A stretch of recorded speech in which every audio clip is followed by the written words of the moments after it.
Yo! What's going on, everybody? It's Thursday. Wait, is it yes, it is Thursday. All right, cool. It's Thursday. How you doing? How you doing? We got a lunar lander to build. Are you ready? Do you love it? EJ, you need Jesus.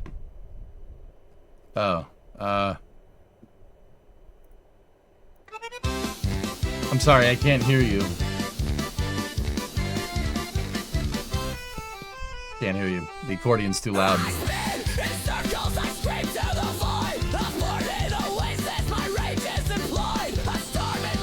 hear you.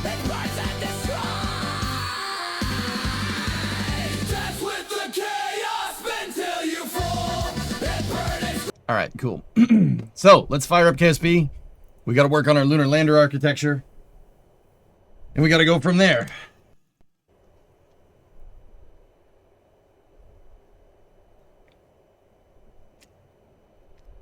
You're on so much freaking Monster. Oh boy, the energy drink.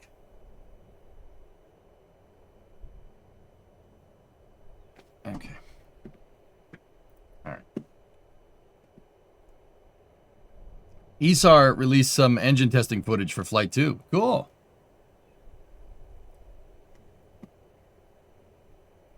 Sorry, I'm just practicing being an engineer.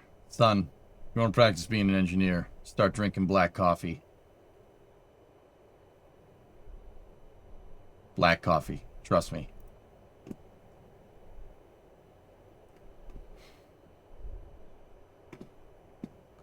You look at me when I'm talking to you, son. Can't keep a good man down, Bruce. Can ya? You look at me when I'm talking to you, son. Anyway.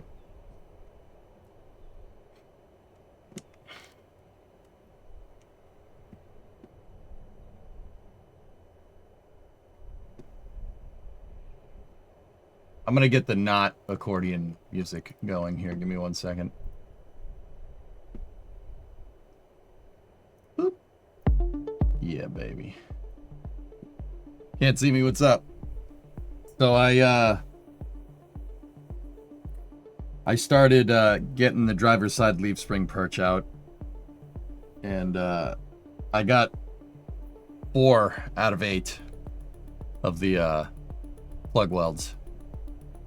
Using this, dude, drilling out spot welds sucks. Drilling out plug welds sucks. It's not fun, but yeah, I got a good deal of that whole. Come on. Yeah, good deal of that whole leaf spring out, and who knew when I started being able to move it around a little bit because I got some of the spot welds drilled out. That once again, everything fell into alignment again. Sleep any better? Oh, your boy got like 6 hours of sleep. I'm good. I'm good. Good. I'm fine. Drilling a plug there, bud.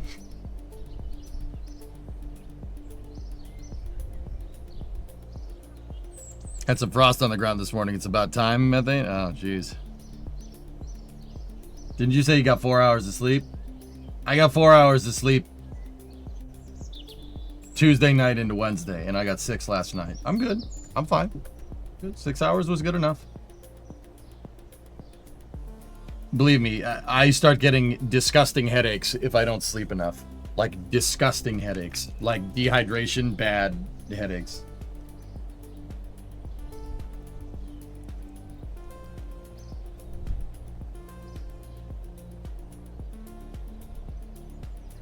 It's adding up? What is that supposed to mean? I was watching the VOD yesterday. You see that red flare under your HUD? So what happened is that someone was driving the CV90 IFV and had a lock on you using the laser designator from either a teammate or a recon player. Players can't fake it. To dodge it, you need to go low so the lock on fades. Oh, yeah, okay, yeah. That's when I just got blown out of the sky randomly. I couldn't believe, though, Baron, the bomb hit that guy dead center. Did you see the huge cloud? A bomb. A munition hit that APC dead center and didn't kill it in one shot? Like, I hit the damn thing with the bomb. That's what I couldn't figure out. Like, yeah, I guess I understand the target designator and stuff for playing Battlefield last night. But dude, that like, What, did I not hit it? What, a freaking Bradley can just tank a 500-pound bomb? No. That's not how that works at all.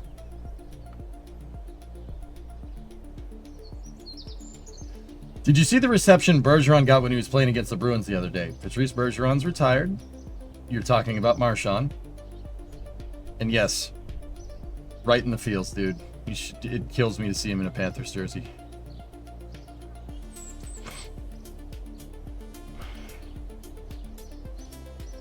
Netcode? Yeah, most likely. Battlefield does have some netcode issues. What are you gonna do? You're cross-playing on it's a cross-play, right? Like, so you're playing with people on console, and who knows how they did their server distribution and whatnot. You could be playing with people on the West Coast or something, you know. Because yeah, I've had some. I'm telling you guys, and like it's not like late at night. It comes off as me bitching about the game, like, oh my god, I hit him in the head and it didn't do anything. The lead on the, like, if somebody's running perpendicular to me, right, and I lead the shot, it's different every time. It's different every time. Depends on the player. I'm not saying that because mad because bad. I mean, maybe a little bit, right? Like, I've noticed that the lead is different every time. Like, I'm trying to understand how the like where the hitbox is when the player's running, but the only conclusion I can come to is like recon, assault, engineer, and support have different hitboxes, or it's a netcode issue. It's one or the other. Like, dude, I put shots right on people's dome pieces and it doesn't kill them. It doesn't, so like I get it with the M39, you need to hit them 2 times in the head, which is stupid because there is no ballistic protection on your dome piece for anything above like 30 cal. Like, if you get hit in the head with something that's 30 caliber, you die. It doesn't matter what helmet you have on. You could have an anvil on your head. You could have a diver's helmet. It's going right through it. It could be a Kevlar helmet. Doesn't matter. You'd need a ceramic plated helmet, in which case you'd be like this the whole time because it would weigh like a lot. So, like, I mean, that is in real life. I get it. It's Battlefield. It's not real life, etc., etc. But, you know, I've had times where I get like a glancing hit on hitting somebody in the head. Like, it doesn't count it as a headshot. It counts. You don't see the double hit markers. You see the single hit markers. It should be a double hit every time. Like, there is a little bit of problems with it, but whatever, dude. Whatever. I mean, if we were playing like Battlefield during the day and not playing it like super late at night when I'm super tired, I'd be able to tell you this more objectively, but at night I'm super tired and I end up just swearing profusely at the game. You know? They're correcting the netcode next week in the Season 1 update. Yeah. Also, the 5.7 does not do any damage. I did like 20 shots into somebody. Well, not 20. It's got 18, I think. It's interesting because the 5.7 cartridge was specifically designed to 10 body armor. Like, that's the whole point of FN making a 5.7 millimeter cartridge. That ballistically, that cartridge is supposed to mess somebody up, let's say. I think you swore more in dude, summer car. Yeah, I'll say it once, I'll say it again. If we go to jail, we'll be in jail for the winter. And then we'll keep going with that save next summer or something. You already tilted before you opened Battlefield. I got caught with the stupid radar thing in my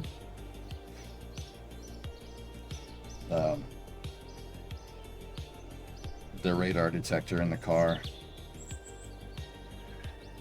BF6 Season 1 next week. New maps, vehicles, and guns. Mute the audio and check it.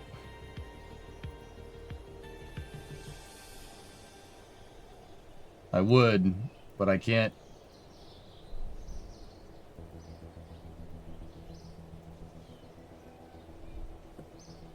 Adblock really wants me to let them know that they're blocking ads for me. I really appreciate it, Adblock. Thank you. Now get the hell out of my face. All right, what do we got here? We'll jump into Kerbal in a moment here.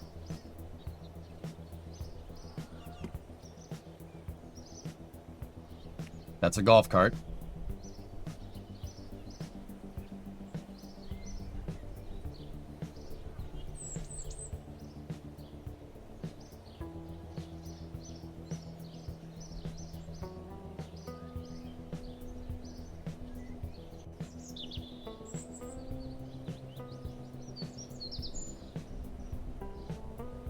Hey, Farm. What's up, man?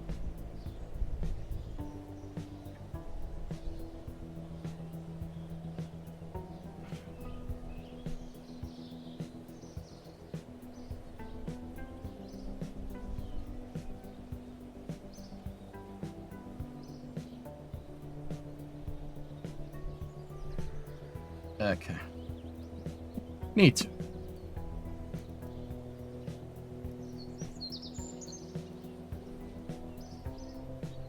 Random, watch a video earlier talking about the use of hydrazine in drag cars in the late 60s and 70s. Yeah. They figured out you can use hydrazine to get better impulse, but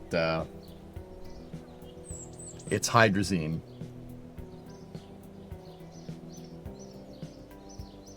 Chaz, you almost died today. That's good. I was using a mill and an edge finder, but accidentally set the speed to 3,600 RPM. Should have been 400. And the end of the edge finder got flung out of the mill.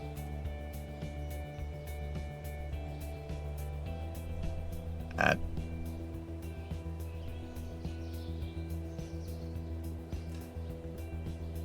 gotta pay attention to what you're doing, man. Did you install the bigger UI? Yeah, I did.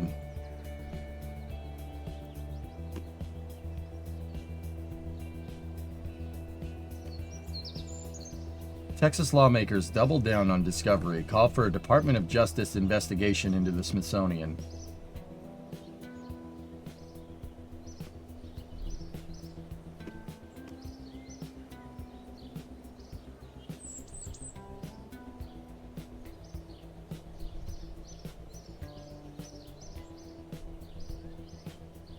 You know what, dude? Like, just take it. I don't care. Just take it. Whatever, dude. You want to live in the past, just take it, all right? It's so stupid. Like, just take the stupid thing. Get it the frick out of here. It's like a 50-year-old spaceship. Just take the stupid thing. Get the frick out of my face. Like, it's just so stupid. Like, stop wasting everyone's time. They want the one from Virginia. Yeah. A Department of Justice investigation into the Smithsonian. Nice. Just take this thing, freaking losers. Like, it's so stupid.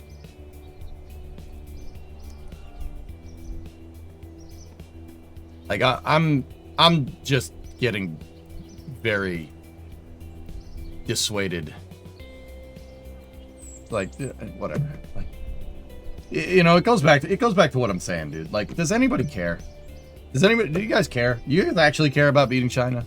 Like, I mean, do you care? Like, and you know what, dude? Like, I wouldn't care if people said, like, the answer is no.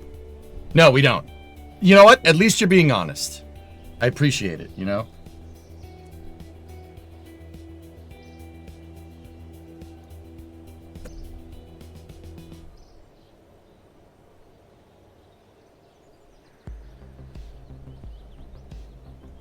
If I gave you a loan for $10 million, can you help me build a rocket? I started a business. I want space to change. Why are you loaning me $10 million for your business? You could just employ me instead. 10 million ain't enough capital, dude, unless we're building something that can move like maybe a kilogram into space.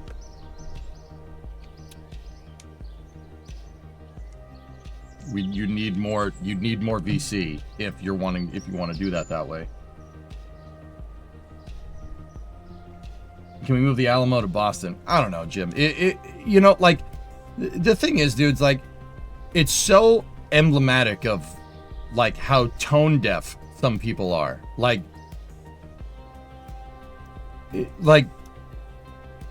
know, politics completely, you know, not politics completely aside. It's just, it shows how tone deaf you are. Discovery last flew in 2011, I think, was STS-133, right? Early 2011, right? It's been in the museum for 15 years. The thing was built in 1983, or well, 1983 going into 1984. All right, it's a 40-plus-year-old spaceship that did 39 missions, and it's been in the museum for 15 freaking years. All right. Wanting to even bother moving that shows me where your priorities are for people that are stakeholders in our space program. That's where your priorities are. Quite actually living in the past. Quite actually. Like, dude, it was 15 years ago. Let it go. Let it go. Right? It was 2011. Yes, thank you. You know, like, that's what I meant. What about a proto-lander for the moon? You've changed your stakeholder expectation 2 times on me, industry, in the past 3 minutes. You know, like, it just kind of shows where your mind is at. Like, and you know what gets me, dude? Like, this is what gets me. The people that want to do this, you know, the people that want to move a shuttle to Texas because Texas was wronged when this, you know, they didn't get a shuttle, right? They got the shuttle carrier aircraft. They got the SCA, right? But they didn't get a shuttle, you know, right? It shows really where your priorities are, and they're quite actually in the past. Like, this is not a W. That's not a win. The fact that there are stakeholders in our space program that think that is a win, that think that is a W, drives me up the wall.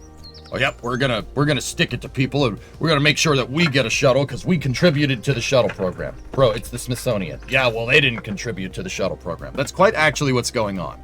It really shows me. That's very telling. It shows us exactly where your priorities are at.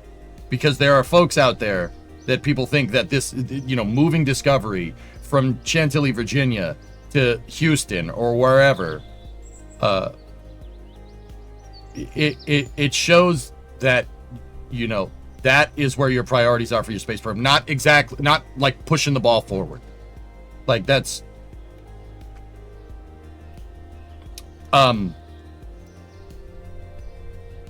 that you see what I'm trying to say? Like, that's what you think is a W for the space program. This is what you think is a W. Okay. How are they going to even move it that far? They're going to disassemble it. That's the plan. The plan is to disassemble it. It's just so ridiculously tone deaf to the state of the space program. It's actually kind of funny. Like, you know, this whole moving Discovery thing doesn't even, like, I don't even get mad about this. Like, it's just, brother, how tone deaf can you guys be? Who cares? Let it go. Get the Artemis 2 Orion. You know, you guys want that after that thing's done? Take the Artemis 2 Orion, put it in a museum, right? Like,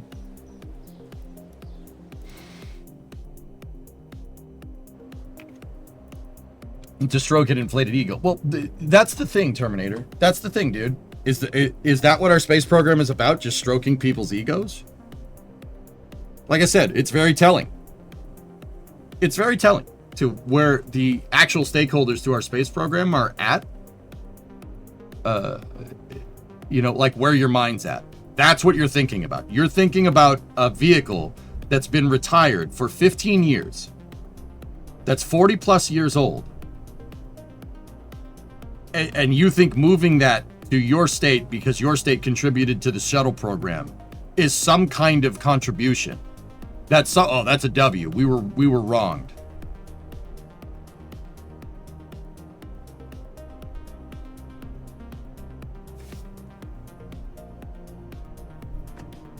Should have made more shuttles then. Maybe if you didn't lose 2, maybe you'd have more to look at. Like, I'm getting kind of sick of it, you know? Like, give it a freaking rest, dude. Or just take it. I don't care. I don't care. That's the past, dude. Like, and it kills me to say that. Like, yeah, it's also tiresome, dude. Like, just give it a freaking rest, man.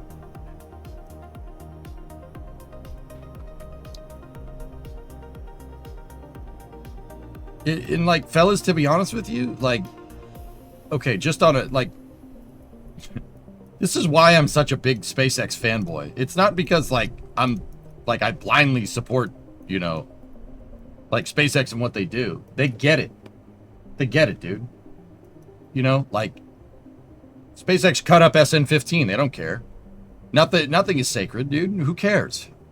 Like, now, if there was a Starship that flew 39 missions that they retired, like, then maybe the story is different, right? But maybe, you know, someday we get a Starship that, you know, went to Mars and came back, right? It's just, like, this is quite actually living in the past. It seems like, at times, the stakeholders for our space program, very much, so, like, people that are financially involved, like Congress, you know, I won't say so much the executive branch, because the executive branch understands that the urgency behind getting back to the moon. So, you know, credit where credit is due, right? But it quite actually seems like Congress, like it's 1997 or something. That's the vibes that I get. Like, the way they conduct themselves is still like we're still in a unipolar world, and it's 1997 and the Soviet Union just collapsed. Like, that is the vibes that I get when it comes to spaceflight policy. You know, oh, let's, you know, international cooperation is good. Like, we can do this together, except for the people that actually want to beat us in space and influence. No.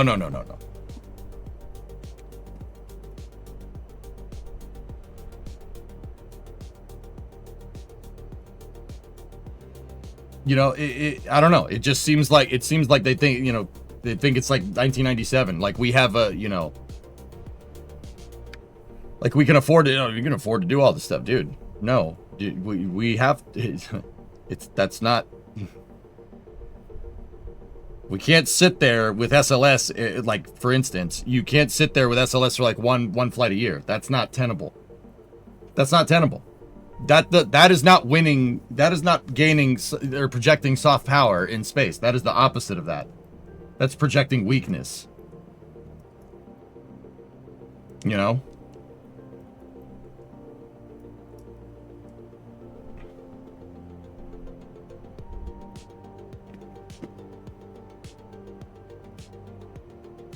Like, it's just getting, you know, Terminator, you said it, dude. It's just getting tiresome, man. It's getting tiresome. It really is. Like, it's just, you know, like, I've been trying to give, you know, our national space program the benefit of the doubt for the longest time. And I'm trying to give NASA the benefit of the doubt as much as humanly possible because, you know, it's NASA, right? But, like, you know, simultaneously, I'm trying not to, you know, to be clear and objective about this, but how at this point can you, like, what's the right way to say this?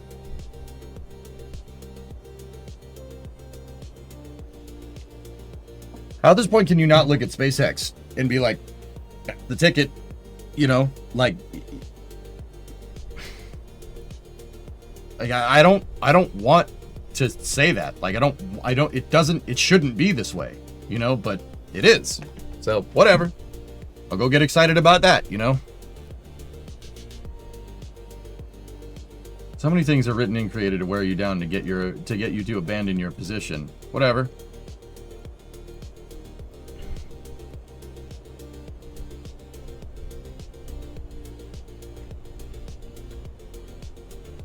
Hey, Red Panda, thanks for the raid.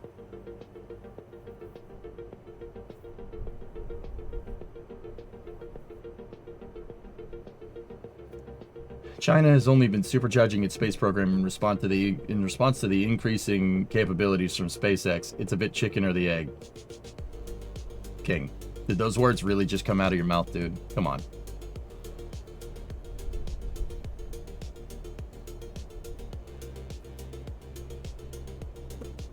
Come on. That's not true and you know it. That's being disingenuous at best. Don't do that again.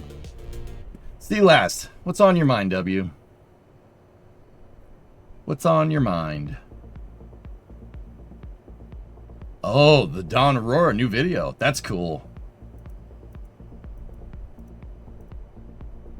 That's pretty promising, dude.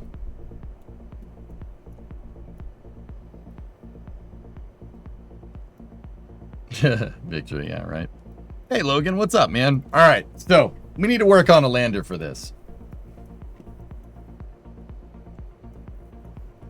China was scaling their peak super rapid. They've only been supercharging their capabilities in the last couple of years post SpaceX blowing up. That's very naive of you to say, dude. That's not true at all. It's not. They're not supercharging and they're not increasing flight cadence because of SpaceX. They're increasing flight cadence for soft power projection, dude. What are you talking about?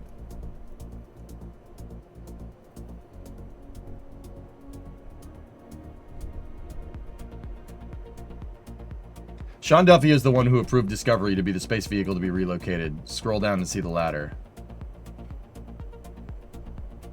Yeah, this guy's got to go.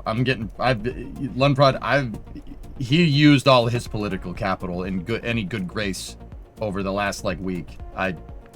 He has no PP. That's what I'm trying to say. I'm not sure those are mutually exclusive. You just said that they were a second ago. But for a different reason. Come on, man. Stop it. Stop it. Don't do this. Hey, Orion. Did you get the thrusters? Did you get to the thrusters link? No, we should do that first.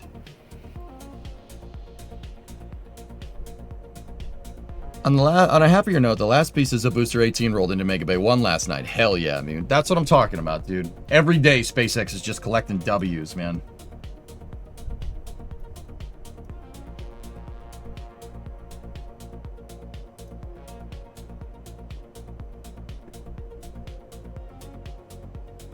All right, let's work on the thruster lockout system, dude.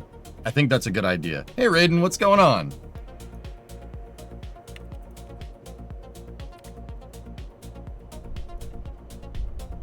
Yeah, man, guys, basically the whole point I'm trying to say with the whole Discovery thing, like moving Discovery, etc., etc. The whole thing that I'm trying to get at is that it's painfully obvious. Like, who said that just a second ago? Yeah, fighting over symbolism of the past. That shows where our priorities are at. You know, like,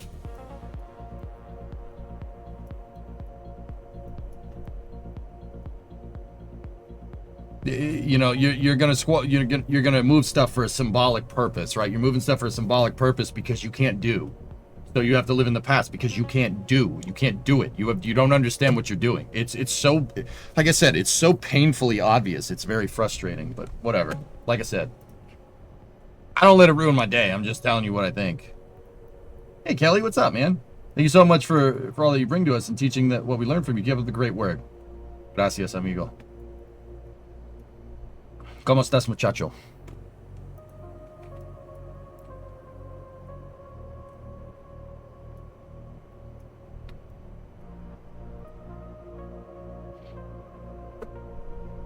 Shaw, I don't know if I'd even go that far because I can't really speak to anything else because I don't know the finer details, but I can speak to spaceflight policy. You know what I mean?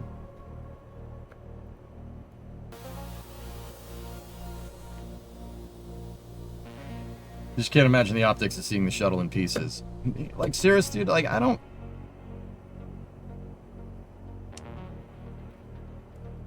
Dude, it hurts, like... One of the voices up here is saying, don't say this. I don't care. I don't care. I really don't care. I don't care. Go, live in the past. See what happens. That's fine. Like, I don't care. Like, whatever. It sucks. It's annoying. I don't care. I really don't. Like, this is a waste of time. Like, that's the words that come into my head. I don't care. Go. Fine. Frick it. Cut up Discovery. Ruin it. Go ahead. Heathens. You should care. They want to waste NASA's money on it. Well, Jim, after we did a little bit of fiscal analysis of the entire SLS program, you know what, dude? I can absolutely see why Eric Berger hates it. I absolutely get it. Dude, I get it. You guys, NASA projected that, you know, the Constellation program, had we gone through with it, would cost, I think they said by the time 2009 rolled around that it would cost $150 billion. We've spent $93 billion on SLS.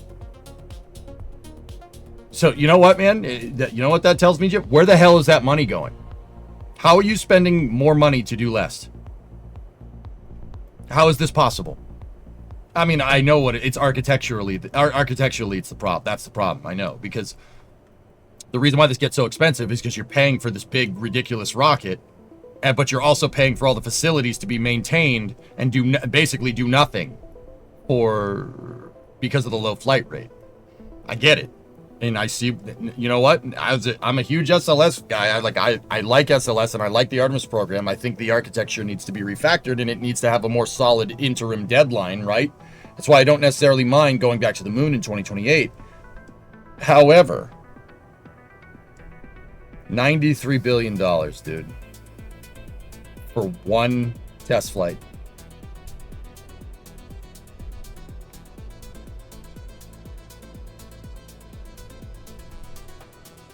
It's not okay.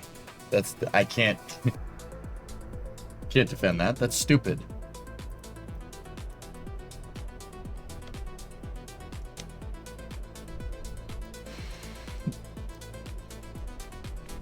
Yeah, you're fighting over the past. It's hilarious, Reaver. It shows, like I said, shows where your priorities are at, dude. Do you think like James Webb would be arguing about what museum got a frigging Gemini capsule or a Mercury capsule? Do you think he gave two fricks about that? You think Von Braun cared about anything like this? They didn't give a frick. I don't care. It's just a piece of metal. Who gives a crap? As long as it brought the people home, who cares? I don't care where the museum is. I don't care what museum it goes into. Like,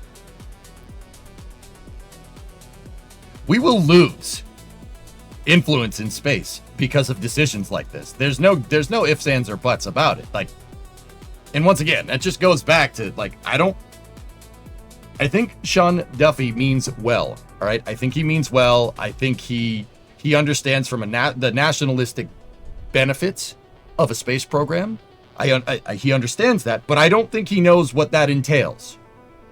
You know, you beat that nationalistic drum, and there's nothing wrong with that. NASA is something everybody likes.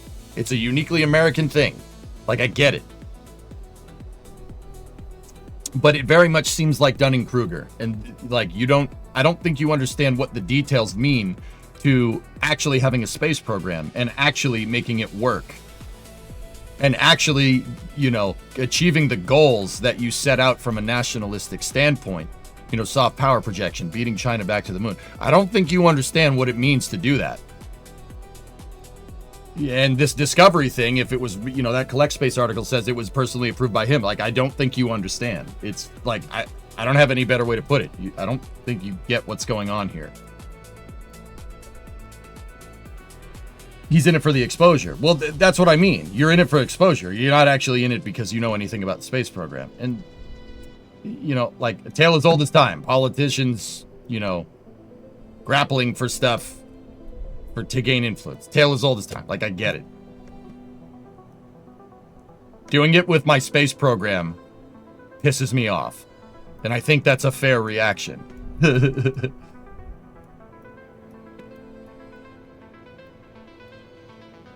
do you think the Kurds from the U.S. King, who the hell's talking about the Kurds? Why do you always do this, dude? Yeah, I'm talking about spaceflight policy, and I tried my best to stick to spaceflight policy and the applications of spaceflight policy, you know, and you're talking about the Kurds.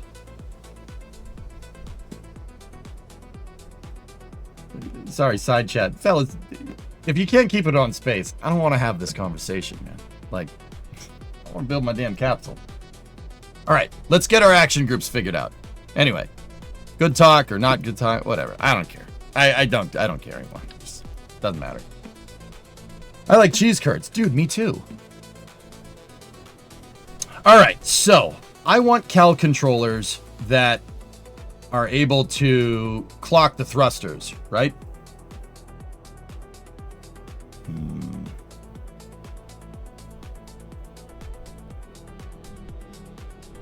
Cheese curds. Cheese curds rule. Poutine, man. All right. So, I need Cal controllers here, and these Cal controllers are needed. Ooh, I just got a good idea. Hold on one second, dudes. I figured out a good way to balance out these thrusters here. We did have some. We did a rescue mission yesterday, and we saw that my translational thruster controllers. So my translational thruster blocks, because they're the top, the thruster block that's at the 12 o'clock position and the 6 o'clock position, they're not lined up with the center of mass of the capsule, and that's okay. We can fix that. I actually just figured out a way. So our workaround around it was limiting thrust up here, because the center of mass bias is down on the capsule. It's down here, right? That was our workaround.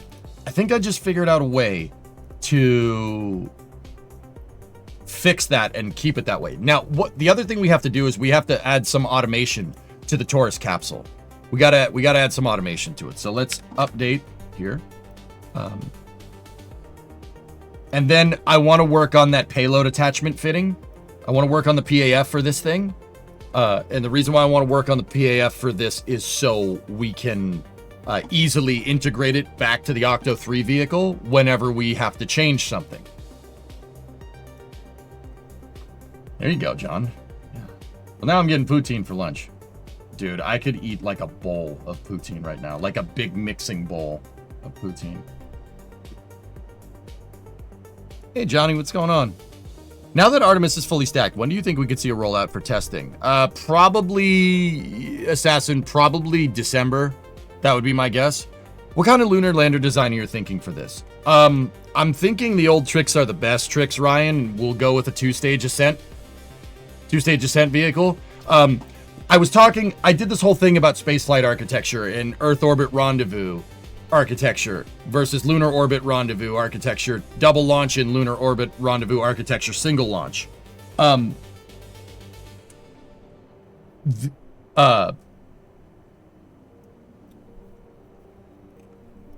would really like to do something like Constellation. I like the idea of having a uncrewed heavy lift launch vehicle that puts big things into space, and then having a medium to heavy duty launch vehicle that can put small payloads and capsules into space for the time being. We did look at Constellation architecture for flybys. I do like that, but I think we can do better. I actually, after the stream, after playing Battlefield, after we did like a 13-hour stream, I went and read about the Copernicus transfer vehicle and Constellation mission profiles, just because I hadn't read about them in a little while. There are some things with Constellation where I don't really like some of the architecture. What really kind of gets me is the Martian transfer operations when you're in low Martian orbit. Like, you arrive on the transfer vehicle, and the transfer vehicle, you have to get into an Orion, undock from the transfer vehicle, and then dock to the lander, to the MDV, the Mars descent vehicle. And all of your HAB modules and everything are in the MDV, right? And all of your HAB modules belong to us. Like, they were sent out there 26 months prior. That's like a glaring systems engineering hole. Like, we're talking about like a pothole in the road. Like if we have like a really nice, well thought out systems engineering architecture, it's like a nice smooth road. This is like a pothole that's the side like a meter wide. The reason why is because I don't like the idea of the crew being sent to Mars, right? Getting to Mars and then shaking down their lander in Martian orbit. I don't like that. I don't like that at all. That is a very risky architecture. You know, very risky. So long story short, I'd like to move into doing something, an Earth orbit rendezvous architecture, right? With transfer vehicles and stuff. I do like that. But we need a heavy lift launch vehicle to do it. But we're not going to do that right now. We're not doing that right now. I don't have the science points, nor do I have the research. Science points for the research, nor do I have the money to build a bigger vehicle. So we're kind of stuck with the Octo 3 vehicle for now, which is fine. That is a perfectly suitable vehicle for doing lunar orbit rendezvous, dual launch, right? So one launch launches the lander circularizes out at the moon. The other one launches the capsule. Capsule uses all of the Delta V in its service module to get out to the moon. Lander lands on the moon, etc., etc. I think that's a good idea. Distraction from Scottish man. Is this Scott flying around the pivotal? Yeah, it is. It's cool. Did you mean heavy lift reusable? Do you mean heavy lift reusable or expendable? I'm not entirely sure, O-Force. So, yeah, for now, because we don't have a bigger launch vehicle, we have to kind of do more with less. But that doesn't mean we should compromise on our lander design, you know? We shouldn't compromise on our lander design, just like we didn't compromise on our capsule design. This is an objectively expensive capsule. I don't care. I built this capsule out to be a long-term solution for us. I gotta redo its solar panels. And we do have to work on the thruster blocks. I got an idea for balancing the thruster blocks, though. So we're gonna go in here, and I am going to... I'm gonna make a good old ruler. Old band.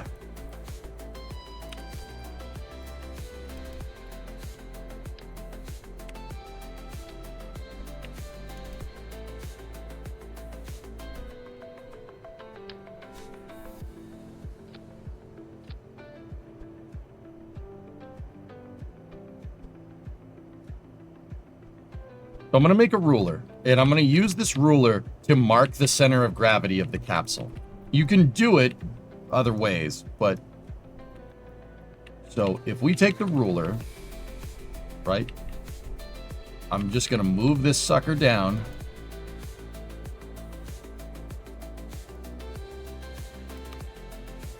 And make sure we're as close to an isometric view as possible.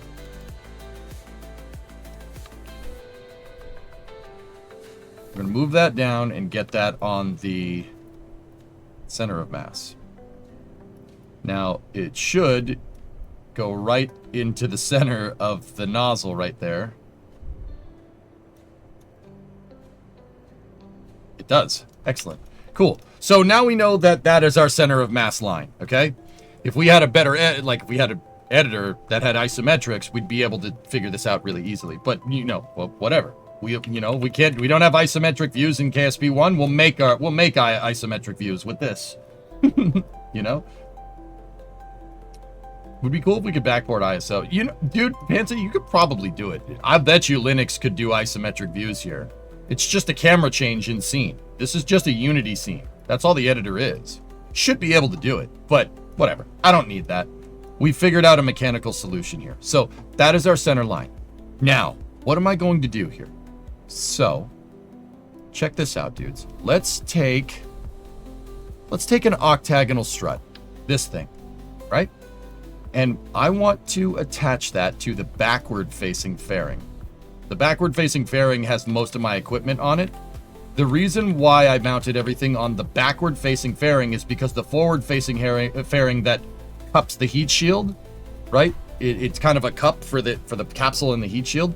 That has to be, if I need to take off the LES, we need to always remake that fairing, which is another thing I'm trying to figure out how to fix because I can't stand it. But yeah, that should do us, right? So now I'm going to take my octagonal, the cubic octag, right? And that's our center line geometrically on the capsule. But if you look, see it's clipping up there into the nozzle because we're not on the center of gravity center line of the capsule. There's a difference. The reason why I made a difference is, the reason why it's different, the reason why we have an offset center of gravity with the capsule is because the capsule needs to be weighted on one side. So the capsule doesn't re-enter, if this is my heat shield, it doesn't re-enter perpendicular to windward velocity. You don't want your heat shield to do this when you're going through re-entry. I mean, you can, it'll work just fine. For a capsule, right, in order to be able to precisely land, if you weigh down one side of the capsule, right, your heat shield is going to do this, right, to windward velocity. It's going to try to go center of mass first, but it can't. And if you roll it upside down, you can modulate your heat shield angle of attack relative to windward velocity. Rolling the capsule like this, right, with an offset center of mass, allows you to change the angle of attack on the heat shield and skip further down range or turn upside down and bend into the windward velocity and slow down more. Simultaneously, if you rotate the capsule 90 degrees, you can have cross range with the capsule to do a precise landing. That's how I'm able to get this capsule back right near the island runway at KSC pretty much every time. I can steer the damn thing. And I can adjust my trajectory by flipping the capsule up and down. I fly the capsule through re-entry. Pretty cool, right? But because the capsule's offset has an offset center of mass and the service module does not, right? Because you have to have the heat shield cup, that has to be geometrically centered, right? I can't shift the entire service module to compensate, but we can shift our thrusters. That's important to understand. So if we take this thing, right, and we grab some of my thruster blocks, right, and we put these in 4x sim, right? 4 times symmetry, okay? Now we rotate them into position and then we make sure they're aligned, right? So geometrically, that's aligned geometrically to the capsule, right? So we can take these, just move them out like this, and then if we know the thrusters are going to be in the right position, if the top thrusters, which are not they're not compensating for center of mass offset, right? See those? When I move this thing, they clip into each other, and there's 8 thrusters there, not just 4. But if you look down here, see what I'm talking about? Now, here's what we do. All we got to do is take this cubic octag and shift it. Move it to a line in the center of the strut. If we do that, and we go to local orientation, and we move this back into position, check it out. My top thrusters are offset now, and my bottom thrusters should be sticking out a little bit more. The side thrusters, perfectly aligned, which means that this piece is in the exact right spot. I offset the entire thruster block because I parented all my thruster blocks to a singular part, instead of trying to hand move this thing around. Pretty cool, huh? Little hierarchical trickery going on there. So now what we can do, we can get rid of our pre-existing thruster blocks.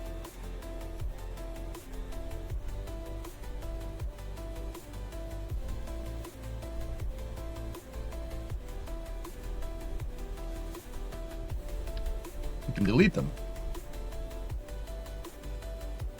Let's do one final check to make sure that everything is aligned. Discovery, go at throttle up. Move this back 1 tick, and then the side thruster blocks we can get rid of. Dunskies. Now, the other thing that we could do, I like the thruster blocks on the gray line, guys. I think that looks kind of cool. But to be honest, they don't necessarily have to be there. We could have, Orion actually has them back here. They're in the back of the vehicle, interestingly enough. And its translation thrusters are actually aligned with it, which is... Now... Hey, Gunny. Happy Thursday. Public, what's up, man? 85-month resub, which is longer than your marriage. That's... Okay. Whiskey, 91-month resub. Thank you. Senpai never notices old timers anymore. He has us no matter what. We'll chalk that one up to chat delay, public. Are we going to set the mono thrusters to a controller? Yes, we are. Now, I have some other ideas. About this.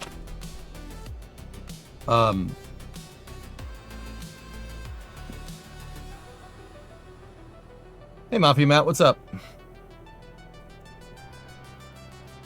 Now, like I said, we could move these. Eventually, guys, I don't want these types of solar panels on here.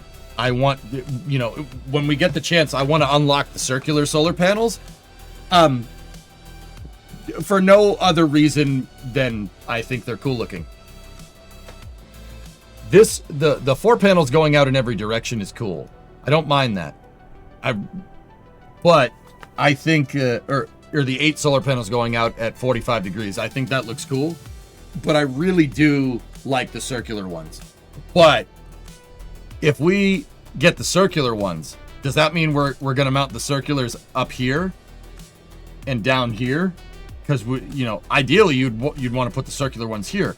But that gets in the way of my translation thruster block. How's your mother? You call her this week? I got off the phone with my parents just a second ago.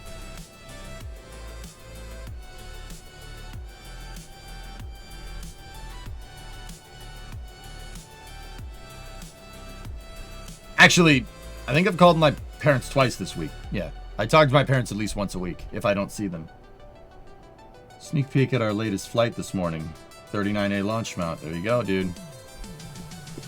Taylor just did a 330 in the 8th on a door car. They're gonna change some stuff up, shooting for low 20s. J Taylor Motorsport. That's cool, man. Neat. When you install your circular panels, does that start the arc where your capsule evolves into Cygnus? Oh God, how did you know? How did you? Don't do that again.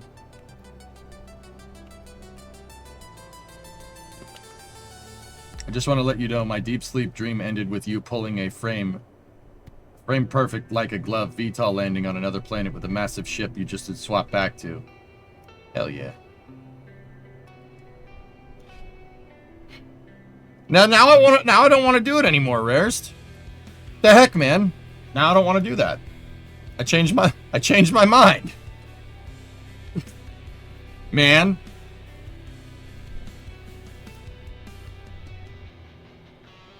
No. I'll stick with what we've previously tested. I don't want to just put thrusters in spots because it looks like Orion. We'll keep the thruster blocks where they are. And if we do end up using solar panels, the circular solars, they're going to have to go, 45 degrees up into the left and 45 down into the right. Tranquility Base here. The Eagle has landed. Nah, this whole thing is too expensive. Let commercial do it. Nice. Don't do that again.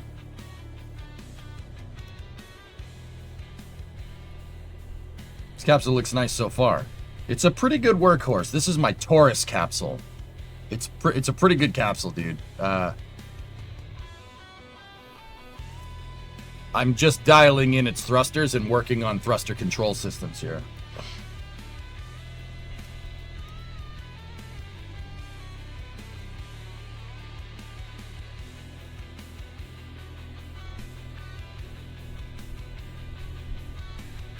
The other thing that we could do is take our vernier thruster control blocks,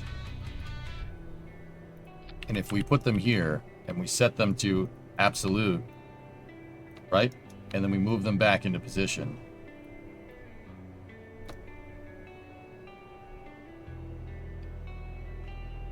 They're offset as well. Nice. Nice. Excellent.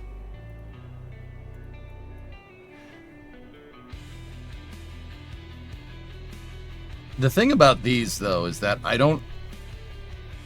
Guys, I don't not want to have the verniers on the back of this thing. So, like, I have orbital maneuvering and control thrusters. So, like, we can do translational control with these. This is your fine control. That's course control RCS. And then, obviously, your service propulsion system is for, like, rendezvous burns, right? But these things are hungry for freaking thrust, man. They are for propellant. They just eat monopropellant. Last, please. Just saw a thing on Facebook. Folks are getting excited about a cylinder partially buried on Mars. It's a cylinder.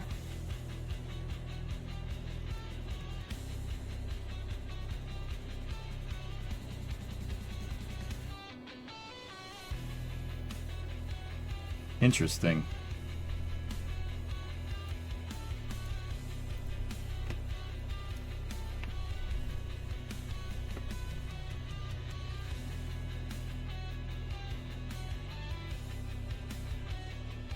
Redbeard, your professor had to cancel last second, so I'm actually making a Kerbal stream. Nice.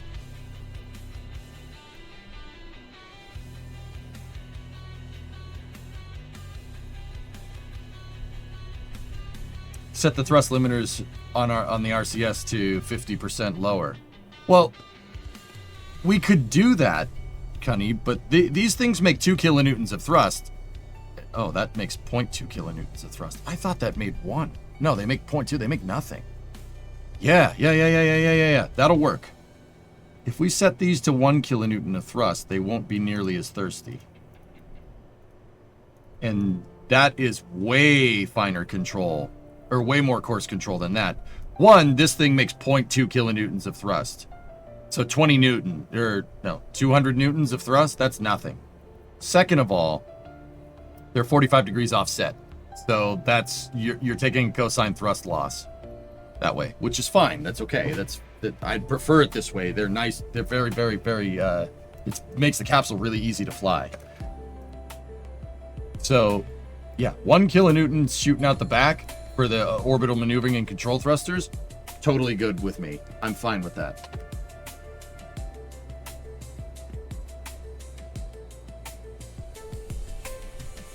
Divide the thrust by 1.41. Yeah, it's not a lot.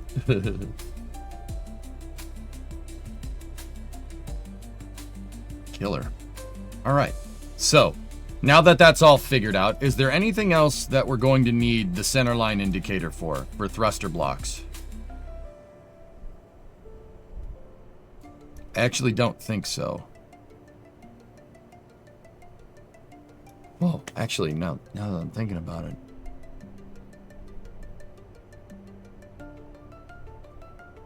Hey, Alucard. Imagine they did Constellation and still did commercial orbital transport services and then commercial crew and resupply. Well, commercial crew and COTS were part of the Constellation program. Technically, so was commercial low Earth orbit destinations. That was all part of Constellation. Constellation was supposed to reestablish American astronauts from American soil with Ares 1X and Orion. And they were going to shake down the Orion capsule by using it to, it like from 2015 is what they planned to like 2020, right?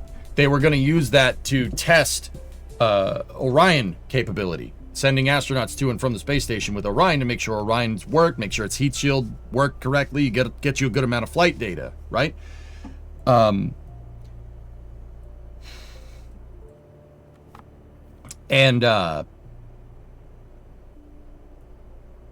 Commercial, in the meantime, they would have funded commercial crew, and then in the 2020s, commercial crew would have handed over ISS rotation missions to commercial crew. DM2 first flew in 2020, so some parts of the Constellation program still exist. Some good parts, some not so good parts. Do you have forward-facing strong RCS? No, I don't. Not in this capsule design, O-Force. Neither does Orion, from what I can tell, or the Apollo CSM or Starliner. It's all backwards thrust. Or forward propulsion, not backwards propulsion. Yeah, Pashto, that's what I want to do, but I don't want to action group it. I want to make it a manual key. I'll tell you what I mean in a second. All right, so.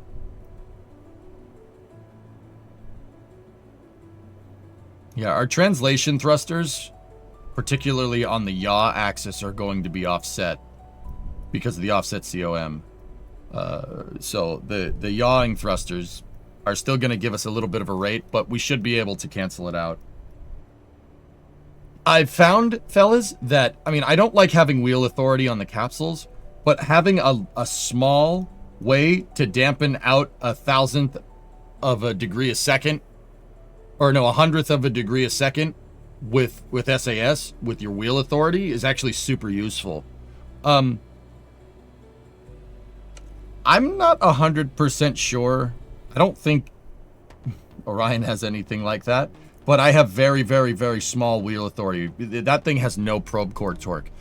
I just use that to dampen it out, to get my rates perfectly zeroed. We could sit here and we could tweak the thrusters to make it so the thrusters with SAS could do that. And to be honest with you, I bet you they could. I bet you they could right now. I don't think we need wheel authority, but I mean, it's toggleable when we're on orbit. Like, it comes with the damn thing, so. I mean, that's a really easy way to do it, but I don't think we, with our thruster blocks kind of, the way they are, I don't think we exactly need the wheel authority. We could probably dampen this out. It's just the yaw. We're gonna experience a little bit of a yaw rate from this, but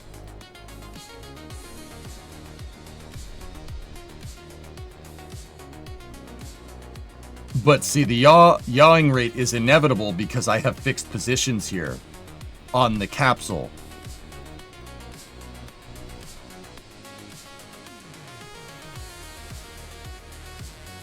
Yeah, it's fine. I didn't really have any problems with yaw.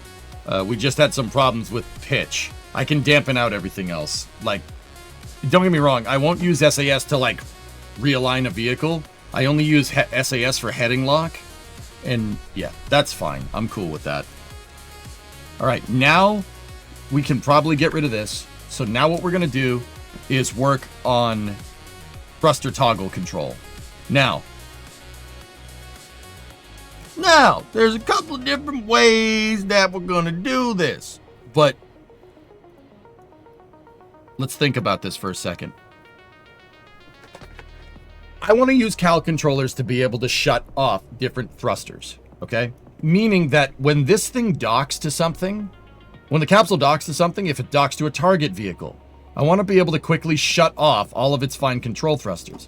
I don't necessarily want to do it with an action group. The reason why, I have huge hands. Sometimes I fat finger the keyboard, and I don't want to hit an action group that will turn the thrusters on in a scenario where we don't need them and then piss out a bunch of monopropellant, etc., etc. So we're going to do some very, very basic automation of our thruster control systems here. Now, how are we going to do that? Well, you can use a cal controller to do it. I can have the cal controller turn these things off, and if I want to shut them off, I wouldn't have to make it an action group. All we got to do is just go and select the cal controller and tell it and play it, and it'll shut things off. This has worked very well for me in the past. It's worked very well in the past for me, but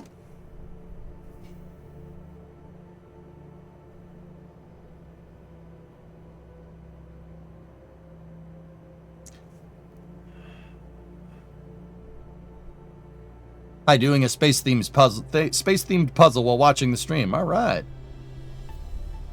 Dragon is the unusual one with its fairly strong forward thrusters. Yeah, Ethereal, that's right. Dragon's thrusters are... Dragon's translation thrusters are up at the front. Dragon actually flies backwards through space. It flies...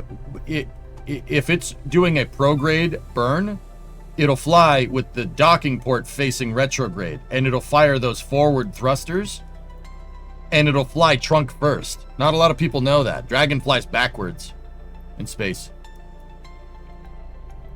because the trunk's there. There's no place for an orbital maneuvering and control thrusters. That was the problem that SpaceX was trying to solve with Dragon 2. You need force control RCS, and SpaceX didn't want to have RCS sticking out of the capsule shooting off at 45 degrees. Much more efficient if you have them shooting in center line with the capsule. That was a huge engineering challenge for Dragon 2, the forward-facing RCS. Because think about it, dude. All your fuel tanks are all the propellant tanks for Dragon. I mean, Dragon is basically a service module and a capsule kind of melded together with a trunk on the back. All your propellant tanks are here, and you're shooting propellant this way to the thrusters. You have the propellant lines go around the crew tank. It's kind of a little unorthodox, but it works, so whatever. What if you made the cal adjust thrusts? So if you slide to 50% of cal, it's as if you're 50% fuel, 100% is wet, etc., so all you do is adjust the slider. Well, I don't need to, I mean, adjusting the slider could work, monoprop, but I don't, I just want to shut them on and off, dude.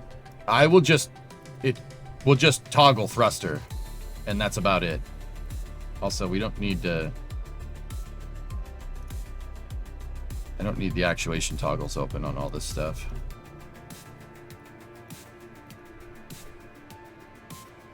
Like that, I mean, we could do that, but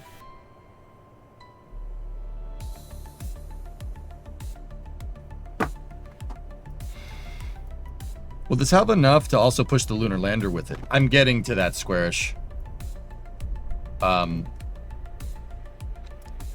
Yeah, I'm getting to that. Just bear with me here. With our architecture, we probably don't need to.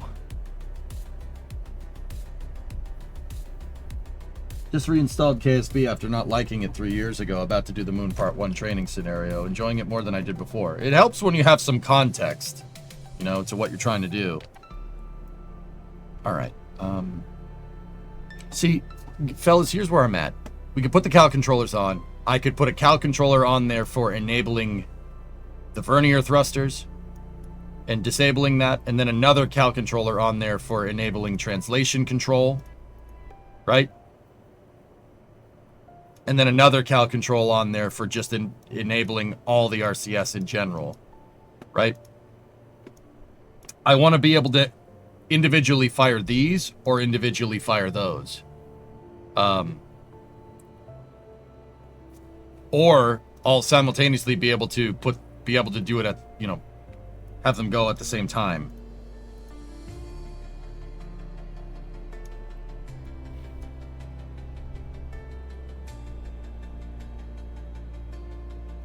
Monoprop, you're right, dude. Now that I'm thinking about it, we could do that with one cal controller, the toggleable translation. We could make it so it's only these thrusters with a thrust limiter on the slider on the controller. You know, you could make it start with that. You could make it yeah, that's a good idea, dude. We could make it work like a toggle switch. So a switch with a 3-position switch. Switch up is small thrusters. Switch in the center is both thrusters. Switch down is big thruster. That's a good idea, dude. I like that. Now, are we gonna have one for all of the RCS? Because I would like a way to disable all RCS from there. I have some mods, Isaac. Exclamation point KSP1 mods in Twitch chat. That's a good idea. Now,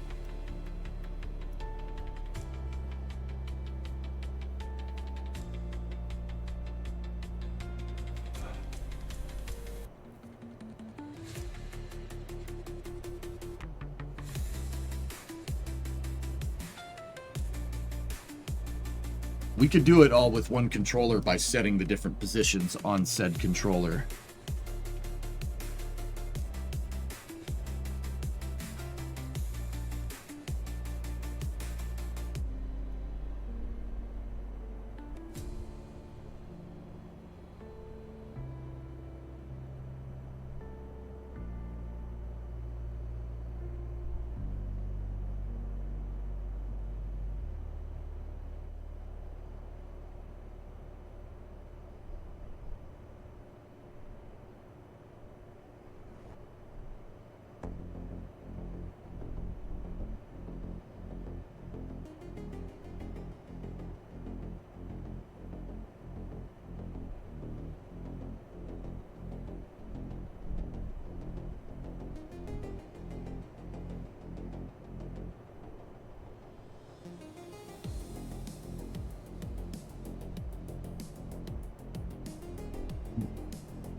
See, where I'm at is I like the idea of having a cal controller to be able to toggle between, you know, that thruster, the big thrusters firing, the small thrusters firing, or both of them firing, right?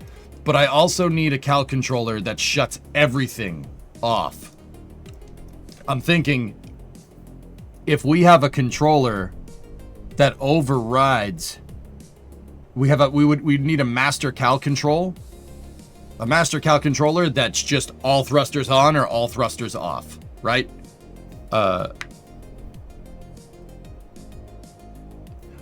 If the master controller is controlling the RCS thruster, like the enable disable, right? And then the translational controller, no, they don't even, no, we don't need to put it, we don't need hierarchy there. We could just have a toggle to turn all the thrusters on, and then another cal controller with a switch setting, which toggles between the different thrusters. That'll work.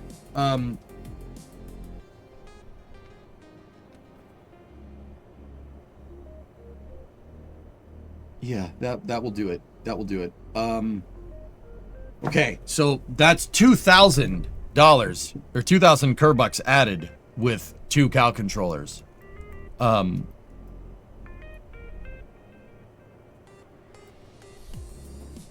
2,000 is no insignificant amount, so where should we mount these cal controllers?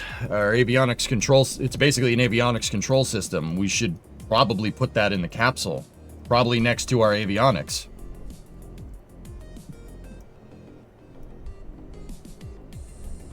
Two controllers would balance mass as well. Yeah. Yeah. Well, how much mass is these things? They're 10 kilos, so a cal controller weighs 22 pounds. For people that don't know what 10 kilos means.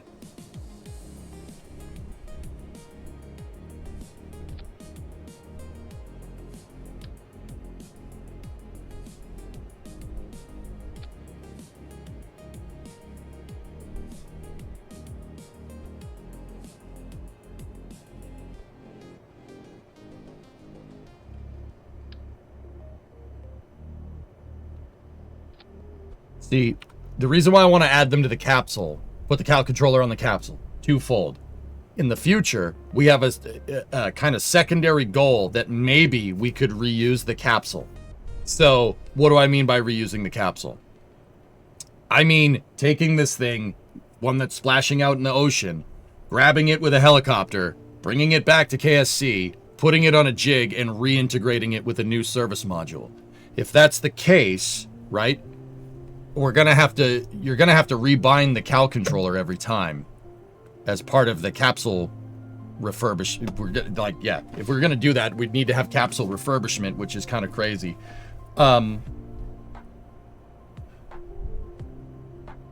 Yeah, we'd have to rebind our thruster control blocks. Is there a quick way to do that? I mean, we can bind AGs outside in the flight scene, so that's not that big of a deal.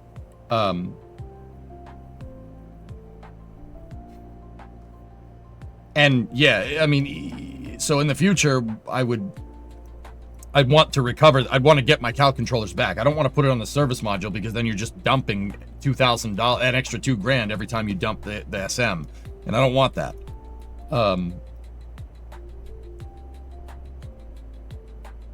Hey, Pigeon. Yeah.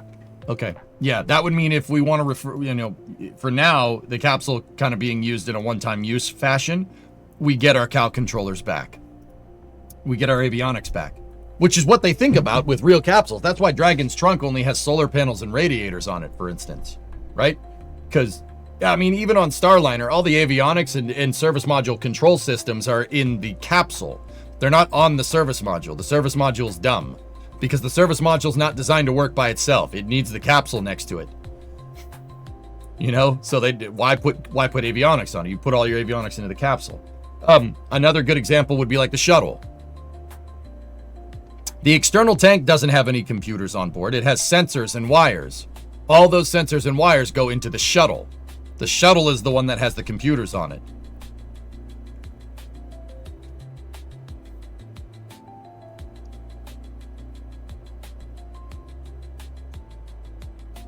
Starliner's dumb. Got it. Yep. All right. So, same case here. All right. Well, so with all that being said, let's go here. Remove these from symmetry here.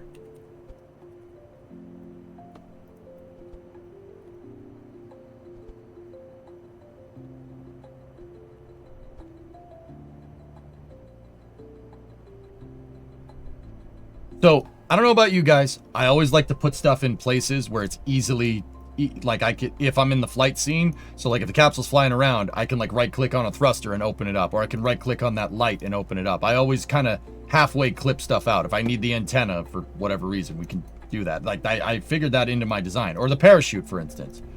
It's always easily clickable. The docking port, the fins on the docking port, right?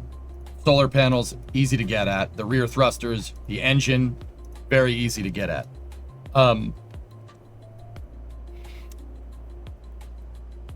So, if we don't want to put these cal controllers on an action group, right? I mean, that's the whole point of using the cal controller, right? So don't fat finger it and accidentally enable the RCS and hit the wrong button. I would want the cal controllers kind of easily accessible. I mean, this isn't too bad having to go in here, but like, I don't know, man. Like maybe, is there a way that we can...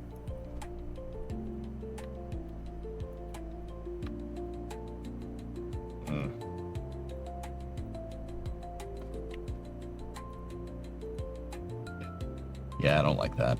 I don't like that at all.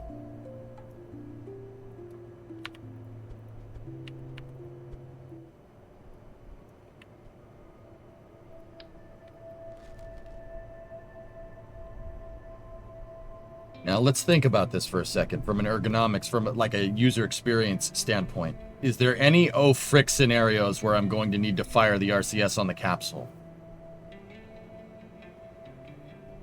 Don't place the avionics where it will take 6 months to access to swap it out. Yeah, if we're, being realistic here, right? Like,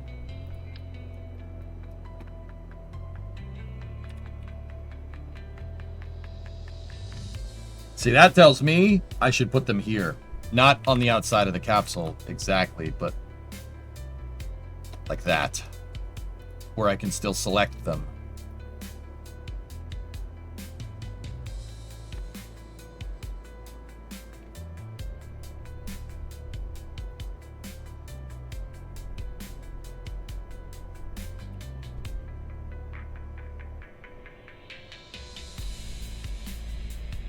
I actually like that. That's stealth. This bad boy from Symmetry set it to local orientation, rotate it around.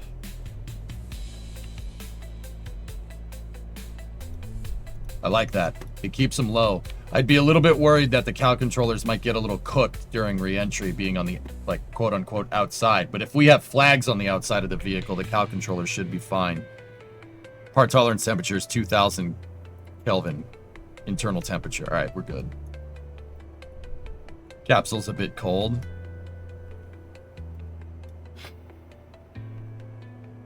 Why are you like this?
Yeah, Blackness, I actually did some trickery here. I mounted my translation RCS on a centralized octag strut and then moved it, and I put the thruster blocks in 4x symmetry, and then I moved the centerpiece to the offset, so we don't need to do a thrust limiter anymore. My translational controllers are aligned with the center of mass of the entire vehicle, so we're good. Now I'm working on the RCS thruster control systems.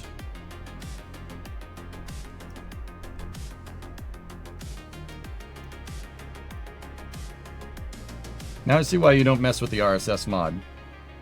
There ends up being way too much other stuff you have to have. Now I have a million engines to choose from, and I have to pick the right kind of tank, LOX, RP1, etc., and know what engine uses it from a million engines. Why can't it just be so simple?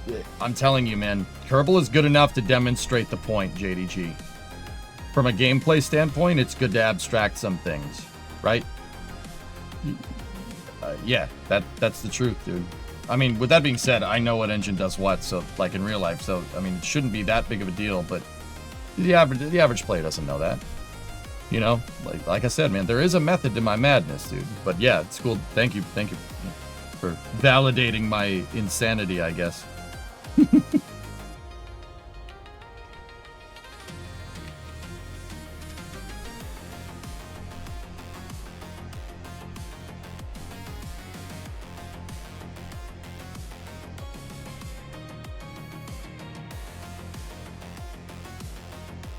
Which one do you guys like? The little light sticking out, just with the light on the cal sticking out, or the cal controller fascia sticking out?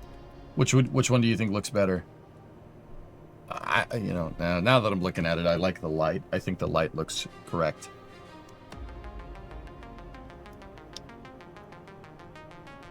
Light only. I'm with you on that one, Us.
Cal controller is freaking asymmetric.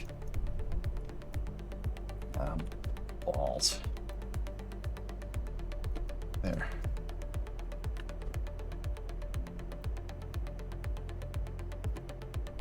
Move that into position.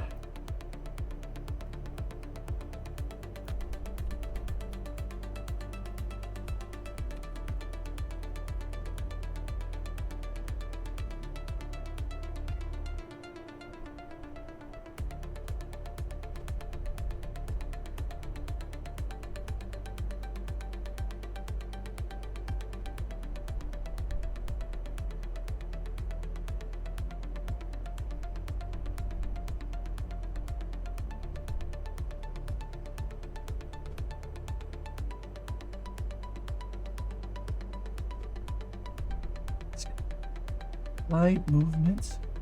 There we go.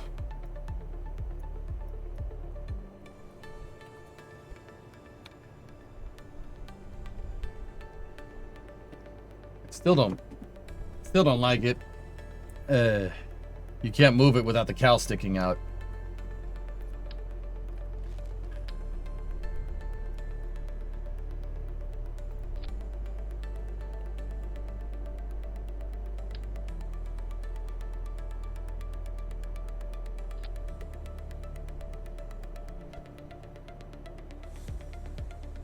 That's not going to work either.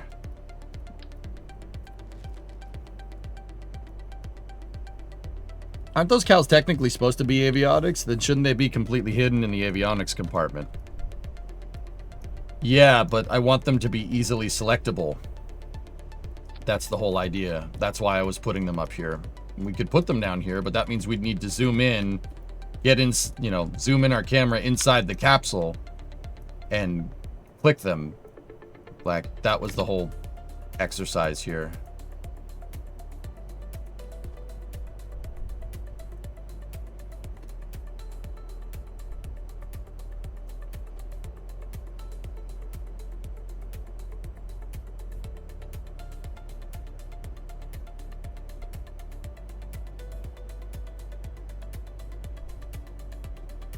These should be pretty easily clickable.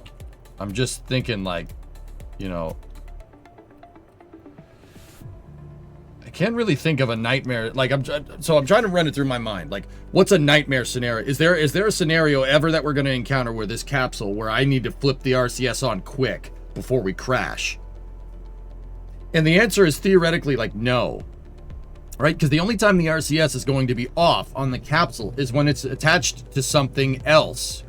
That's the only time I ever want it off, when it's attached to another vehicle, like a transfer vehicle or a target vehicle, or a, yeah, transfer vehicle or target vehicle, or a lander, for instance, right?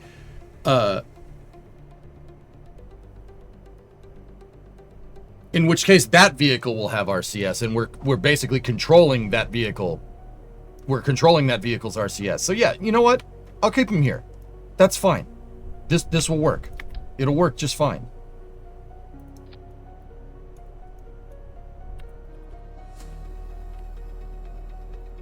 Now that I said it, now that I put that out into the open, I'll run into a scenario where I need RCS. And if that's the case, hopefully nobody gets hurt. And hopefully nobody gets hurt, and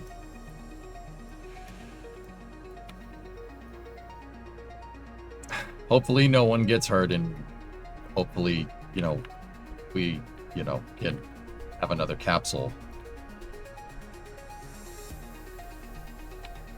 Did you hear about Kitten Space Agency? I consult on Kitten Space Agency, Misco. I help Rocketworks with that game. Pretty good friends with Dean. Good dude.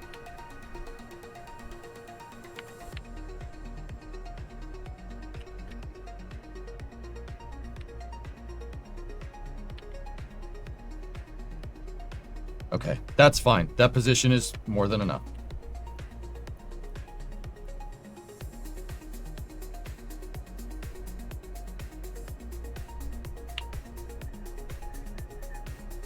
All right, go here.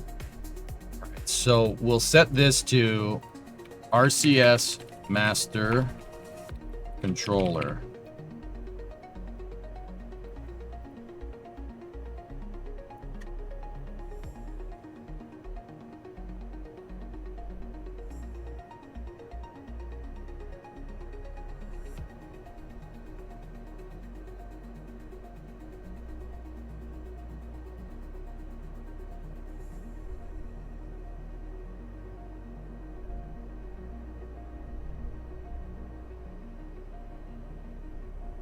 Did you watch the Starship flight? Yeah, I did. Elizabeth, yeah. Or Elizabeth, I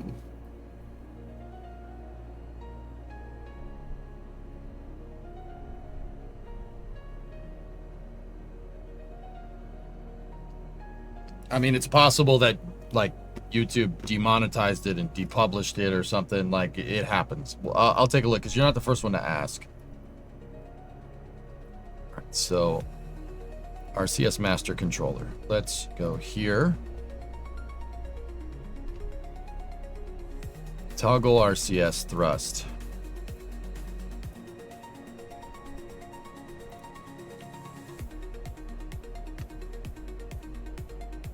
So we set it to 2, plus in 1, a point at 1, copy, plus in a point there. So if we flip these and play the controller, and we rewind, flip it back,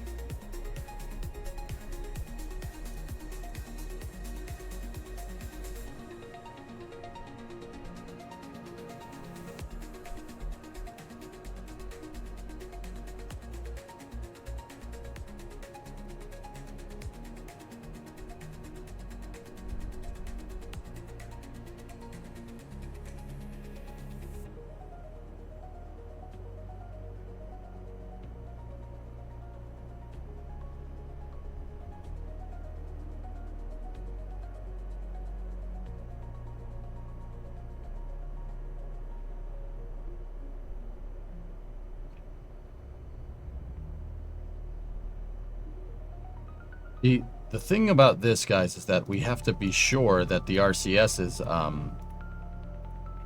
we have to, well, no, if they're all synced, it should be fine, as long as we didn't manually override everything.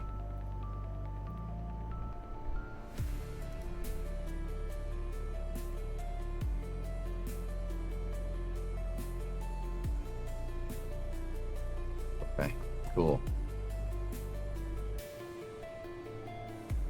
Oh, we have to also toggle RCS thrust. Paste.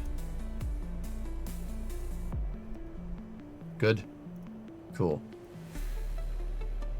All right, so that controller is my master toggle.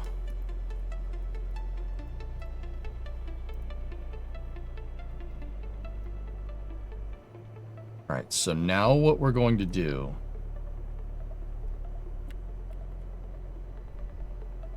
Discovery, go at throttle up. Hey, Peace Boy. 26-month resub. Now what I want to do is I want to master a light indicator, basically.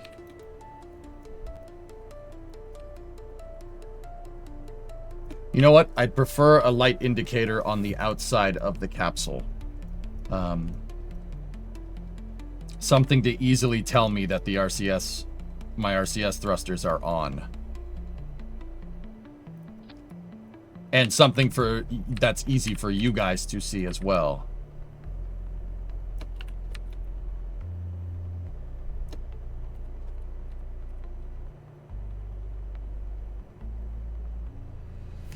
Nah, that doesn't look right.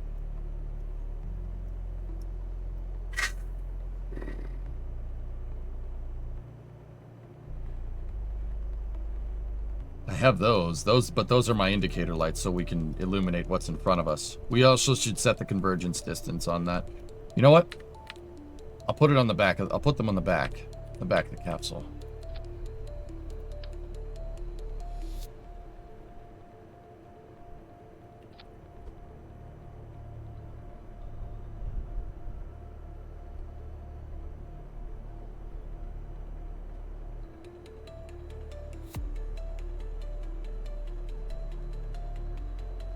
Red, lights on, no emission.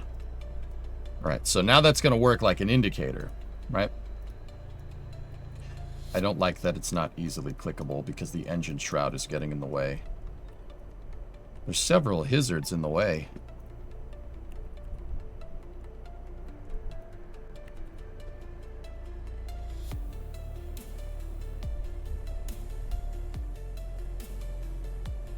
The lamps rub against the chumbles, and Plubus and Grumbo shaved away. That leaves you with a regular old Plumbus. You know what? There's no scenario here where I'm gonna be looking at the Cal controller.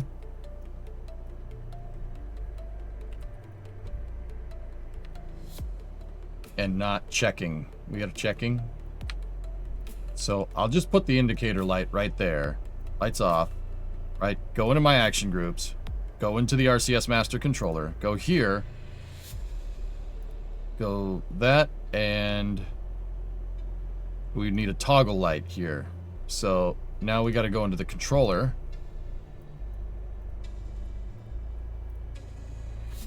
Okay, so if the controller is set correctly, if we hit play, ding, and then if we reverse, ding.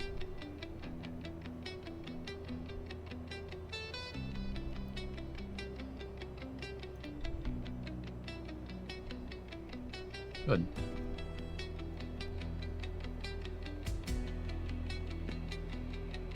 I would like to be able to see if it's enabled from the outside now that I'm thinking about this. So, hold on a second.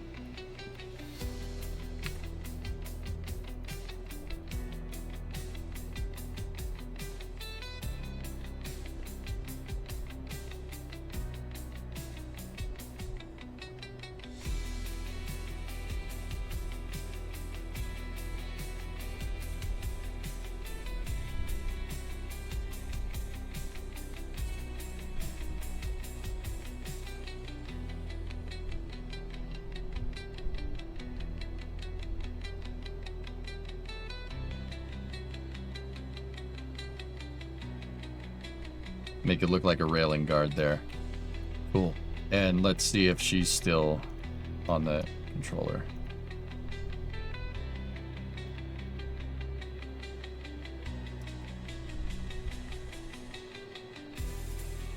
Cool. See, I like that.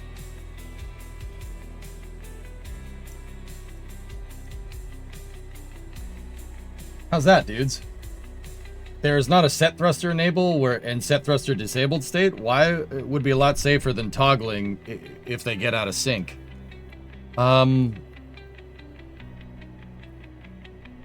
We could put...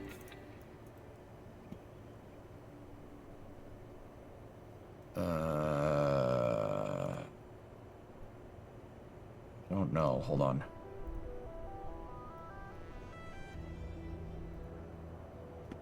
No, there's only toggle state.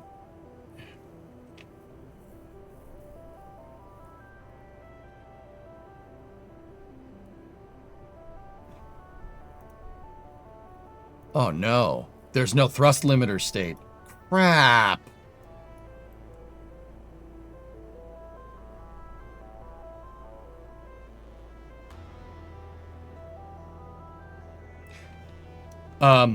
Thrust limiters, we can't mess with the thrust limiter is not a keyable thing for a cal controller.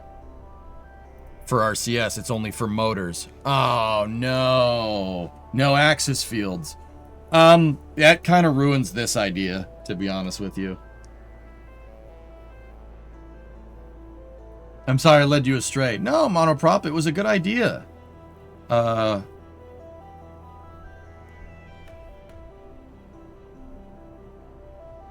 Yeah, I know. Submitted. No, I was thinking about it too. This is going to be hard to manage. You know, we might want to just take our chances with the AGs.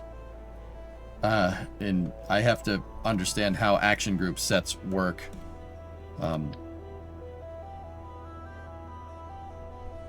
I still want that indicator light though. The indicator light is super useful. We'll just have it on an action group. But I'm going to need, if we're going to action group it, I'm going to need 3 lights. I need 3 indicator lights. An indicator light for, well, no, we need 2 indicator lights now. I need an indicator light to show that the OMACs are on, and an indicator light to show that my translation thrusters are on. So there are 4 lights, and then the master controller as well. But see, that's where this gets to be a pain in the butt, right? Do we want something that shuts everything off, right? Like, but then again, actually, you know what, dude? You know the best way to do this? One action group that shuts off all the small thrusters, and one action group that shuts off all the big thrusters. That's it. I can't really think of another scenario here for what the type of missions that I want to do with this thing. I can't really think of another scenario where I wouldn't have the translation or wouldn't have the rotation thrusters on. There are 5 lights.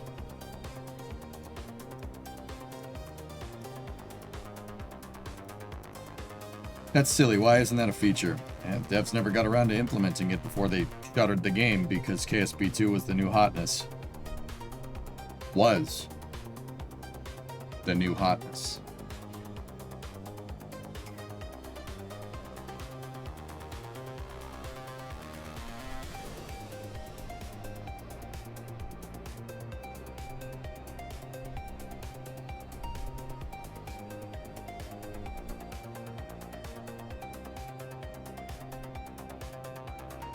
Individual controllers are going to be how we have to do this, dudes.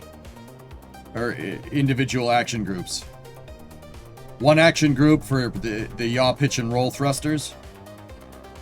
One action group for light duty translation, or for fine adjustment translation, and then one action group for coarse adjustment translation. And we're going to have to just enable all 3. Like, you're going to have to hit 1, 2, and 3. What I wanted to do was have something that just enables all the RCS, right? One action group just enables everything. And then another action group, like 2 and 3, you can toggle the translation controllers off. But doing 1, 2, and 3 already does that. You don't need an overall one. There's no need for that. So get rid of this.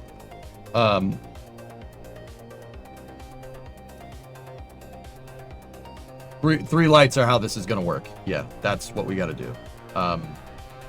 Yeah, there are 3 lights. All right, so I need action group sense.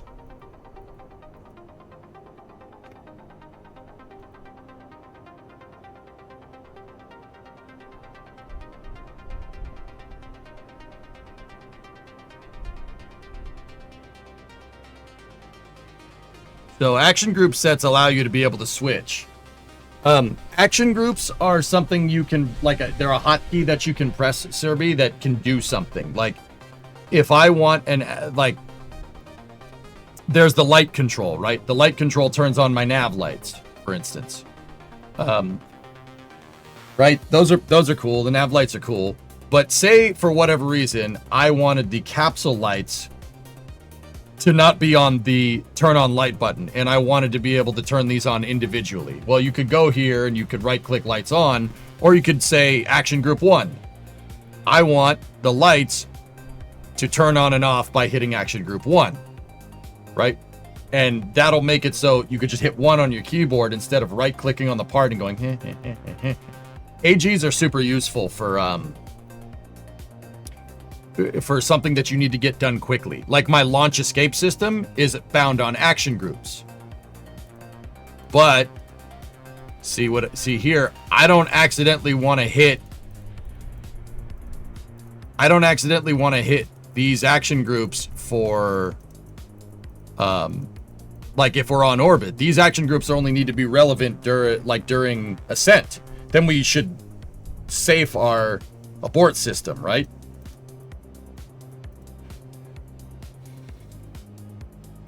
And that's what I'm worried about. I don't want to say I put myself, so this is me. This is making, what I like to do, guys, is with capsule user experience, I like to make it idiot proof.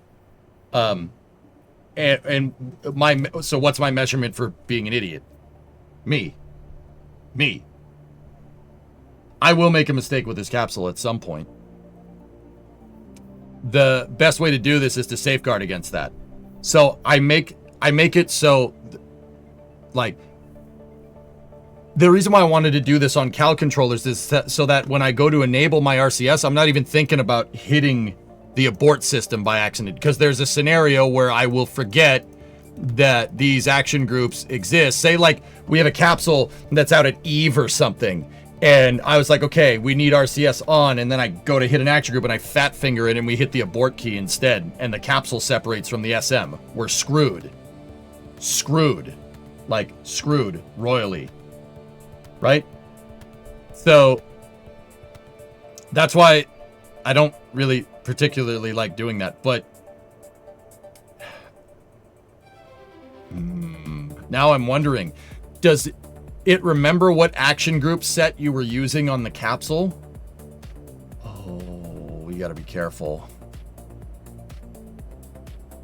There's no way it remembers. So like if I use action group set 2, right, on the capsule, and then we go switch to something else and I switch it back to AG set 1, and then we switch back to the capsule and it's on AG set 1 and I accidentally hit the wrong key and it aborts. Ugh. Okay.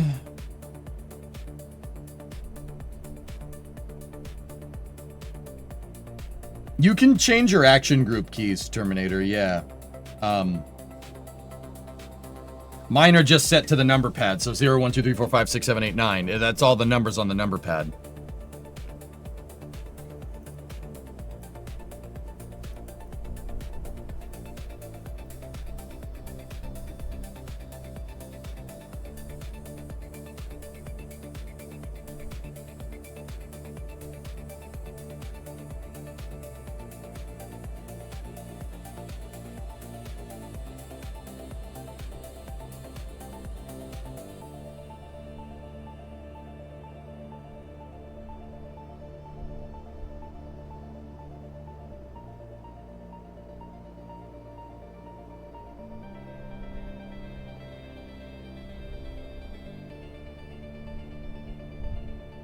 Can you change the abort action group hotkey in the settings to something else, like on the other side of the keyboard?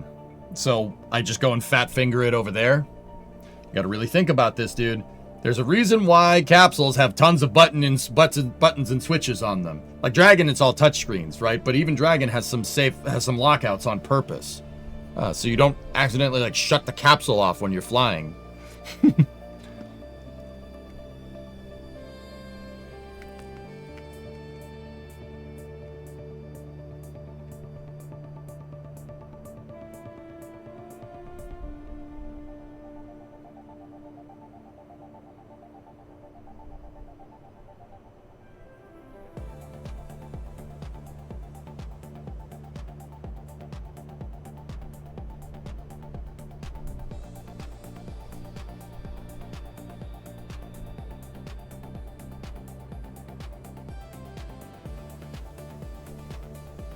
What's coming to my mind is binding the action groups in a way that makes it so you'll never accidentally hitting shoot deploy is not that big of a deal. I'm just worried about AG4. The reason why I'm worried about action group 4 is because it separates the docking port from the heat shield. That's a SM separation because that's how we mechanically built our abort system. This shroud pulls the capsule away from the service module. Can you do combinations? Yeah. So these kind of sets won't work.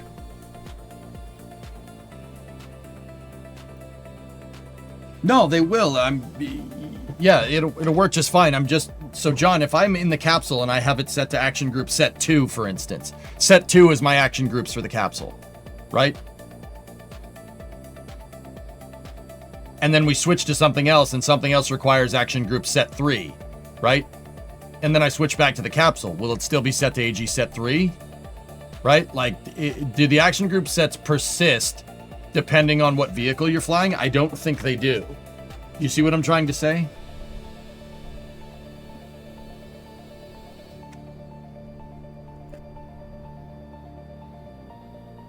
I don't know, but it's worth testing.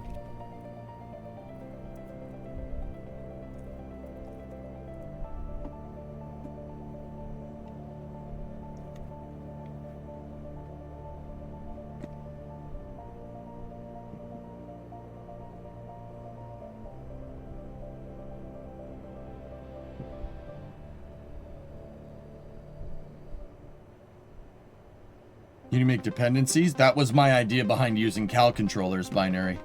But that doesn't... Yeah.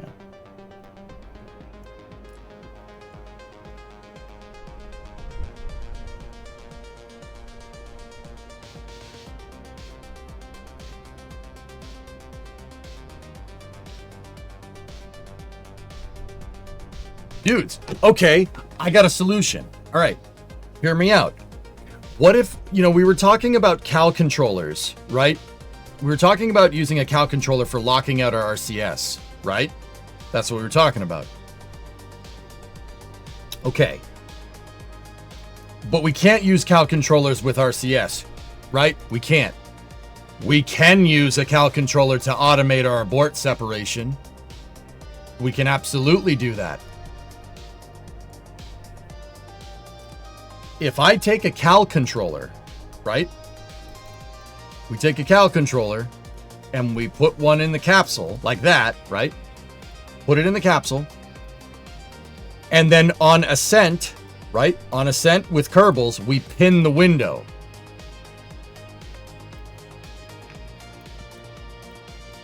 Or we manually arm the launch escape system, right?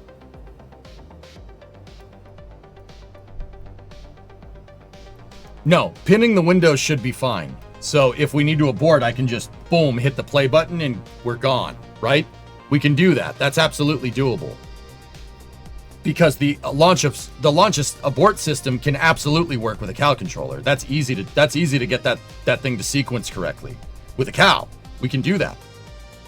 And we can save our action groups for the RCS only. Right? That way we never have to worry about fat fingering the RCS in the abort systems, nor do I have to worry about unbinding action groups from the abort groups, right? Why wouldn't you put the CAL on the launch escape system so if you fat finger it and play the CAL, that separator will still be in it?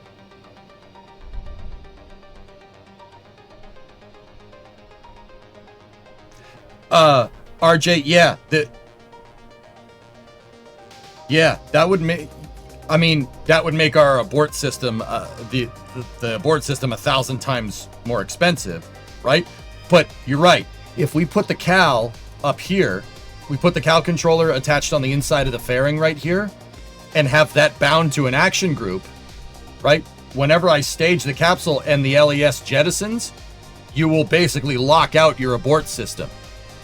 Because the CAL controller that controls this decoupler right here, unless manually overridden, right, will separate. And we don't have to, it'll unbind itself. It'll lock itself out because we separated the LES from the capsule, right?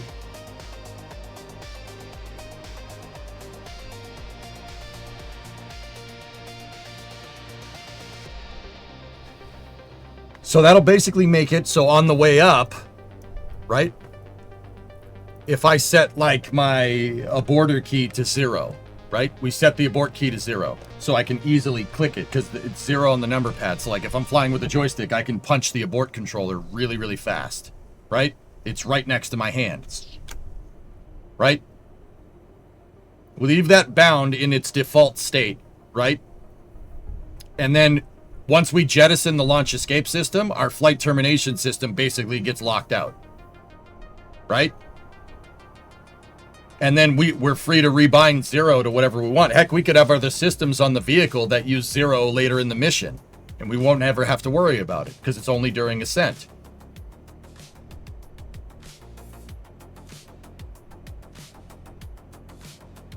I like that. That's good.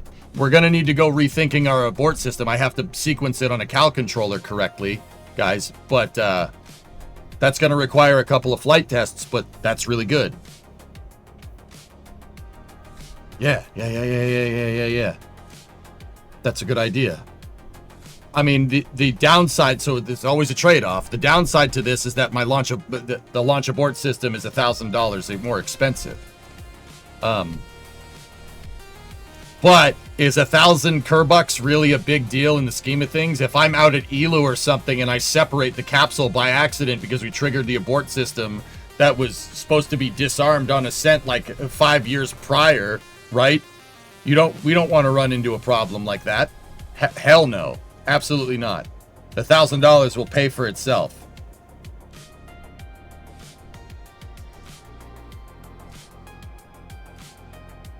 Never add cost to safety. Yeah, right, for sure. So once again, fellas, what we're gonna have to do is we're gonna have to test it. We're gonna have to test our aborter. I'd say it's worth the squeeze. I'm with you. I really think so. Yeah, that's the only downside I can really think of here. So let's get the cal controllers out of the capsule. And we'll make an abort controller here.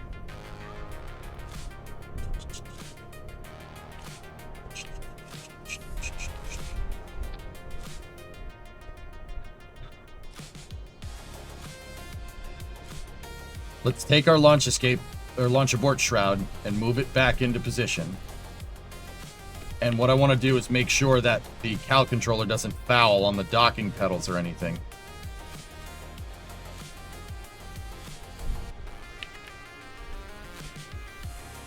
You know what? Let's...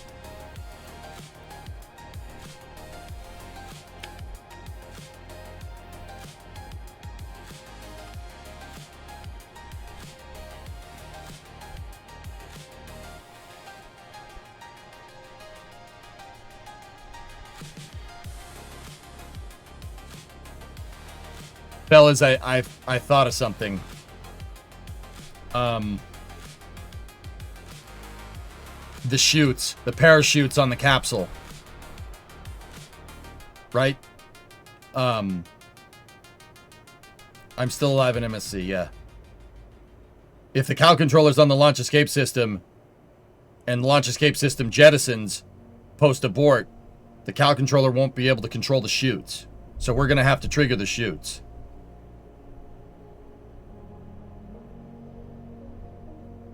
Put the same group as the cal. I don't want to deploy, John. The capsule's inside of a fairing. It won't let us do it. It'll lock it out because it's inside of a fairing at separation.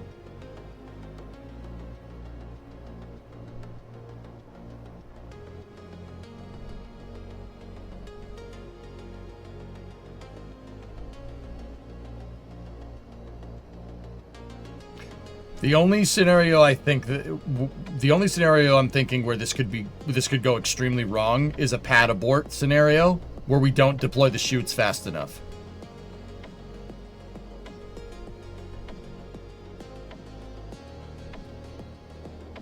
Because you can't arm the chutes while they're covered. Generally no, Marius. Yeah.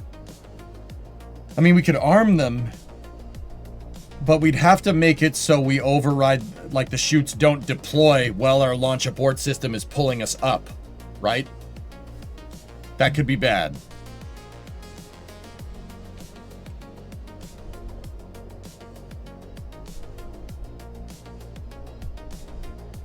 I know how to make an Orion capsule. Just make an Altier lander or Starship HLS. Oh yeah, Andy? Is that what you're working on? That's cool.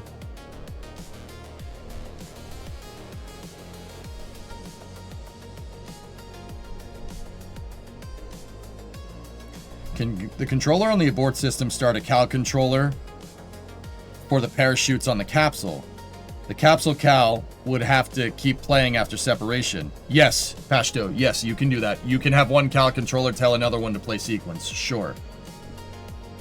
I mean, that's kind of hard coding our chute system, but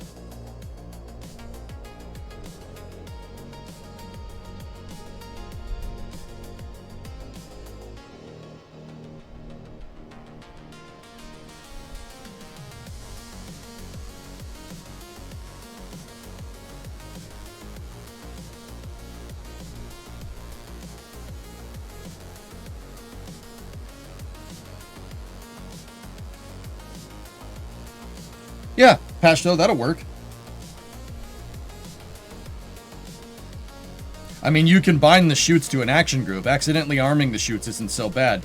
So Ethereal, you know what? That's not a bad idea. But the chutes are already bound to an action group, whether we like it or not. Is there? You guys think there's a scenario where, you think there's a scenario where I won't be spamming the spacebar in the event of a catastrophic failure? Like, is there? So where my mind's going is that the chutes are always right here, right? And if the cal controller separates this thing, right, and we have control of the capsule, all that's going to be left in staging is the chutes. So we could just hit spacebar. Like, is there a scenario where I'm going to be distracted while the capsule is coming down, crashing towards the ground? I don't think so. Pretty sure if we abort, the capsule is going to be singularly the only thing on my mind, right? Like,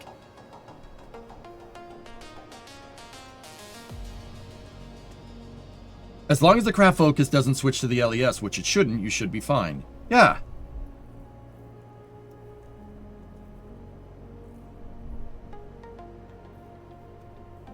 Well, Caden, we can do that, but once again, make it idiot-proof. Will I remember to unbind the AG every time? Unlikely.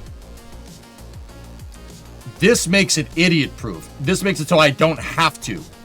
I don't have to remember to unbind it. It'll unbind itself because it burns up in the atmosphere. Does that make sense? That's the whole thing I'm trying to avoid. I don't want to have it so I have to do a manual action to save my launch escape system. I want it to be automatic.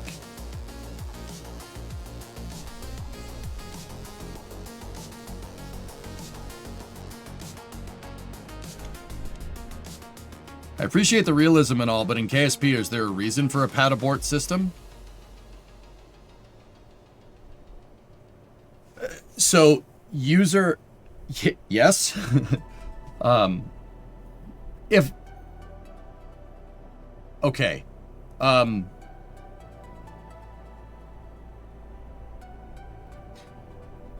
Dude, I do some funky stuff in KSP. I don't want a scenario where I put the vehicle out there and the Kraken takes it. You know what I mean? I want to always be able to get Jeb, Bill, and Bob away from the vehicle if something goes weird with it. I don't care if it's sitting on the pad.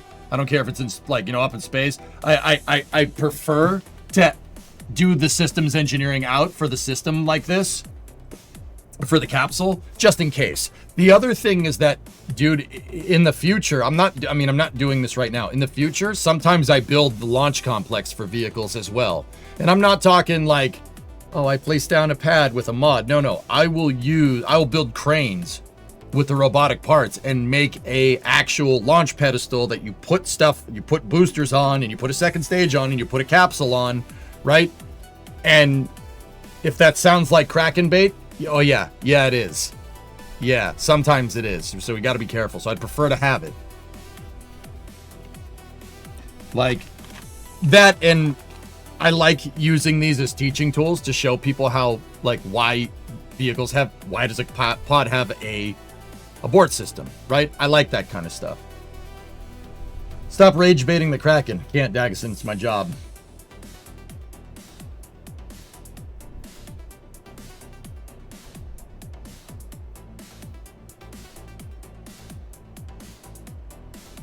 The internet says action groups are persistent to the vehicle that they are saved on. Action groups, but not action group sets. Flip up. Yeah. Kraken gotta eat too. No, Duke. We're gonna starve that son of a biscuit. Biscuit. Crumpets. Give me some McVitties, man. Those digestibles are just so damn good. Kraken biscuits? You know what? I don't want those. That sounds like they might give you stomach problems.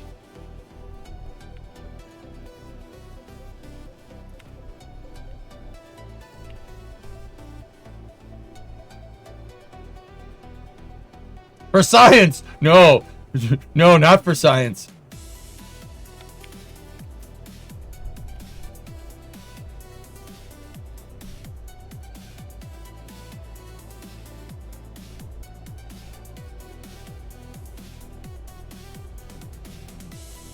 Fair answer. I know that I get too over-engineered in the VAB and therefore end up spending less time flying. Yeah. Yeah, no, I'm not doing that. All of the stuff that I'm implementing right here are based off of flying the capsule and what I want out of it. You know what I mean?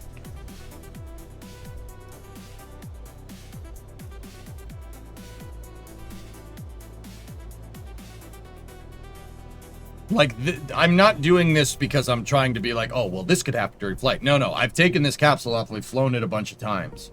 I think I've done 6 flights with it.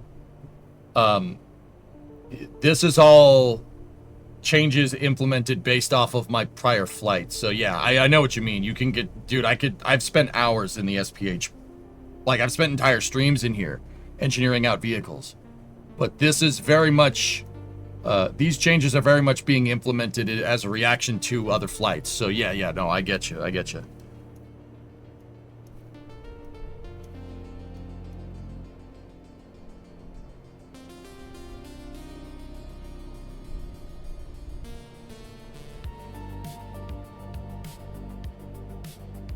Astronomy, am I an engineer in real life? No. I'm self-taught when it comes to this stuff. No, not an engineer.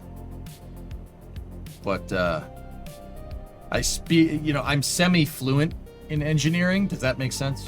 I could talk with engineers. Like, I understand what you're saying.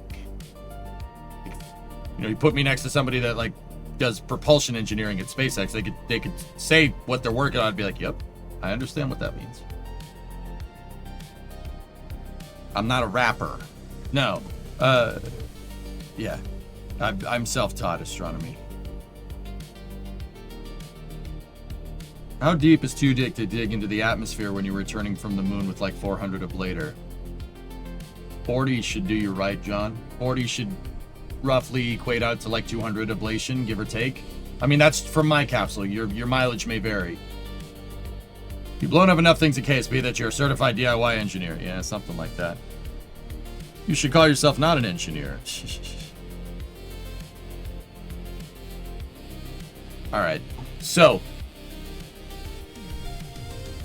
let's work on this. We need to get the flight time of our abort system, guys. So we're gonna have to do a pad abort and get some data on that. So let me put my launch clamps on this thing.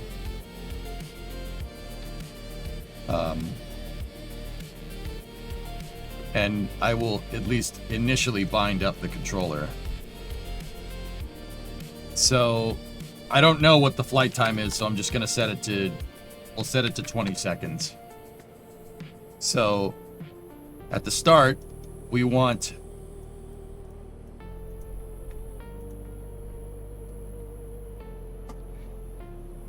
activate.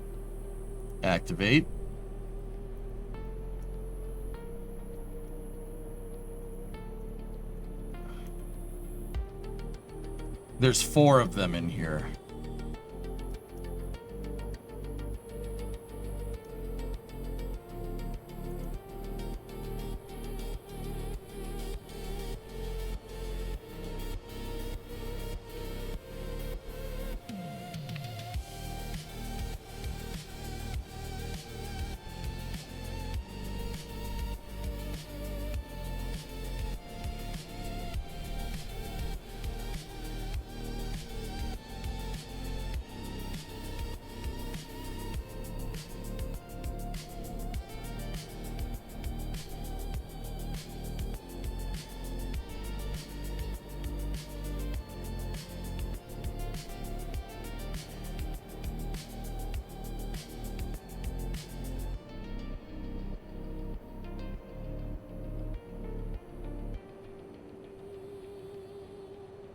All right, so first of all, unbind all of that from there.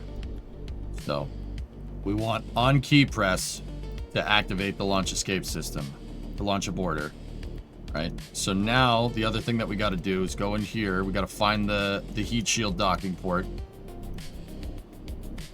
right? Bind, undock, not to AG4. Bind, undock to that. There we go. Plus in that.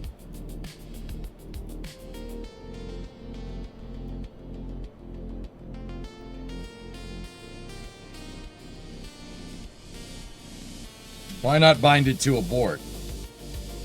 I will bind the cal controller to abort. Abort, a hotkey, an action group key is good for triggering a single event. My abort sequence is actually a little bit more complicated. It's a sequence of events, and cal controllers are good at sequencing. That's what they're used for.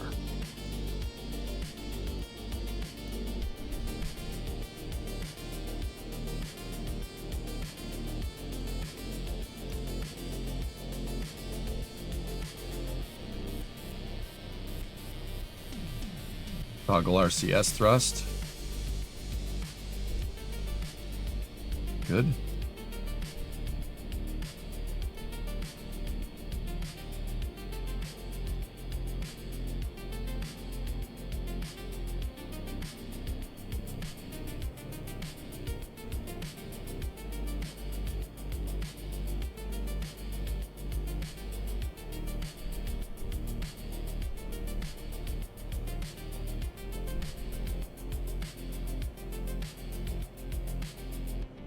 All right, well, that's the beginning of it. So how this is going to work, right?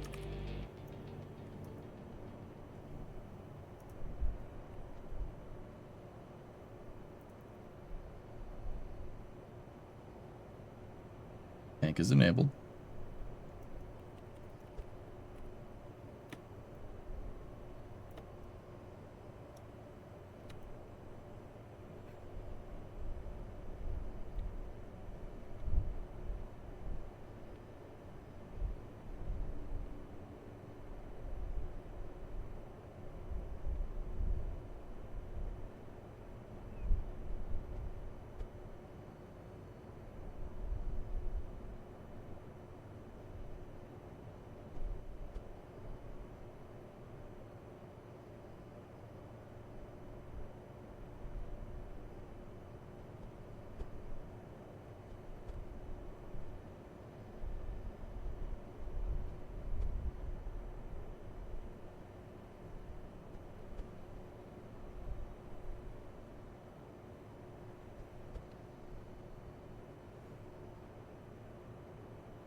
Okay, so I don't know when we're going to need to trigger the next event. So what is the next event, just in case anybody's wondering?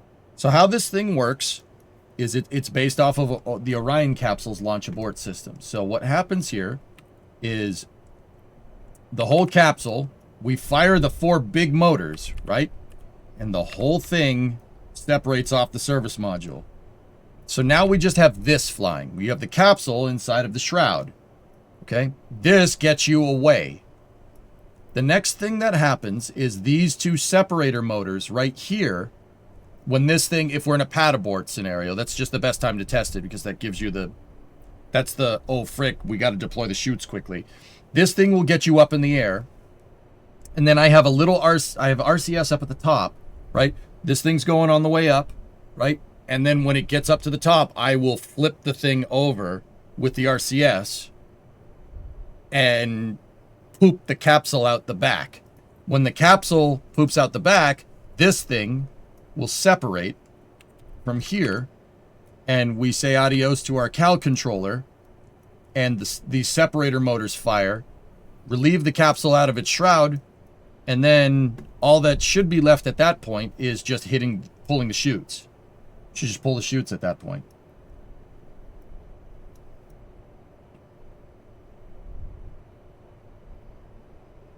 And then the capsule will just come down like it normally does.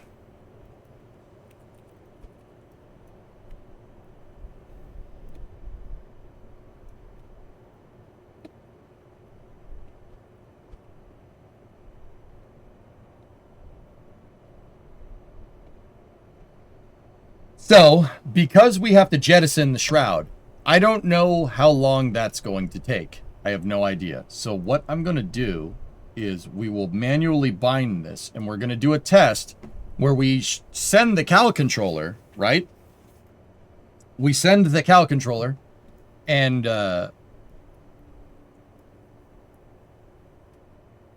get the capsule to fly, and then we time it so the shroud will separate at a certain time after abort separation.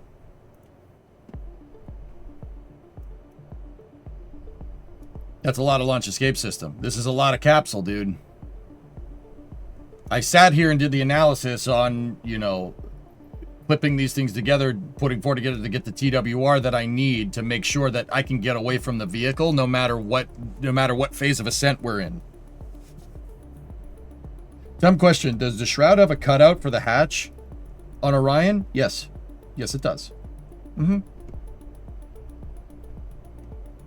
Yeah, there's a little hatch on the side. How many G's do the Kerbals pull? 9 with this one. Well, I'll show you. You'll see it.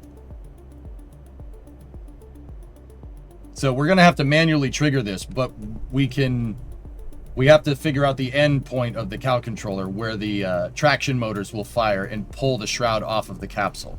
So we're gonna need to do a test here, and I think that pad abort is a good analog. If we really wanted to corroborate the design, we would do it during ascent. during max Q. The maximum dynamic pressure encountered for an Octo 3 vehicle with this capsule is about 20. It's about 24,000 pascals, so 24 kPa, which is a high dynamic pressure, but that's actually kind of a lot for real life, but it's a lot for KSP too, but that's fine. It's okay.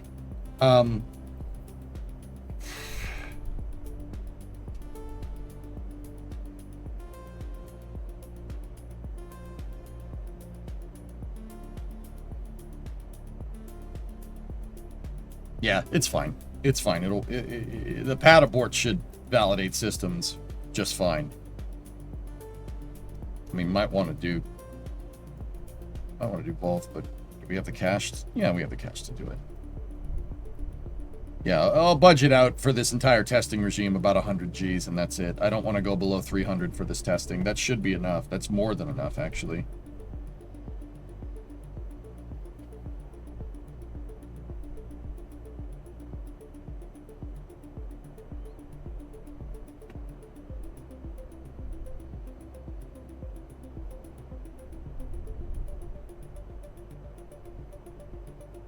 Pad is better to put chute deployment mind at ease, correct. How many kPa? 24. 24 kilopascals at maximum dynamic pressure with this capsule on the rocket that I use to fly it.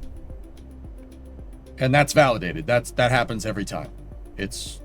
I've done 6 flights with the capsule. These changes that we're making, guys, are based off of prior knowledge gained from flying this thing. So this is a good scenario where I'm using flight data to influence the design to make the capsule better. SpaceX does that all the time because they fly things.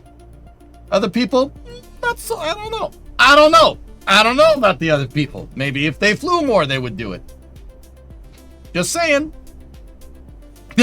Just putting it out there. Sorry. All right. With that all being said, let's switch over here.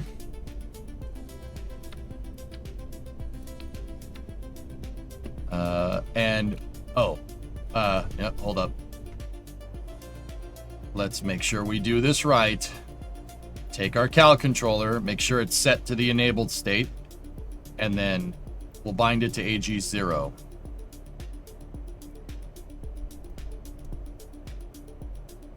We just want play sequence. That's it. And I will...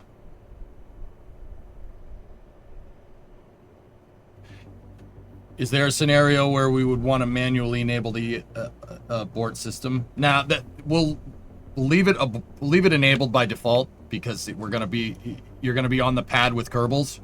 I'd rather have it there. Like, I don't want to put a rocket out with Kerbals inside of it, have something go weird with the Kraken, have to separate the capsule, and have to manually enable the controller. So we'll keep it manually enabled. But in the future, we could manually disable it if we're doing like mission mode integration with this thing. In other words, I'm progressing well on heavy launch vehicle development. Oh, nice. Looks good. Okay, cool. So our aborter is bound to action group 0.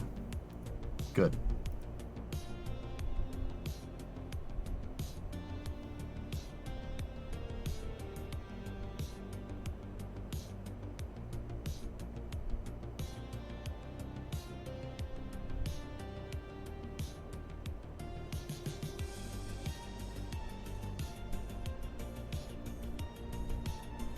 Okay.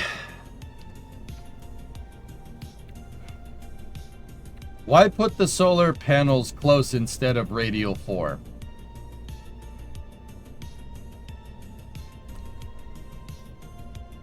I don't understand what you said. Okay, no Kerbals on board.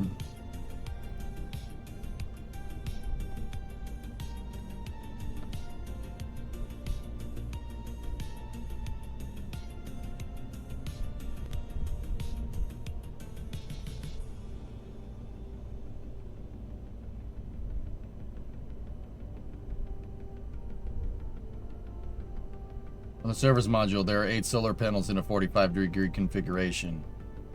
I know. I put them there.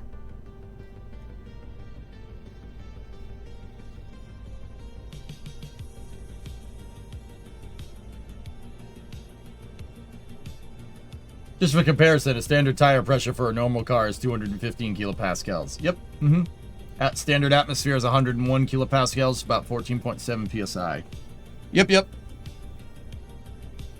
So yeah, the dynamic pressure is not too high, but that is high for a Kerbal rocket. But it's actually okay. It's good enough.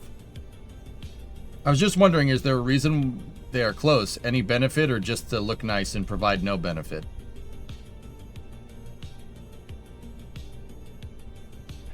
I put my solar panels in places where the RCS won't be blowing on them.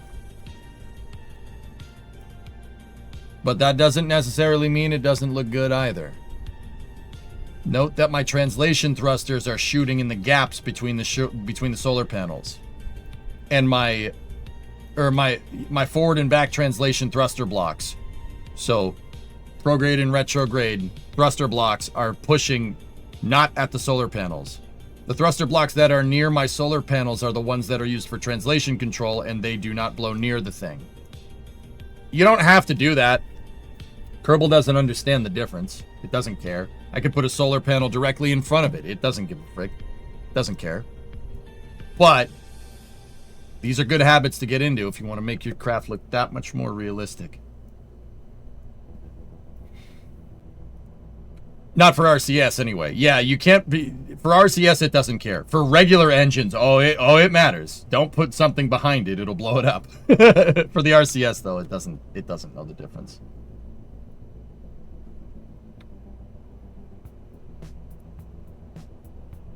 You love watching me play KSP, Robin? Thank you. You're making a Flight 11 Metallica recap. Would be interested in seeing your reaction when I post it. I can't stream the reaction because Metallica will come and Kirk Hammett will kick me in the face. I don't feel like being kicked in the face by Kirk Hammett, dude. Or James Hetfield. It's mostly Lars, let's be real. Mostly his fault.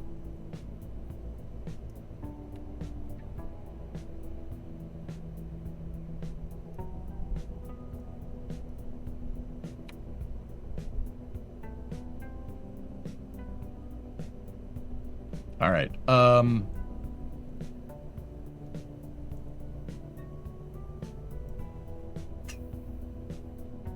Okay, so we have it bound. Let's go. Make sure there's no Kerbals on board.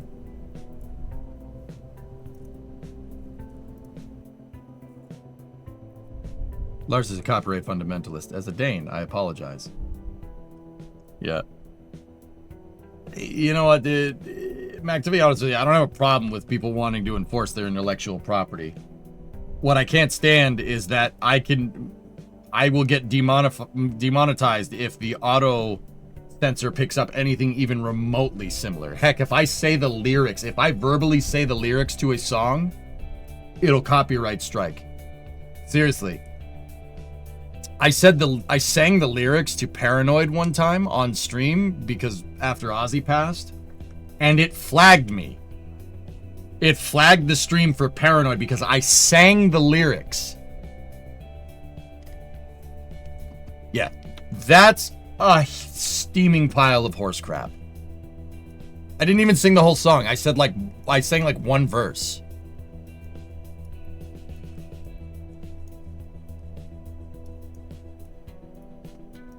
Yeah, dude, the thing listens. Yeah, the demonetizer. Okay, we're bound to AG0. Let's think about this flight profile. What are we doing? So our action group is bound. I'm going to hit 0. Launch escape system will activate. We need our RCS. I will launch with SAS on and RCS enabled. RCS enabled shouldn't do anything right now. All the thrusters are off.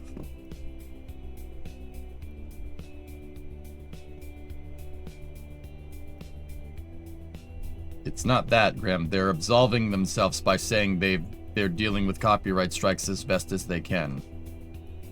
I don't want to talk about this, guys. Let's focus on the abort, okay? All right, so once that happens, what we need to do, and I'm going to need your guys' help here because I'm going to be busy flying the capsule.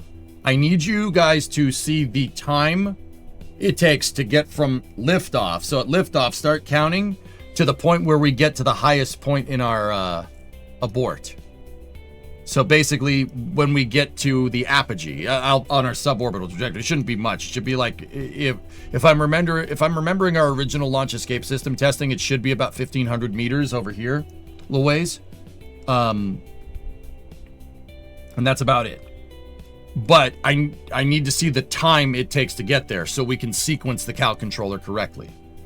All right, so I have my hand on the abort key. RCS is enabled.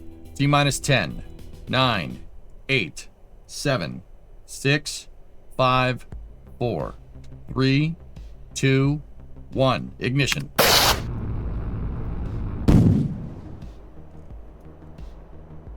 And now.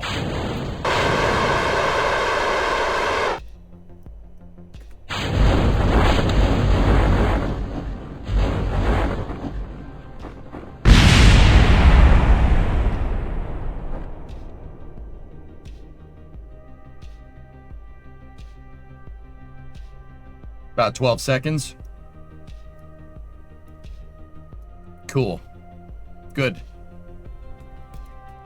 All right, now we know. About 12 seconds. About 12 seconds.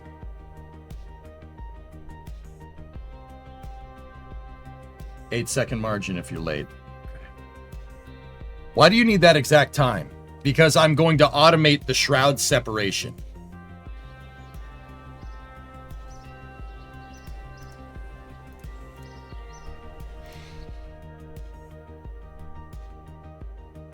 Well, the chutes I'm going to have to manually trigger, J-Speed, but I figure if I've hit the launch escape system that I don't think there's going to be anything that's particularly distracting me from deploying the chutes at the correct moment. If I've hit the abort, that means the capsule is my singular focus. So I think just keeping the chutes in stage should be just fine. There's a whole reason why I did this way. It basically makes it so you will never accidentally fat finger the abort controller. So my abort controller is on the shroud itself. So when we jettison the shroud after you guys said about 12 seconds, right? So let's open up the editor, right? Go in here like this.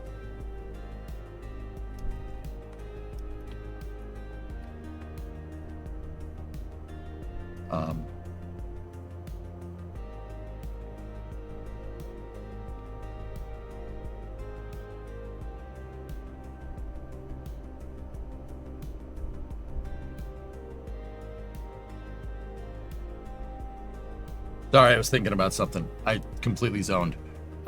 So 12 seconds. We need to go 12 seconds in. And then we need to go here. Undock. Oh, don't bind that to staging, idiot. Bind it here. Discovery, go at throttle up. Go to here, plus in a point. And we plus in that point at 12 seconds. Right? Now, simultaneously, what I'm going to do, go into the AGs and my traction motors here. We are going to activate those, activate the Separatrons. Just make sure we activate both of them. You don't want to activate one. Plus that in, plus that in. Set that to 12 and set that one to 12. Done. Pizza King! 53-month resub. Thanks, dude. Now we can unbind that out of AG5. We don't need that. And we can unbind the chutes out of AG6. So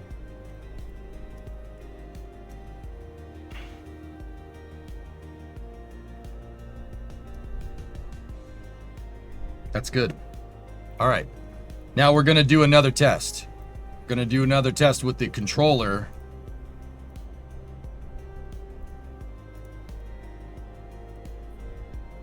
We're going to do with another test with the controller controlling the entire abort sequence.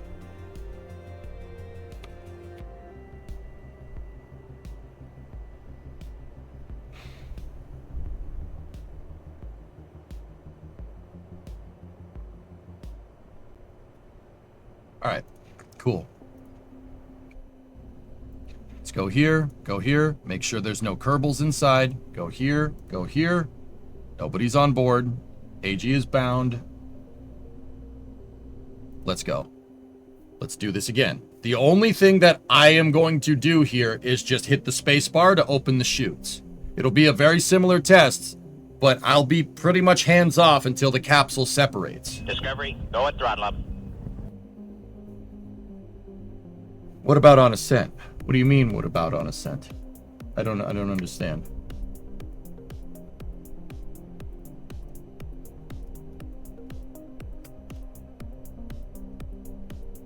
Yeah, an engineer, go ahead. What should you call your uncrewed lunar lander? Jeff. SAS, RCS is on.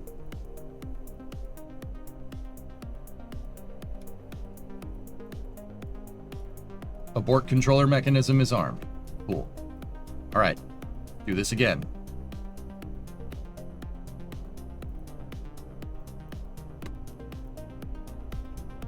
Okay, T-minus 10, 9, 8, 7, 6, 5, 4, 3, 2, 1. Go!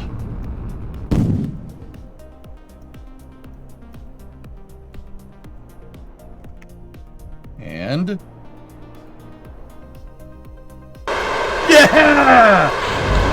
Awesome!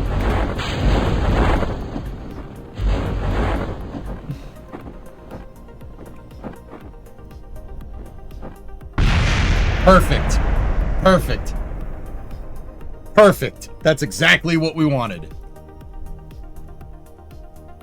Excellent. That's mint, dude. Super cool.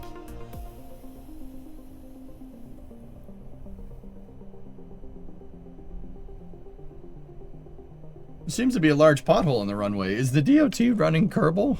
There ain't no potholes on my runway. It's dirt. It's not even paved. So yes. Wait. No.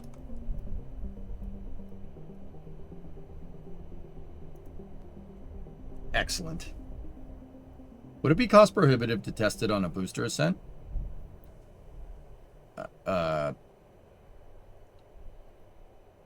Everything happened with the Cal controller except for shoot deploy. Shoot deploy was done manually by me.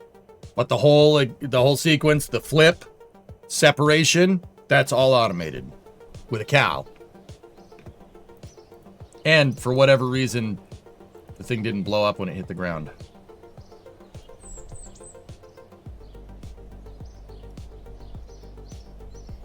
That was sick. That was super cool.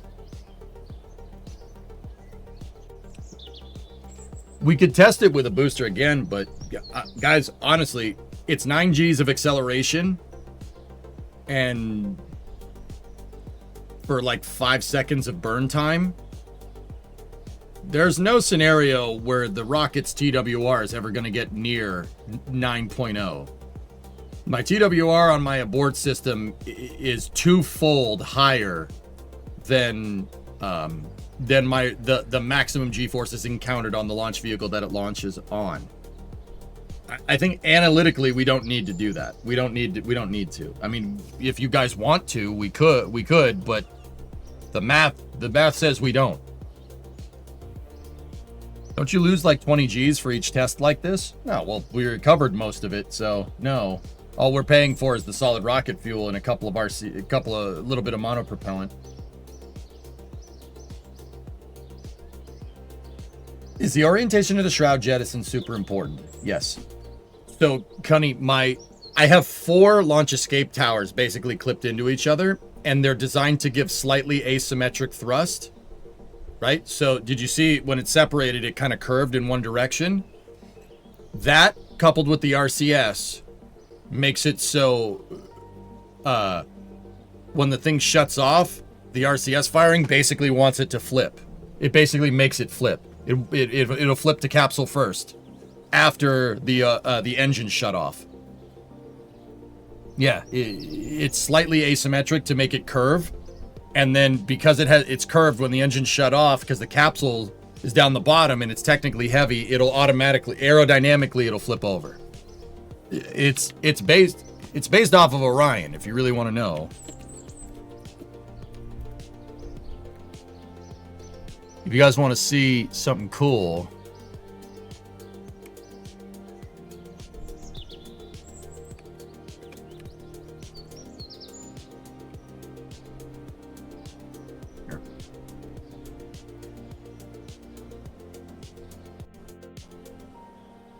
ignition. watch this. PLC Minotaur launch vehicle is carrying the AA-2 launch abort system for. So this was the Orion AA-2 Ascent Abort 2 mission. What they did was they took a dud Orion capsule with a real launch abort shroud and launch abort system, right? And then a dud service module. And then they shoehorned a Minotaur first stage, so an ICBM first stage, into the bottom of the vehicle. So, and then it's inside of a shroud. There's an ICBM first stage in here. And then from this ring up, the thing with the black stripe, that's a dud Orion with just basic launch abort avionics inside of it, but the abort shroud is real. The abort system from here up is the real deal. That's the real thing. So this was a little while back. I think this was 2019 when they did this. So they launched it at LC-46 at the Cape. Look at that thing. That's so goofy looking. It's so cursed.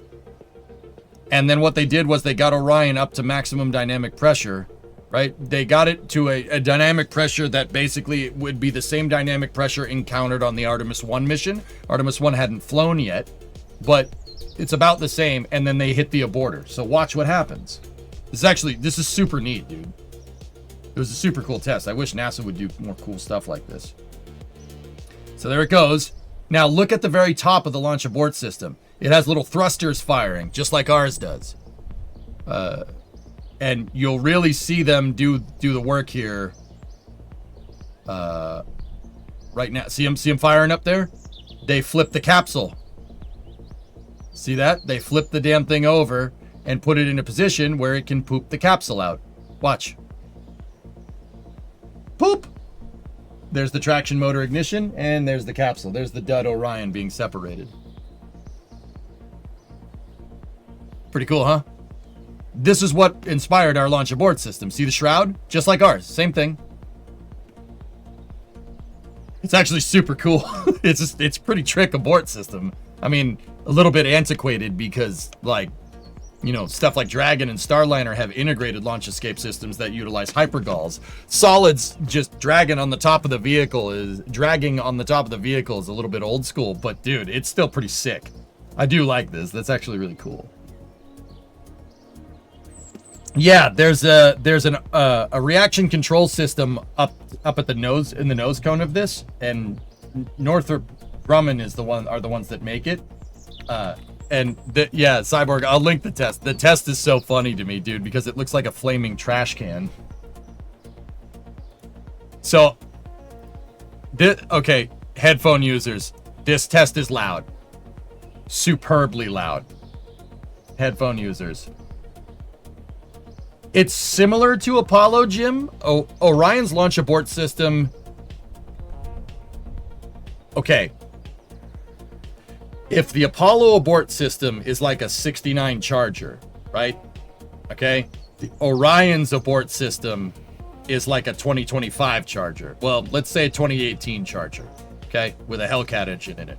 It's the same idea.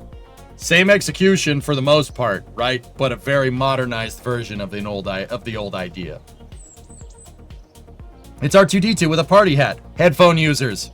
Headphone users. This gets loud. 6, 5, 4, 3, 2. Flaming trash can!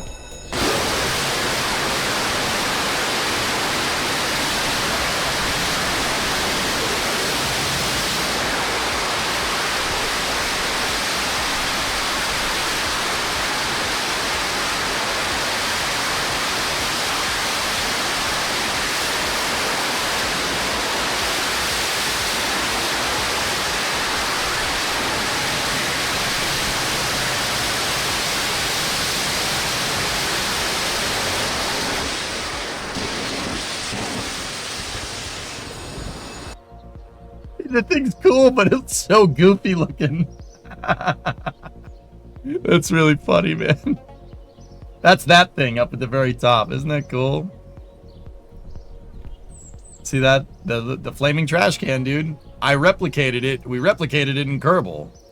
But I used RCS. I used just RCS because we don't have whatever that is. I think that is an SRB that with modulating thrust chamber or modulating nozzles. Like you can change it. It's a reaction control SRB if I'm looking at that correctly, which is it's pretty cool.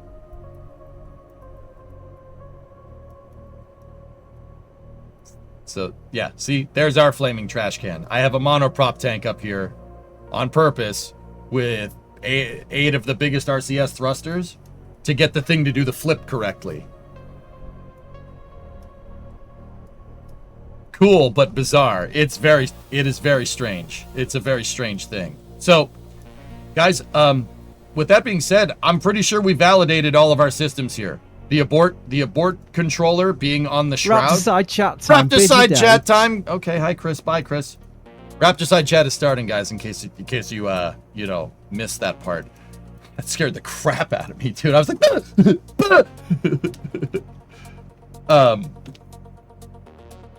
that was loud.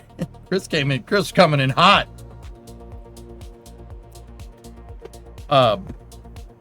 Anyway. That pretty much validates our systems here. I was like, hi, Chris. Ah! The Burgonator jump scare. Fight or flight review. So once again, that validates our testing, and that validates our kind of quote unquote UX for this capsule here. What I wanted to do is make sure that we never accidentally fat finger an abort controller. Now we can't. Like, I don't want to send this capsule with the abort system, right? And an action group to say, separate the capsule from the service module, right? Jettison my launch abort system, but still have an action group bound to separate the capsule and go like all the way out to Joule or something, and then be doing a docking operation and hit the wrong key and separate the capsule at Joule from the service module. Because then we'd be boned. That would be not very great to do. Yeah, that would be good to do things that are not correct to do. So what we just came up with was a system so my launch abort system is bound to an action group, but because it's on the launch shroud, right? Because it's on the launch shroud, once the launch escape system jettisons, my flight termination system, my abort system, safes. It safes itself because we separated the controller that has the key to separate the capsule from the service module. From there, if we want to trigger a separation, you have to get in here and manually control it. That's part of the reason why I use docking ports. I never want to accidentally hit the spacebar and stage this thing on a decoupler when you don't mean to. You have to go in here and right click and decouple. It's an action that you have to get in here and do very much deliberately. So now I never have to worry about fat fingering the keyboard and triggering the launch escape system if I forget to disable it. It disables itself. Part of how I design crafts, guys, and I talked about this a little bit earlier, but part of how I design crafts is to make them idiot proof. Not because I'm an idiot. I mean, I kind of am. Look at me. Right? But I designed them this way because, you know, what if we sent a capsule in the future? We sent a capsule out to Duna, right? And then I went and did something else for a contract, and then I came back and I forgot how to fly this thing. It happens. You don't want to go pressing buttons until you blow something up or fail the mission completely. With this way, there's no buttons to press. The button for like a for termination, it's already gone. You don't need to worry about that.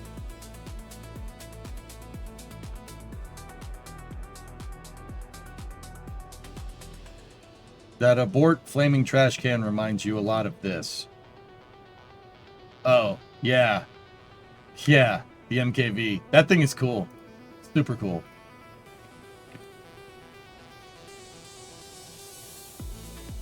The best button is no button. Bingo. It's idiot-proof, Hip. It is now impossible, once the launch escape system is jettisoned, to trigger an abort. Because once the launch escape system, we'd only jettison the launch escape system in a scenario where we're going to make it high enough up where we wouldn't need it anymore. It is impossible for the vehicle to abort into scenarios where when the launch escape system isn't attached. Very simple. Very simple. I'll never fat finger a freaking a key, right? I'll never fat finger a key and accidentally fail the mission, which I have done in the past. You guys, who's real old school? You guys remember where I separated a service module from a capsule, and all my RCS was on the damn service module, right? And I had to, the capsule drifted through space, and I had to Kerbal. I was using Kerbals to push the capsule to get it on the right re-entry trajectory because I fat fingered the keyboard. And then one of the Kerbals ran out of RCS, and I had to play ping pong with the Kerbal to bounce him back to the ladder to get to the capsule so the Kerbals could come home. The Ludard incident, do you guys remember that? I mean, J-Speed, you do. I don't trust myself. Make it idiot-proof. Make it streamer-proof, dude. All right? Because, you never know. A lot of people play Kerbal in spurts. You don't want to build something and then get back to playing KSP and be like, I have no idea what I was doing here. No. Think about you 5 years down the road if you're going to play Kerbal again or something and you're going to fly this capsule. Is it intuitive to fly? That's how I design things. The clip's long gone, Wolion. Yeah. But anyway, so now, because we don't have to worry about that anymore, now my action groups are all open. They're all wide open. They're all wide open to work on our RCS toggles that we've been trying to figure out how to do, trying to figure out the correct way to implement since the beginning of this stream.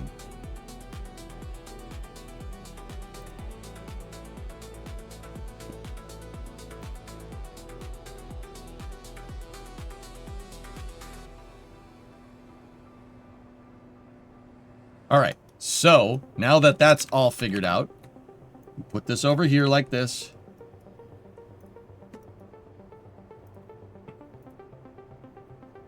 And let's bind our AG controllers. How about 4, 5, and 6, the ones we were using for abort? That will work just fine. All right, so action group 4. I'll have AG4 as my master. No. Well, let's think about this for a second. So after capsule separation, what's the first reaction control thrusters we want to turn on? The first ones will be translation and rotational control, right? So let's toggle that, toggle that, toggle that. So that gives us all of the that gives us all of our reaction control systems for yaw, pitch, and roll. Then the next thing would be so AG5 for our translation thrusters. And they're all in symmetry, so that'll carry over. And then action group 6 will be for my orbital maneuvering and control thrusters, the OMAX. Back there. Cool. What are you doing? I'm playing Kerbal. What are you doing?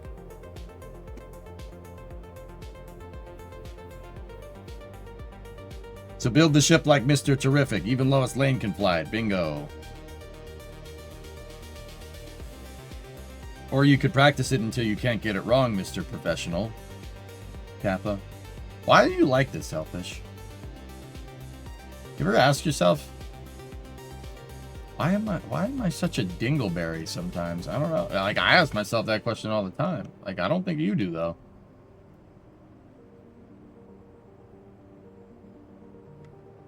Yeah, there you go, Aldezert.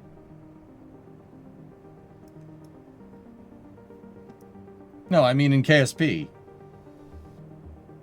I'm working on my thruster control systems for the capsule to make the capsule easier to use.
Thinking. I missed a few streams. Sorry, is this your main Apollo era capsule? It's not Apollo. But it's not Orion either. It's somewhere in between. I'd say that the vehicle that this is mostly like is the Orion CEV. So the Constellation version of Orion. God, jeez, I remember that. Yeah, guys, at one point Orion was a lifting body in the early days. Why is that the main thing? This is what it's mostly like. The Orion CEV. Yeah, that's what it's the most like.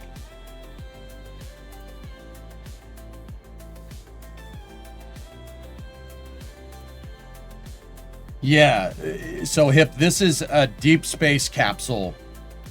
A deep space capsule that's designed to, it was supposed to be Shuttle Mini. That was one of the concepts under the VSE, Hellfish, but they figured that a capsule would be better.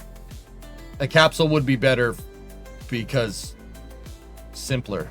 And you know what? Honestly, in Constellation's architecture, I don't mind a capsule. Capsule's probably a good idea. That was a good call. Just go with what you know, dude. If you're going to go back to the moon, go with what you know and then go from there. You want to redesign the vehicle later? Do it. You're saying we could have gotten something epic, but we got something more practical.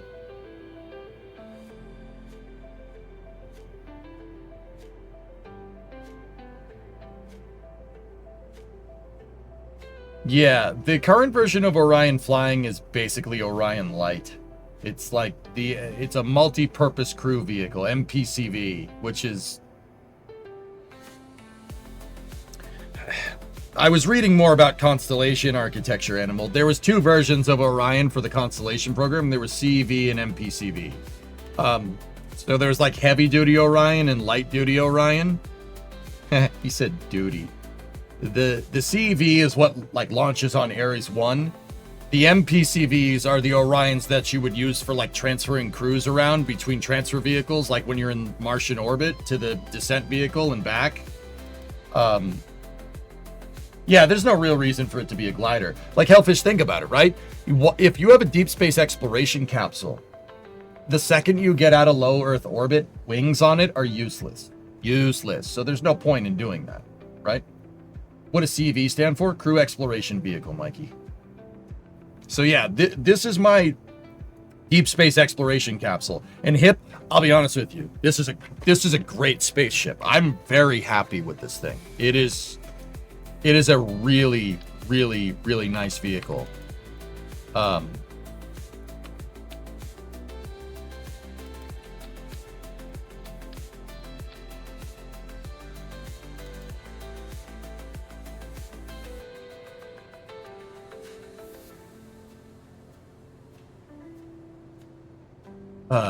I don't think I can make a capsule better than this at this moment in time. The only way I would make a capsule better than this is if I keep flying this thing. Looks clean. I want to see it fly. Oh, you will. Don't worry.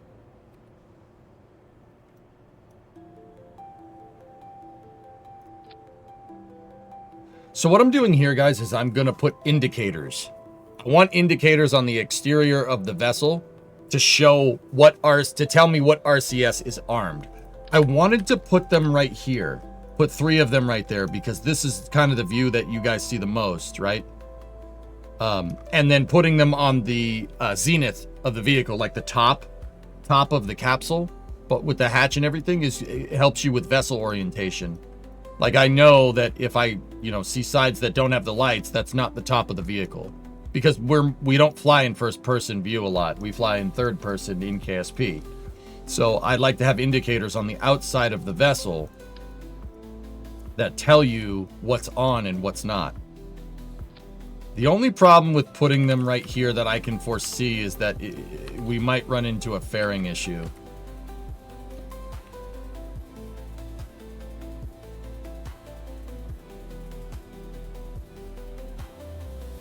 But if I redo my... Oh, no. I answered my own question. Sorry about that, dudes. If I redo my...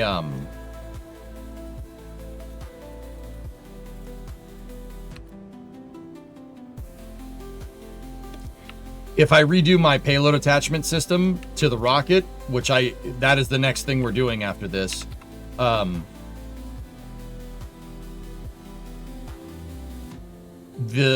don't need to worry about it getting in the way.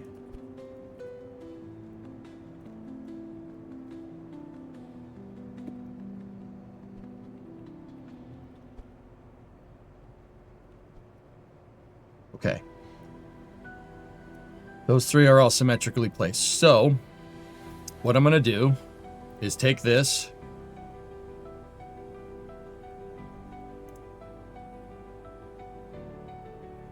We need to remove that from symmetry. Go over here like this. Unbind the three lights from that. We want them separate, working separately from my nav lights. Go down here to AG4. So this one, toggle light. The center one, toggle light. And AG6 for the OMAC, toggle light. Now, these ones, I do not want them to emit light. I just want them to be an indicator button. So, boop. Red. Boop. Red. Boop. Red. So the RCS is locked out by default, so we want these lights off. Cool. And just make sure that these aren't bound to anything else.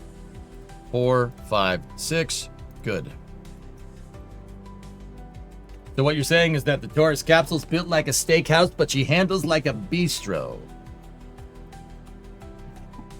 Sure.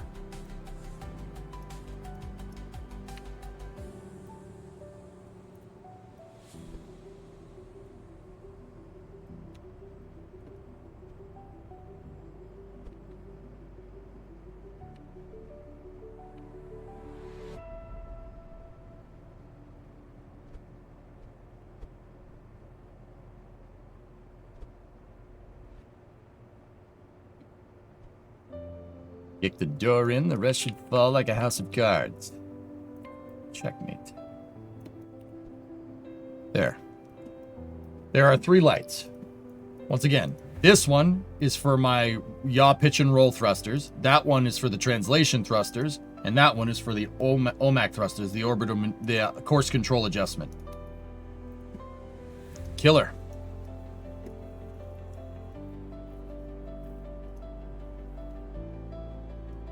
Is this thing really 140 parts? Wowzers. That's a lot of dim.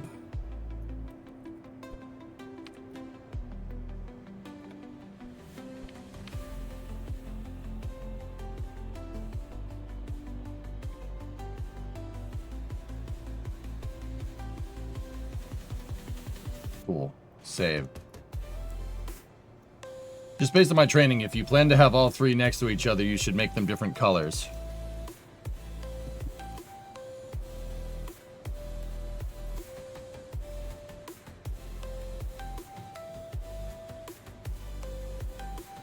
All right.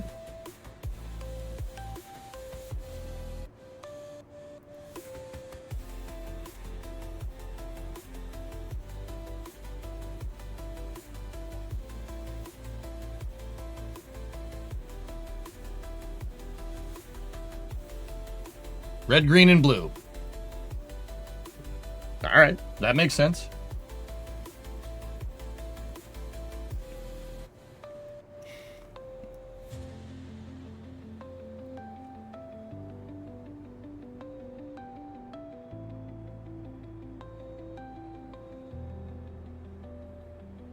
Yeah, I saw it, Rarest. YouTube chat is being a little strange. I thought Starliner had a liquid pusher system. It does, Rarest, yeah. It has an integrated launch escape system built into the service module, an ILES that uses service module fuel. And they're using RS-88 engines, if I'm remembering correctly. I think they're RS-88.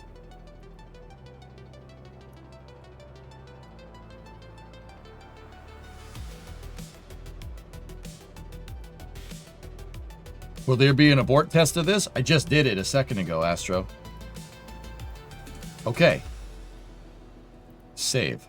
Now, the next thing that I want is a payload attachment fitting for this thing. Hey, Serby, welcome back.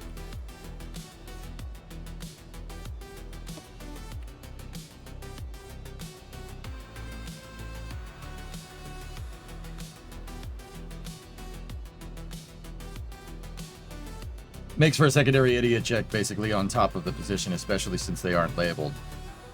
I could use flags to label them, John, but I can't make the text small enough to fit all of that information there. The other thing I was thinking about is we could put the lights in the thrust. We could put the lights in between the thrusters. So I could have a light indicator here, a light indicator here, and then a light indicator next to that. That was the other way I was thinking about doing this. I don't know, what do you think?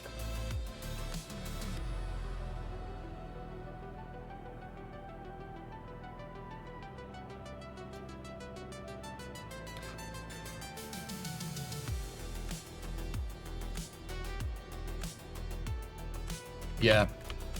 Alright, I'll do that, dudes. Let's put a light there. Because I usually look at the capsule from like a 3/4 view. Right? So let me grab this one. What I'm going to do is directly attach that light to the thruster block.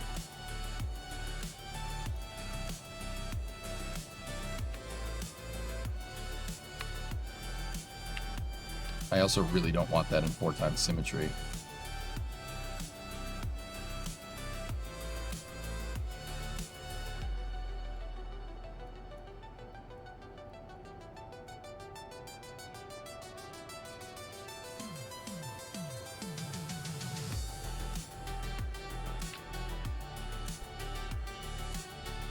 That's correct, Aqualex, yes.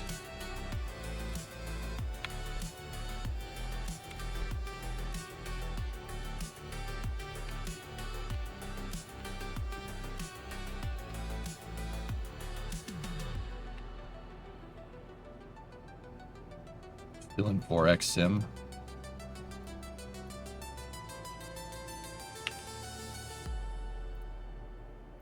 It locks 4x symmetry on me.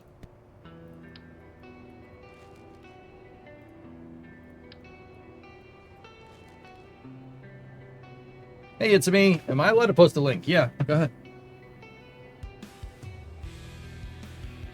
Do you know CAD software that is also good? That is also good for creating a shuttle SSTO concept. Yeah. So, John, because we separated these, I'm gonna go back to red lights.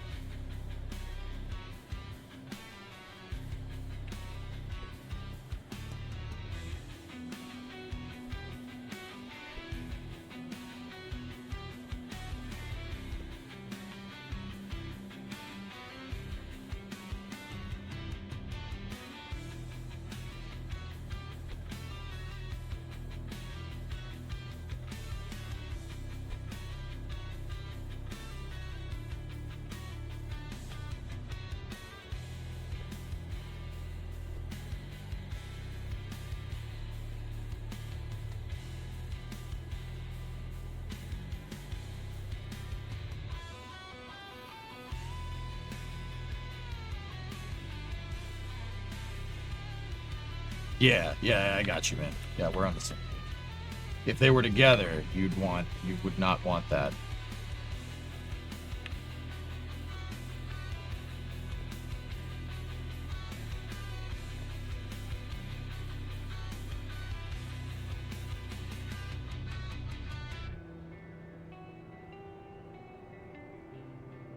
Killer.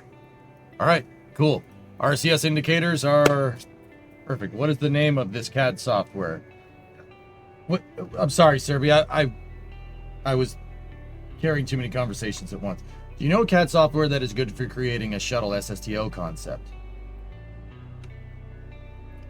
Double check the AGs. AGs are good. Good. Good.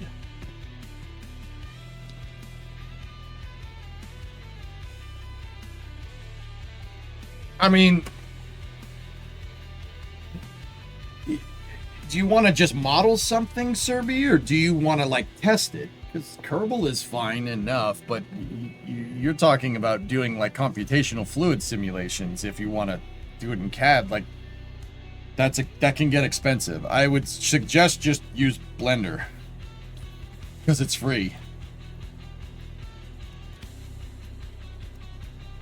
Any refinements to the Calibort script you want to make? No, I don't want to change anything on it because our flight regime worked perfectly, Nova.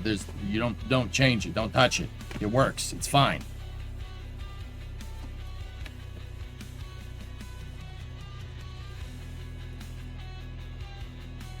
You put them next to the thrusters. See, Flavia, we were on the same page there. I didn't see you say it in time, but I'm pretty sure you said that before I said now I want to put them near the thrusters. All right, cool. Now I want to work on an attachment template, but I gotta pee real quick. I'll be right back.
Waste tank evacuation complete!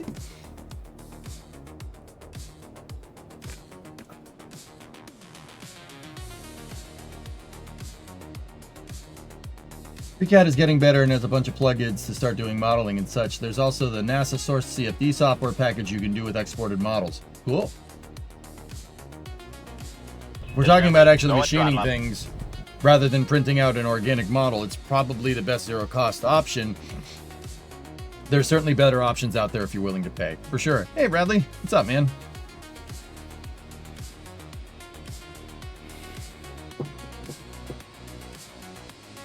All right.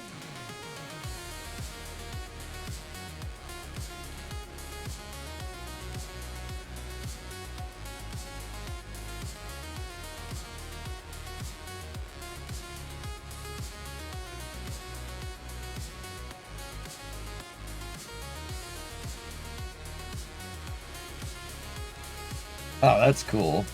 Submarine propulsion panels.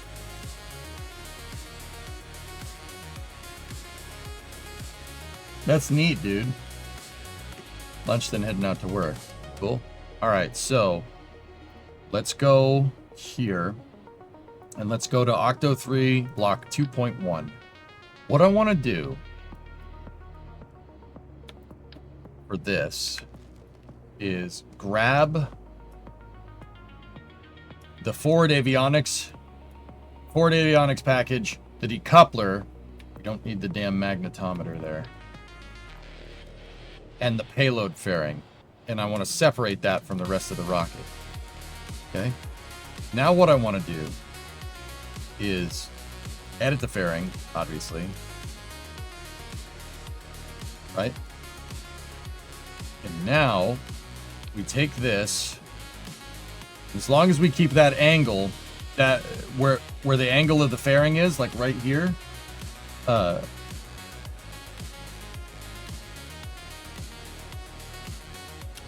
that should do us right. We attach that here. Now, I'm going to put nose cones on this because I don't want it to attach to the engine, nor do I want it to attach to the fuel tanks inside of the service module. I want the decoupler to be attached to the plate. Right? So now we take this and we move this back here like this. And, well, we get rid of the struts. Okay, so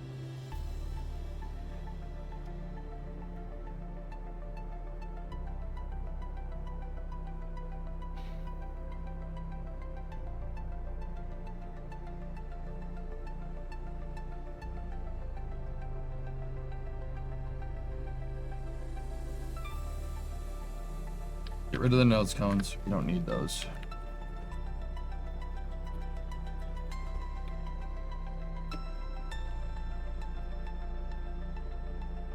Those are basically the panels you trained on, but you know, intact versions. Yeah.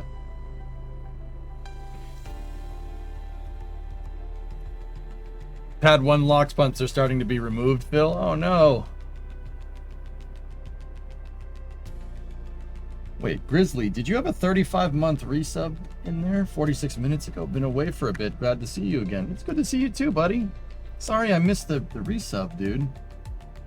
That's my bad, Grizz. If you're still here, he's probably gone. I hate it. I hate missing people's sub messages, especially when the sub message is talking to me.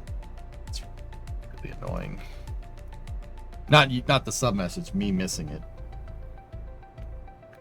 They're moving really fast with the Pad 1 demolition. Yep.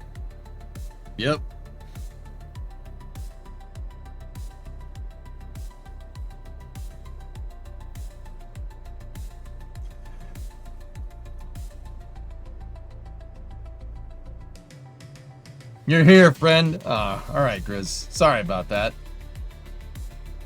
Pad 1 demo for Starship, dude. For Starship.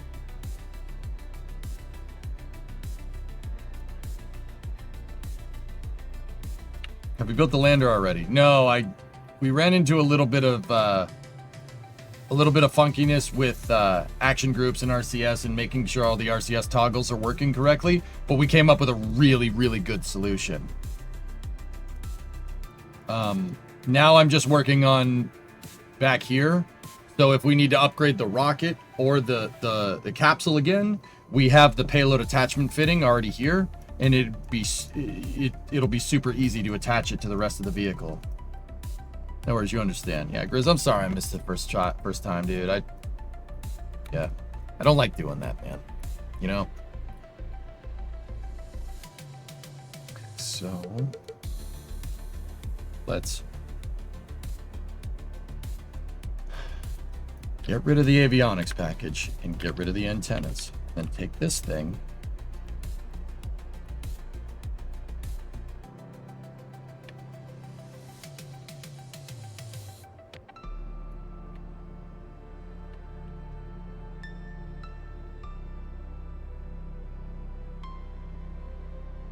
It's harder to build than it is to demo a pad. Well, yeah.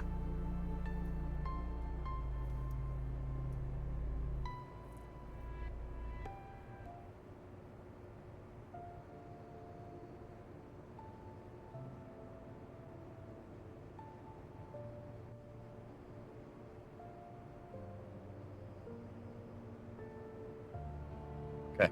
I was just thinking about something, but I got it now.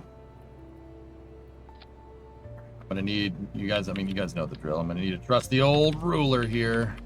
I gotta mark it for how long I want this interstage. This is the capsule capsule adapter here. Gotta mark that. You gotta make the ruler, the strut ruler, longer.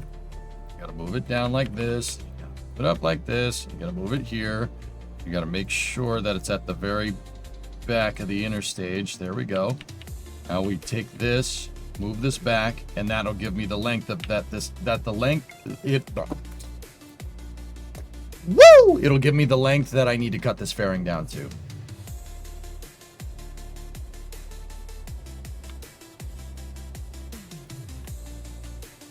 All right. So now we take this thing and boom. Perfect.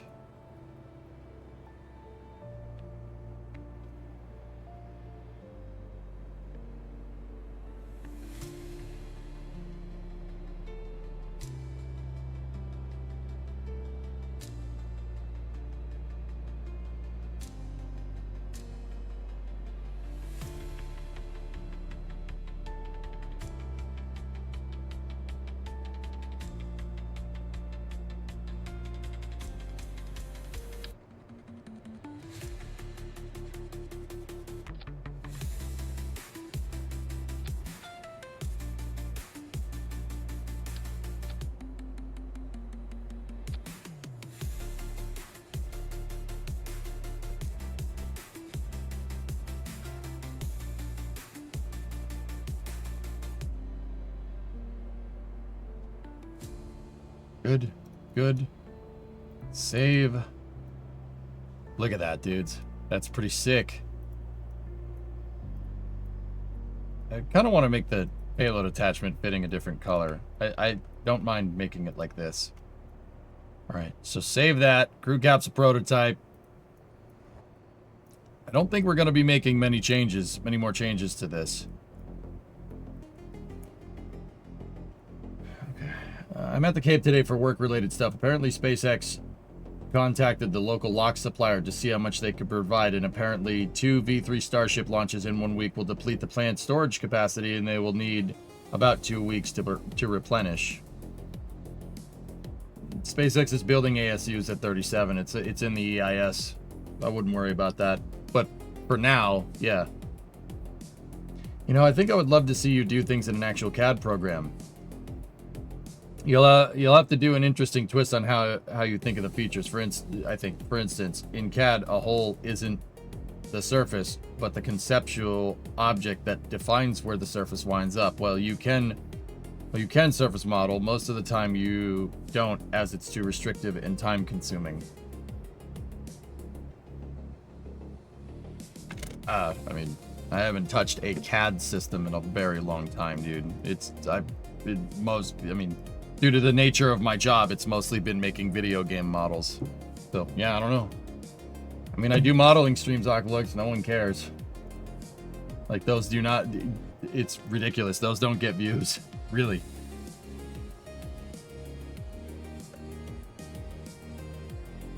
Weird seeing the Soyuz colors. You won't see the don't worry. You won't see it. So this fairing does not need to be staged. No clamshell. And the ejector force doesn't matter.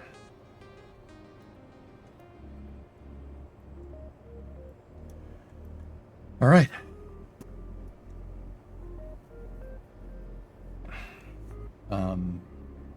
So let me merge the vehicle again. 2-1. Merge the 2-1 vehicle. Get rid of that.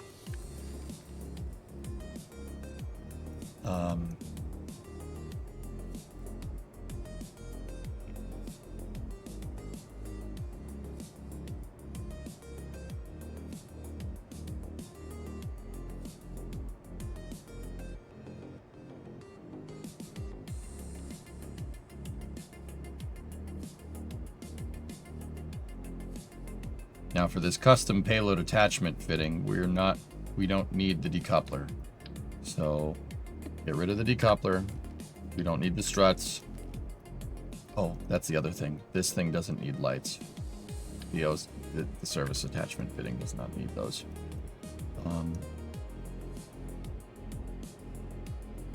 So now I set the fairing. It's the root part. And we attach the fairing there.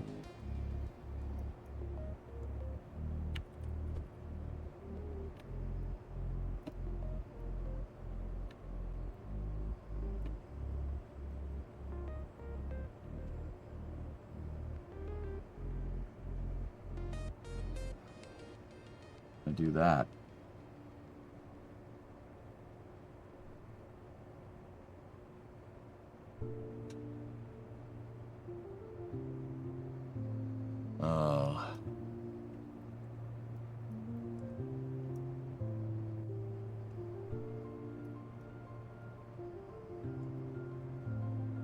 I'm thinking.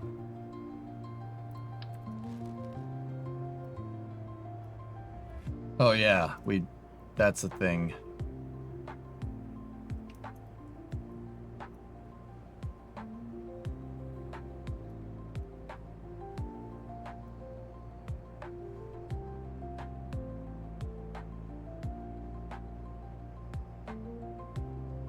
Hold left shift to pull parts off of it, Binol. And then the fairing, you just right click on the fairing and edit it.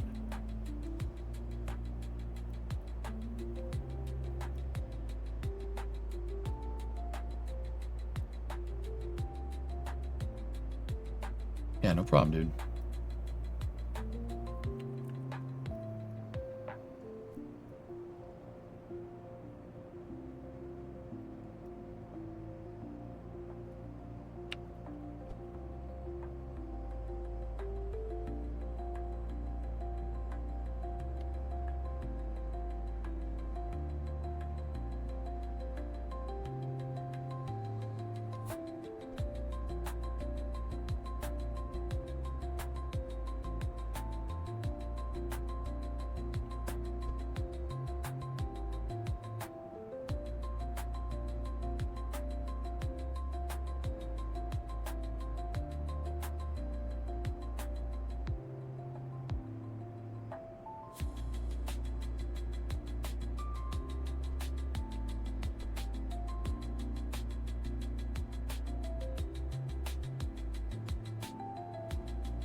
Hang on, just separate this back here for a moment.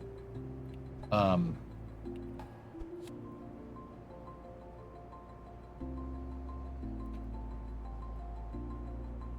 gonna need to double clip 2 fairing plates to get this to work correctly.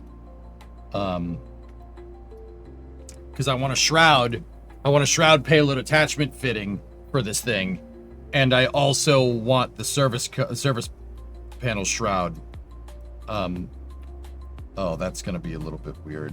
That's gonna be a little bit weird to make.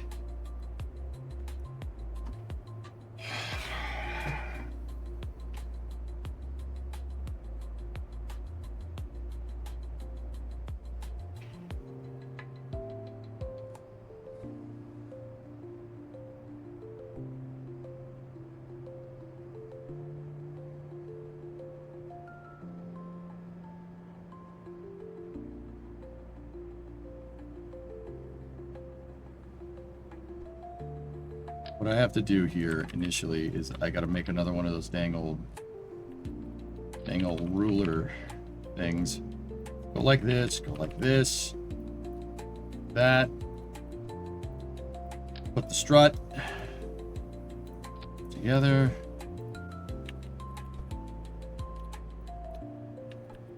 I don't know why I changed the variant. I felt like it.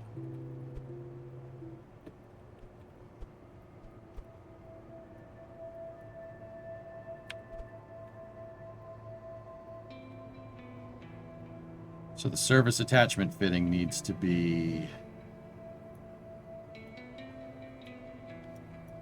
let me just check. Because these got to be clipping into each other.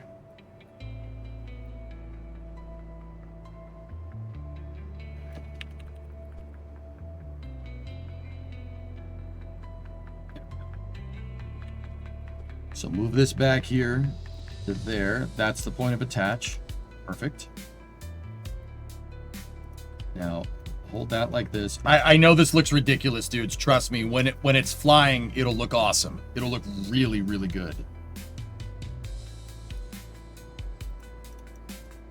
Like, I didn't like how when the capsule was flying after we jettisoned the launch escape system, when we jettisoned the shroud, it looked like the capsule was floating next to the stage, and there were like only 3 struts kind of holding it in place. It looked goofy as hell. Now it's going to look like there's going to be a fairing that bridges that gap to make it look a lot nicer. But in order to do that, you got to clip fairings into each other. As long as we're not doing a clamshell deploy on this thing, I don't think it's a problem. I know that shouldn't screw up. Clamshell fairings are glidable. Non-clamshell, I call them confetti fairings. They're not really glidable with anything. It'll separate correctly. We don't have to worry about the fairing doing something like with Prometheus where it blew the freaking vehicle to smithereens.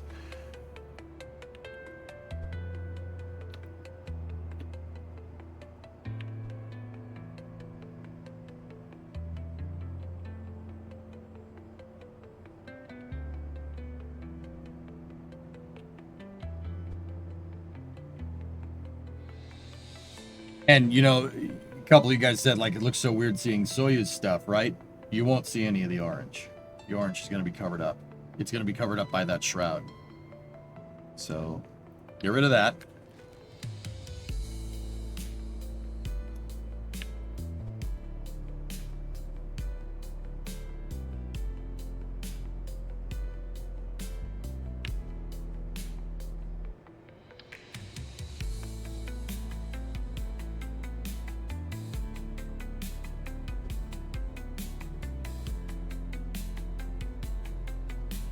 So now the next thing that we got to do, got to make another ruler for measurement here.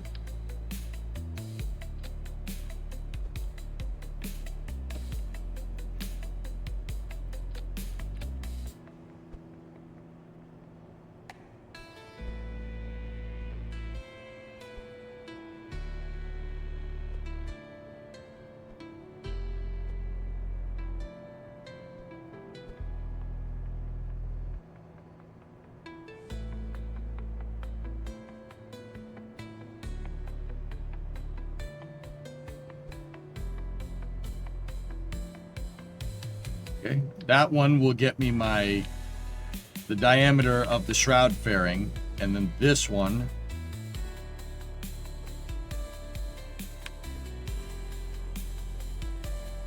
no, we don't want to do that way. Not yet. No. Okay, this should be fine. We only need one ruler. All right, so Take this fairing and we're going to edit it. We're going to edit it to make the cone look bigger, but see how it's in kind of 2 segments?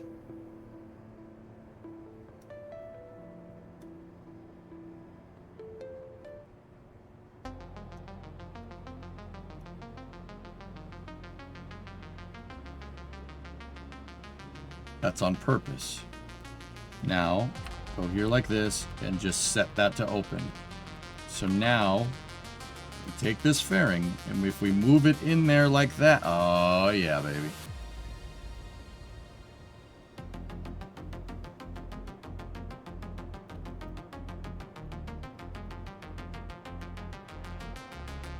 You don't need to worry about that. We won't see that part.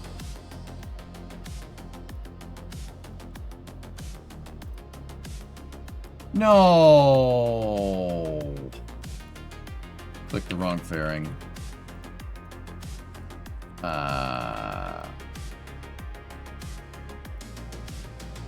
I should have been better with that.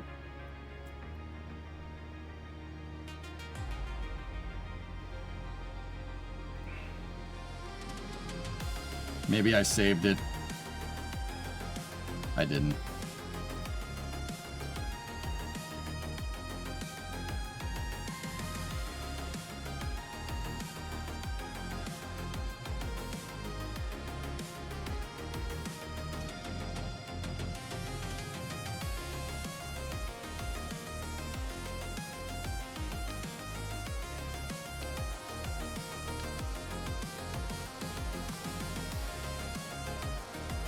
I broke it. Reload. I broke it. We broke the game. There should be some red up here. Yep.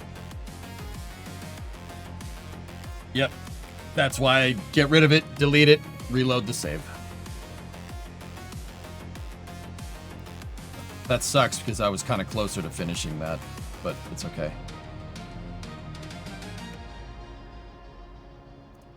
Let's merge it back with the craft file again. Now, once again, you want to mess with this, hold left shift, you can pull parts off. Parts still have to obey your hierarchy, but it does work.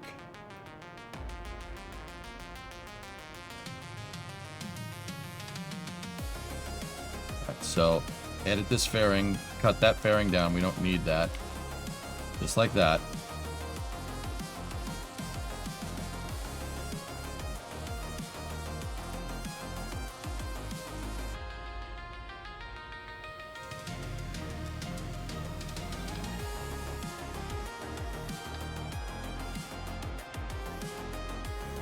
Can you lift shift to add parts? No, you can only pull. Alright, so just another thing is we don't need the first stage here for this. I just need the top of the second stage. Technically, we don't even need anything back here, but it's just cool to visualize it. So, now we're going to...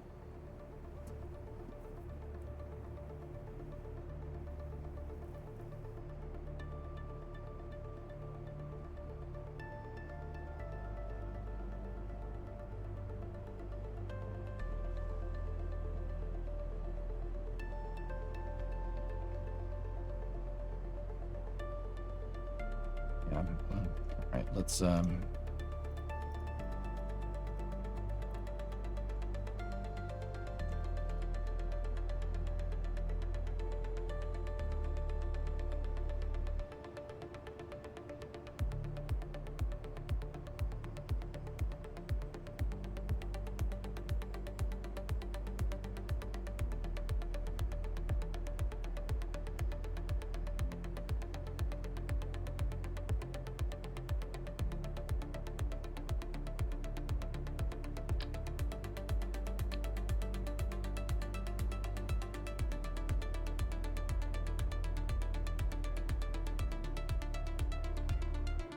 So, how much is the tube shroud? Because I might have a better way of doing this. It's 133 kilos. Now a fairing, what's the fairing plate? 150.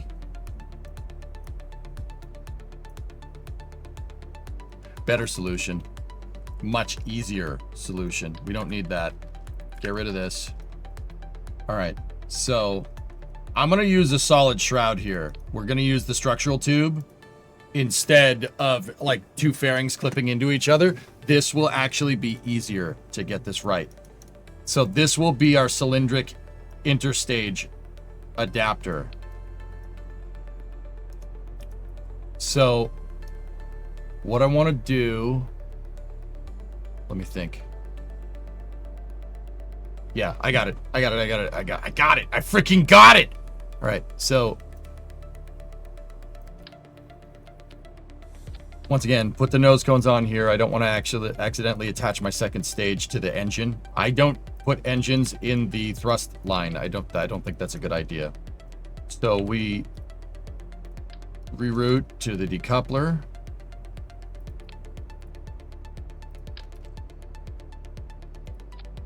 Attach to the decoupler.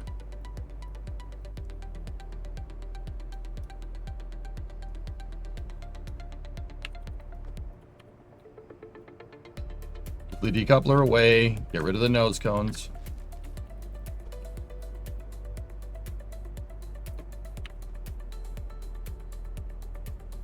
Interstage, turn on the interstage nodes for the fairing.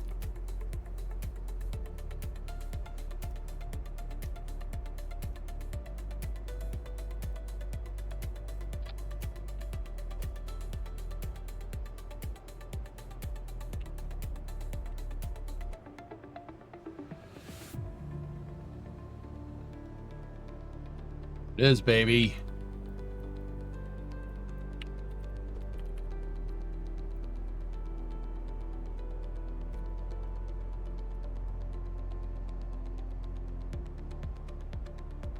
Don't tell me that doesn't line up. Don't tell me it doesn't line.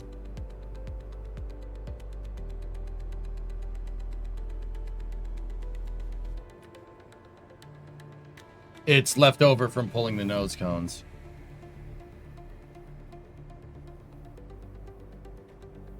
Oh, we were so... That would... Well, you know what? This thing is in line with the interstage nodes, so I don't really care. All right, so save this like it is, right? And then we can do... We move... Oh, no. It's the fairing back there, too. That's going to need to move.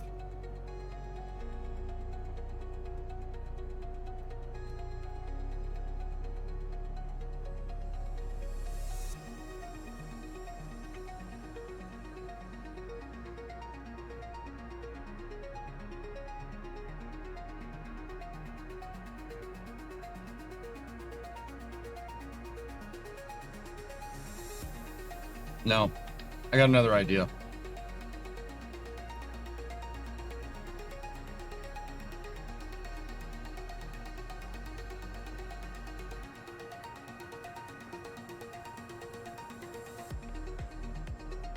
Yeah, okay.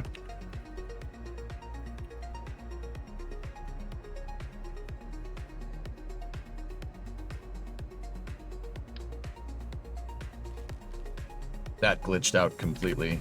All right, remind me to not do that.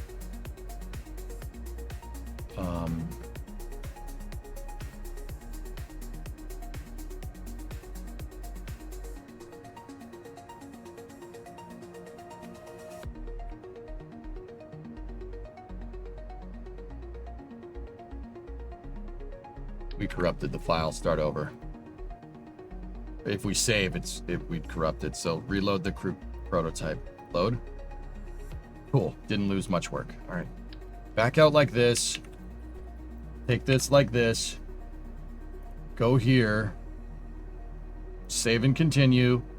Go find the 2-1 launch vehicle again. Merge. Okay. Take that off.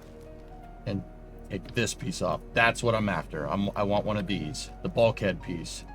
The forward skirts. This one. So take this, right?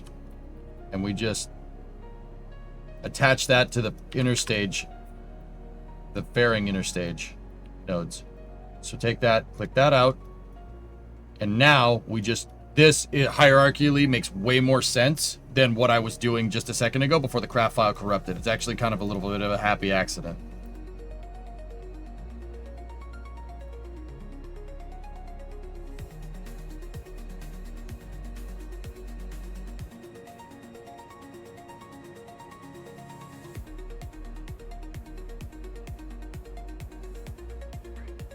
Get rid of that. Don't need that. Save again. Thank you.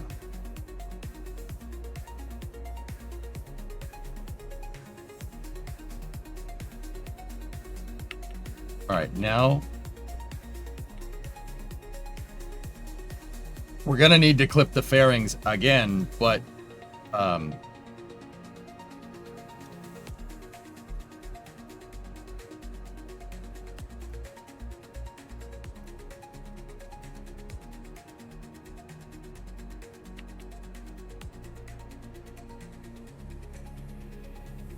this is still going to require me of having the fairings all kind of clipped into each other, which I'm not that big of a fan of. Nice Bob Ross reference. Thank you.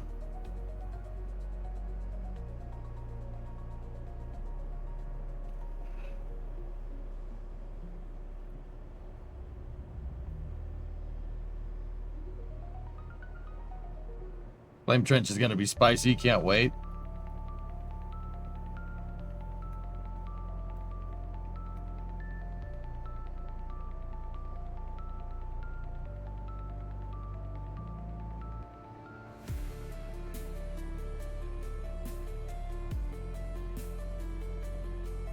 Hang on. Hang on.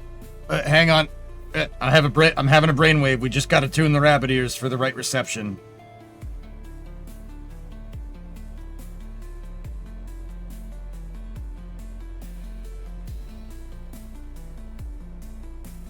I didn't get it. Damn. Nah, I don't think that's gonna work.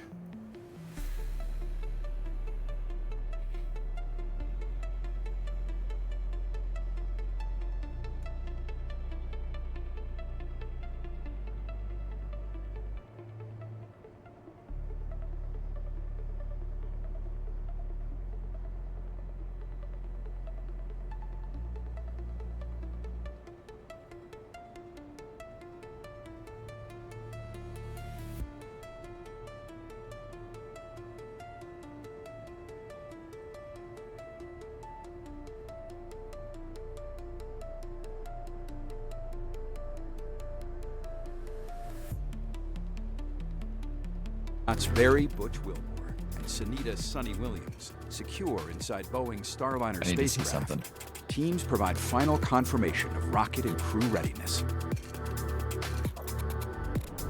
Shortly after liftoff, the rocket begins a pitchover to attain the proper flight path, while minimizing the pressure it experiences during flight. Atlas then reaches Mach 1, the speed of sound. I really hope this music doesn't... Yeah, it might claim.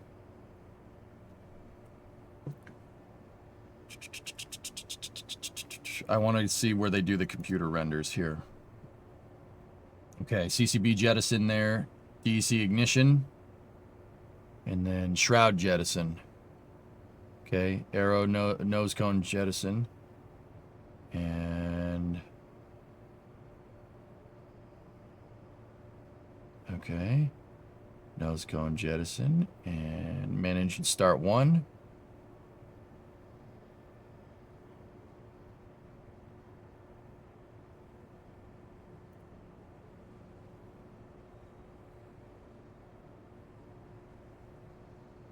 Yeah, that's how I thought that was connected.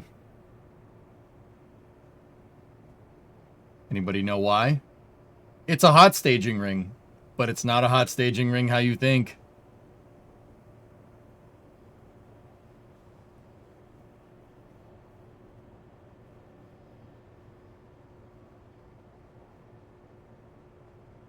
For the abort motors. That's right. Yep, the abort motors are back there. See them? And when they fire, those flames got to go somewhere. So I never really realized that. Starliner, Atlas N22 with Starliner inadvertently has a hot staging ring on it, but it's not a hot staging ring, but it is a hot staging ring, but it's not. It's for the launch escape system. Yep. Cool. All right. You know what? You know what we're doing? I don't want to do this. I don't like that. I don't like it at all. We're gonna do some nice strut work. Make this a lot easier. Okay, so get rid of this. We're gonna do some nice strut work. Kerbal struts drive me nuts. Been saying that for years. Save and continue. Find the 2-1. Go here like this. And separate the back. Separate the skirt. Get that out of there. Put the nose cones on once again. So we make sure we're attaching to the right thing. I don't want to accidentally attach to the engine. We need to attach to the aft bulkhead. Okay, select the decoupler. Move the decoupler down. All right, get rid of my nose cone fiesta going on here. Turn on the music. Preparing to fast forward. Prepare to fast forward. Fast forwarding, sir. Fast forwarding.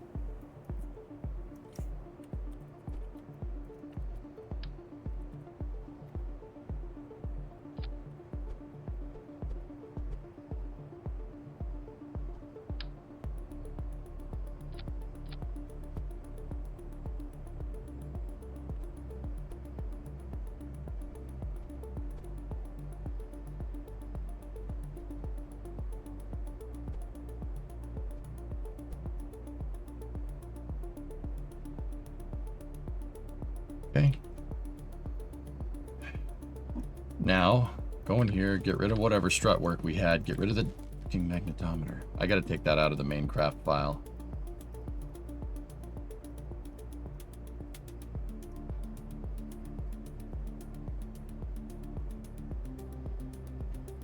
Nose Cone Fiesta. New band name. Called it. Ah, crap. Thoughts on the CS2 update that wiped out $1 billion of player item value? Counter-Strike 2 skin update. Rug pulls collectors as $1 billion wiped from the market cap. I don't care about skins, dude, but yeah. Are you excited or scared of the Spaceballs 2 sequel? I'm fine with it, Joho. I'm excited for it. I mean, Mel Brooks recently worked on History of the World Part 2, which was pretty good. You can tell which sketches in History of the World Mel Brooks wrote and which one that weren't written by Mel Brooks. Like, yeah, you can tell. You can tell. And the ones that Mel Brooks wrote in History of the World Part 2 are really good. They're really funny, dude.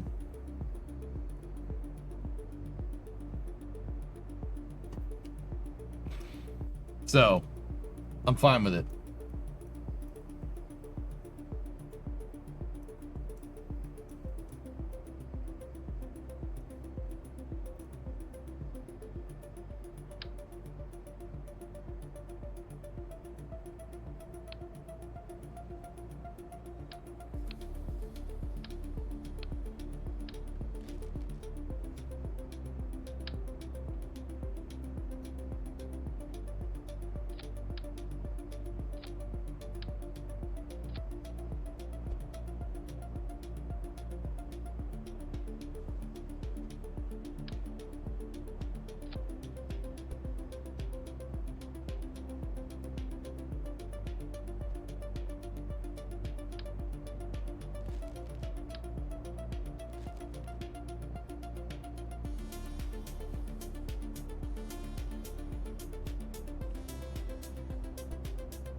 So I'm gonna give this thing a big old decoupler here for the stack separator.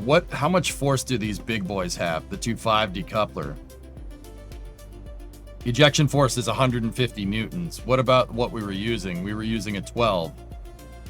This is 100. All right, it should be fine.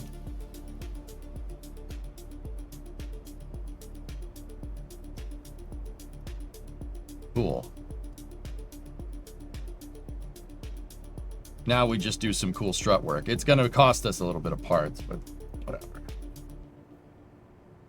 On the other hand, there is...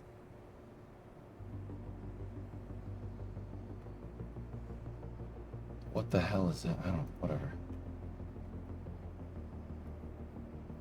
Did you see BPS Joe streams Joe Cam 1? No.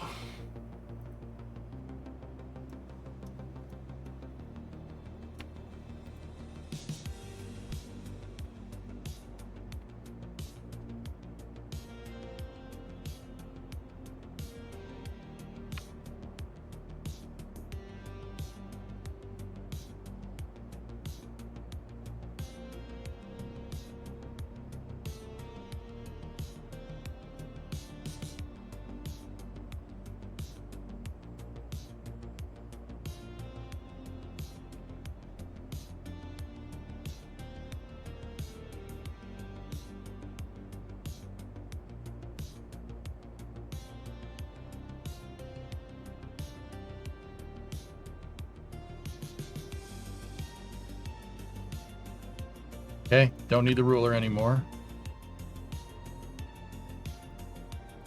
Now, meow. Meow, we strut.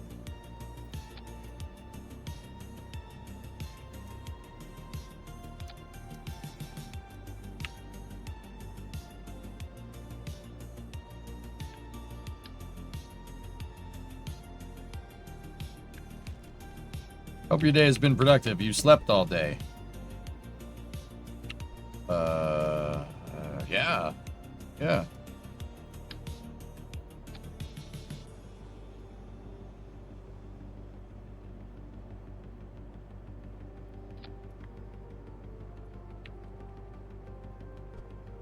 Great. Waiter. Take an enchilada platter with 2 tacos. Huh? I really don't feel great about it? Ah.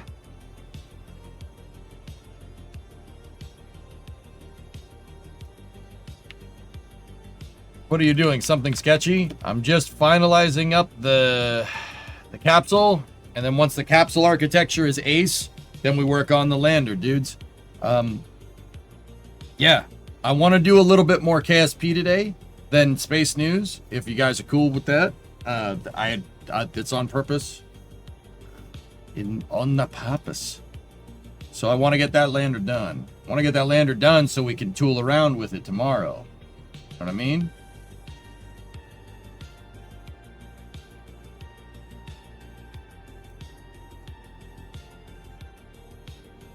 Turkey dinner is here, Bree. All right, cool. There's not much space news other than Sean Duffy continues to be a huge tool, and Pad 1 demolition, and we're good. You guys don't need to hear it. It's the same stuff as yesterday. We good. Don't worry about it. Don't worry about it. Don't even think about it. Look, won't open. Real fake doors.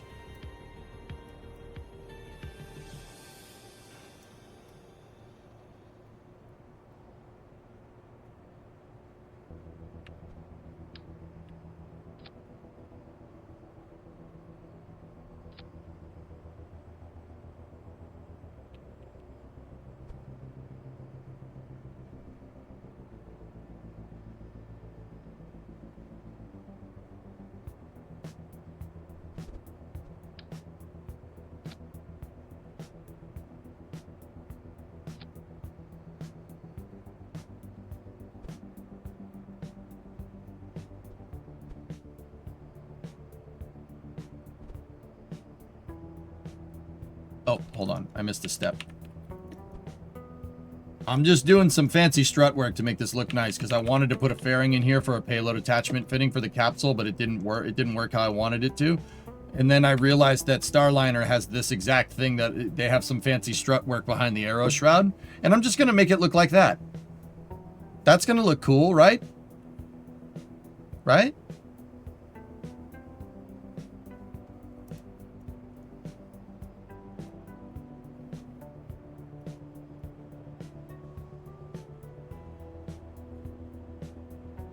Actually,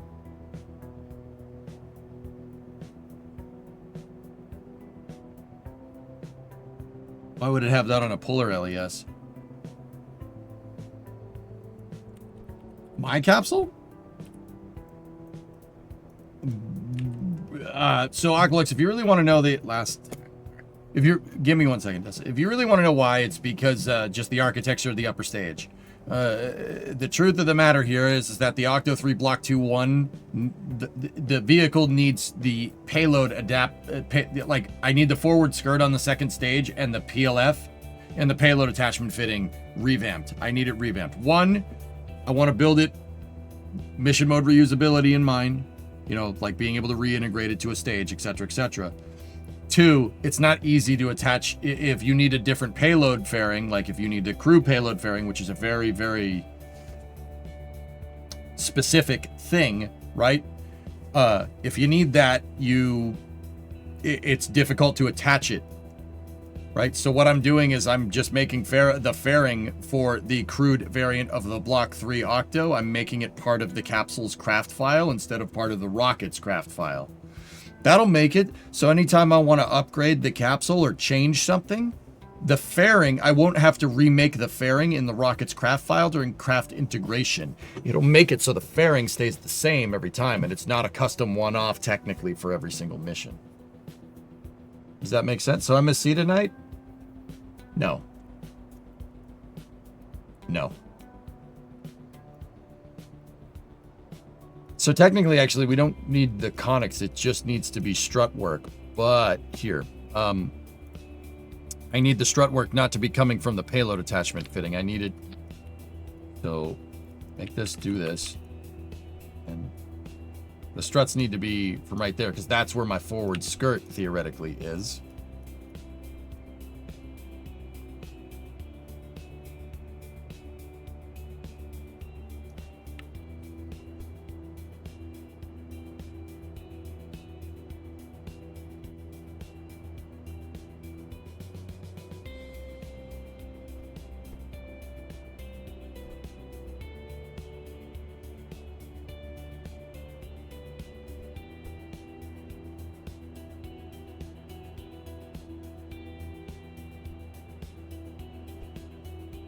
This, fellas, is purely aesthetic, and I'm not afraid to admit it. I just really don't want this thing looking like poop.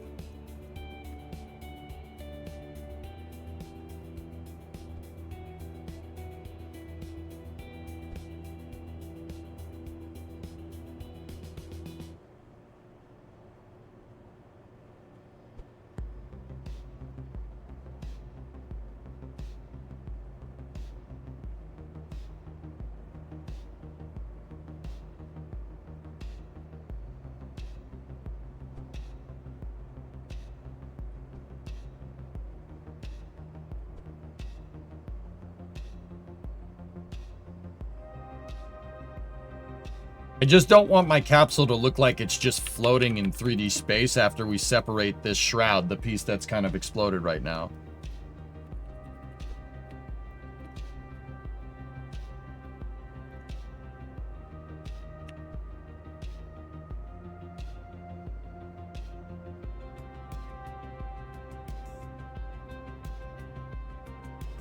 Yeah, so Aqualux, what I was originally trying to do is put a fairing in here, have a service module to payload fairing, PAF, payload attachment fitting, or at least make it look like a payload attachment fitting. You don't make it look like it's just a freaking decoupler floating in 3D space with 3 struts just kind of crudely pasted to the back of the service module. I didn't want to do anything like that because that's Bush League, dude. So I was going to make it out of a fairing, right? I mean, still retain the decoupler, but make this out of a fairing to make this look good, right? And that would require like clipping 2 fairings into each other, and one of the fairings is the shroud fairing that we would have to clip. Could I do it that way? Yeah. If it's set to a confetti fairing, separation should be fine despite the fairing shapes clipping into each other. Struts would guarantee that it's going to work. And so if I'm going to use a bigger decoupler with struts, I want to make it look nice. This was just some artistic license. That's all. I mean, the Starliner is attached that way. It is for purpose, but yeah, this would be the easiest way to implement this and not have it look like, well, poop.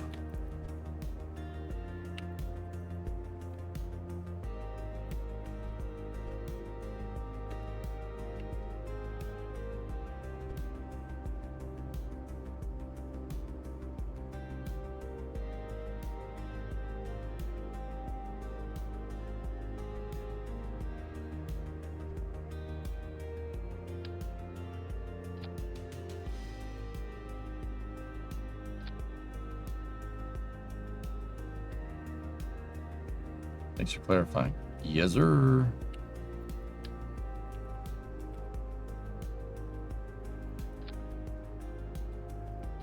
I know it's a couple of extra parts. Struts are inexpensive, and they're physics-less parts, so who cares?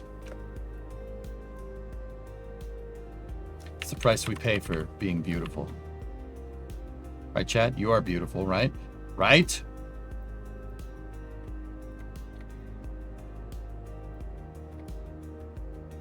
I am not. Oh. That sucks.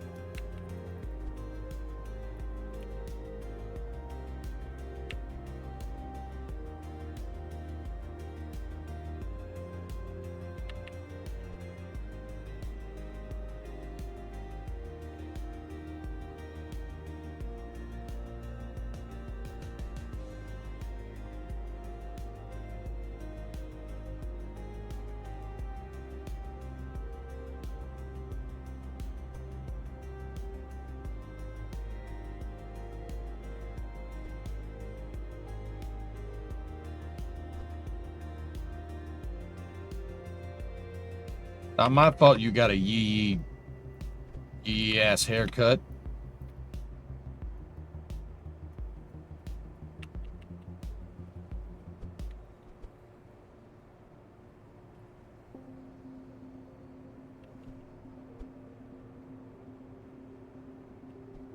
Yee butt. Yes, the yee butt. Of course.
Sorry, guys, the Z fighting is killing me.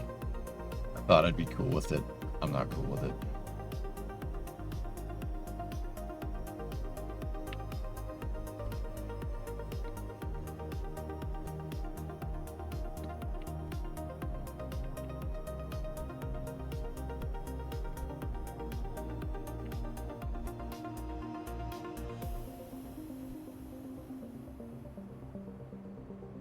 All right, cool. Save. Get rid of that. Done.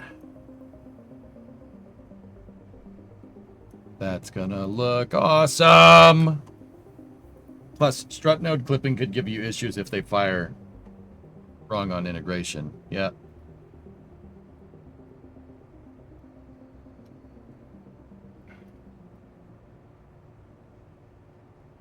Your dogs are more beautiful. Oh, that's good too. So let me just make sure that the craft is reoriented correctly. Save. Okay, so with all this working, if we want to integrate to a Block 2-1 vehicle, now instead of having to sit there, attach everything, and reintegrate the fairing, all you have to do is go here, Block 2-1, merge. Detach the vehicle at the second stage forward skirt. Reattach the vehicle here, and then absolute snap the fairing into position. And get rid of that. Boom. Done. And then, check this out. We keep that fairing solid, right? That's what it's going to look like after the shroud separates. Isn't that cool? I actually like that. That actually looks really freaking cool.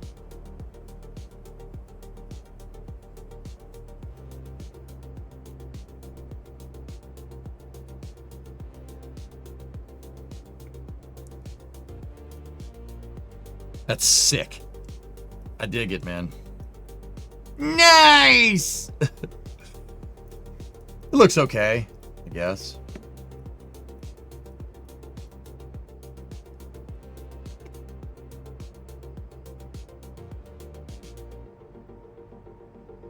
Part count, 300. Octo 3 LV Block 2-1. This is Octo 3 Block Octo 3 launch vehicle 2-1 man.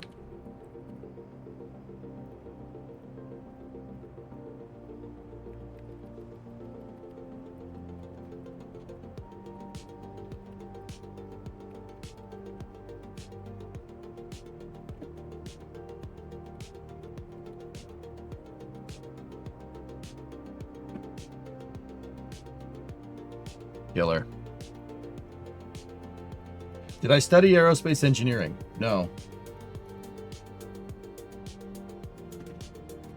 Pretty OCD, but worth it. You know, like, user, the way I'm looking, you're right. Like, this last part was straight anal retentiveness, right? Like, that is me, like, no, it's got to be right. It's got to look good.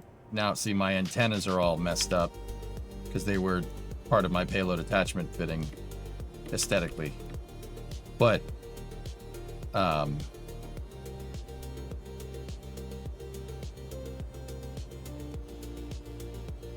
much better.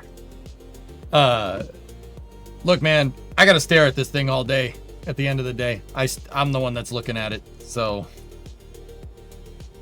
save that. She's good to go. We're gonna have to do an uncrewed test flight with the new launch vehicle just to be absolutely sure.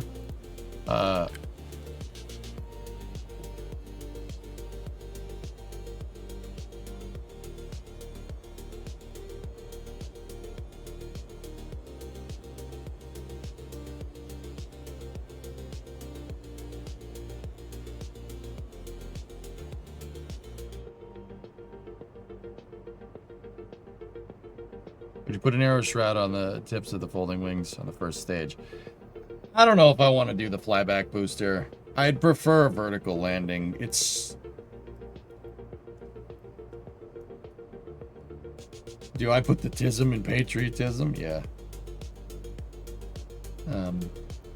I don't know.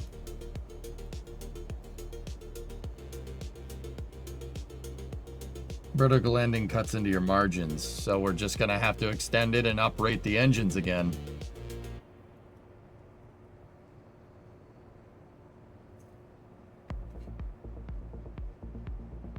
What's the VAB part count limit? Oh shoot, it's 255.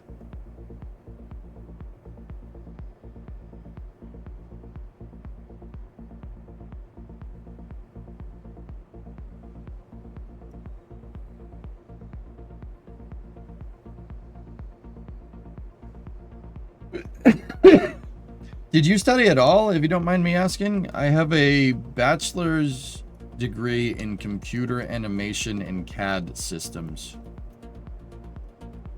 So computer animation is basically the name of the degree.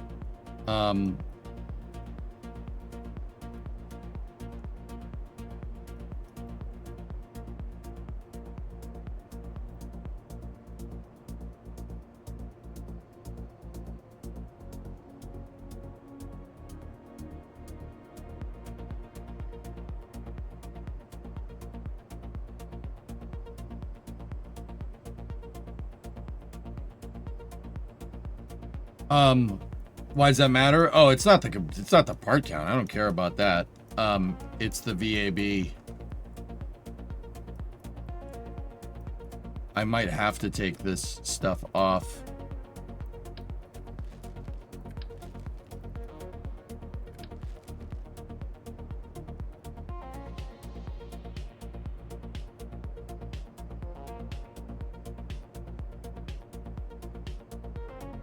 All right, so first of all, this is now the master Taurus capsule with launch vehicle file. Let's go back to the crew capsule prototype. This one is just for all the stuff for the crew capsule. So I'm gonna go in here and we're gonna select the launch vehicle and we're gonna get rid of it.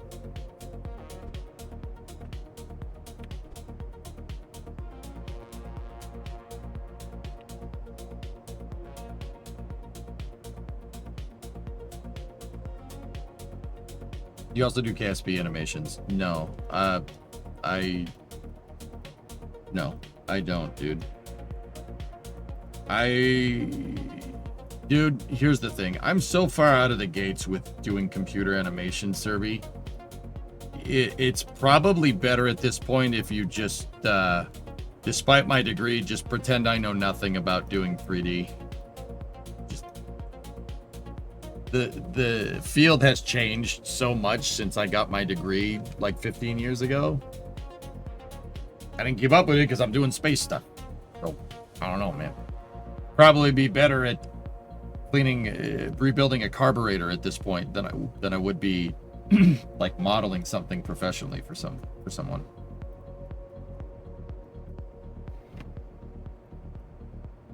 You got to upgrade the VAB now.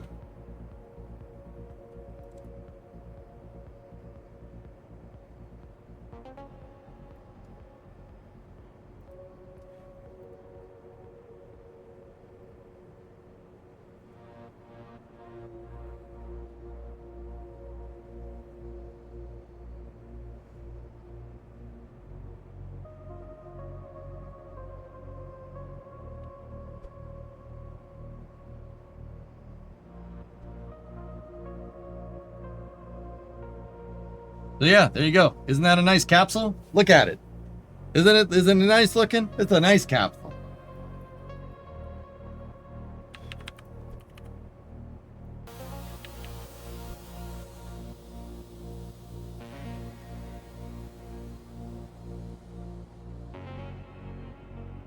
Part of me wants to separate the capsule just like that. Like have this piece stay rigid and have it step out, but there's no way that's going to not clip on the solars.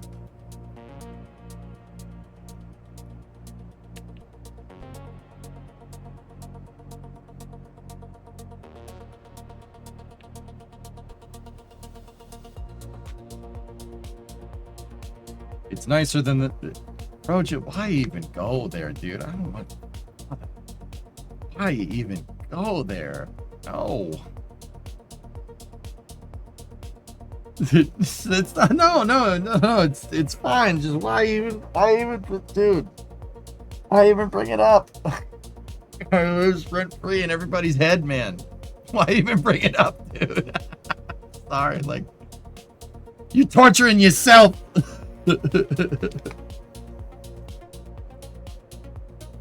How about using the flags for struts to save on part count? Pigzig, I'm not sure if getting rid of all this... Actually, the flags is a really good idea, by the way. I'm not sure if that... Actually, that is a super good idea. I don't think it's going to get us the part budget.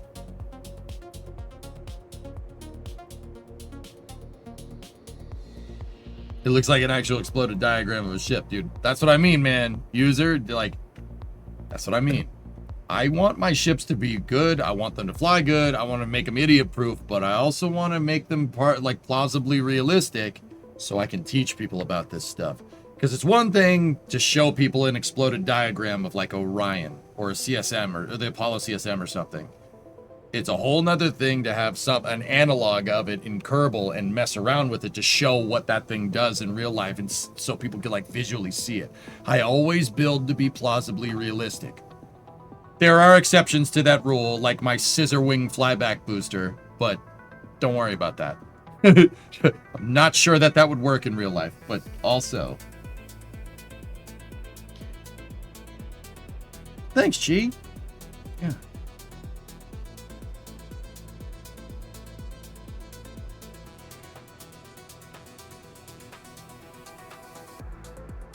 You'd think it would work, Dapper? All right. So how many struts do we have here? I mean, dude, look at that. That looks so good. All right, hang on. We'll hit the save and Pig's Egg. I actually really like your idea of using flags. If we get 2-5 flags, right, and we orient them, we could. Oh.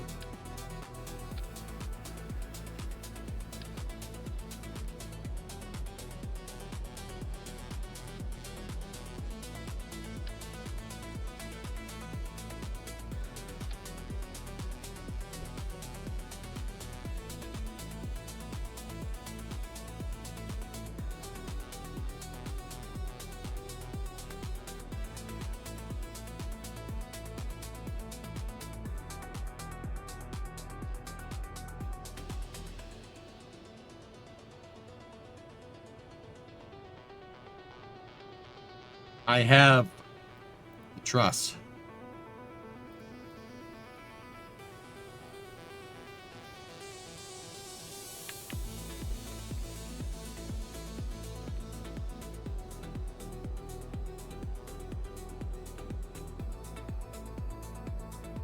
Doesn't look nearly as cool. How much do you need to upgrade the VAB? I don't know. Here, let's leave that like this and we'll back out. Could cut the solars from 2 to 4. I'm not cutting any parts out of my capsule. Relax. Relax. Relax.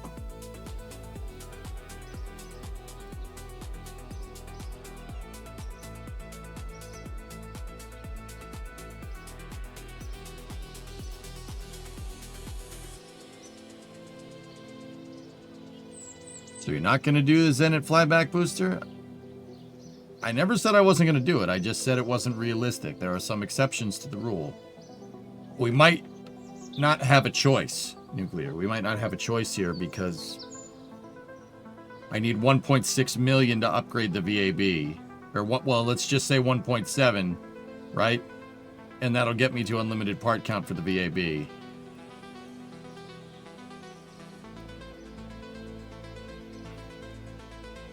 That kind of hoses our lunar architecture pretty badly, but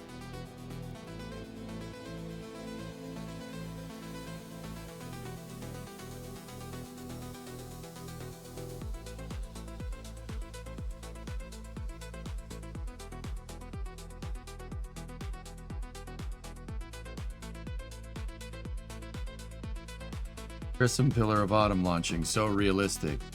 Gee, did you not hear the part where I said there are exceptions to the rule every once in a while?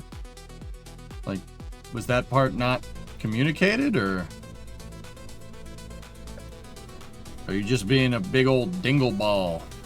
You're being a dingle ball right now.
You'd have to build the launch complex to do that, Tessa. I'm not really about that life right now.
Where the heck is the added part count coming from? I don't understand. This should be less parts. What is this? Transformer? Oh, that was for the flyback wings. We don't need that.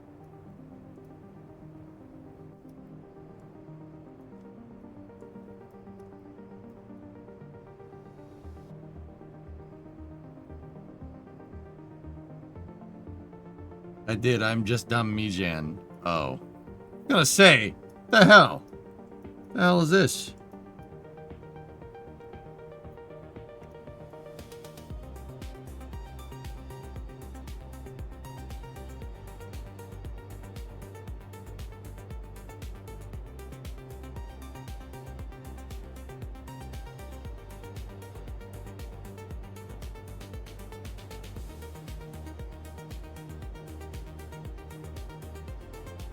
Need to take 9 parts out of this.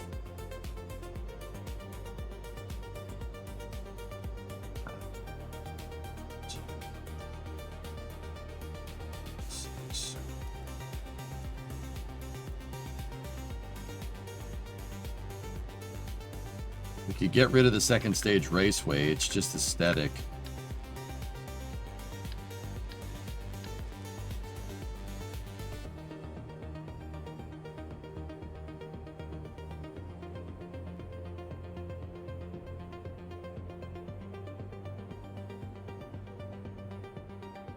First stage RCS.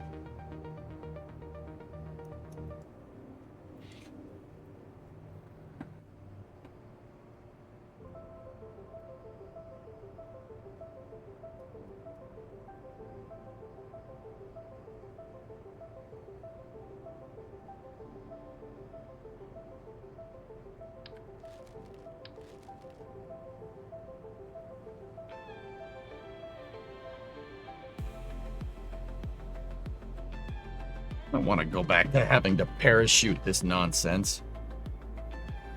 I hate that.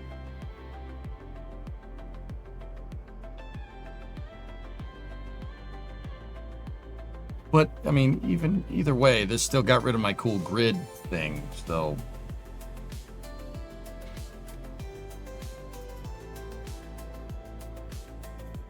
Every monopropellant tank that's on here, Rojo, is here for a very good reason.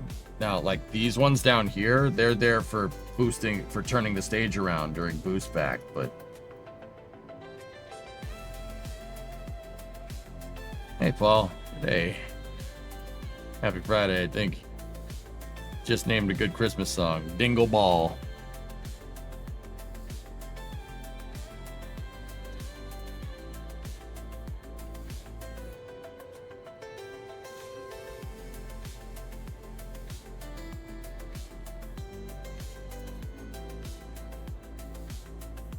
Well, we don't, with shoots, we don't need RCS, Nova.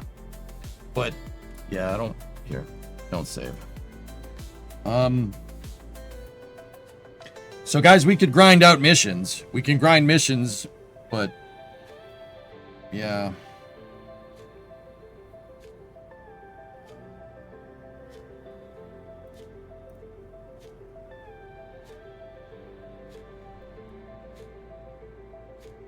I want to get rid of my cool strut adapter. That thing is sick.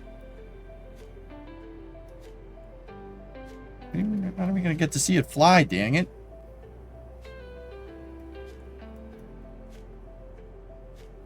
It's a lot of missions for the VAB upgrade.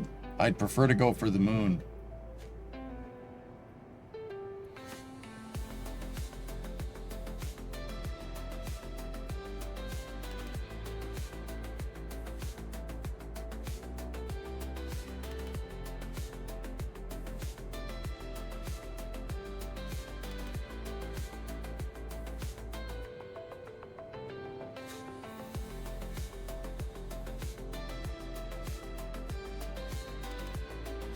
No mission mode funding style stuff, guys. I don't want to do that. Just let me think. Let's think about this. The capsule's not that many more parts. It's one extra part or two extra parts than it was before, right? We're probably not going to get rid of the strut adapters. Let's be real. The Octo by itself, right? What's its signal? 5K.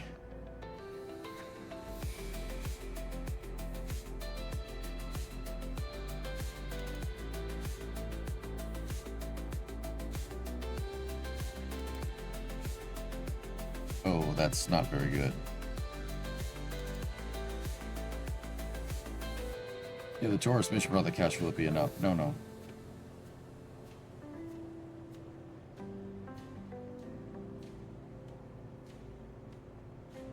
Unfortunately, the cool strut work is not going to... Yeah, there's really no way getting around it. We're going to have to.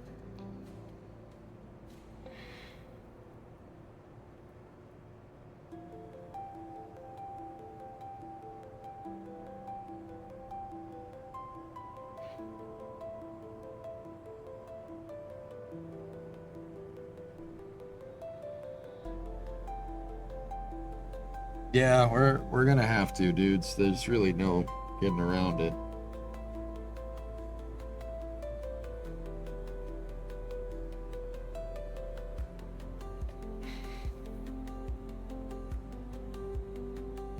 Can you launch it on a dump first stage without reuse features until you can upgrade your infrastructure?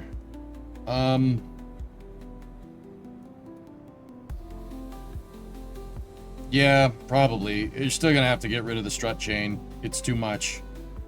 Let's go back into the Taurus capsule master file.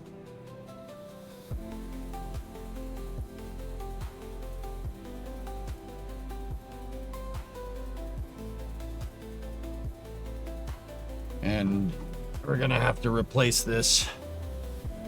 That's a shame, because that thing looks awesome.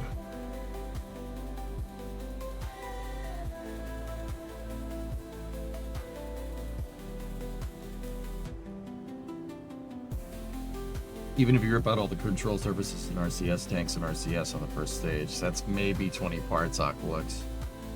So we have 4 monopropellant tanks, right? 2, 3, 4, 2 blocks of 4 RCS clusters. So that's 12 parts. And then the control surfaces is 3 more parts because I had them in 3x configuration from the flyback booster. It's 15 parts at best.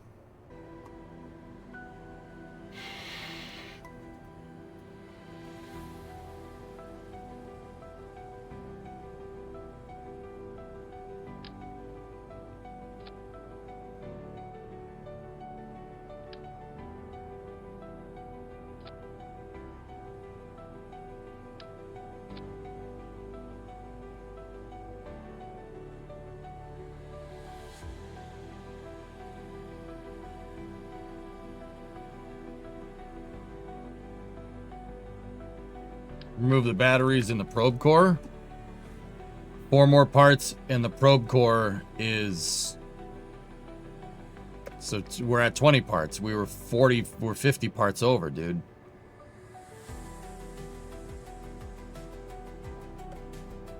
Use the in-game decoupler that looks like that. It's a 1/8 decoupler, so it's not...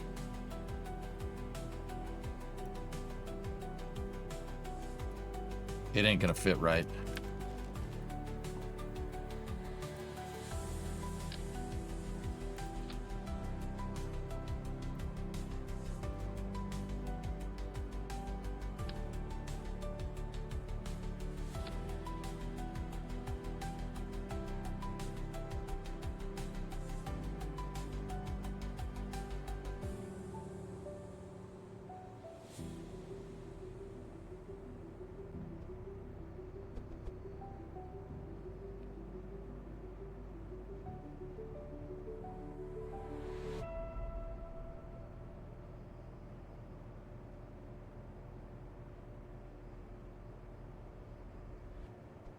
Yeah, unfortunately, that's the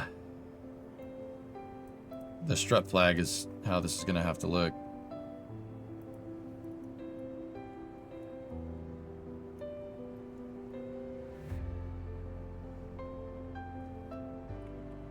Ah, I'm so bummed.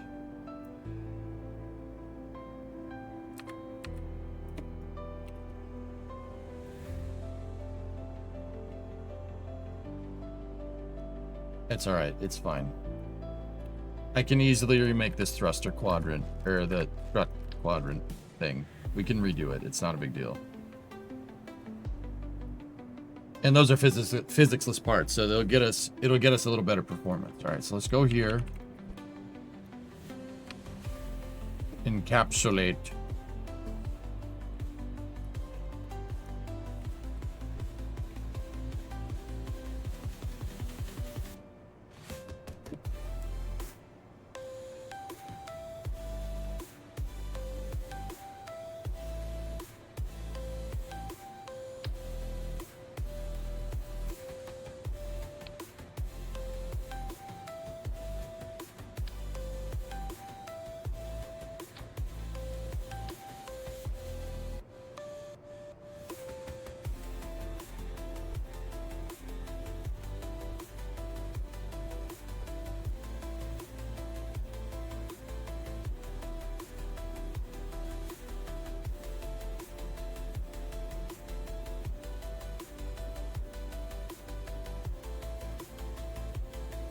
Be sure to save the better version for later. I overwrote it, dude. I can remake that in 2 seconds. I just was really trying to hold out to see if we could use it, but it's fine. Don't worry about it. That's just a quick symmetry rotato. It took me 5 minutes to make.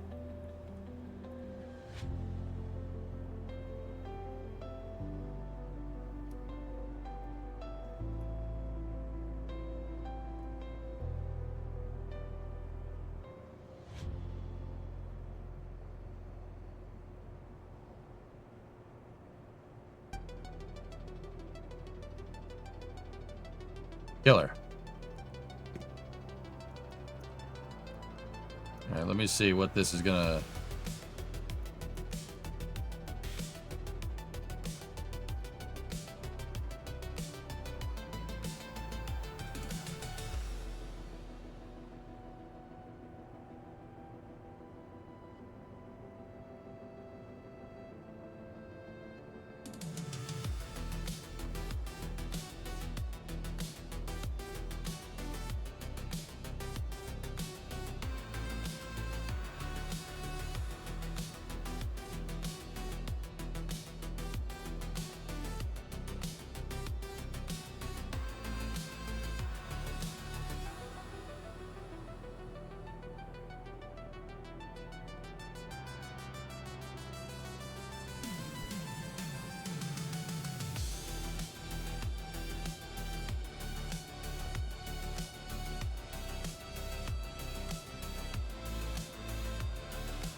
Okay.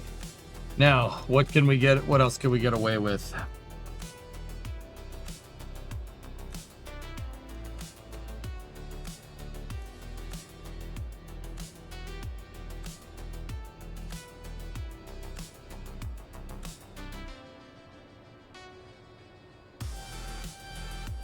delete some batteries on the second stage.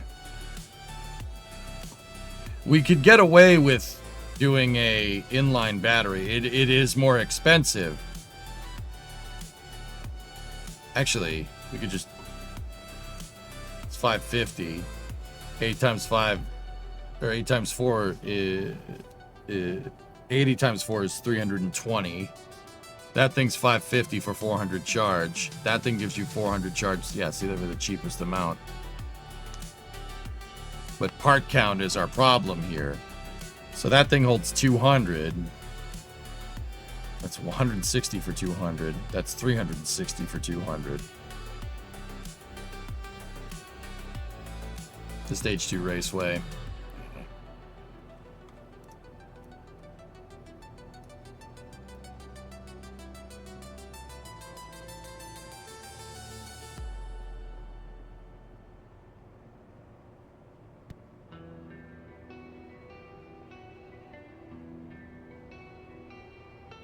So,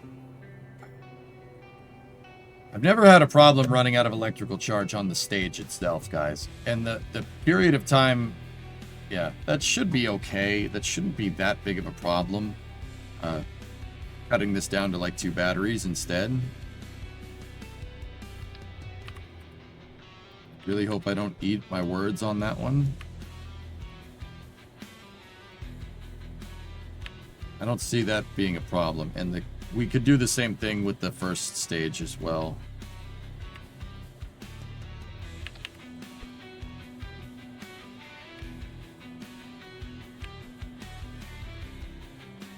$11 more parts.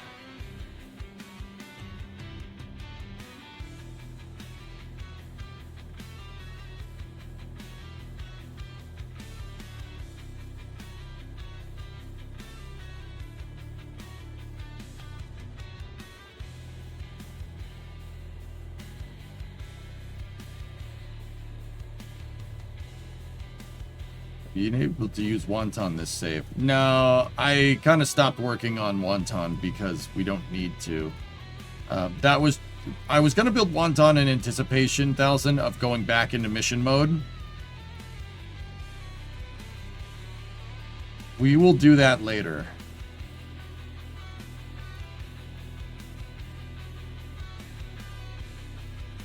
You have one too many passive antennas. You only need 1 per stage. The first stage doesn't have any, Tessa.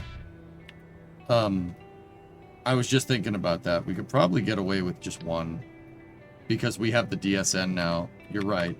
We could probably just have one of these bad boys.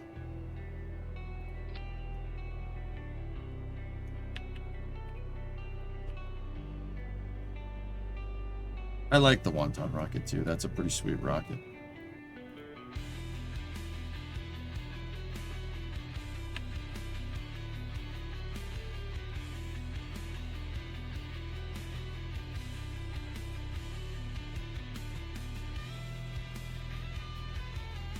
It has a stacking capacity, Tesla. You could stack it up to 4 times. But what I'm saying is, I put a lot of antennas on this when we only had Tidris. But with Tidris in deep space, we should be able to control these stages out to Minmus. Even with 1 antenna, it should be able to get you a signal. It'll be weak, but we should be able to get it.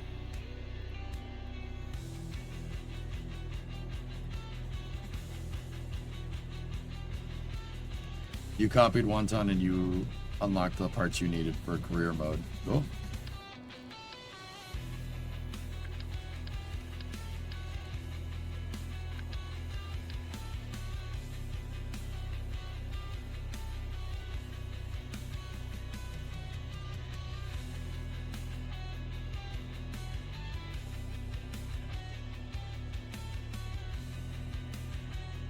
I know, we're at 249 now, so we got 6 parts to play with. We could go with the regular RCS blocks. Pigzig, the reason why I was using the custom clusters of thrusters is because those thrusters make 2 kilonewtons. The thruster blocks make 1.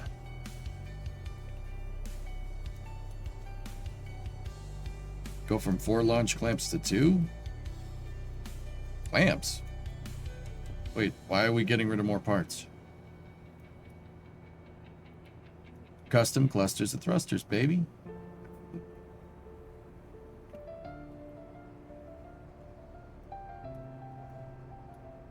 There's also, that is the transforming cal controller for the flyback booster that we can't use right now. So save that.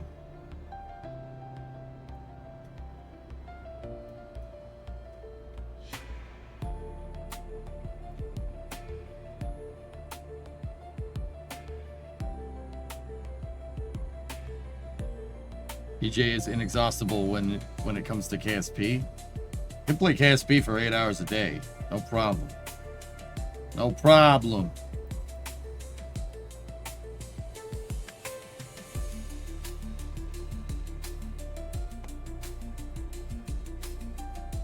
Yeah, drummer, that's not what it's about. It's the VIB limit, drummer, don't you realize that?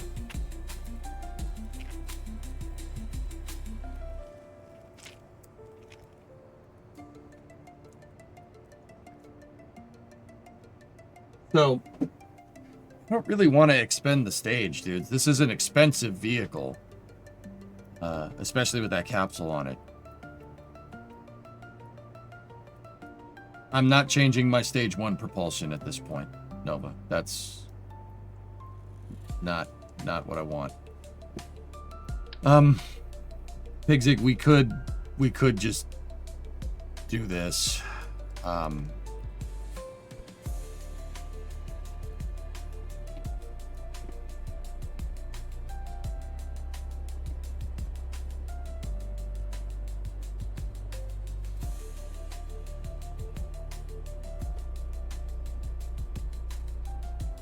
That's not going to get us the thrust that we're looking for, though, but...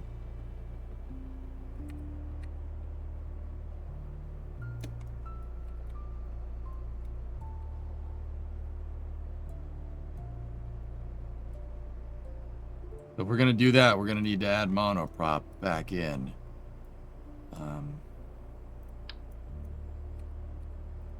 2 tanks should do us right.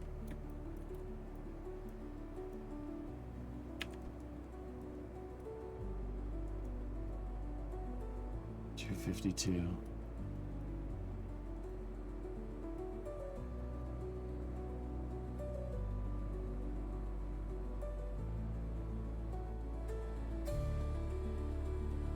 That's the one I want right there.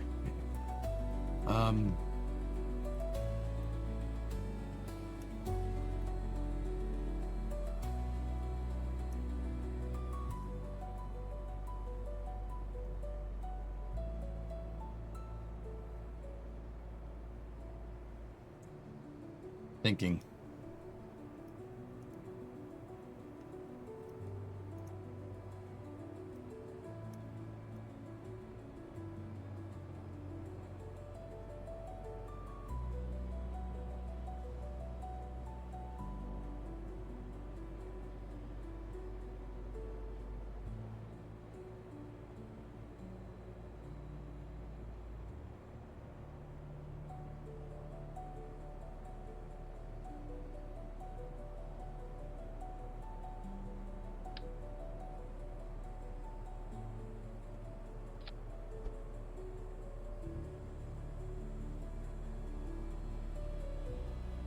One battery should be fine.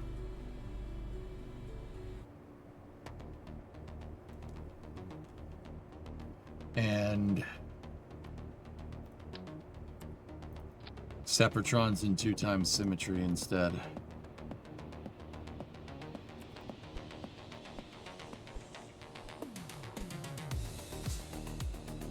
It worked for the Saturn V.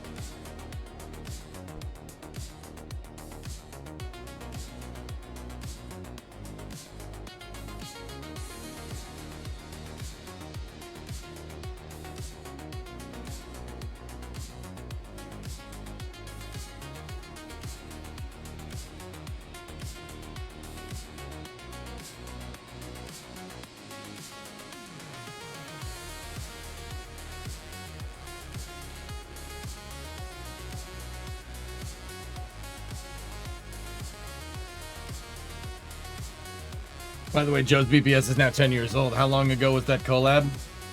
2015.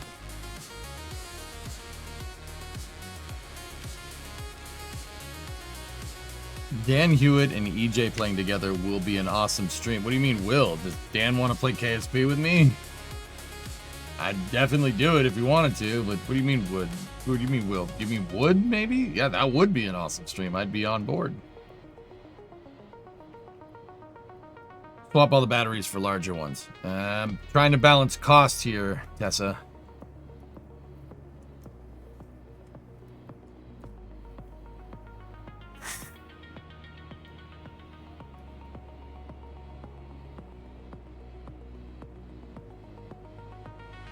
Oh, nice, Ben. That sounds fun. No health is just no.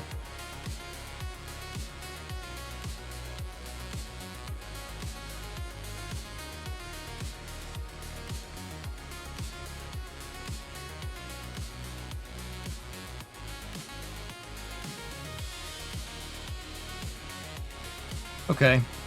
I know what I want to do.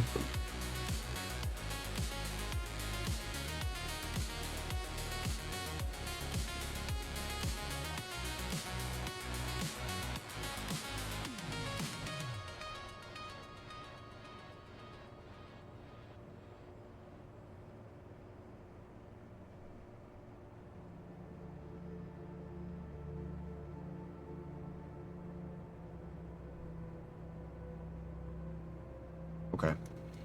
Okay.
Discovery, go at throttle up.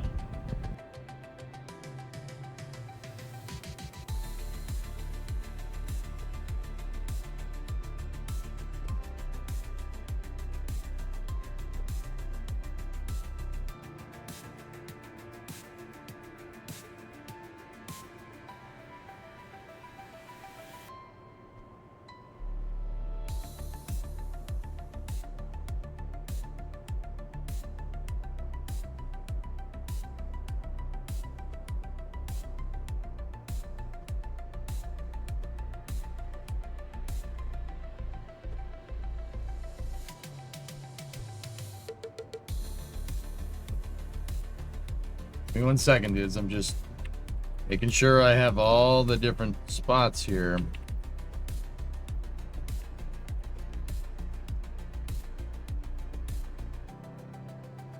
Where we can cut out. See if I can extend this enough to make it so we don't need an extra one of these flags. Cut one out of the raceway.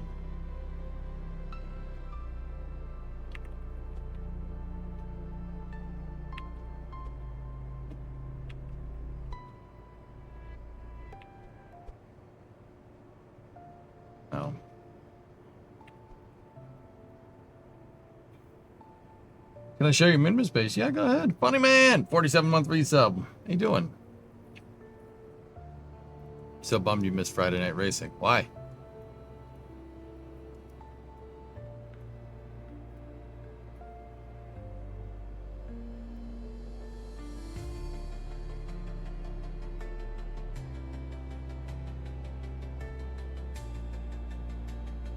Let me see your minimum space. Oh, dude, that looks great. Nice.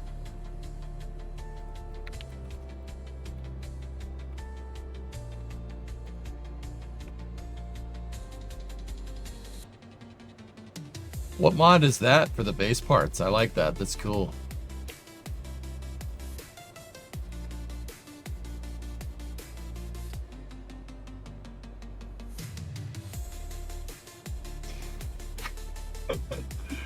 Nice crane.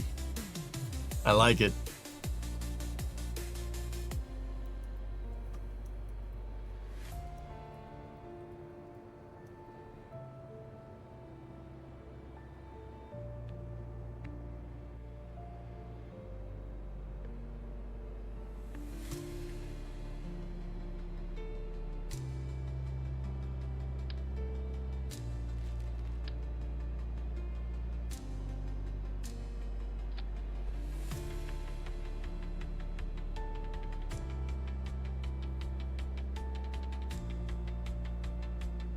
Looks like today's Stationeers beta update adds the beginning of manned orbital activity, nowhere near finished, FYI.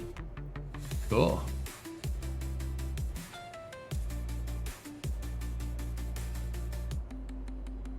Imagery sucks, you can't access it in the Ukraine anymore.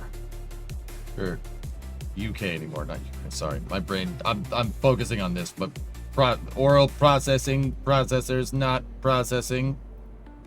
All right, let's just squeeze a little bit more performance out of this thing. Any idea when Starliner may fly again? Next year is what I've heard, Noctilox. I have no idea what that means.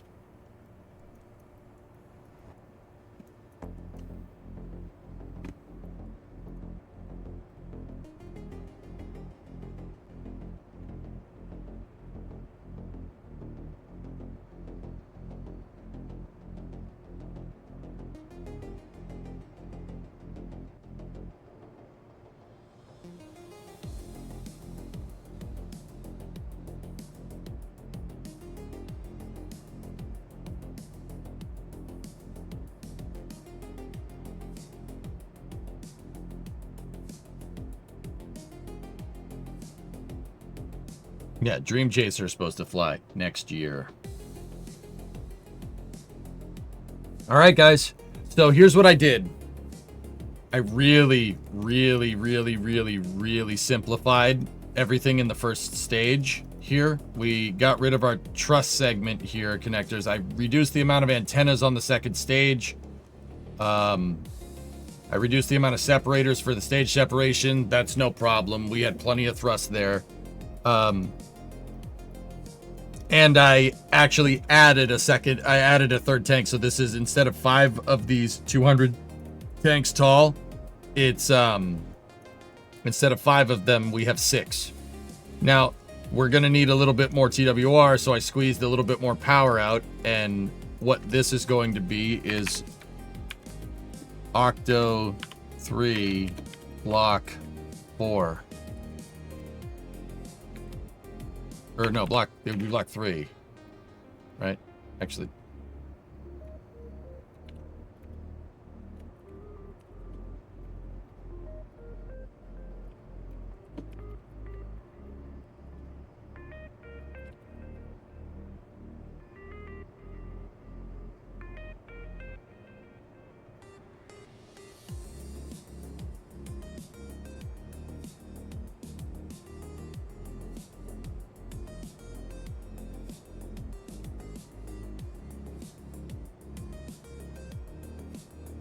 I mean, technically the 2-1 is block 3, so a little bit of a funky thing with the naming convention on my part. That's my fault. And then we can easily swap this out for the cargo fairing. Yeah, And to squeeze more power out of the engines. Bind the thrust limiter to a cow controller, and then control the thrust curve in the cow controller with the controllers to go off the screen. So these things are producing 113% of rated thrust.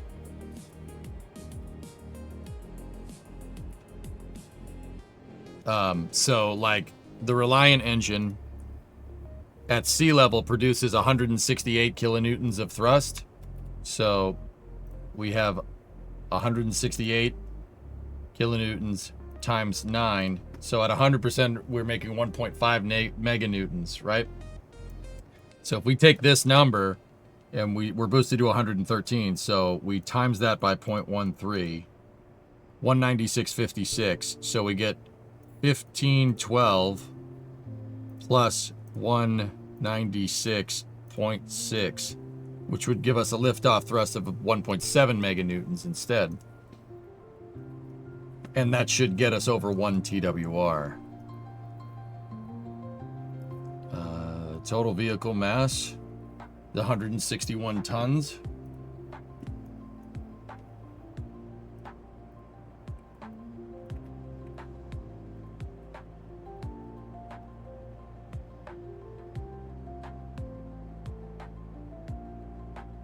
I believe it's 1704 divided by total mass is 161.8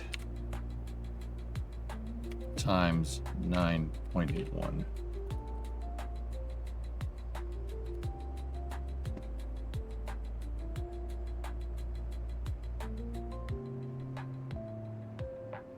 So you do mass times gravity first. So 161.8 times 9.8 equals, 1704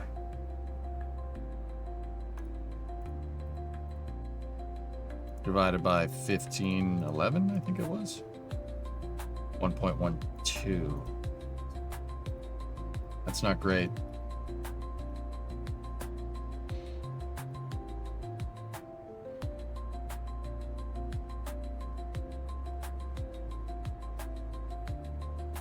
Found it. That's the mod for the base parts. Planetary base system. Cool. Neat.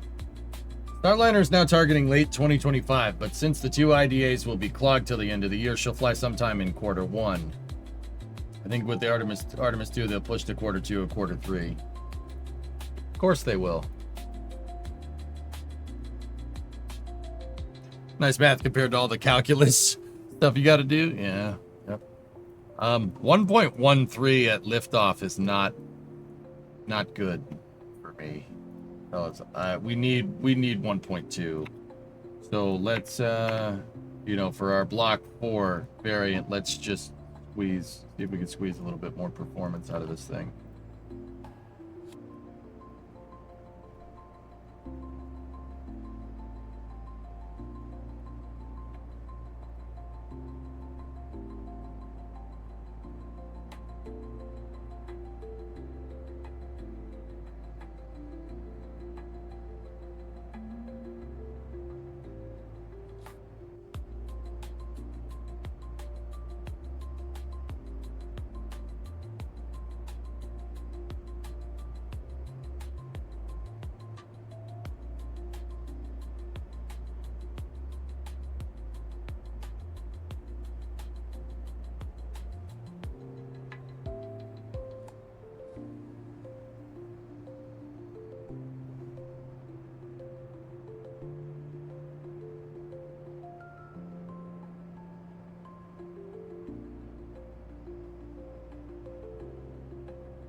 This is all the engines. I'm applying the new thrust curve to all the engines.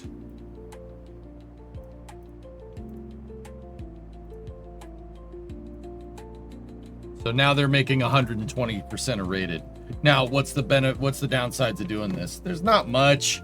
Yeah, obviously, if I made this thing have 1,000 kilonewtons of thrust, it would probably break something. Yeah, it probably breaks something bad. badly. Structurally, the Kerbal joints can't really keep up with it. Also, if the engine gets hot, like if you overclock a nuclear engine, it's going to get too hot and melt. Well, Kerbal doesn't melt, it just blows up.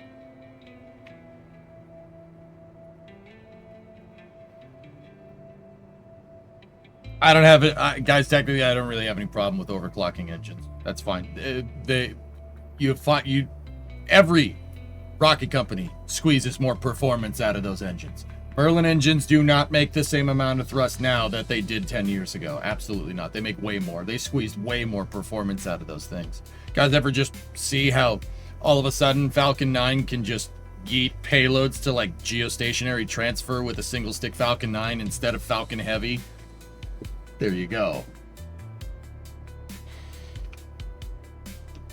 No, this calculator doesn't understand the overclocked thrust limiter, which is why you have to do the calculations out yourself.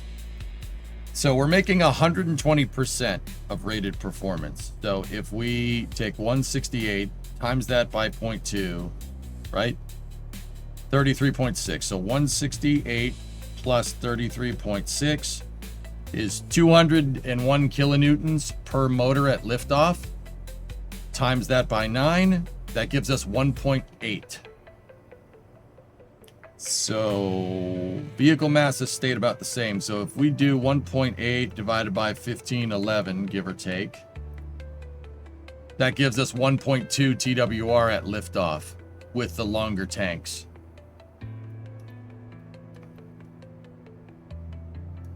I was wondering about that. Is Falcon 9 doing an RTLS for crew missions due to upgrades on Falcon 9 or Dragon or both? So Falcon 9's doing an RTLS with Dragon because it has the performance jacks. It's doing it because they can.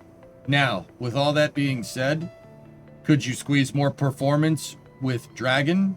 Could you put more payload in Dragon and do a downrange landing with the booster? Sure. Absolutely. But there is a reason why on crewed missions, Dragon does not fly with any cargo in its trunk.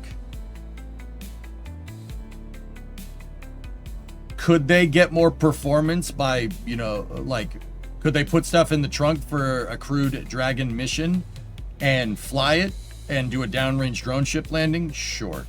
You could, but they're not going to. So Dragon can't launch with any cargo in the trunk, and the booster has to RTLS. Now, why does it have to? Think about it for a second. Why would you could do a downrange landing with a Dragon mission? They've done that before. Why would you want to RTLS a booster when you know it doesn't really need to? Like, you could do a downrange landing. You have more than enough performance. So why would you sacrifice payload mass, right? And waste that extra fuel to bring the booster back? Think about it. Turnaround time, that has something to do with it. Sure, Manfu, they want to achieve a quick turnaround time, but the drone ship is the bottleneck to doing that. Speed. Think about what's on top. Think about what's on top of a crew, in a crew, crew launch. I said what's on top. People. Yeah. And what happens on ascent with the people if something goes wrong?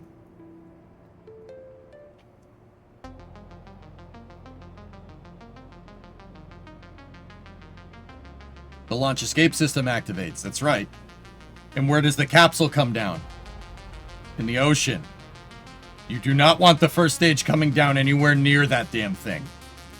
Because Murphy's Law, what can go wrong will go wrong. If you set this thing to do a downrange drone ship landing and you have an abort for whatever reason, you know it's going to be right.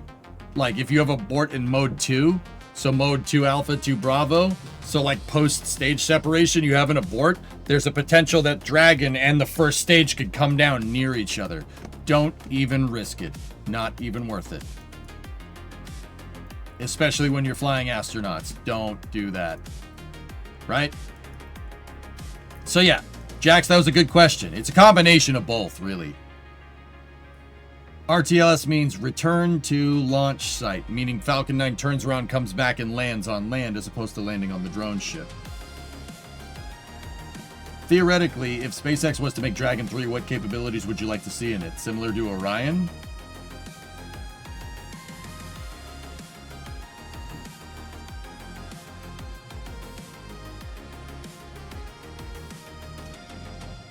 I wouldn't change a thing, Torlav, with the capsule itself. I would turn the trunk into a service module. Turn the trunk into an SM. Dragon 3, make it suitable for deep space, and turn the trunk into a service module. Yeah, turn it into an SM. That doesn't really make sense with Dragon's current with its current architecture. Like that, it doesn't make sense for Dragon to have a service propulsion system on it. It already kind of does. The forward thrusters are basically that. But, yeah. If you took the trunk and built it into an SM, even if it was just for service propulsion, so like just SpaceX make a very, very cheap and inexpensive pressure-fed hypergol system that's scaled up Draco derived, put that in the back, give Dragon the Delta V. Like, if Dragon could have a service propulsion system that could give the thing 2 kilometers a second Delta V, then you could do Apollo stuff with it.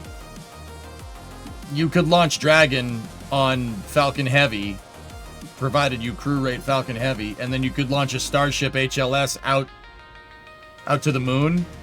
Refuel Starship a bunch of times, get it out to the moon, Falcon Heavy with Dragon and its service propulsion out there, circularize out at the moon, lunar orbit rendezvous with HLS and Dragon, and down to the surface.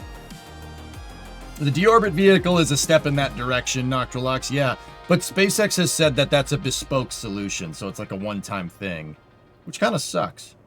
Because, dude, you know, I've often thought about this. You could do you could do really good things with Falcon 9 and Falcon Heavy. Just Falcon 9 and Falcon Heavy. That's it. That's all. You could do a pretty healthy lunar program with Falcon 9 and Heavy, provided Dragon could go out of the Van Allen belts, you know? Like if Dragon could really work in deep space for long periods of time and loiter in deep space for long periods of time, like Orion or the CSM could. Well, frick, man, you launch some hypergolic lander on Falcon Heavy, and then put a Dragon capsule on top of another Falcon Heavy and send it. Human rate Falcon Heavy, put a lander on one, Deep Space Dragon on the other, and do the lunar orbit rendezvous. Just get back to the moon. Just get back to the moon. SpaceX could probably do it, dude. They could probably do it. I'll bet you if they went full ham on that, they'd probably get it done in the allotted time. Like you just build a Dragon-derived lander. Easy peasy. You build a Dragon-derived lander with your service module engine. And the ascent module just works off Dracos. Just saying, it could be done.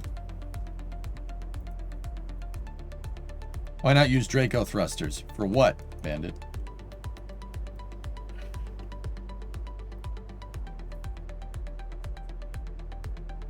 Well, yeah, China wants to do this type of architecture. Dude. This is the Chinese lunar program. This is what, everybody says, oh, China's going to go to moon. This is how they want to do it. Look, I'll admit, man, it's pretty well thought out.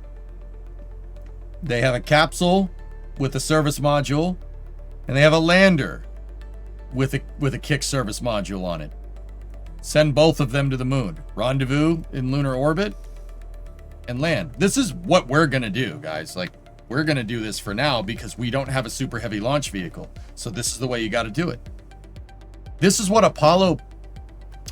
basically what Apollo would have done if the Saturn V didn't work.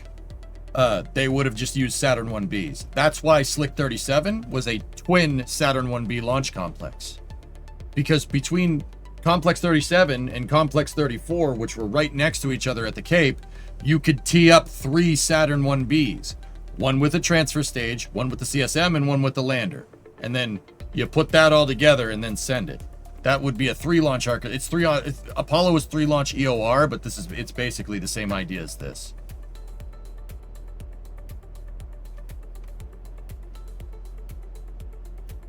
Two-launch LORs, once again, Apollo could have done this too. You could have done this with Apollo, but you would need to uprate the Saturn 1B. So there were talks of taking the Saturn 1B and putting 4 Titan SRBs on the first stage. And if you did that, you could do 2-launch lunar orbit rendezvous. You wouldn't need to do 3 launches because Titan SRBs are ridiculous. Which option do you think would be more expensive? 2 medium launch vehicles or 1 heavy? It's a trade-off, 95. I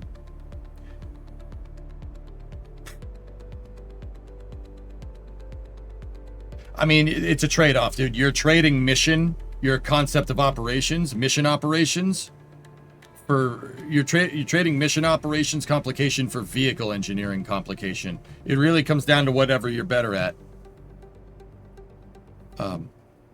Like with Falcon 9, there's no need to make a more complicated vehicle. So I would go for a more complicated mission option if I was using Falcon 9, because Falcon 9, you don't change anything with that, right? Falcon 9 can fly a lot. So you don't need to worry about, like, with that kind of architecture, you don't need to worry about, like, oh, the Falcon Heavy might not be ready. It's not going to not be ready, right? Because SpaceX grinds these missions out with Starlinks. Very easy to put a Falcon Heavy into the processing flow, right? Between all your Starlink launches. And a Crew Dragon mission, no problem. You probably need about a year of training for your crew and stuff. That'd be easy. So I would take the mission complication if we were using Falcon 9 to do an LOR 2-launch architecture, right? NASA saw it more expedient in the 60s to... NASA saw it more expedient in the 60s to, you know, do it all in one shot. The reason why they wanted to do it all in one shot is because our American industrial base was ridiculous. We could engineer a bigger vehicle than that. We had the propulsion to do it. That's the real big thing that made the Saturn V amazing, or made the Saturn V work. The F1 engines. We could handle it with the propulsion. I mean, we still could. I mean, Super Heavy is kind of a case in that, but remember Red Dragon? Yeah, of course. Graham, you just got your first car. That's nice. So, I mean, 95, it really kind of depends on the circumstance, dude. Because on paper, a Super Heavy launch vehicle is going to be way more difficult, but your mission operations, or not way more difficult. Saturn V is going to carry a huge price tag comparatively to, like, launching a couple of Saturn 1Bs, right? But mission operations cannot necessarily, it doesn't really have a sticker price. It's hard to quantify how much a mission costs, right? With the Saturn V, it's a week-long mission. You're out there, you're back, done, right? Extending your mission operations with multiple launch architecture does complicate the mission. But you're complicating operations. That's more time people are going to be in mission control. That's more time you know, like if it's SpaceX, it's more time you got to pay people to be in mission control. Not that NASA doesn't pay people, right? But that mission operations doesn't really get traded off. Like, it's not seen as traded off. People just look at the sticker price of the launch vehicle and go, you know? But like mission operations in general, dude, are something that really gets overlooked as like a huge price tag. You know, people think like, oh, the launch vehicle's cheaper. The launch vehicle's cheaper. We should just launch more of these. It's cheaper. It's not. It's not cheaper. Your mission, your on-orbit operations just got way more complicated by doing multiple launches, right? Twofold complicated, let's say, right? Way more complicated. Now you're in a logistical timing, right? One launch has to go right next to the other one, right? They have to go on relatively similar schedules, right? Especially if you're talking about moon phasing, recovery conditions with like rendezvous out to the moon and stuff. You know, that's so much extra man hours of people actually in mission control monitoring the mission, because you're monitoring 2 flights now, not just one, right?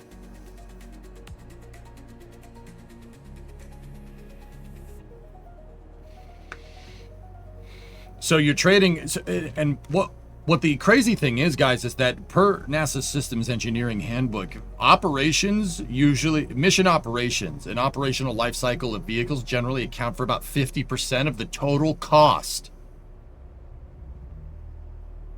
of the program. Think about all the flight controllers and all the mission controllers and all the launch controllers that the Apollo program needed to train. Think about how much, that's a lot, right? Think about how much more, it would have been if you had multiple Saturn 1B flights, like 3 Saturn 1B flights. What mods do you use here? I have it in a command. There you go.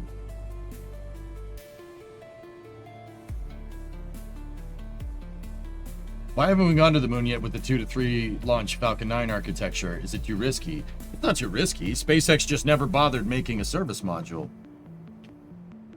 Now, 95, the interesting thing is, if you took Impulse Space, if you took their kick stage and you put the kick stage in Dragon's trunk, and then somebody built a 2-stage hypergolic lander with the kick stage attached to it inside of a Falcon Heavy with a fairing, you could do this. You could do it. Do you use the docking indicator? No. You're taking too long to build the rocket. I'll be withdrawing my contract and giving it to Rocket Guy. Instead, I know he hasn't started his moon program yet, but this is to keep you accountable. Thanks. Not even funny as a joke, dude. Hey, Rudy.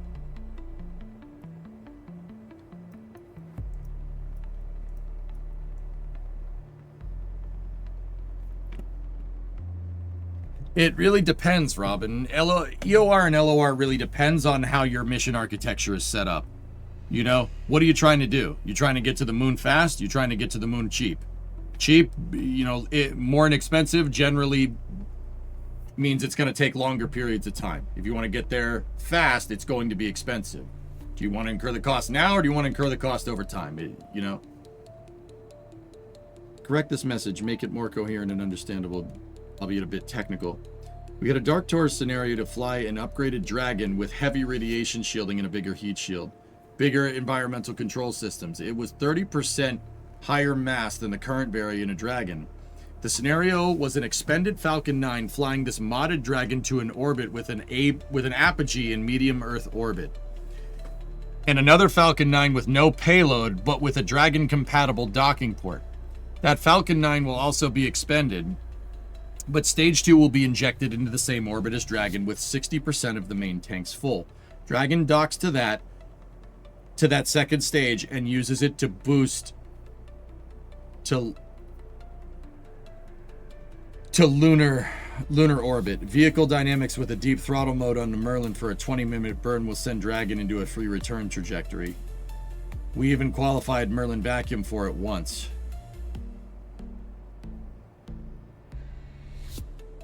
Yeah, Rudy, totally doable. And then the lander on Falcon Heavy. And maybe Dragon with the Draco thrusters might be able to capture the moon, but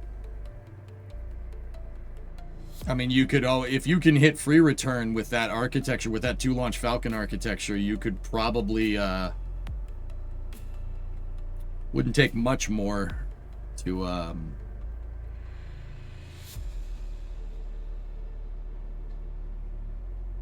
take much more. Anyway, all right, we got 1.2 TWR on this thing. I know you guys are jonesing to test this bad boy. So we are at 255 parts. This will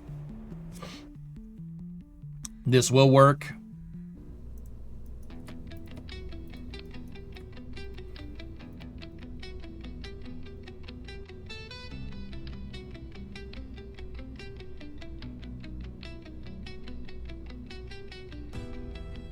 All right.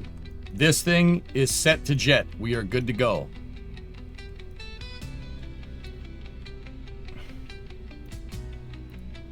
Now we got to build the lander. So let's build the lander.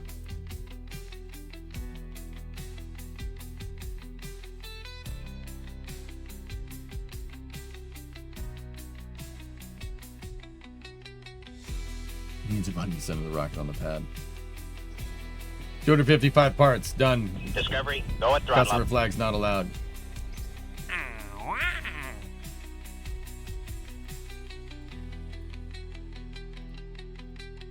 Or we could go get Barvey and Isowig if we want to test this vehicle out now, but I'd prefer to build the lander. You know what? We're going to need to do a test flight with the new capsule in an uncrewed configuration. We didn't change any dynamics of the vehicle when it comes to entry, descent, and landing, so I am getting some Kerbals. How much Delta V does your capsule have? The capsule is designed to have about 1.5 kilometers a second Delta V with nothing attached to it. So after we jettison the launch escape system, no upper stage attached to it, just SPS with the capsule, solar panels open with the RCS and everything, about 1.5 kilometers a second.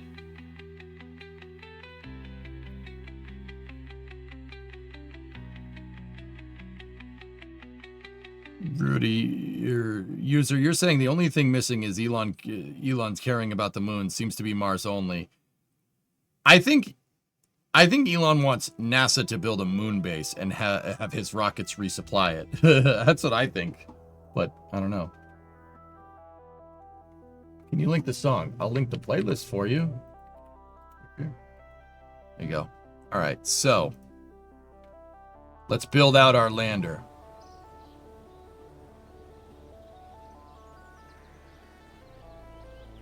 So I know the capsule can get out to the moon. Capsule has 1.5 kilometers a second Delta V.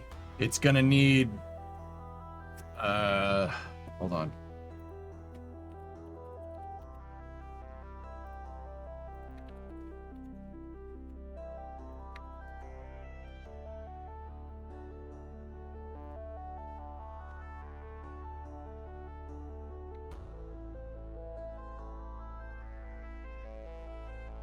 $860 to $310.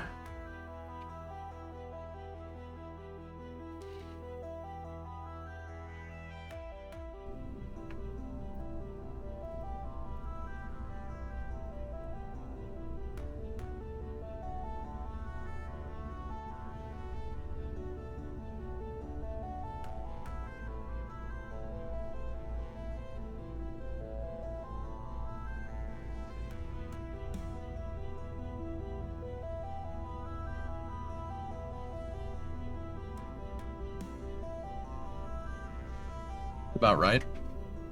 Yeah, I designed the capsule to be able to get out to low lunar by itself and back. That's totally done on purpose. It can also get to Minmus and back too. Now, an unknown here, guys, is the capsule really only has enough breakout Delta V to get out of the moon and do return to Kerbin. And what we really need to do is dial in our re-entry trajectories. I do not want crew capsules coming down or coming down in a place where I don't know they're going to come down. Really don't.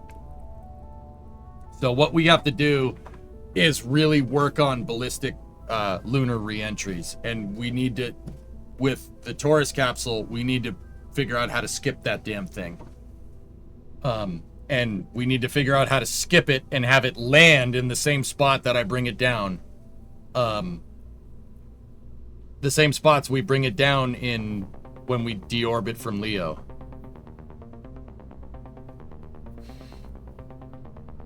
That's, yeah, Unflux, sure. I mean, also I love the KSP playlist. I binge watch the VODs at work. Nice.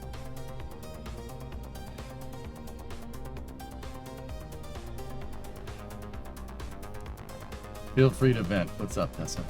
Can you give me a rundown on why CVTs are bad and the guy that invented them should have burned the design at conception? Oh, here. So a constant velocity transmission. Here, I'll find a diagram. I mean,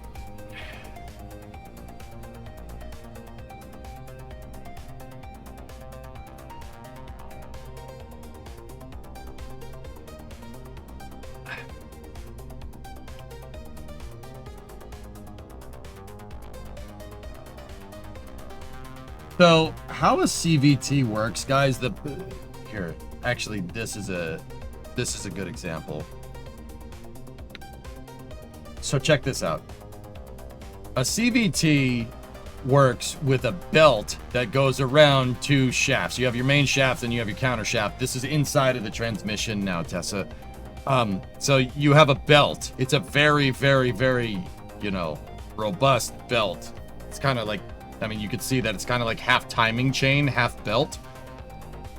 What happens with a continual velocity transmission is that you're not shifting gears. What happens to change the ratio between the main and counter shaft here is these discs, which are conic on the inside, they're conic like this, they move back and forth.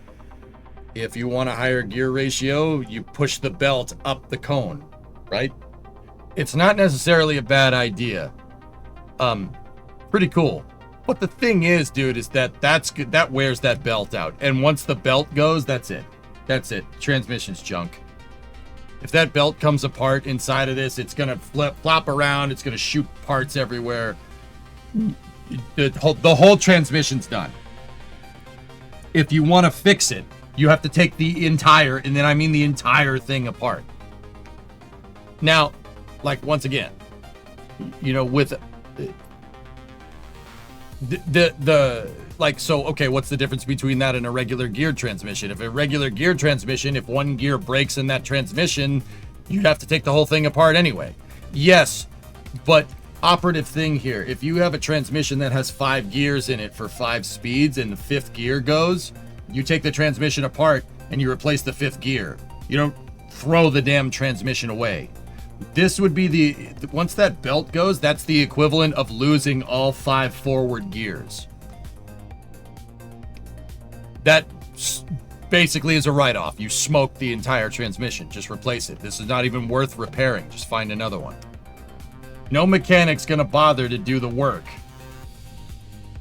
Yeah, snowmobiles have constant velocity, Bossy. That's right. Yep. Snowmobiles have stuff like this. Lawnmowers have stuff like this. But yeah, that's just a little V-belt. Like, that's no big deal, right? Like, yeah, but if 5th blows up, it won't damage the other gears. That's correct. The reason why Nissan did this is because this saves money. It's a much simpler design. But if the transmission goes, there is no serviceability here. There's no serviceability. Once that belt goes, that's it. Bye-bye. And it will go. It'll wear out. It's just the design. Like, this isn't like rough driving or anything. Once it goes, you're done. That's it. The transmission's junk. You lose all forward gears and reverse. Single port failure, and it relies on friction instead of trying to eliminate it. I don't know what the heck Nissan was thinking. Well, actually, I do.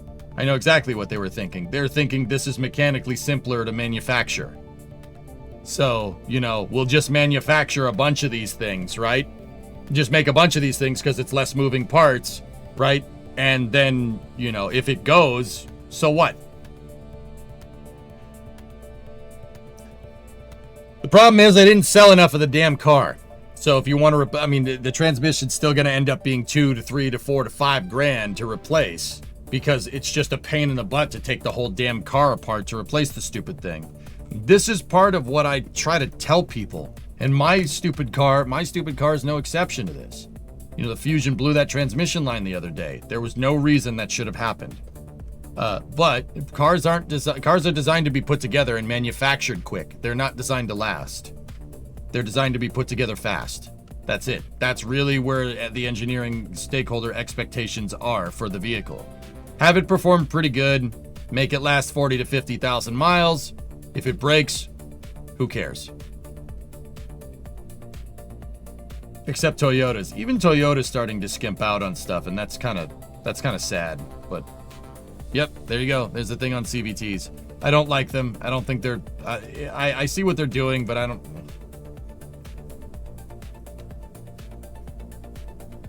Maybe a good thing to point out that an electronic control an electronic controlled constant velocity transmit is a different beast. Single planetary gear and 2 electric motors, one small, one big.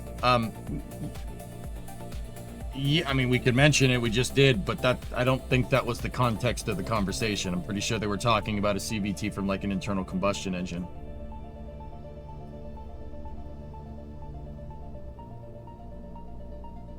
You could do a more reasonable one by combining a variable flow hydraulic pump that has a swash plate and with a hydraulic motor.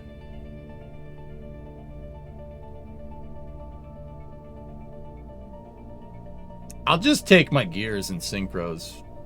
Gears and synchros are fine with me. That's fine. Or you could just do a Tesla and just eliminate the transmission completely. That's what Tesla does. Teslas don't have transmissions. It's an electric motor that goes directly into a differential. That's it. That's all it is. So for the longest time, Teslas couldn't go fast because you were limited by the RPM on the motor. But with like the Model S Plaid, right, and the Plaid variants, they made a new type of electric motor that winds the inner coil on the motor with carbon fiber to make sure it doesn't delaminate at high RPMs. So Tesla just invented an electric motor that can rev to like ungodly RPMs. So the electric motor can basically, the variable speeds on the electric motor can basically mean it could be a high gear or it'd be a low gear. Just the computer controlling it really, yeah. Tesla eliminated the transmission. You don't need that. And dude, that is something that is super cool. That Plaid motor is awesome. The windings. So you guys want to know what's cool? Real quick, I'll work on the lunar lander. You want to know what's really neat? The windings for an electric motor, you have 2 coils, right? You have the coil that's on the outer part of the motor, and you have the coil that's on the axle, right? And you use electromagnetism to constantly alternate the poles on the outer field so the rotor spins, right? Problem is that when you spin that thing at high RPMs, right, the copper coils on the on the axle, they start to pull apart, right? Because of centrifugal force, they start to pull apart.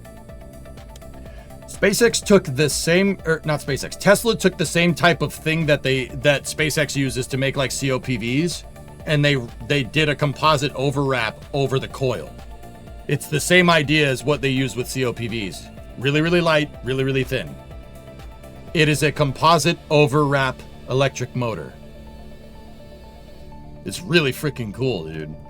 I would love to get my hands on one. I would do despicable things with that thing. The stator and the rotor. Yeah, sorry, that's the right name for it. The stator is the outer field, the rotor is the inner field. Yep. May I assume no space news? No. Assuming makes you a butthole, a filthy butthole. There's just no space news. You don't need to assume, I'm telling you. The news cycle is slow, dude. Let's build a lander.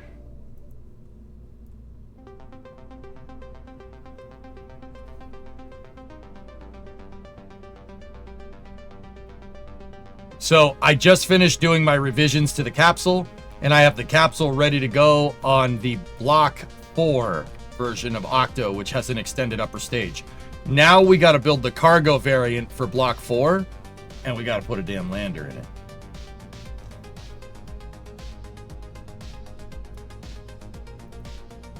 So let's go back over into the SPH and start designing this dang old lander. I thought you were going to go get the Kerbals to test this. Yeah, I am, Orion. We might have to do it tomorrow. Because the title of the stream says we're building a lunar lander, and I'm 5 hours in, almost 6 hours in, and we haven't built a lunar lander yet. So I'm going to do that. I'm going to, you know, like, we should probably, yeah.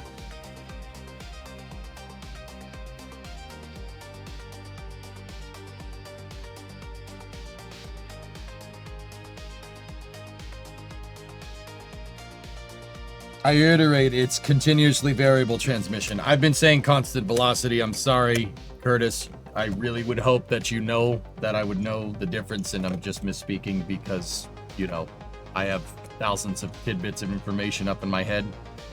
Appreciate it if you gave me some due diligence there, but, you know, it's good.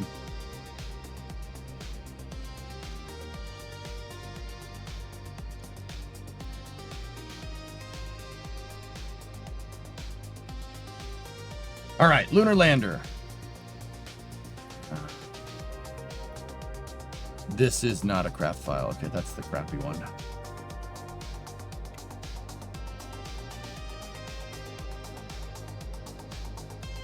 Like, I get it, dude. I misspeak about things.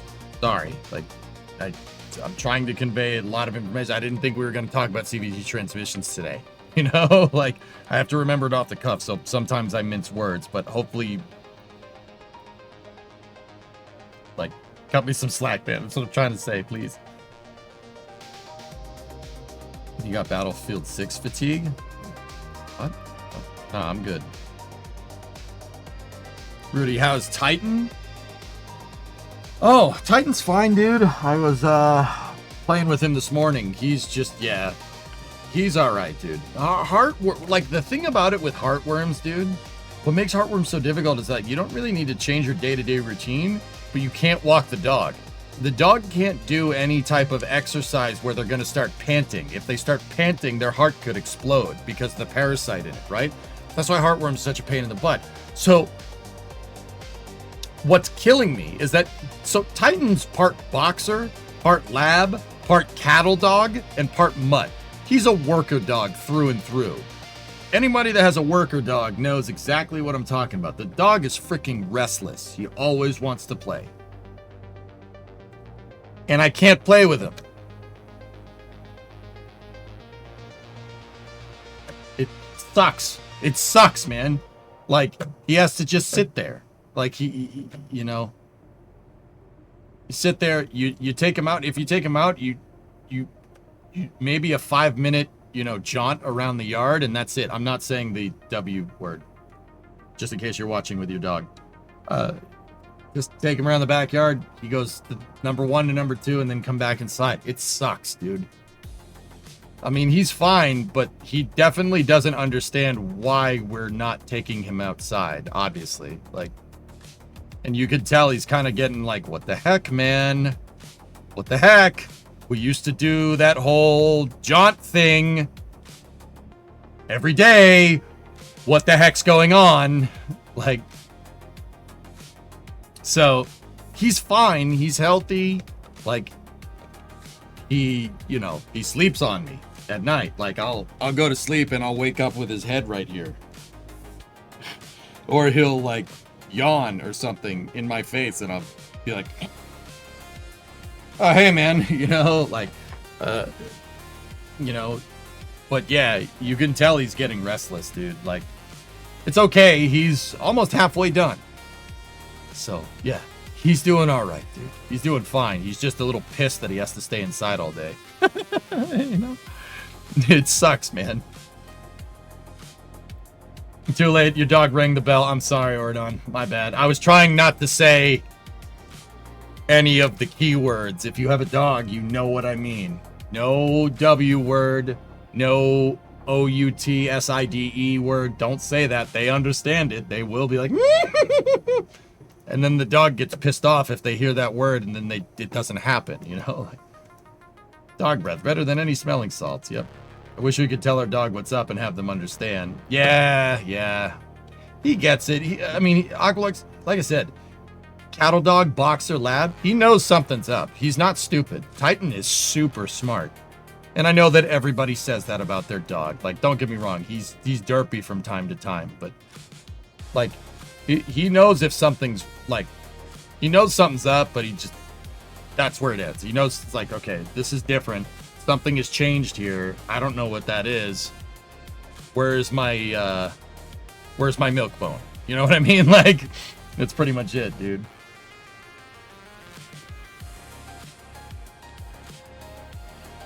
Dogs being sick is awful. It sucks, alright, yeah. Yeah, I basically have to treat Titan like a cat, which doesn't work because he's not a cat, you know?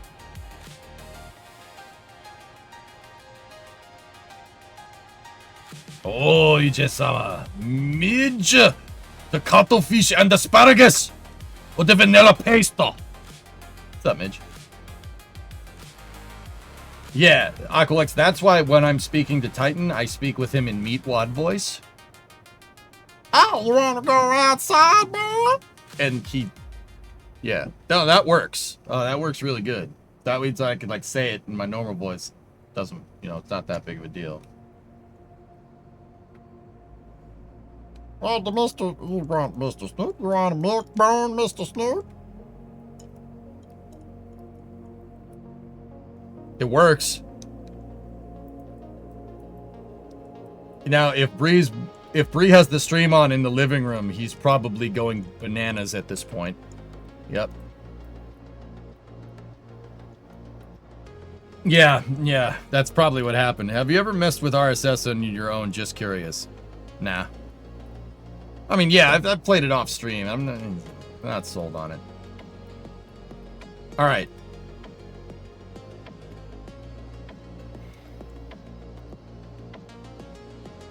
Let's build our lunar lander, shall we?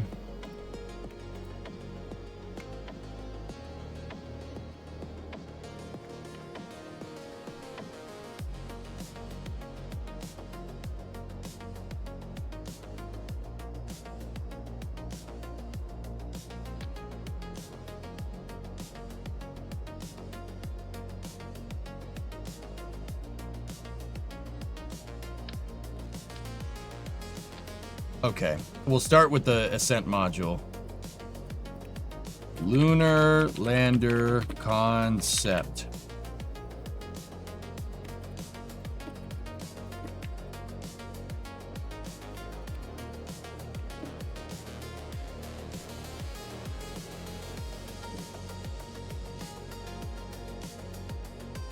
Okay, so guys, we're opting for a lunar orbit rendezvous architecture, meaning we're going to send the lunar lander out there. It's actually just because we have to. It's like the Chinese space program. This is what China wants to do to get to the moon. They want to have one rocket with the capsule and a service module, and then another rocket with a cargo fairing, and then the lander in the service module inside of that. Send those out to low lunar, attach them, right? Have the lander dispose of its, well, they call it a propulsion module, but yeah, it basically the lander disposes of its service module.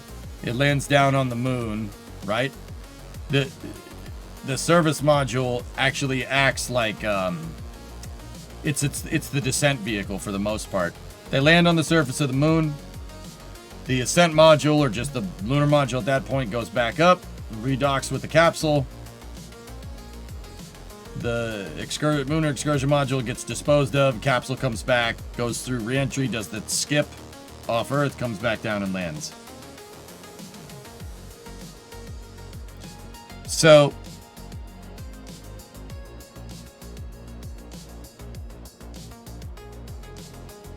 I mean, we could get crazy with this if we really want to.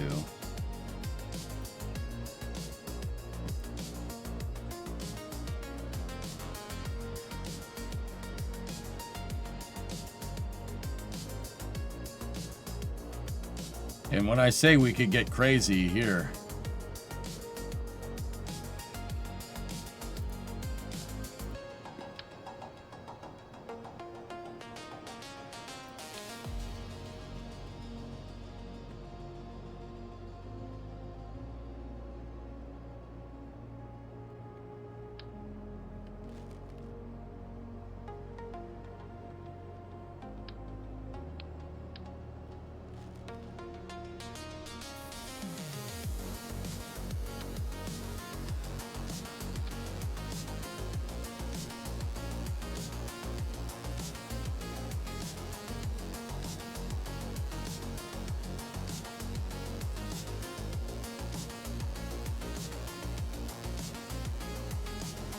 just saying.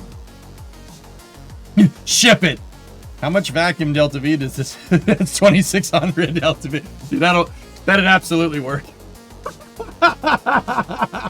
That's awesome. See, this is what happens when you design stuff right. Stuff just clicks together. So, we could put this on Octo too, right? We could put this, my service module for the Taurus capsule could be the propulsion module here for the lander. We could copy this architecture exactly. Ironic. Or we can make a 2-stage descent module and go from there. But I actually kind of don't mind this. That's okay. What we're looking for with the service module here, so how much delta V does the SM need? All right, let's take a look. Let's look at our delta V map again. Take a peek. So,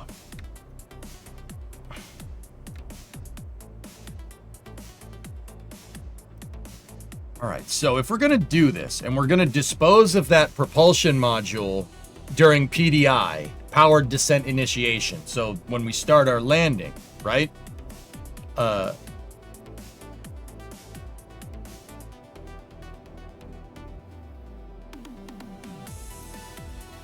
We would need the after Octo puts this thing out in orbit, right? Hold on, how much delta V do we have here? Or how much mass do we have here? 8 tons. Service module's pretty damn heavy.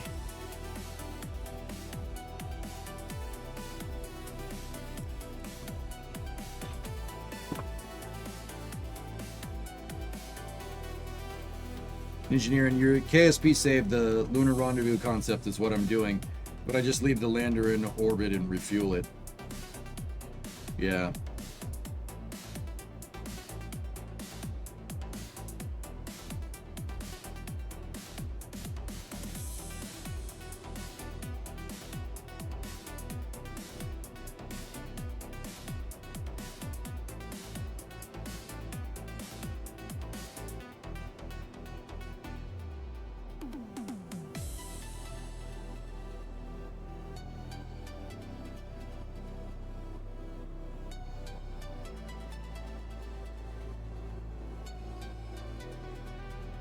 So we have 2600 in this configuration. We're going to add more stuff here, like a separator, etc., etc. So it's important to, figure that in. So let's just say that the service module with the stage of the lander on top of it, let's say it has 2 kilometers a second delta V, right? You minus 1170 from that, and that gives you 830.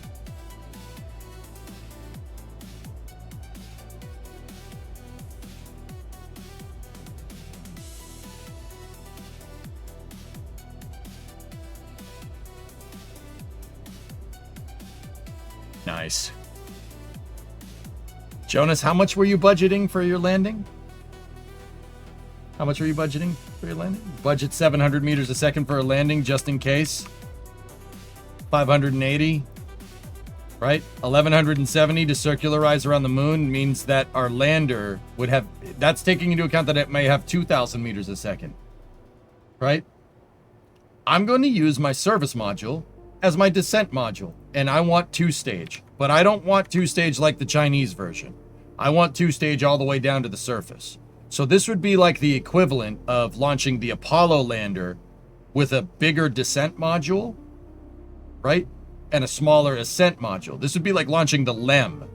And if you could get the LEM to low lunar with one rocket, and then launching a CSM out there, rendezvousing it, and then going down to the surface. So, if we do that once again, that was taking into account 2,000 meters a second delta V. This has 2,600. I took 600 out there because I thought that would be a safe margin to take into account that we're going to need to add stuff to this. Obviously, we got to add stuff to it. Like, we got to add a docking port, right? We have to make the ascent module. The ascent module needs a good separation system. It needs a good separation mechanism. It needs its own monopropellant systems. It does, actually, it has monopropellant and liquid fuel on it. The MEM does. So, like, I don't want to copy the Chinese program, like, right off the bat. So I'm not going to. We're going to make our own that's suited for application here. If we're using the SM as our descent module, buddy, we got this made in the shade. We're good to go. that gets us down to the lunar surface and then some. We don't need to copy their architecture. We got something better.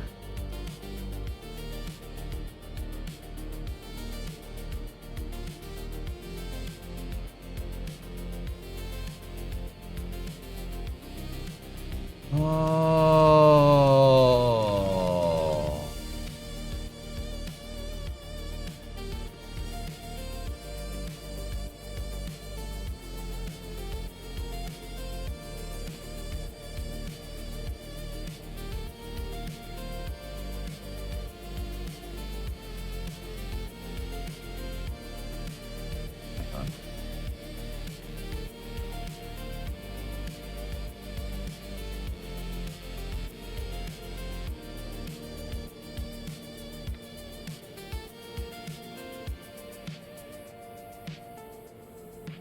Lockheed Martin has been performing Discovery, go at significant throttle. technical and programmatic analysis for human lunar landers that would provide options to NASA for a safe solution to return humans to the moon.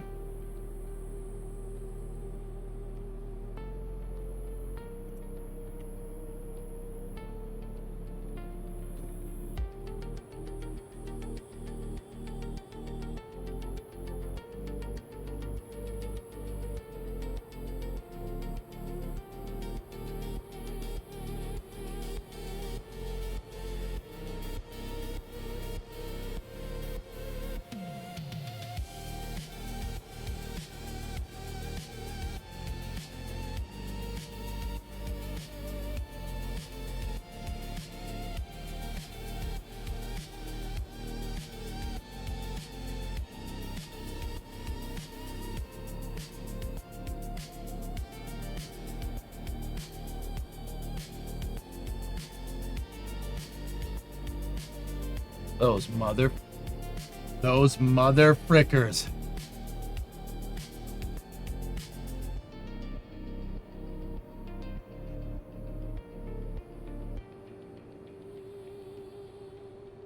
That's Lockheed's plan. I couldn't figure out what the hell they were talking about when we looked at this yesterday. Lockheed says they have plans to build a lunar lander.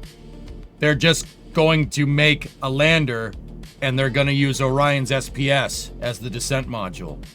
It's a guess. We don't know that for sure, but that has to be what they're doing. They're just going to stack two ESMs on top of each other. Pretty tight tolerance there. No, it's not as bad as you might think, Tessa. No. That is the total impulse with Orion on top of it. Orion is a heavy son of a biscuit. Look. The capsule is 10 tons, dude. Orion's beefy. It's designed to stay up there for a very long time.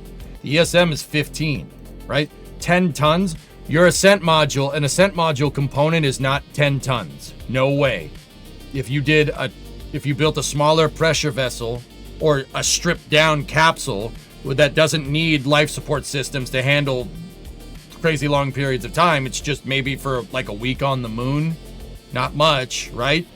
You could cut that in half and replace it with something else. Like, dude, if you have the ascent module and the ascent module's 5 tons, you're good to go. Like, here, hang on a second. Let's look at the LEM. Total mass of the LEM was 16 tons, fully fueled with the extended version, 16.4. How much is the ascent module?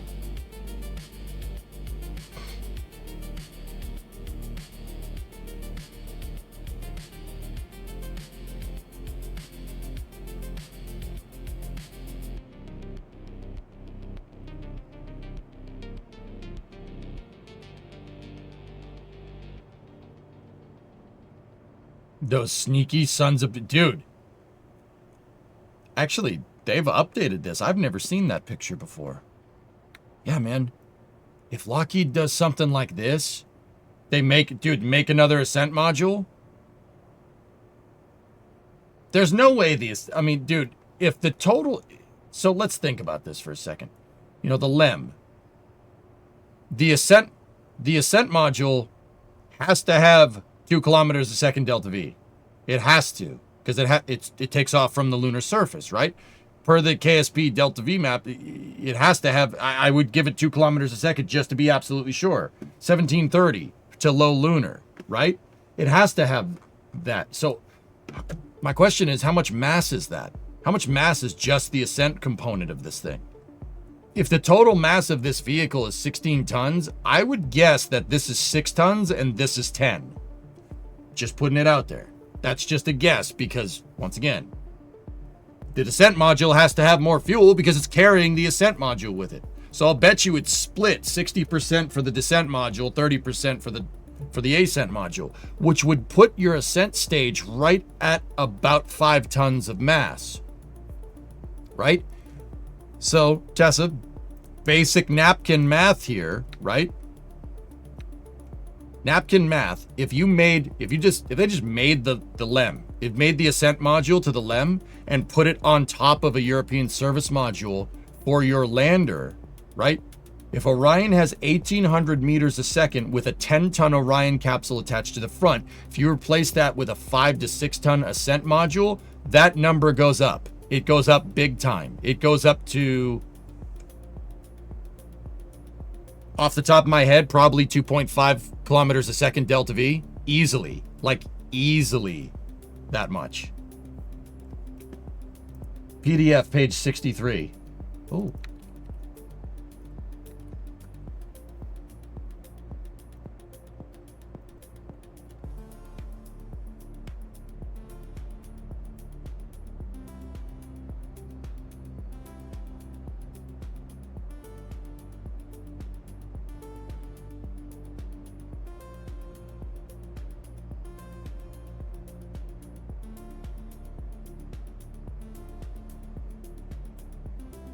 The ascent stage is 5,800 pounds. That's it?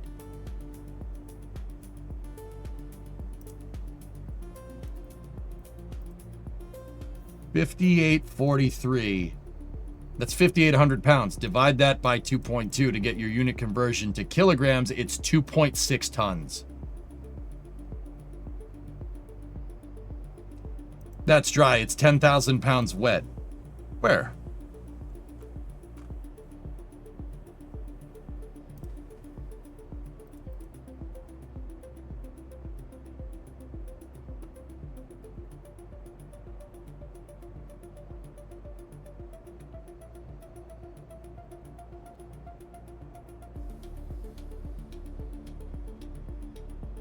See, like I said, right around 5 tons. Holy balls. Lockheed could absolutely do this.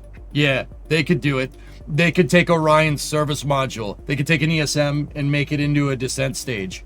The ascent stage is kind of a, I don't know, but yeah. Yeah, that's doable. That's very doable. 30 month? Yeah. I mean, it's going to cost you, but it's doable. Imagine the mass of that thing if they used inflatables instead of rigid structures.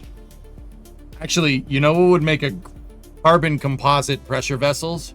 Would make a great ascent stage for the moon, dude. Yeah. I mean, dude, I've never seen that other picture of the naked LEM, so to speak.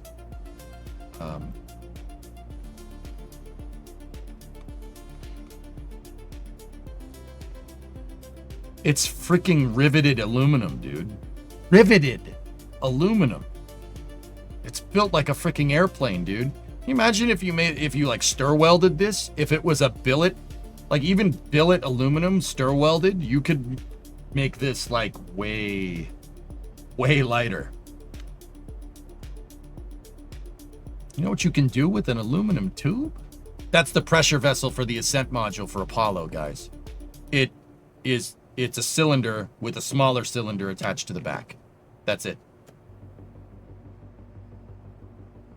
It was built by Grumman Aircraft. Well, yeah, of course, Stav, sure. I'm not, it's not a slight against Grumman. I'm saying we have better ways to make this. Dude, the ascent module for the LEM is 10,000 pounds. I'll bet you we could make it like 8,000 pounds today with just, even if we made it out of aluminum, just with modern manufacturing techniques, you could shave probably $2,000 off of that thing. That's a conservative estimate. Bring this up during the flame trench? Oh, I'll do that. A lot of mass in that can be gutted for modern components. Yeah, You guys got to remember, a lot of the dry mass was the damn Apollo guidance computer, dude.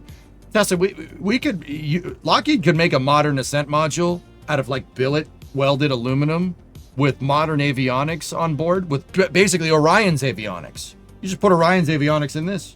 That's what they did. That's what they did. This has an AGC in it. The CSM has an AGC in it. Apollo guidance computer. Right? Just put Orion's in this thing. Build a new pressure vessel. Use the ESM as a descent state. Holy balls. This is absolutely doable. Like, absolutely doable.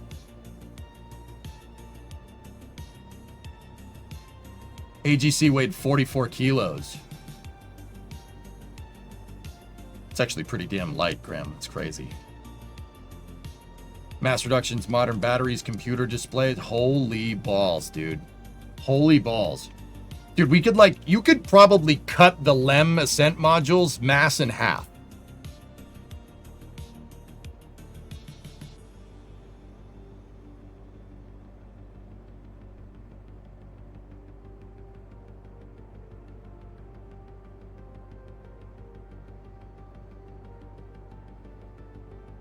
You know, when I first read this, you know, Bob Benkin, I was like, Bob, what are you talking about, dude? Yeah, of course you have a plan. Of course, dude, no.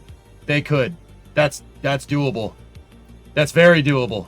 Use the ESM as a descent module and build out an ascent module based off of the ESM with modern manufacturing and Orion's computers. You could put Orion's computers in it. You could put Orion's life support in it. You could put Orion's docking port in it. Dude. Holy balls. They could do, dude, you could do that. Lockheed could do that. They could get that done in time.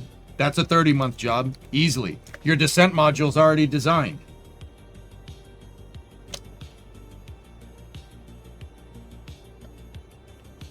Knowing Lockheed, it'll take 15 years to 4,000. No. 4,000% budget, Thurfear? Yes, probably. But Lockheed can get stuff done quick. Look, Lockheed scaled the F-35 program. They scaled it. All right? They can get it done. I do not have a doubt in my mind. Lockheed figured out a way to systems engineer their way out, like, into making the F-35 cost effective. Do you guys know that the unit price for an F-35 at this point is $80 million? Think about that for a second. $80 million for an F-35.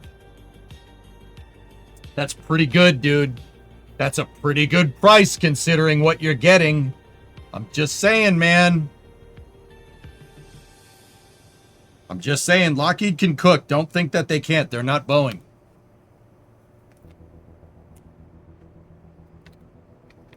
Funny how the price drops when you buy a lot of them. Huh. Weird concept. That's only the cost of moving a space shuttle. Yeah, right?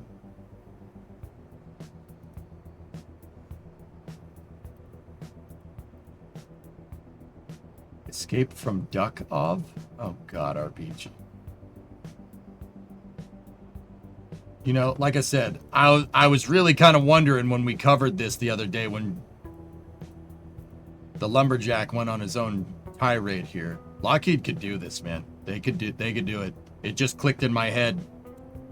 Use Orion's service module as your descent stage, and then build out an ascent stage that's Orion derived.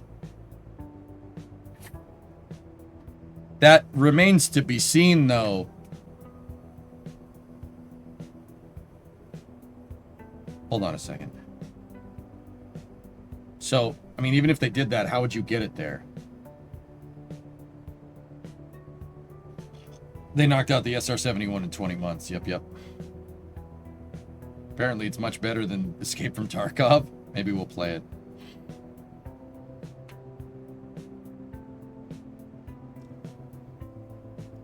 So, Lockheed could build the lander. They could build the lander. But how do you get Orion and the lander into low lunar? Because this only works if you can get them into low lunar.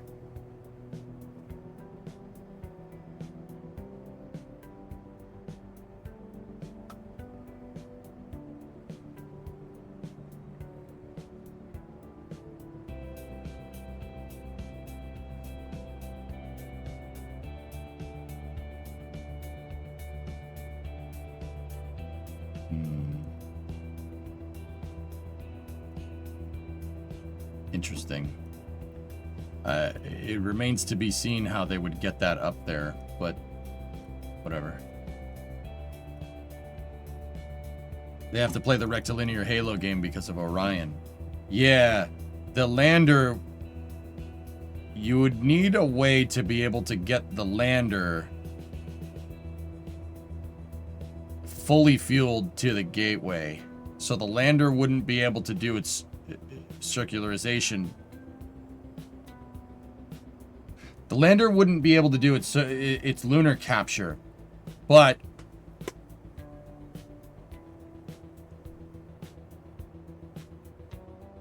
what it would be able to do... Holy crap, dude. No way. Okay, so look.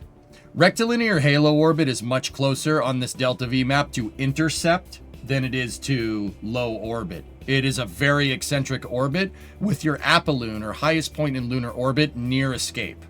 It's almost out of the lunar grav well. It's close. So it's closer to up here, right? We just did that math out there, right? If they use an ESM with an ascent module using modern manufacturing techniques, right? So you have a super light, maybe like, I don't know, 3 to 4 ton ascent module, maybe 3 ton ascent module. You put that 3 ton ascent module on top of a European service module and use that as your lander. That is quite actually a 2-stage lunar lander option from rectilinear Halo. Meaning that Orion's descent module, if it's fully fueled from Gateway's orbit, right? If it's fully fueled from Gateway's orbit and it has this proverbial 4... Let's say it's a 4 ton ascent module, right? That descent module could get you all the way down to the surface.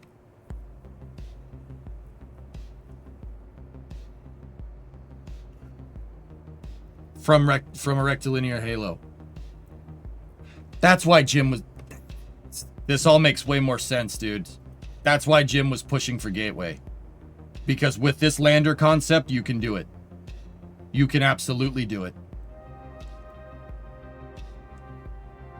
Oh, that's doable. Very doable. And then a modernized ascent mod. The ascent module would be the thing that takes the most amount of time. But most of your components are already engineered. Orion's avionics are engineered. Orion's control systems and control panels are already engineered. The seats are engineered. The environmental control systems are engineered. So the life support. So at that point, it's really just fabricating a pressure vessel.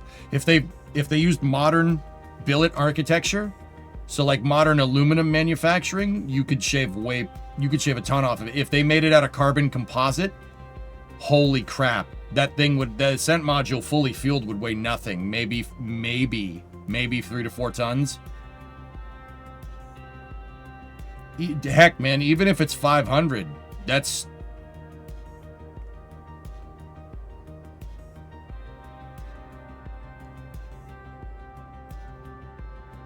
It's enough.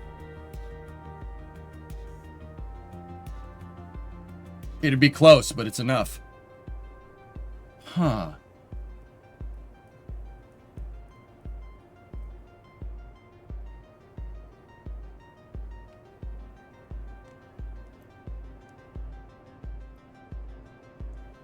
Yeah, Ethereal, that's what I'm saying, dude. Falcon Heavy could deposit this thing in rectilinear Halo almost. The one big thing would be to, like... The one big thing would be, how does the lander circularize around the moon? How does it get into rectilinear Halo? How does it do that?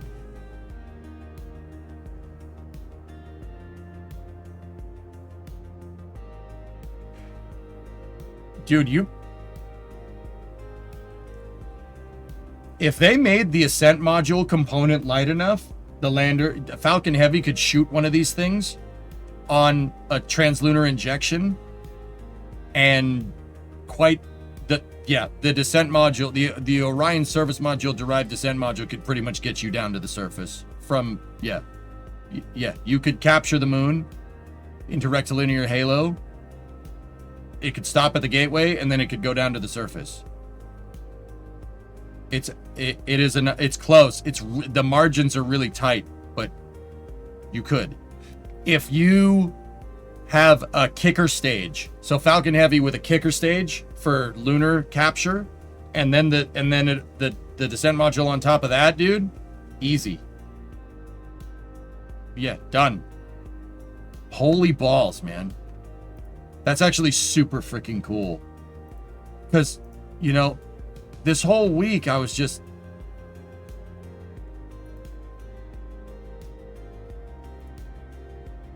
This whole week I was just like, well, how are we going to go faster than Starship? Who's going to go faster than Starship? No, Starship is the quickest. No, that'd work. Now, once again, it's not very sustainable. You're using hypergolics all over the place. So that would be a quick solution. But honestly, sure. Nothing's going to stop Starship HLS from happening, guys. And not at this point. I also checked this out the other day. As of to, like, I think this year, NASA has paid out 2.7 out of the 2.9 billion for HLS. So HLS is getting made. So that's already paid for it. So even if they find a better solution, HLS is still happening. And that's why Sean Duffy opened the door on the HLS contract.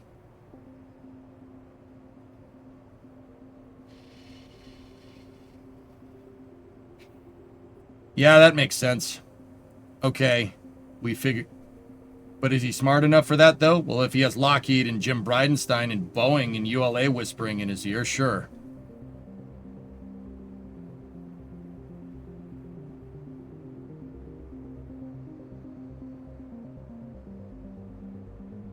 I see what they're doing. I see what they're doing, those mother truckers.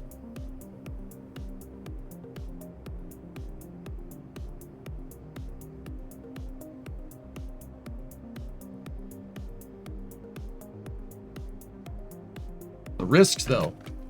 Not a lot of risk with this architecture username. I'll be 100% honest with you. The only real risk here is monetarily. It's going to be expensive doing anything Orion derived because Orion's a pretty beefy capsule. It's expensive. And, you know, my real question would be, can the Europeans scale up service module production?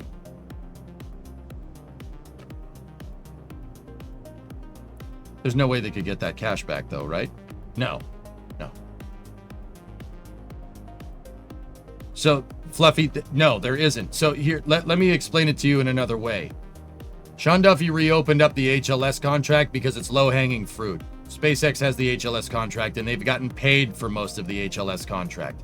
He reopened it up because saying you reopened it up makes it sound like you're this maverick, renegade, interim NASA administrator lumberjack guy, right?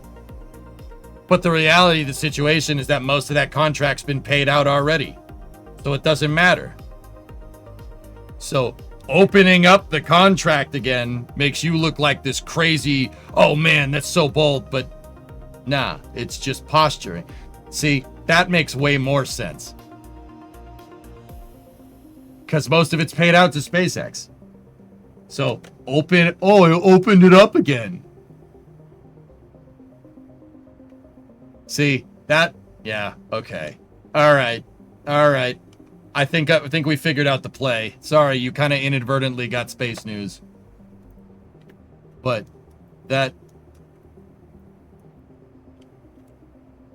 So this is back-ending NASA architecture through the HLS contract. Yeah, at least that's the hope. Gah. It's just giving Lockheed Martin an on-ramp, correct. Yeah, it makes you look like this crazy, like, oh my God, that's such a good idea. Oh my God, it's such a good idea. Oh my gosh, he hates SpaceX. Nah, it doesn't matter. SpaceX already got paid. The HLS is happening anyway, whether you like it or not. They already got paid. I see what you're doing, you sly son of a biscuit. I get it. That's gotta be the play, dude. It's gotta be. Gotta be the play. What else would it be? What else could it be? It's still a dick move. Oh, no. Complete dill hole. Like, that still doesn't explain roping NASA into the DOT, which you can get blanked for that. But that first idea makes sense.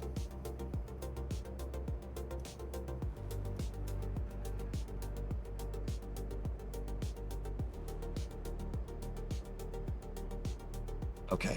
All right. Yeah. All right. I see what he's doing. I'm going to explain this to the boys on Flame Trench, and I want to see what they say. Just out of curiosity. Anyway, let's start crunching some numbers for our own lunar program. Let's try to see. We'll build out that architecture. Let's see if it works. Is the thrust on the European Service Module engine enough?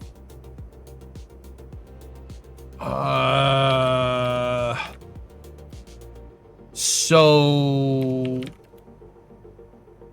the hold on. The AJ10 190 is this thing right here. That's the variant in the module, or in Delta's, not Delta, in Orion.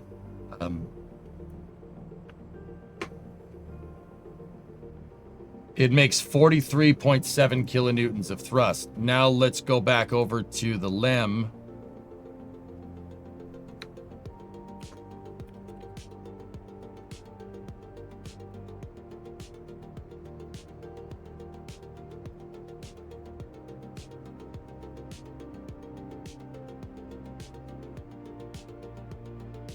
The descent propulsion system thrust makes 45 kilonewtons of thrust.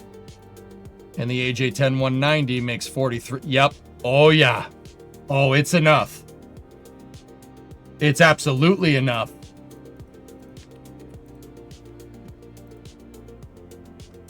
Holy crap, dude. That's what they're going to do. That's the play. What is this, Baron?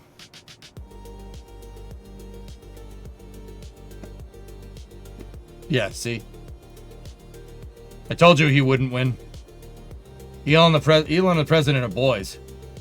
Elon and the president are boys. I told you he wouldn't win. You're not going to win this. This isn't going to end well for you.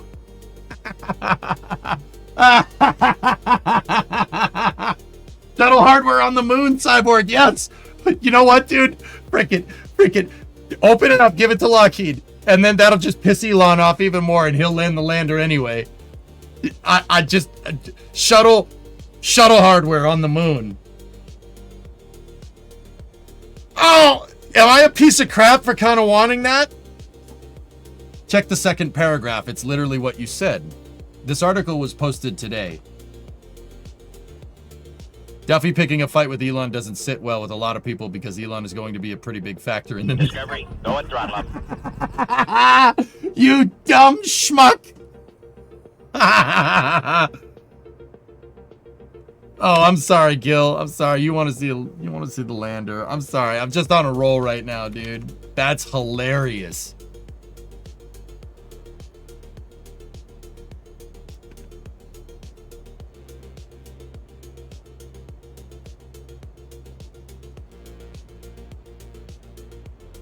All right, no more. Let's play. Let's play KSP. People are leaving. Let's go. That's awesome. Oh, sorry. That's what's going on. All right, so we need our ascent module now to work here. The developers in KSP they gave the ascent module fuel and monopropellant on board. So hang on, we want to attach a nose cone to the shroud here, and then we want to attach the engine right there. A Sparker engine should be good enough for the ascent module component. How much vacuum impulse does that give us? 981. We're going back to the moon. Mario, what? Like, the reason why I wanted to go through that is because, one, that helps me validate my architecture here. That wasn't just giving you guys space news. I want to make sure that this is doable, and it is doable. It's very doable. But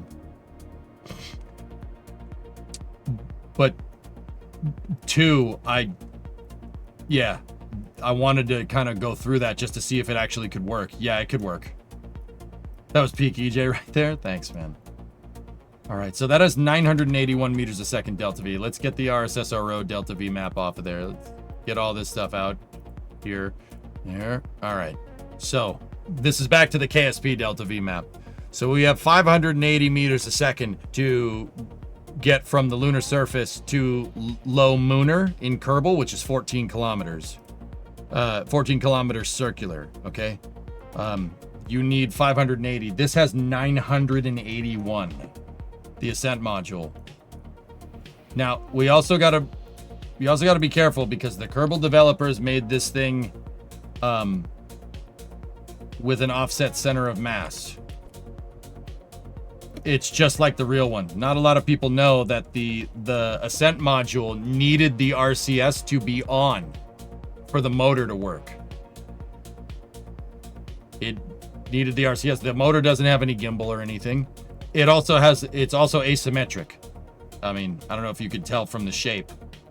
It's asymmetric because of differential fuel density. Does the Spark engine have gimbal? Yep. Please, quickly, I'm setting up clan. Which versions should I click if I have the newest available on Steam and all the dock?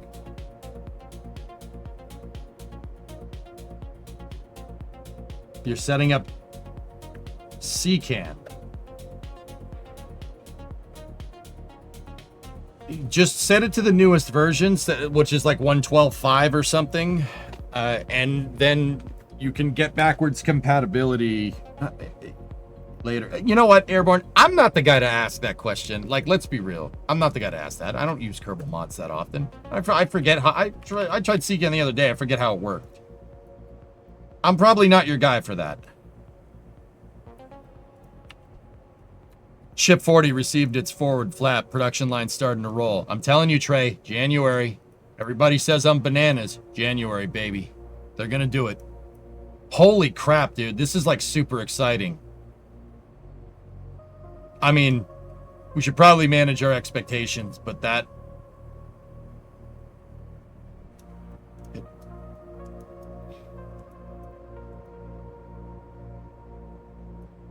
Yeah.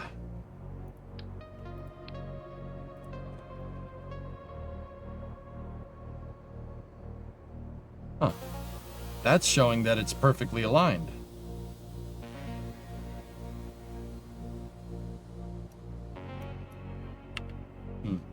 Interesting. Dude, we could... Like I said, that's doable, man. Your descent module's already made. Stick some freaking landing legs on this. No problem. Landing legs are the easy part. And cable from Tower 1 has also been removed.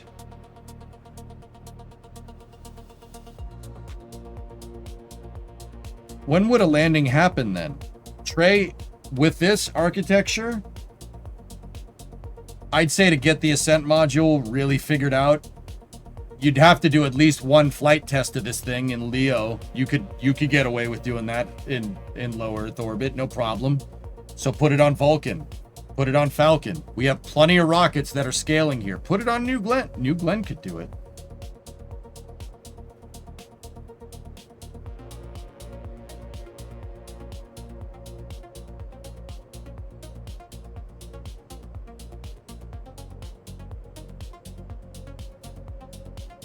New Glenn could do it.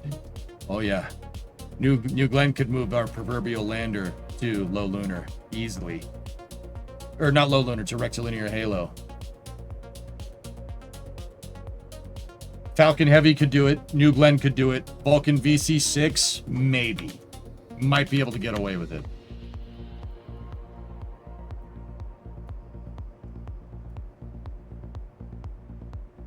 Bro, I'm hyped. That's so cool.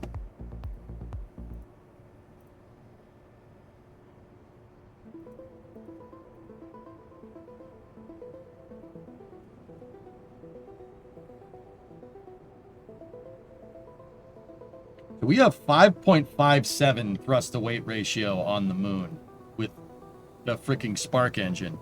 Guys, dare I say, that's actually a terrible ascent engine. What about the, I mean, the Spark has 320-second specific impulse going for it. What about the Ant? I've never used this. before in my life.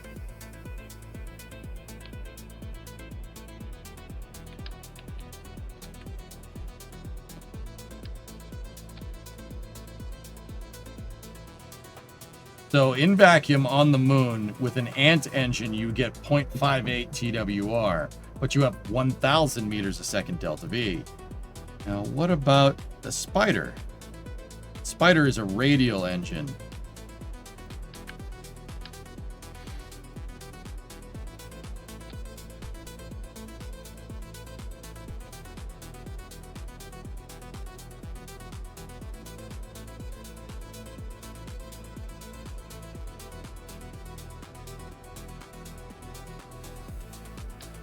Twin Ants.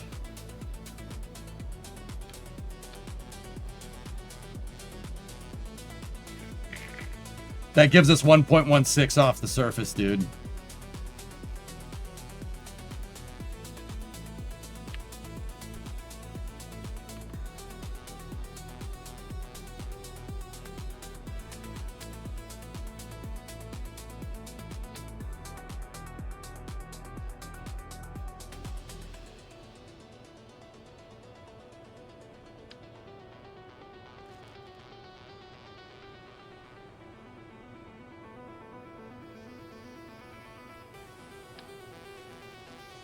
It's so cursed. I love it.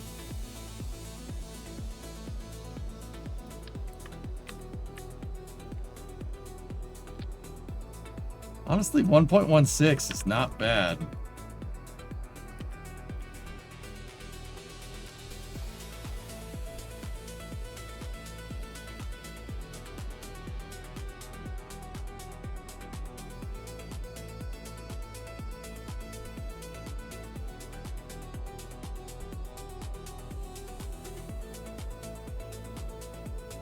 The Ant is pretty OP for its mass. It's actually, yeah, dude, super good. Adrian would never use the Spider engine.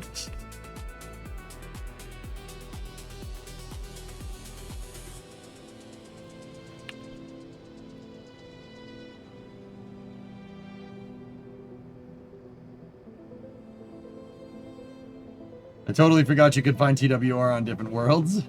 Yeah, no problem, man. What is it on Minmus? 3.8.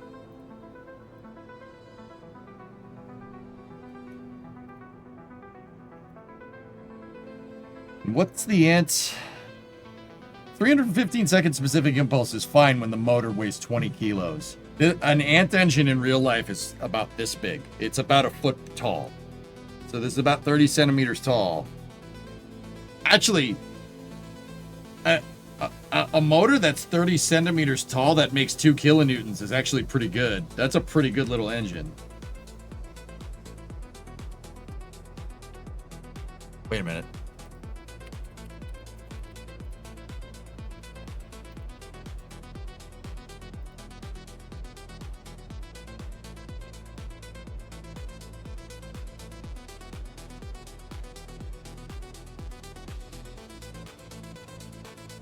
Yeah.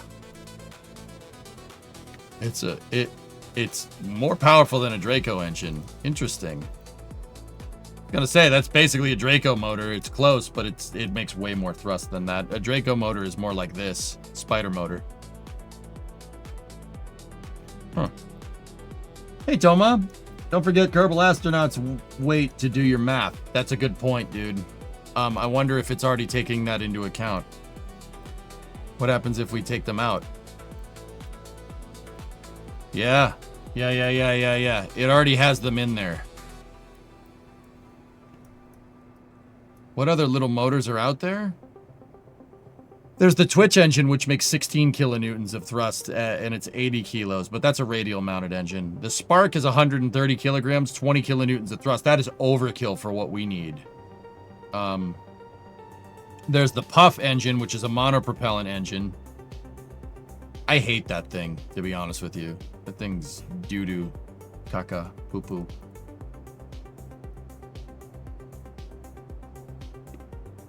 Yeah, Tessa, no, I hear you. It's a good little thing. Dude, you could make a really nice kick stage that's Ant-powered. Like, think Rocket Lab's Curie. You could do something like that. That'd be pretty sick.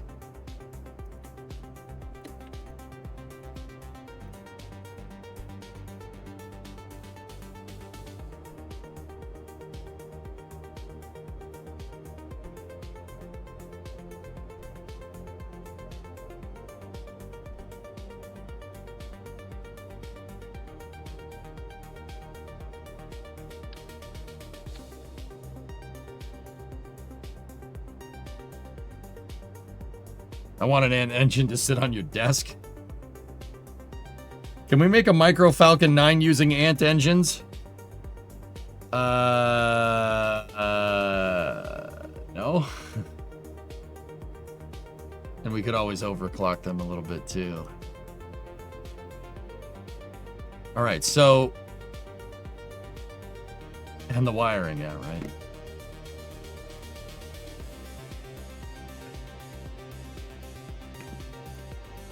I'm not sure I like 1.15 TWR, but that's doable, fellas. It's doable off the surface of the moon. If anything, we'll have very nice control. How does this work on Minmus too? Any 3.8 off the surface of Minmus. So, what if we set these to half power? 1.9. Yeah. All right. Cool. We could. I mean, yeah. It's so you guys can read the text on my 4K monitor, Airborne. It's just a UI thing. Unless you have a 4K monitor, you don't need that. All right, so let's go in here like this, go in here like that, go in here like that, okay? We got to work on retrofitting this thing, but save it. What I need is in the capsule,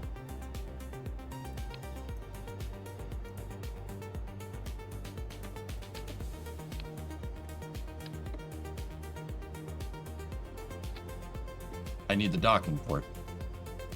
Easy peasy. Get rid of that.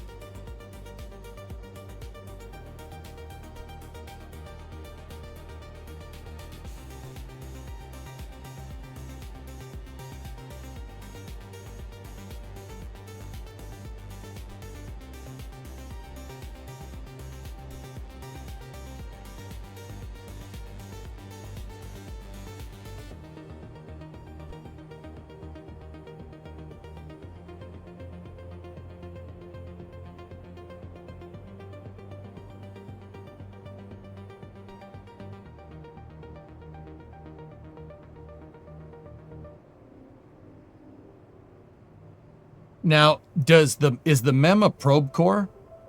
It has a data transmitter on it. It has electrical charge. Minimum crew to operate 1. It must include a pilot. Remote pilot assistance available.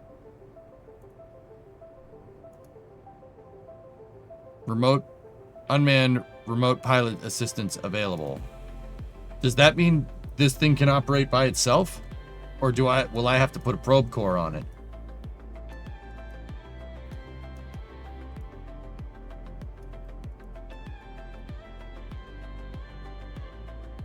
The MEM needs a probe core.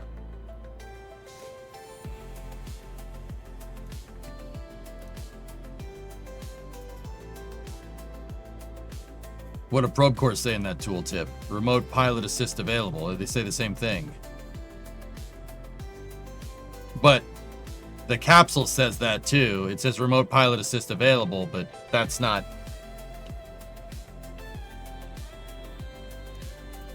I think it needs a probe core. All right, so we're gonna need to put something on this thing. And we're gonna need to refactor our delta V calculations when we do that. So save this the way it is. I'm gonna put that on there. I mean, there's no, oh no, in our architecture, the lander the lander needs this. It can't not have it.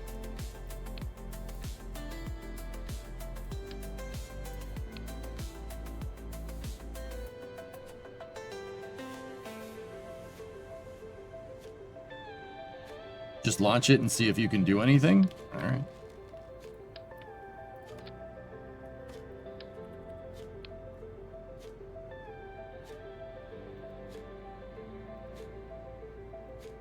Give me 1 sec.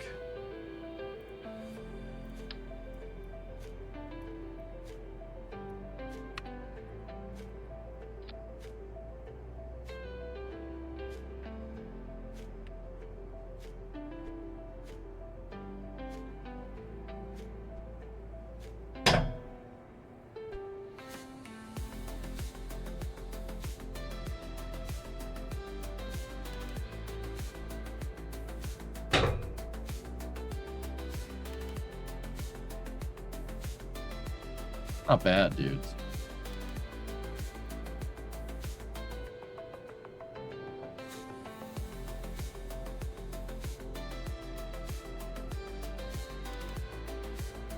It needs a probe core? Yeah, I'm pretty sure it does. I think, yeah, I'm pretty sure you guys are right.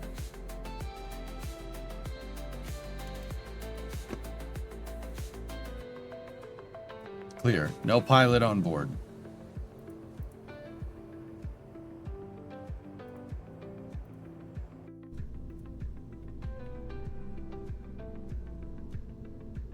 Clear.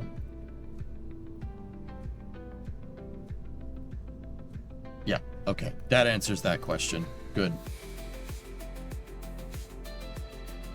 We're gonna need a probe core on the ascent module.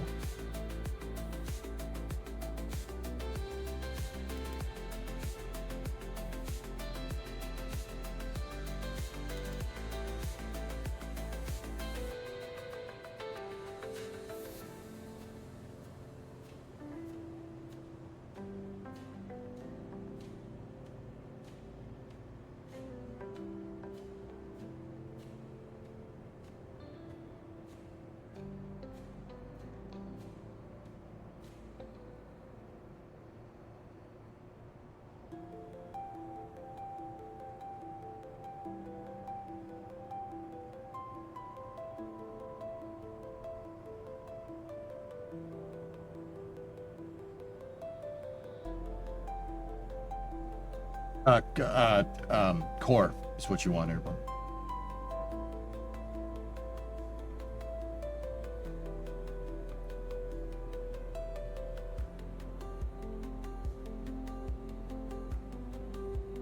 Hey, S. What's going on, man? Discovery, go at throttle up.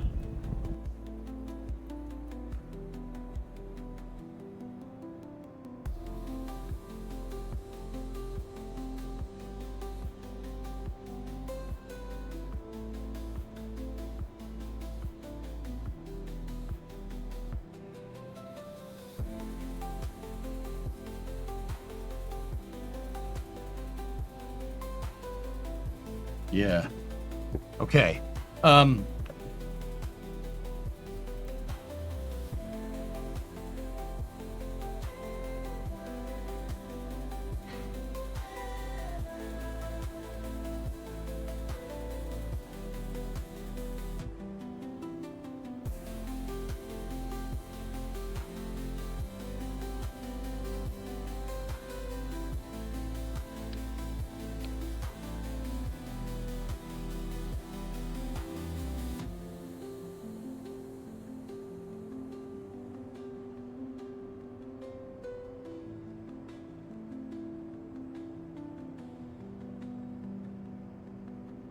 Okay, so Octo's going to shoot this thing out at the moon. It's going to have to circularize. It can circularize, no problem.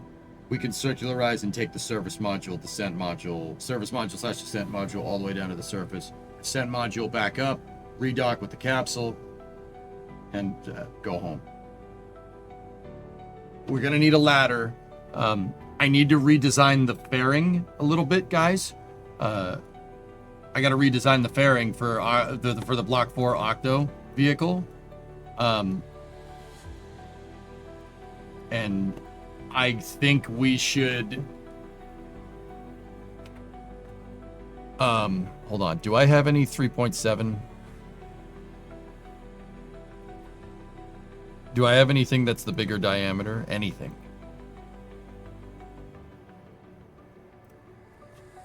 I don't have anything that's 375 right now. I don't think.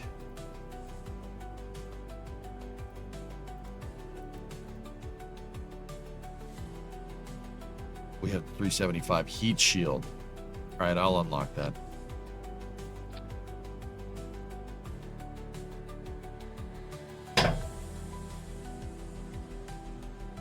Yep. Cool. I don't need the heat shield for anything. I just needed it to see the diameter, dudes.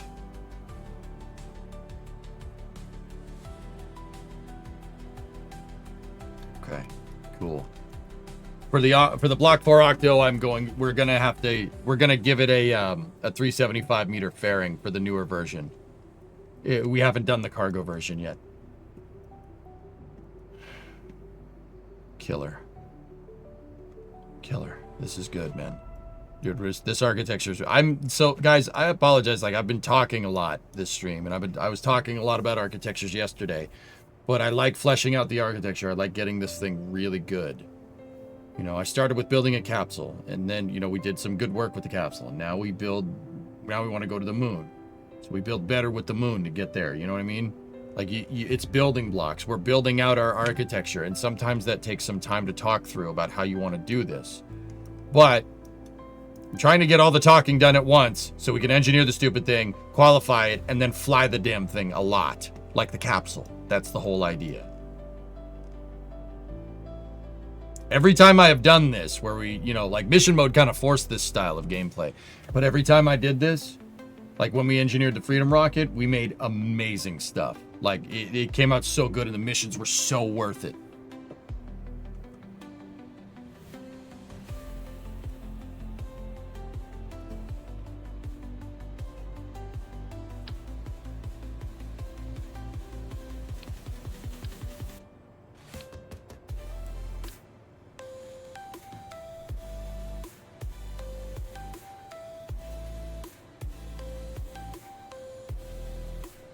I'd be lying if you said you weren't enjoying this. All right, cool.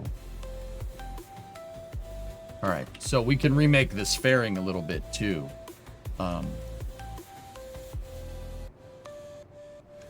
What I'm thinking is separate this for a moment. We're gonna need to put a probe core on this. I'm not sure where that's gonna go. It's also gonna need an antenna. I don't believe the MEM really has, it's 5K. It has 5K transmitting capability. That's not a lot. Like, for instance, that has 500. So we're gonna need a couple of communicatrons on this bad boy.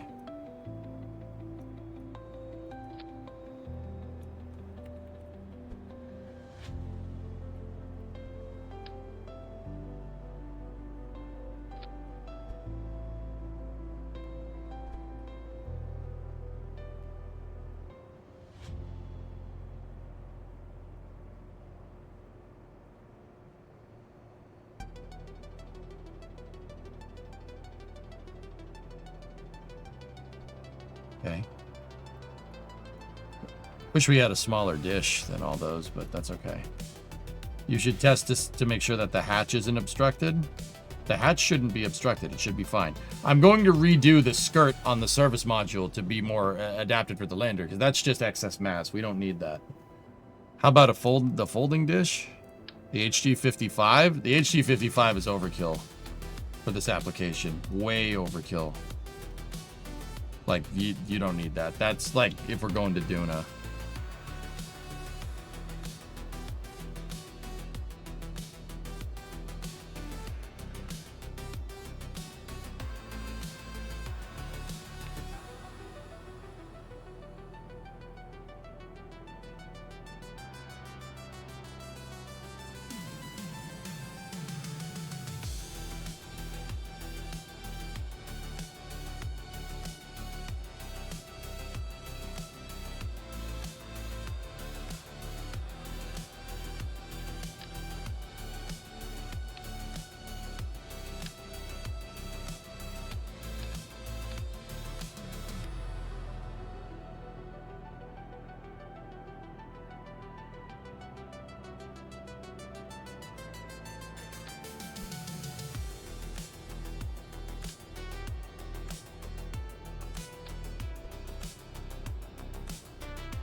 How about the one lock dish you have?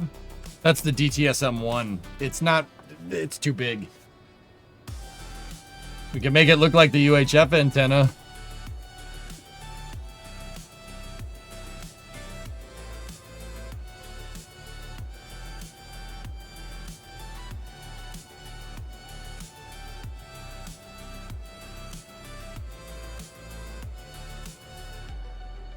See? Or the VHF antenna. It looks like the VHF antenna is like kind of an X.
know, dudes.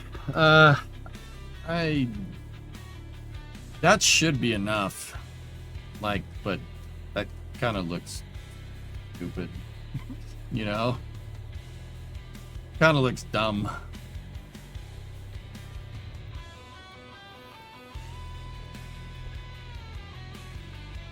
Like, and I'd like them to go that way, but the capsule's gonna be there, so I don't really want that.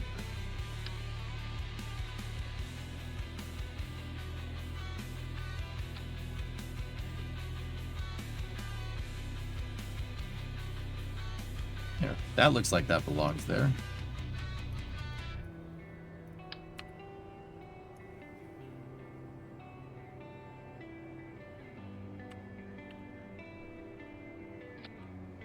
Once again, I'm just going off the notion that we don't really want,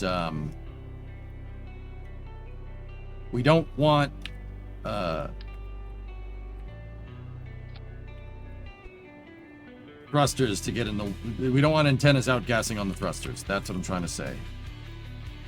And we could make it so when the ship isn't docked, right?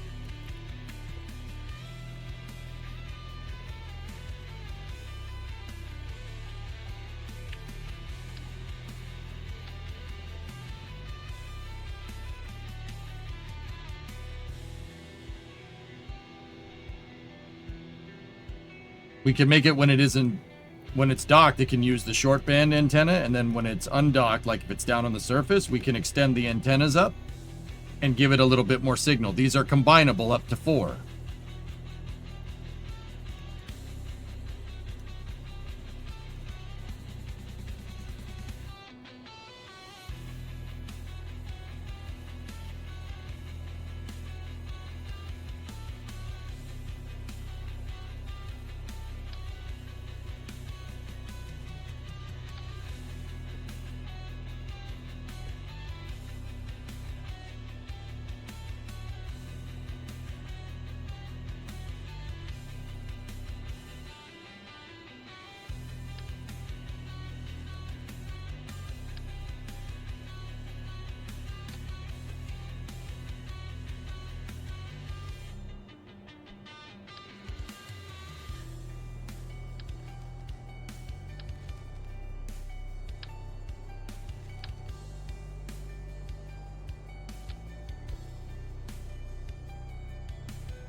That's fine.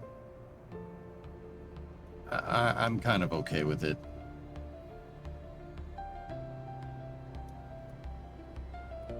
It's good enough. How much did that screw our Delta V and TWR?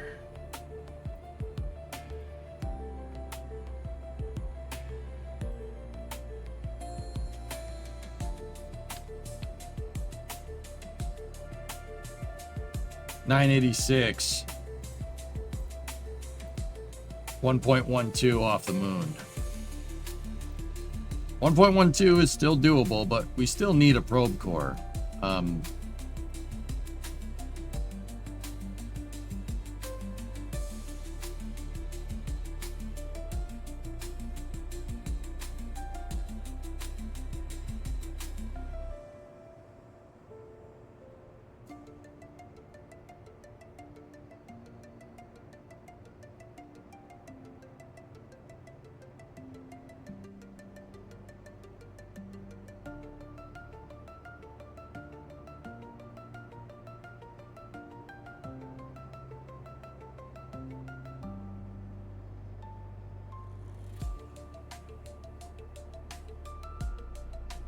Cut the monoprop to 15.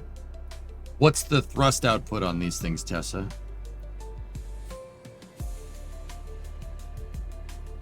The RCS makes 1 kilonewton? Oh, hell no. That's way too much, dude. We don't need to cut the fuel. I mean, what did that say? 1 kilonewton. No, I'd want that in line with the rest of my RCS, so make 20%. HLS test hardware rolling to the scrapyard on Starbase Live?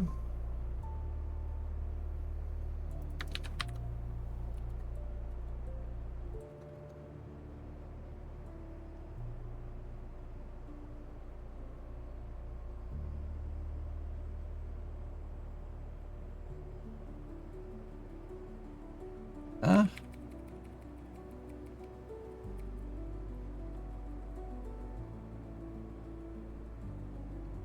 Where?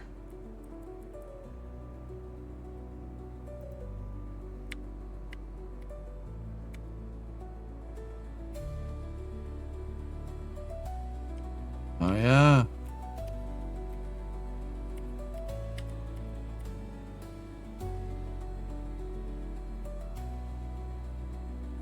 Cool. Neat.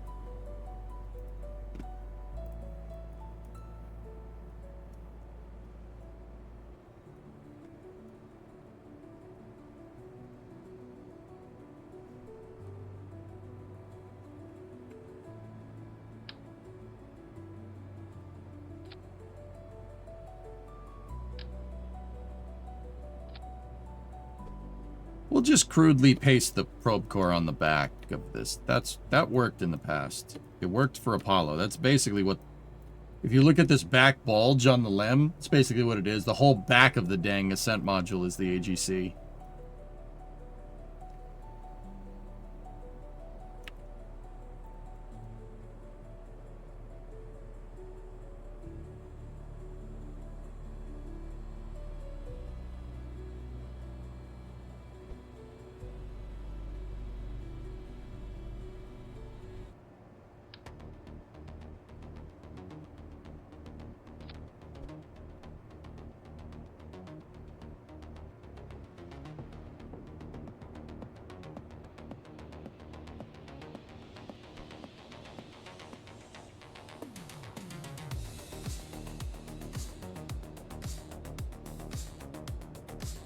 Look bad. All right, so power generation. How much electrical does this thing have on it? It's carrying 150 EC.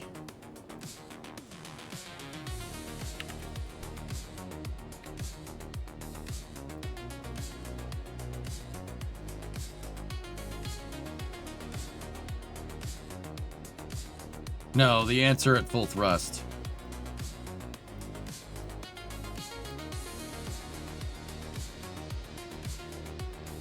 .07.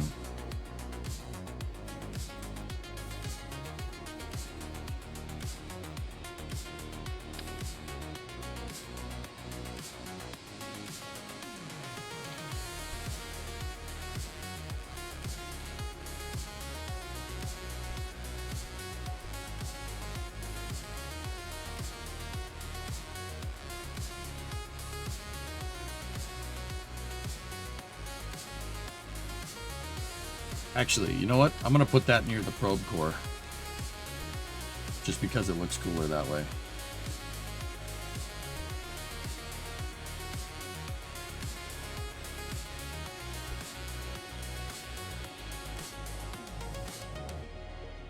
Nice. Might need to bump to the triple ant.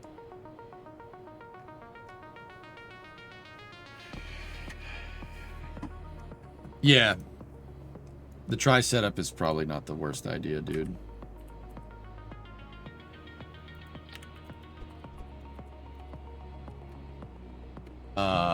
Getting that to be synchronized around the center of mass, though, is going to be a little bit of a pain in the butt.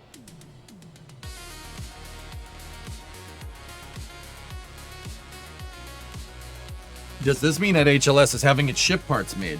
Right, dude, it's been having the ship parts made this entire time, but you gotta understand, think about it like this. They've been prototyping HLS parts, but if a lot of HLS design is dependent on the Block 3 Starship, because why the hell would you make HLS with Block 2 Starship? You're not gonna see much manufacturing done other than prototypes. So, now they're throwing the prototypes out the window, because they're going to build it. Because HLS is most likely based off of Block 3. Because why would you base it off Block 2? That makes no sense, right? So the only components that we really would have seen from SpaceX are ancillary components, life support, elevators, cranes, you know, maybe some interior design stuff here and there, right? But that like actual HLS fabrication probably is going to take a second, right? Because it's based around Block 3. Like I said, once SpaceX starts throwing prototypes in the scrap heap, that means they're making the real stuff. Airlocks, that's right, there you go.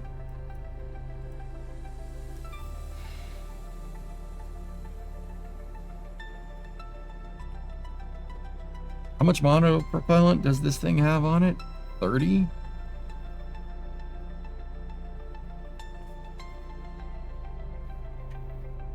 I like 30. 30 is a good margin.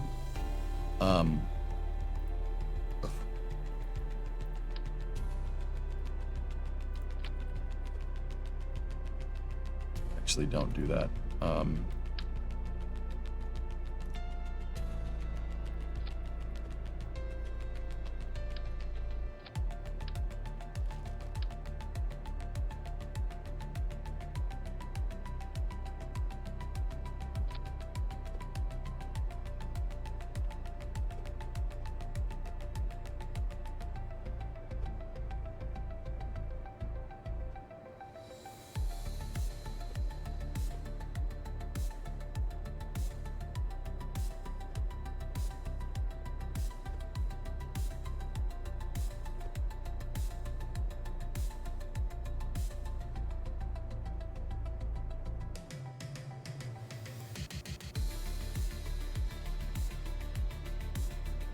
Where is SpaceX with the lunar suits? Not making them is the end of that sentence. Axiom is making them.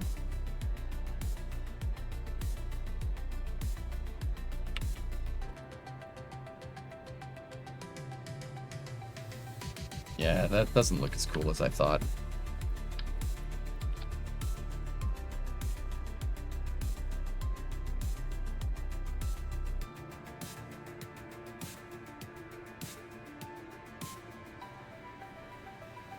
Is there anything stopping SpaceX from going to the moon alone? No. If the Apollo ascent stage failed, what would be the plan?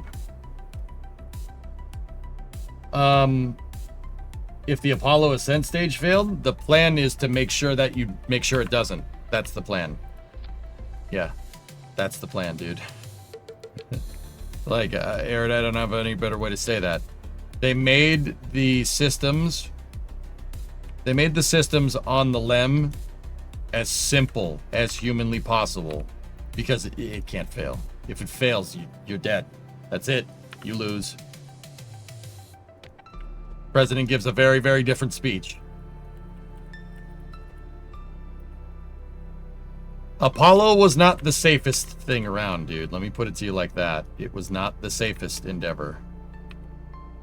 Remember, time is of the essence, and if time is of the essence, then you do be a little less risk adverse, or, that makes sense?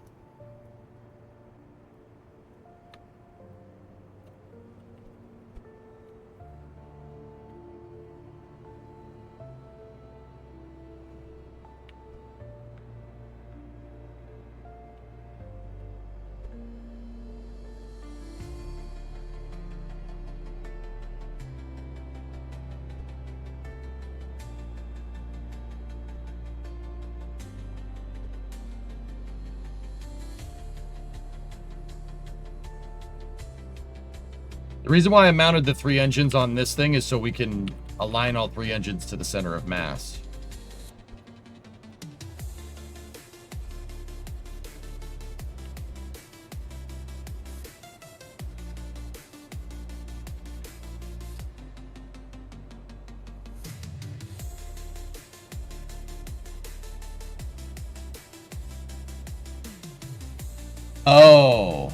Oh, you want 3 in line, huh? But Starship vibes.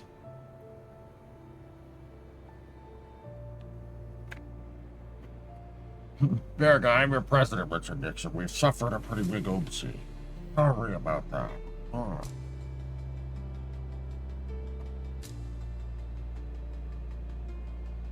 Three in line is Orion's belt.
Apex launches Project Shadow, America's first commercially led on-orbit space-based interceptor demonstrator.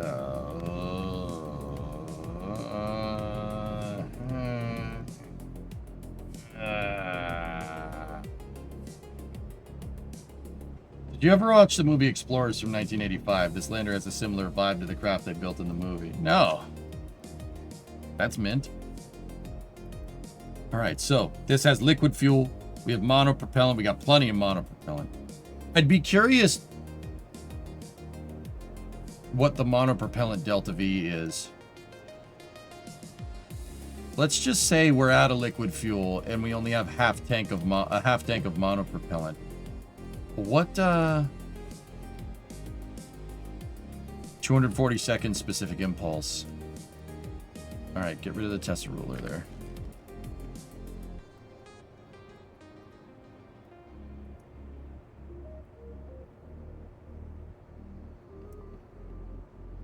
Bring up the math.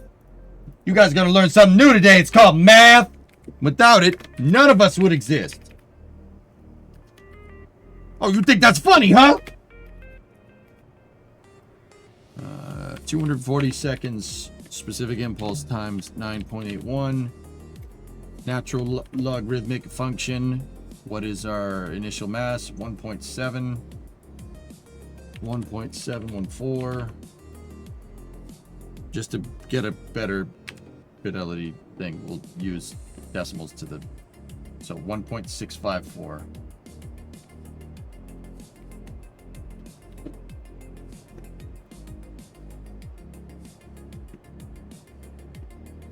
All right, let's see what we got here.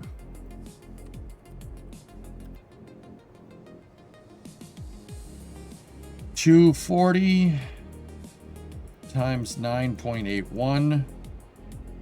Natural log 1.714 divided by 1.654.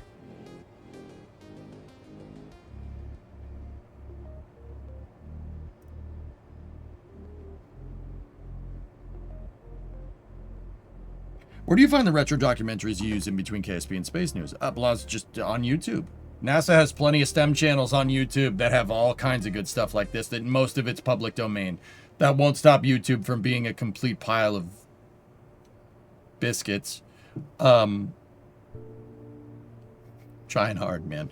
But yeah, on Twitch, it's no big deal. It's initial mass, John. So initial mass divided by final mass. So M1 over M0. Is G the same as KSP? Yes. So guys, in the delta V formula, G represents a gravitational constant, meaning it's always 9.81. If you wanted that's just to keep your meter a second, because your meter's a second kind of concurrent throughout the entire solar system. If you wanted, it keeps your, like I said, gravitational constant.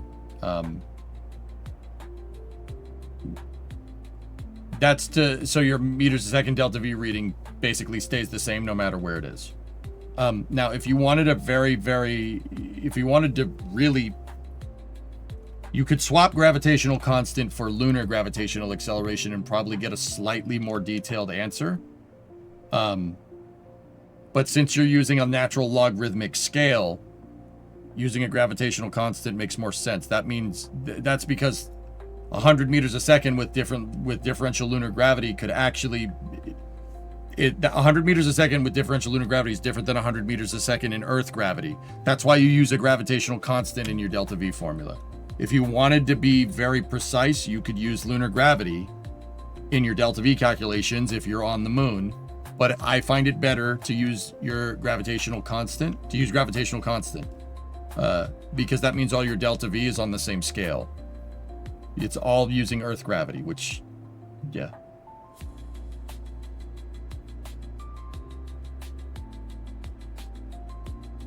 But like I said, it's not Earth gravity. In the delta V equation, it works as a gravitational constant to keep your meters a second the same. Because 100 meters a second with this gravity is different than 100 meters a second with this gravity. I know that sounds weird, but you use gravitational constant to keep your calculations similar.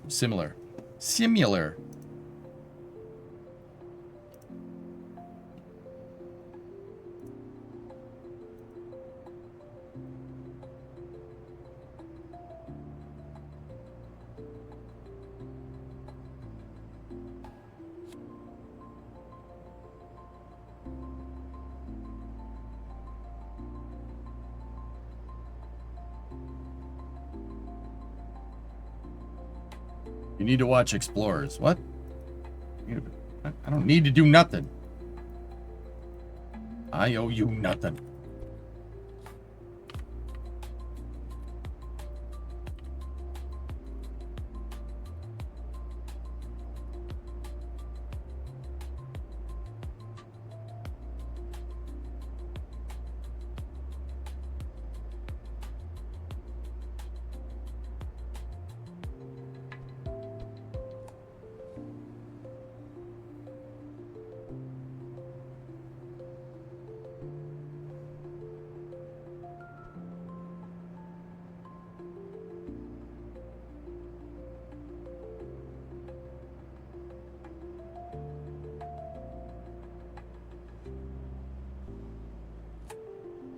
Cool.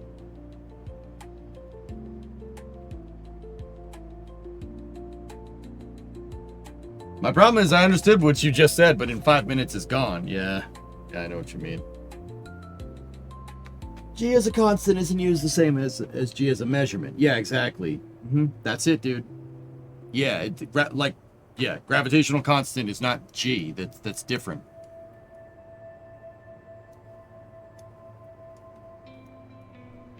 Fun fact, G being almost pi squared is not a coincidence.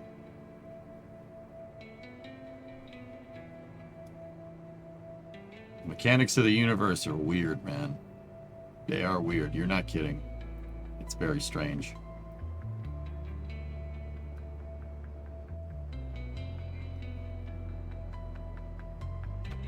It is. It really is, though. 3.1. Holy crap. That's weird. The universe is strange. That's bizarre. That's bizarre, dude. You see that? That's bizarro.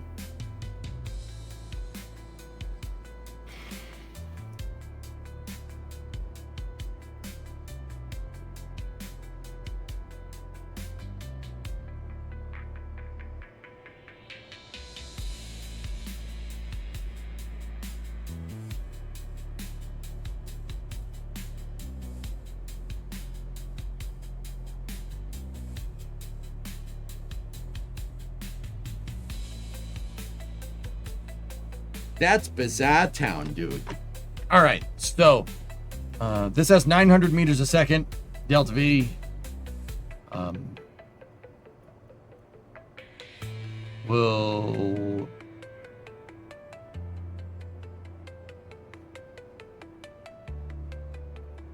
do these not gimbal? Oh, they have no thrust vector. The Ents don't gimbal. Well, that's fine. We can get away with it with the RCS. That's perfectly okay. We have about 83 meters a second delta V with no fuel and 15 monopropellant on board. So that's actually pretty good. When we're fully fueled with full monopropellant, I'll bet you it's like half. It's probably like 30 meters a second. So it's not a lot. So we got to be careful with that thing. But the Ascent module has a probe core. It has a solar panel, just in case. I need another cough drop because my voice is starting to go.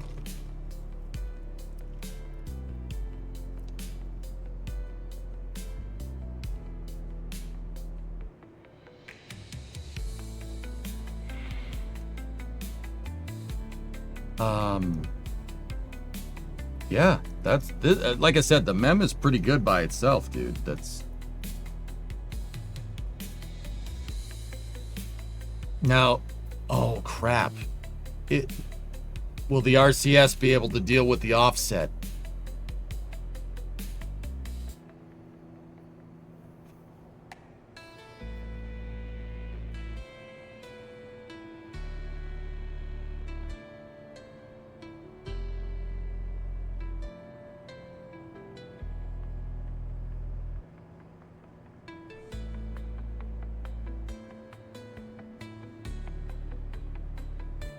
Why is the center of mass at the base of the thing? I don't know. I think that's because most of it is hollow,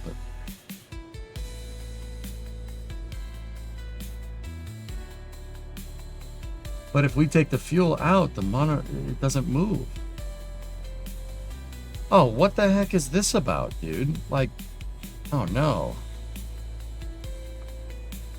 What do we need to do to...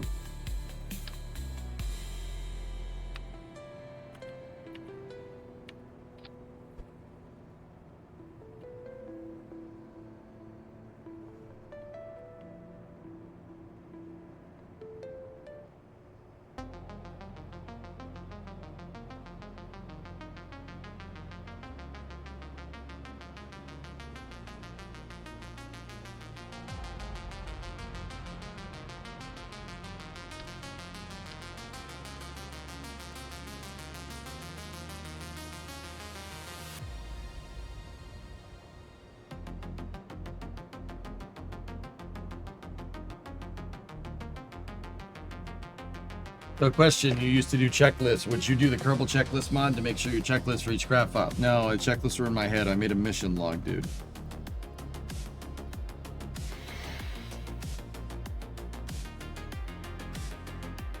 Really, Caravec? Okay.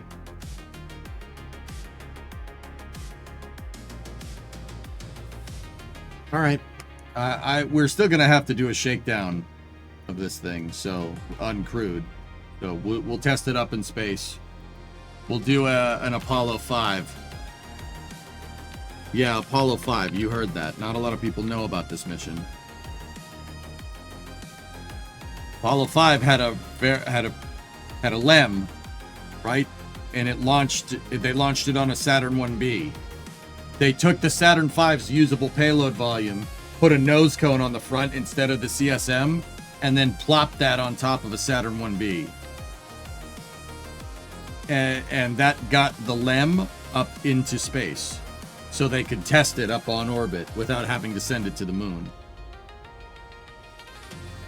Seriously, that's just a Saturn V adapter. The CSM should be right here, but they put a nose cone up there instead. Done.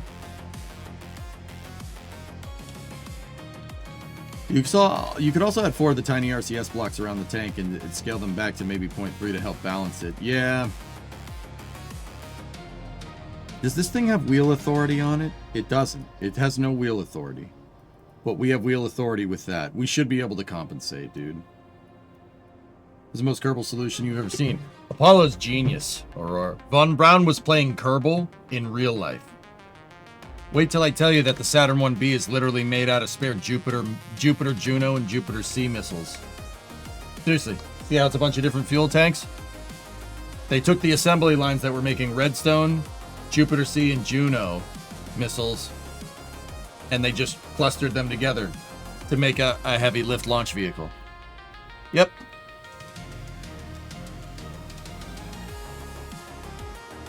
Yep.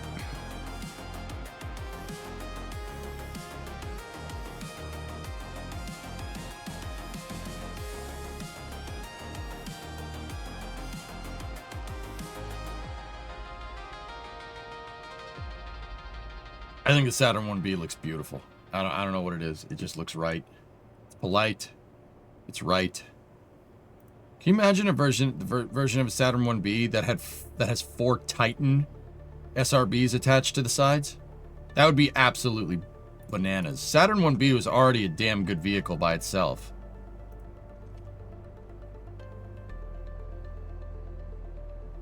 Payload to low Earth orbit. It can move 20 tons. 21 tons. With 4 Titan missiles attached to this damn thing? Or not Titan missiles, 4 Titan 3 SRBs attached to that? Oh man, that number's going up. Probably up to 30 tons if I had to guess. Nah, maybe down, it's more like 25. It's still pretty damn good, dude. A Saturn 1B on top of Sea Dragon.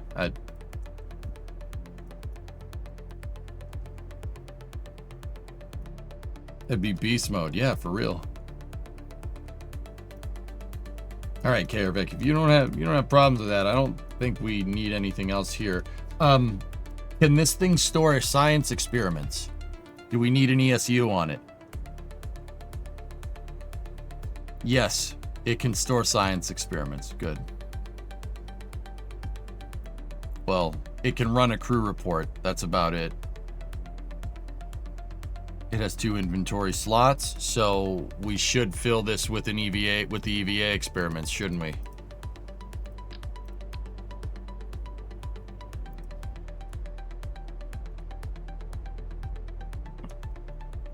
Yeah, with an AJ260 burner, that'd be pretty nice, man. All right, what's our TWR now? No. We have 894 meters a second delta V at 1.54 thrust to weight. How am I doing? I'm good. I'm doing all right. 580. That's good. We have, all right. All right. All right. And we have Jeb and Bill on board. We're going to need Jeb and Bob, actually. We want to send a scientist down to the surface so they can do ALSEP. All right, cool. That's the ascent module component, guys. 2.3 tons.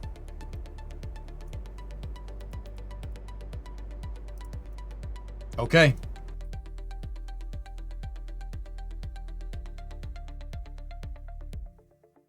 I hit launch.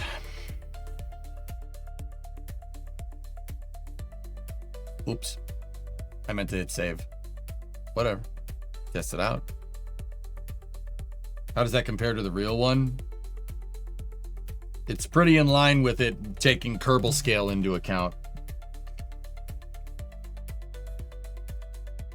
Let's hope it doesn't explode. There's Kerbals in there. No, you don't have to worry about that too much. Jeb and Bill are in it. It's just going to plop it on the runway, guys. Don't worry about it.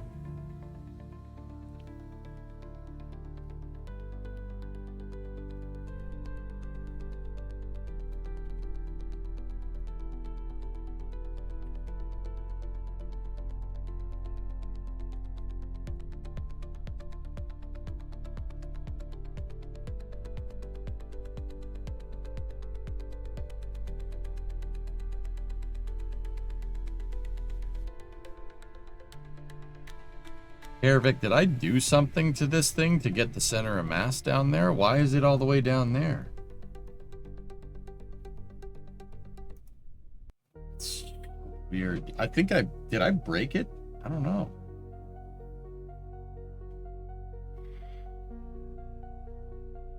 Germa, I think, the real Germa, yeah, I think that looks like a HLS parts, dude. Yeah.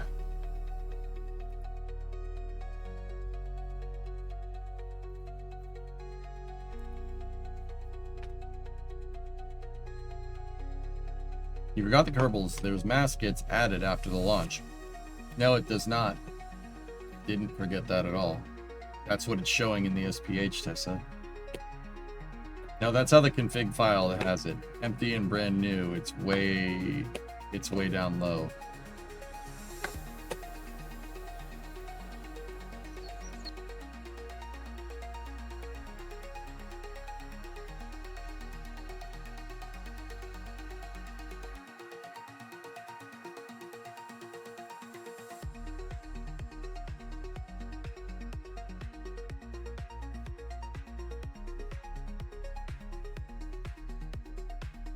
Oops, sorry guys.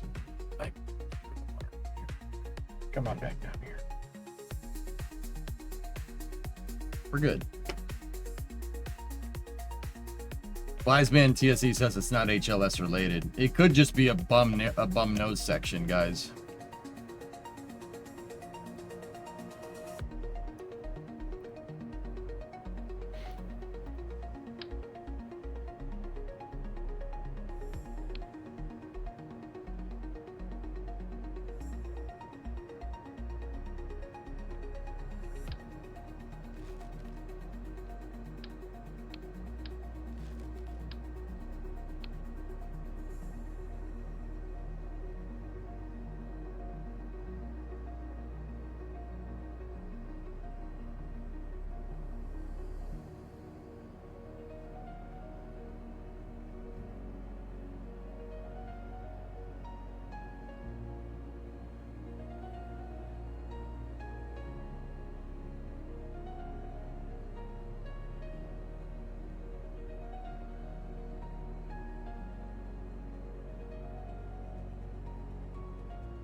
There you go.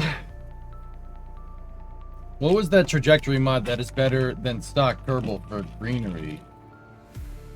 Re-entry and boost back. It's called Trajectories Airborne.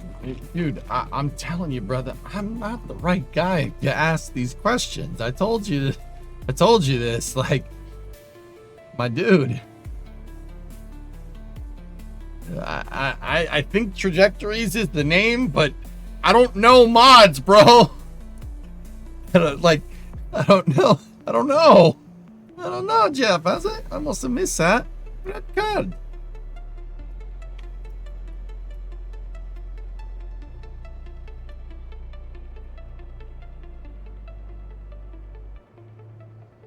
Take these off for a second.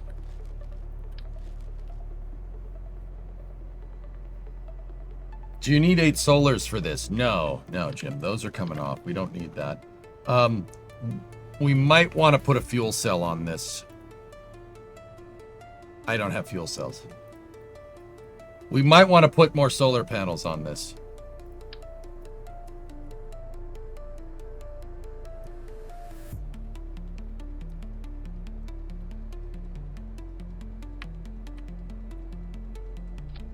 What we could do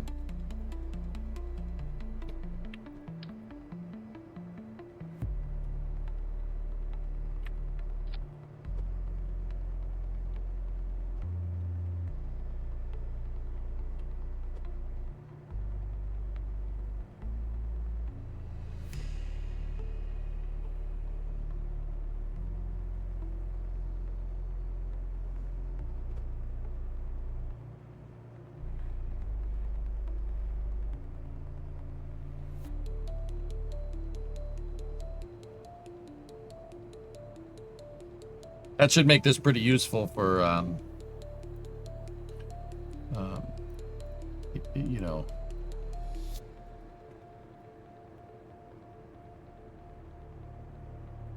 why can't I say words? That is pretty useful for when we're landing. You know, the lunar sun's going to go by. That should be enough to the lunar sun. The sun should go by on the lunar surface. Yeah, that should be fine.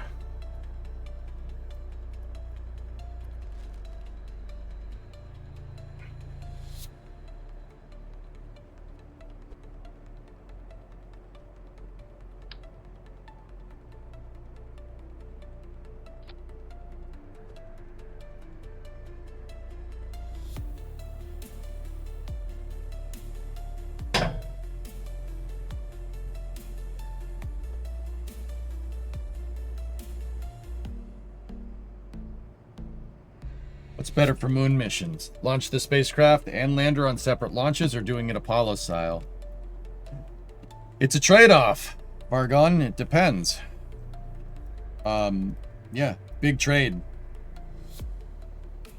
Smaller launch vehicles, cheaper, easier to make, less expensive, right?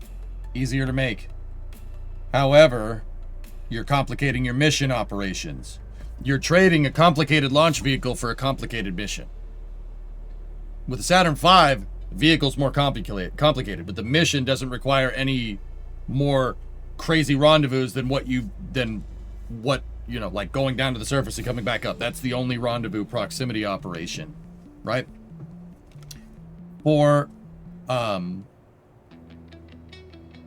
multiple launches, you're complicating all the docking procedures that you need to do. Docking procedures require a lot of fuel. It's a lot of like a lot of fuel, you know. Look at how much monopropellant it takes to dock something in KSP. It's a lot, right? Doing a lot of different RPODs, rendezvous proximity operations, and docking, so like docking a lander to a CSM, docking a transfer stage to that, sending that all out to the moon, undocking it, and then doing on top of what you're already doing with the Saturn V, right? Out at the moon, you know, that's a much more complicated mission. You're trading vehicle complexity for mission complexity. So it's a trade-off. It really, I don't know, it depends. Which one do you like? Now with Apollo, they did it that way because Joseph Shea and a couple of other Apollo systems engineers, Von Braun, Joseph Shea, Dornberger, a couple of other guys, really thought, they sat there and they thought about it. They said it'd be better to just build a heavy launch vehicle because we have the propulsion to do it. We have the F1 motors. The F1 motors are not part of we're not part of the Apollo program. The Air Force was looking to make a single engine for an ICBM. You know, they didn't want 2 engines. They didn't want 3 engines. So the F1 motor dates back to the 50s, believe it or not. Not a lot of people know that. So, you know, they already had a lot of propulsion on the table. F1 was already made. You know, a lot of the Apollo program is using borrowed tech. RL-10s in the Saturn 1. F1s in the first stage of the Saturn 5. AJ-10s already done. The real big thing that the Apollo program really needed to figure out was the J2. Because they could make a super heavy launch first stage with the F1 motors, they opted, and because time was of the essence and they basically had a blank check, that was the best way to do it. So they built a very complicated vehicle. But, you know, even the Apollo program, they were controlling costs pretty hard. Like I said, the Saturn 1B is made out of spare parts. You know? They used a lot of borrowed technologies. The F1 was already invented.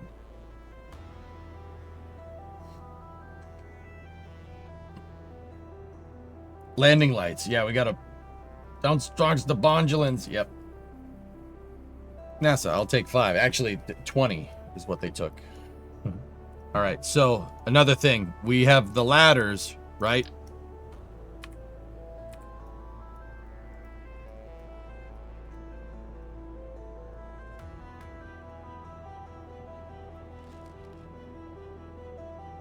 You have Visual Studio Code. I don't know. No, I don't... what? No, I don't know. Leave me alone.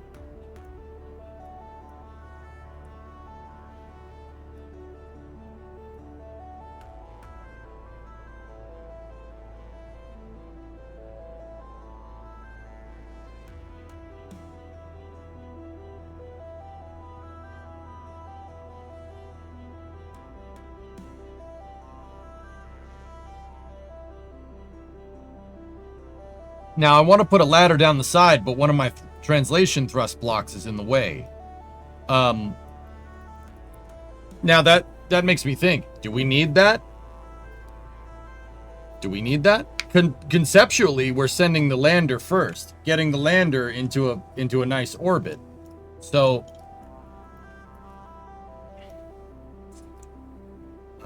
yeah, you know we are going to need that. However, we don't necessarily... This thing is nowhere near the same mass as the dang capsule. So we probably don't need the OMAC thrusters too, but I'll keep them there just in case. Guess a little extra kick. So I'm going to make a decision here with our stakeholder expectations to... A, we don't need to do the thruster offset. Move the thrusters back into alignment, and B, get rid of this one.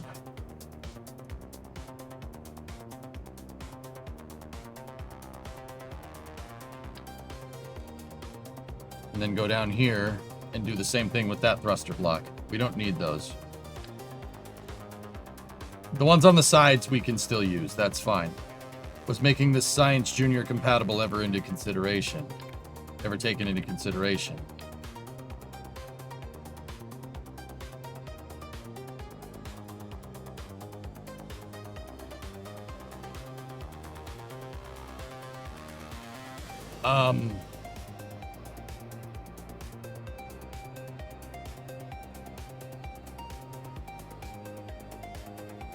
Well, no, King. Well, here's what I was going to do. I was going to put a bunch of science experiments on the back end of this thing. You took away the thruster block. I was going to put science stuff down here. I don't know. We could hang a Science Junior off the bottom of it, but that might screw up our Delta V a little bit.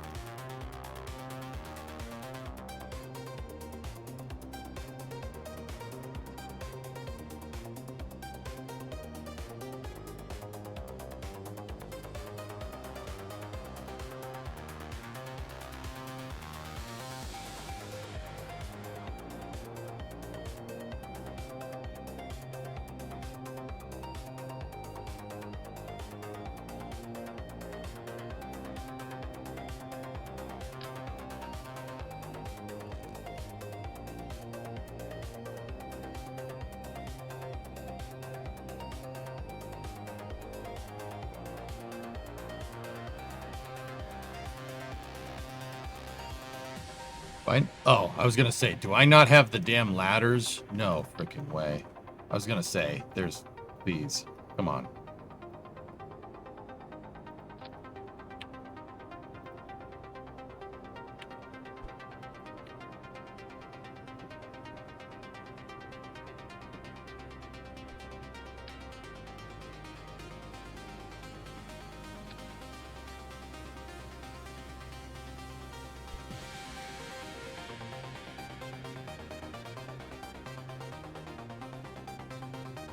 Perfect.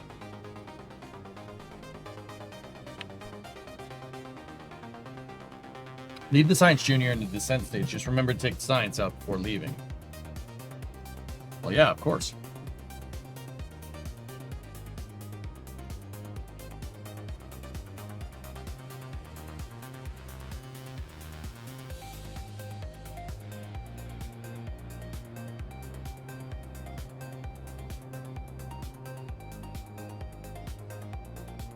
You have plenty of Delta V to sacrifice to science here.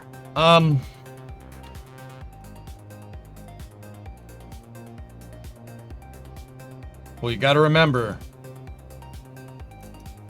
So, Phone Sister, we have to do. So, Octo could shoot this thing on a lunar trajectory, or at least very, very close. So, 300, 580 down to the surface. We have. Oh. We have 1981. Oh, yeah. No, we're good. Yeah, we got plenty. If anything, you should take fuel out.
Can make kind of an apt cargo carrier here.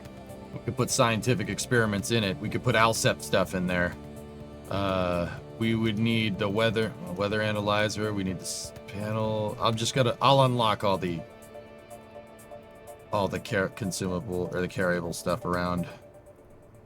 You need the ECS. Cool. So in this bad boy, we're gonna need environmental control station. You'd need a panel, and then I don't know, a seismometer.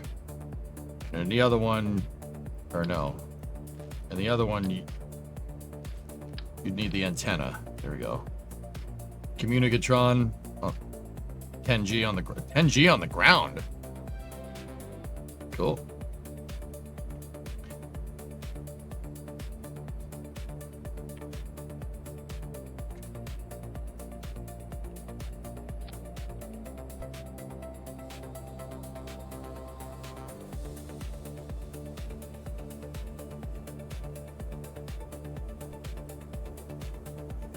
And then for this one down here, so we have the control station for the ALSEP experiments. I have the electrical, and then down here we're gonna need the goob monitor, the weather analyzer, and the seismometer. I don't know if we have enough power for that. Hold on. So the experimental control station needs one deployed power unit, and what do the solar panels?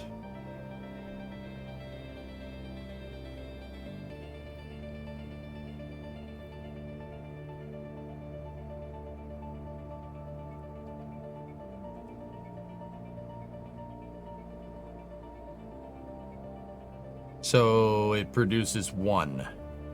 We don't have enough power. The weather only works in atmosphere. All right, cool. We don't need that.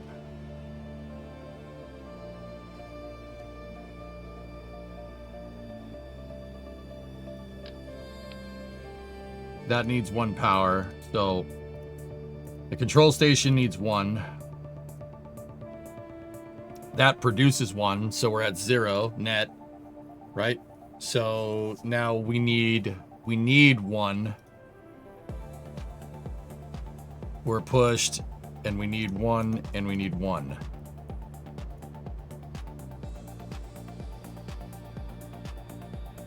I saw that. Power depends on the skill of the engineer. If they got 1 star, it's worth 1 power. Your engineer's more experienced, it's different.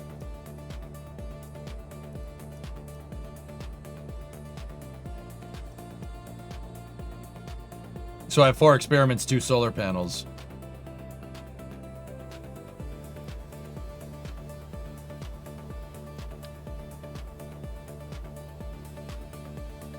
And then on the bottom of these things, we can put that. Put the barrow. Seismometer.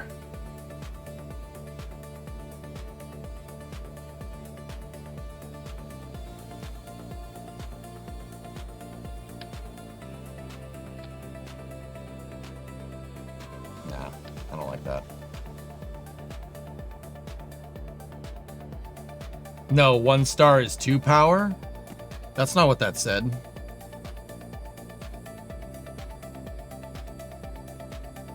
Oh, engineer level 1 is 2. It is what it said. All right, we're good then, dude. We're fine. We got everything. 2 solar panels should be able to power everything. Excellent. Nice. That's pretty neat.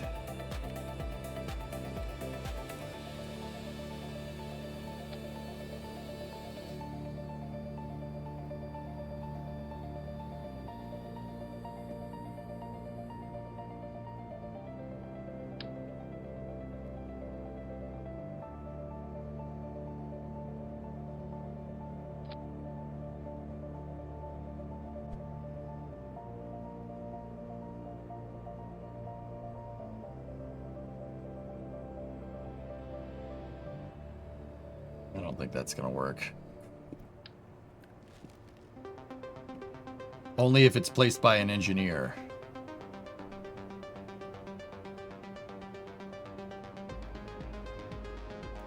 Well, we need to get a scientist down here, Tessa, right? We want Bob down there to get all the good science data, right? For like soil samples and EVA reports.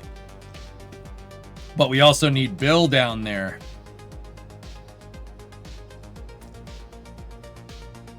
Does that mean Jeb is not...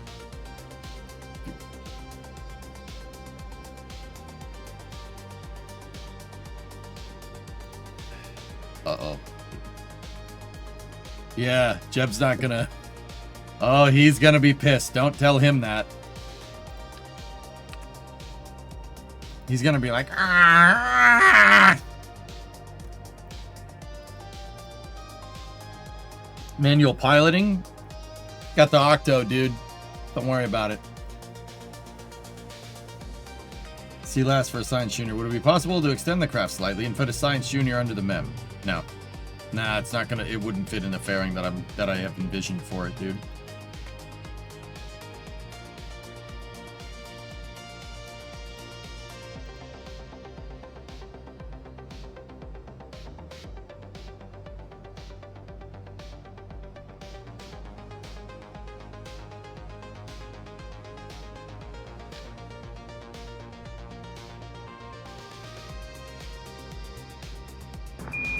Listen, Tranquility Base here. The Eagle has landed.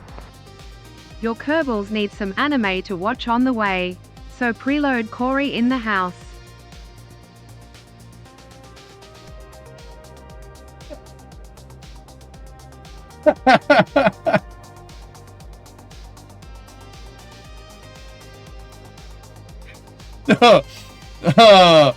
Yeah, we'll put lights on it, Rich.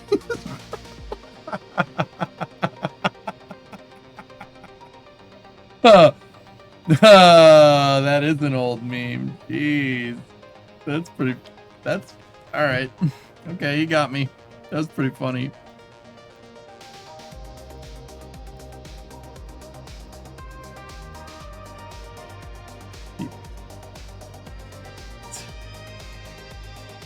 Oh dear.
What if you put the Science Junior where the engine is and you put 4 smaller engines around it?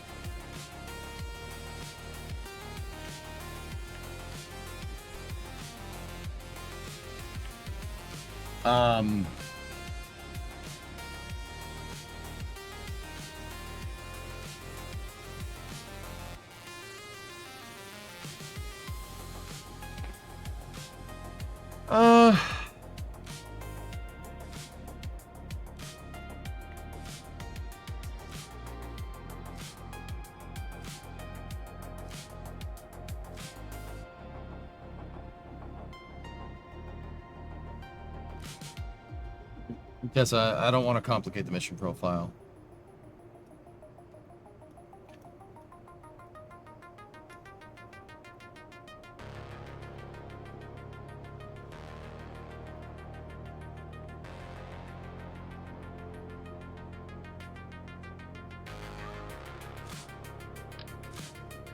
I don't like changing propulsion like this, dudes. That's,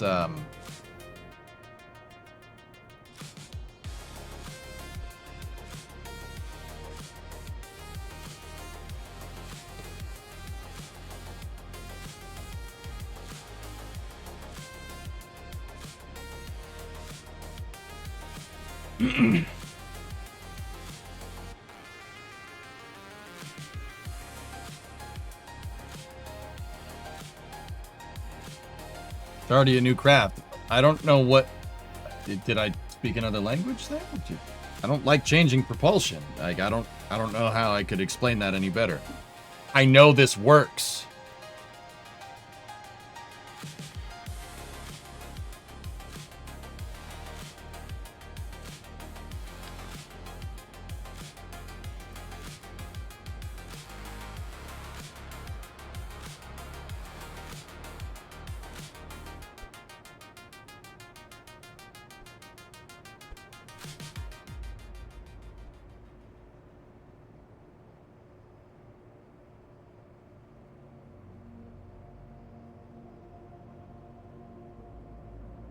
Exactly, rarest.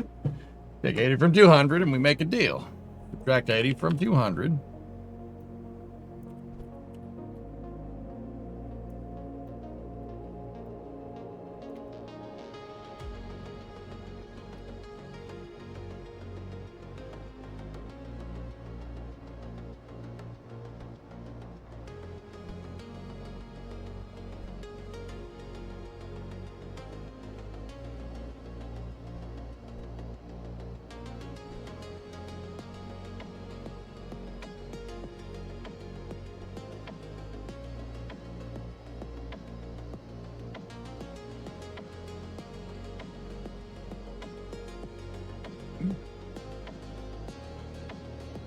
Orbital Dreams, Cerebral, it's in that playlist.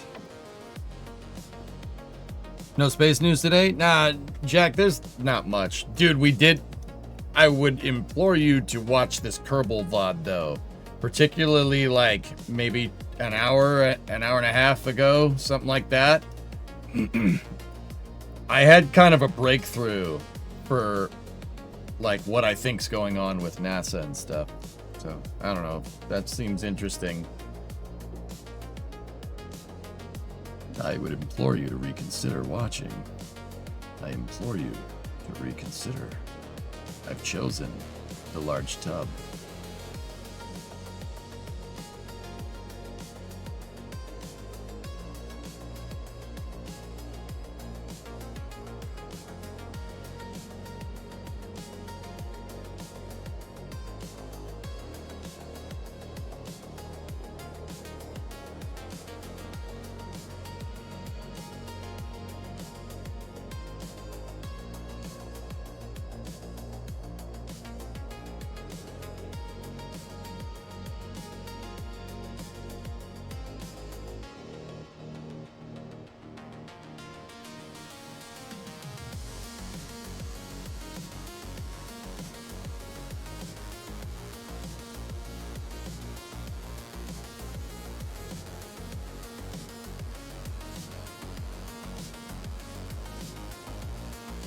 This has a fold-out rover too, right? I left the back open But no, unfortunately not. This thing being SM derived is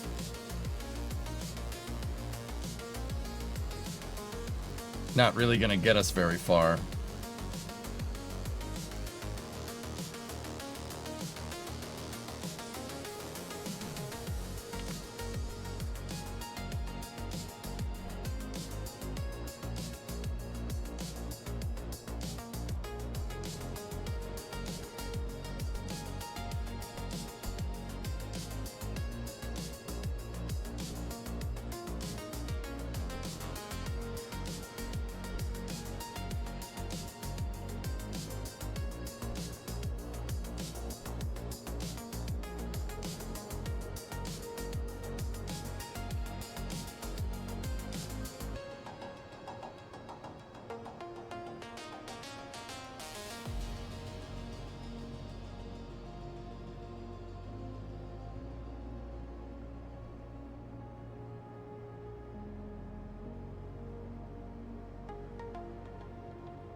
Discovery, go at throttle up.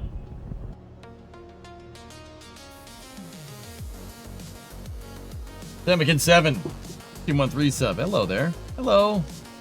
Hello there.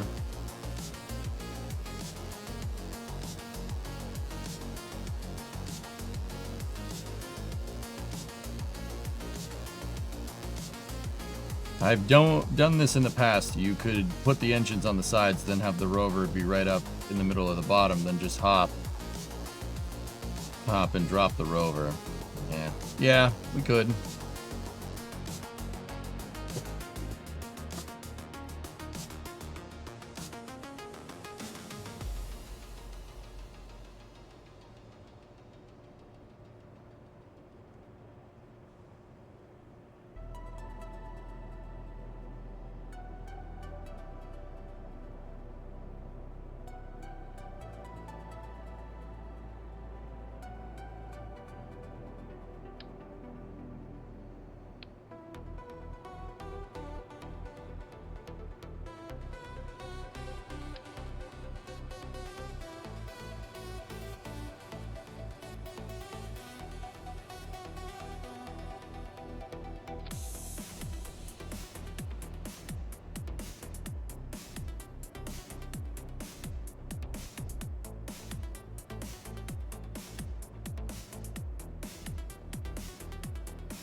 So the reason why I put this here is because I'm trying to design this for Kerbal dexterity. We could theoretically just have a Kerbal walk, like go down the ladder and collect the experiments and go back up. I like that. Makes it a little bit for safer EVAs. You don't have to like get up, walk around. You don't have to jump off the ladder or anything. You can just grab and go.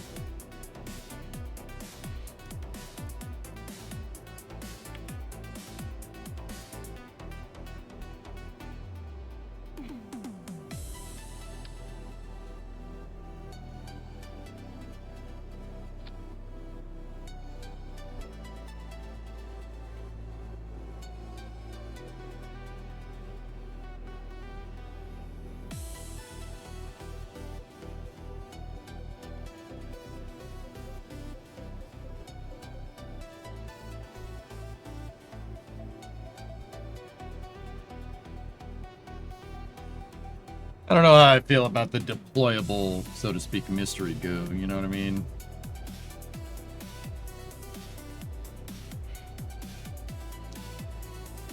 Maybe if we...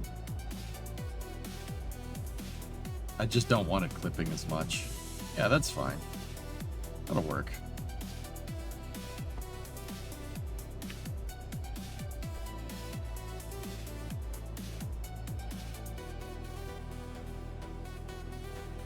All right. I like to double them up and call them COPVs. Nice. Yeah, Pashto, making some progress.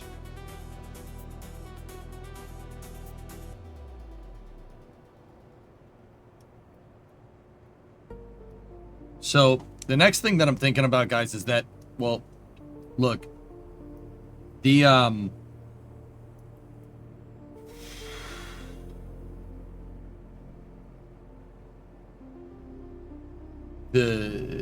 orbiter maneuvering and control thrusters. I'm thinking about putting the storage units on the sides here. Like that. Because, you know, you can grab they can grab those scientific experiments like quickly, and that's all fine and dandy, right? But if we're going down, if you're going to be down on the surface, like if you want to use the experiments, right? If you want to get at the cargo, you're going to have to get up and walk around. So this can be accessed from the ladder if needed, which is fine, but this kind of makes it a little bit more symmetrical. And what we could end up doing is we could put the orbital maneuvering and control thrusters. They're in 4x symmetry, so we can just move them like that. And now they're in position. So Bill and Bob are going to be going down to the moon. Jeb is going to be my Michael Collins. He's our command module pilot. Which is, I know that's kind of like sacrilege, but that's what makes the most sense, dude. This thing has the Octo on it. Jeb can pilot it remotely. You know what I mean? From up there. And he will have he'll have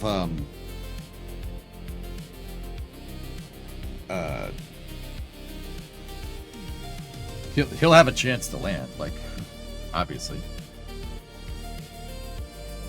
Like, we're not gonna not land Jeb on the moon eventually.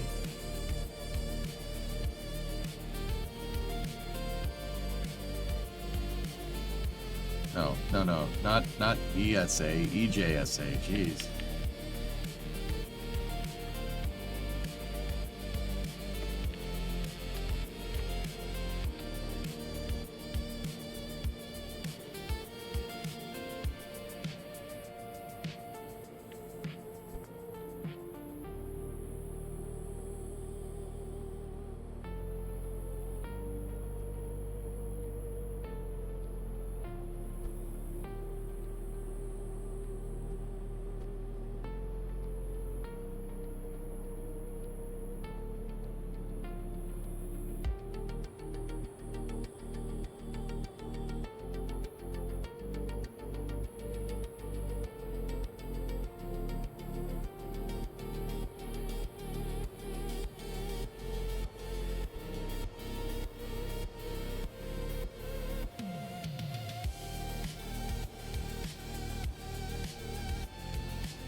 We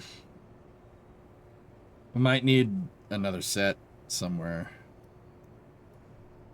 Those don't really offer a lot of area.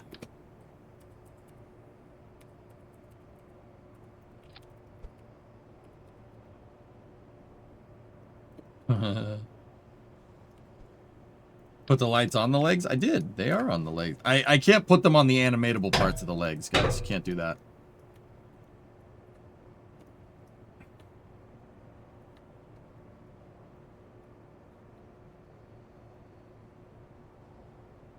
Look at this thing. Do you have the floodlights? The inventory floodlights. Yeah.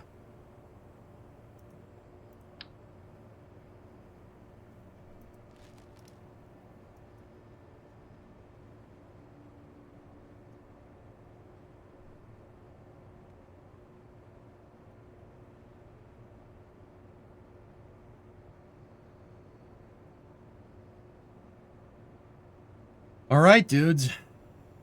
There you go. I wish I had different landing legs. I could probably use the robotic parts and make a nicer looking landing leg. I kind of wish, like, the landing legs on this honestly look a little bit too small. But here, I'll show you what I mean.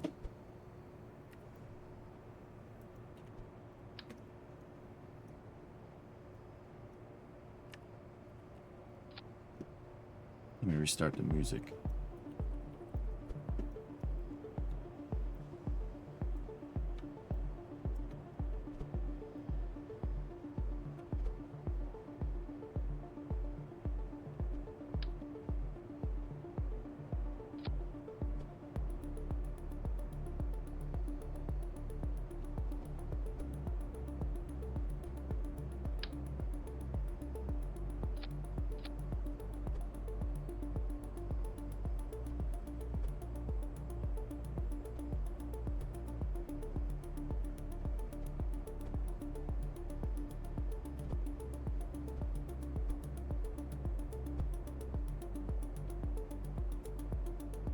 Like, to me, the landing legs should be,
covering the launch in 57 minutes? Yep.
you mind if I, you know, just,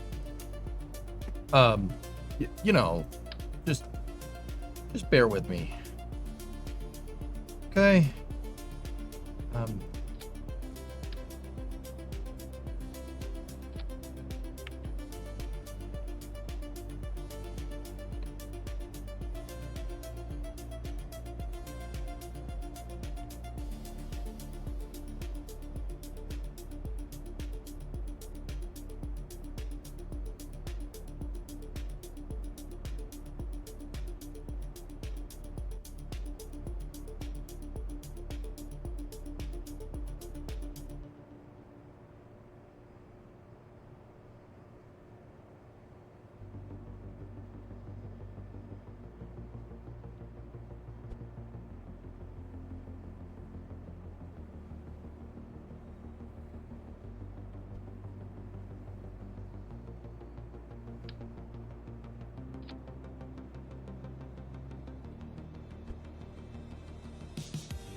Discovery, go at throttle up.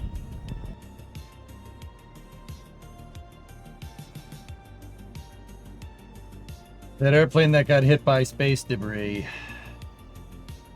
It's a weather balloon, yeah. Fed up, 21 month resub. You have grip pads? Yeah.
Matt makes his landing legs like this too?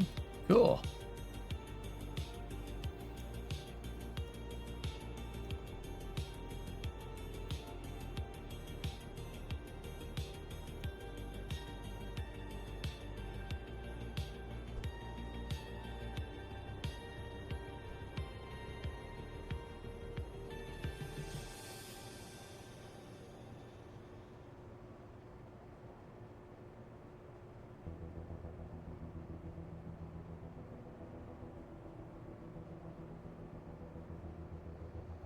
So, do those block those thrusters? A little.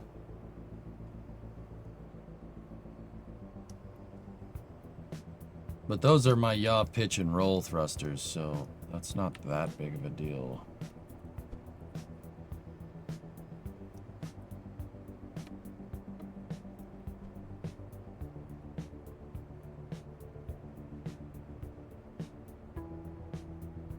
So if this thing was here, let's get rid of that for a second. Get rid of the strut and just move the lights up a little ways and out of the way. I mean, this thing's not going to be firing its RCS. We could deploy the legs right after payload fairing separation. So you could just deploy the legs like early in the mission so the RCS isn't, so it doesn't get in the way. I don't have a problem with that. That's all fine and dandy. Now, let's take the lander, and I like working up-down axis like this. So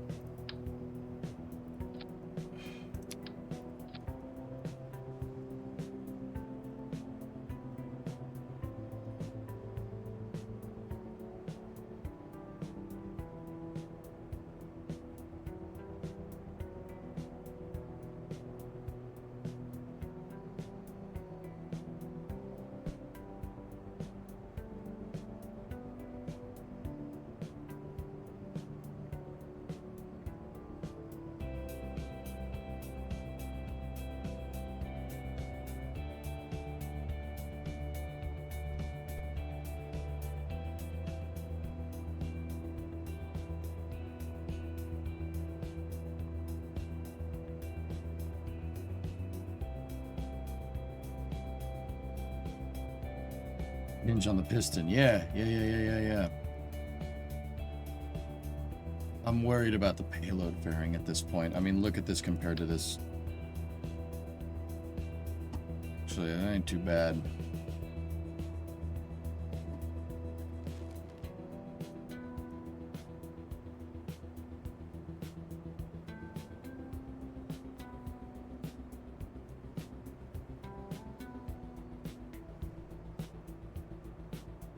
What's the benefit of these? Wider spread on the legs, Moist. Less likely to tip. We do have a tall lander. That's what I was just thinking about, man. It gives us a much wider spread, probably double the radius here. I would actually prefer this, fellas, because I prefer it. It's way strong. It's way stronger, way less likely to break. Would the heat shield still be able to attach? This is my lunar module, dude. This doesn't need a heat shield.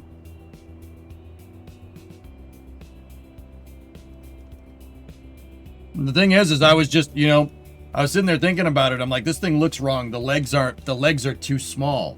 The legs aren't big enough for the design. And then I kind of thought about it. I'm like, the last thing I need is to have the orange suits in this damn thing and have the thing tip over.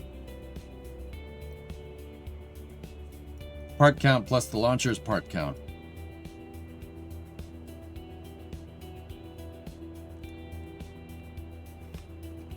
I don't know.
What a freaking crazy piece of engineering that is. How the heck did they cook that thing up in the 60s? You gotta be shooting on me. Thanks for the inspiration today. Hey, nice, Illness. That looks great. Grip pads instead of octads. It prevents slip. I was just, those are just, yeah, yes, yeah, I'll eventually do grips, dude. Just give me a second. I'm just trying to see how the legs.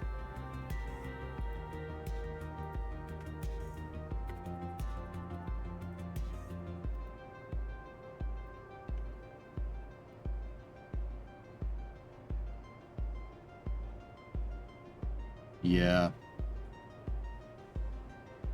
Oh dear.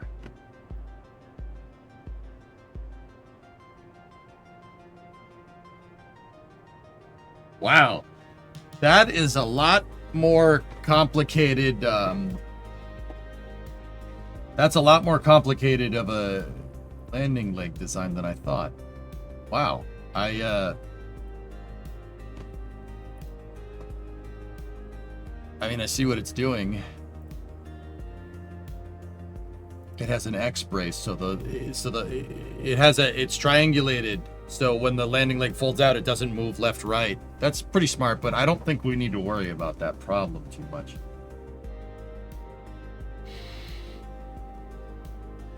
See the crossover, and then it's a lock roller twist. So yeah, okay. New Blend's landing legs are kind of made like that, interestingly enough. That's weird. German engineer Grumman came up with this Bastardo.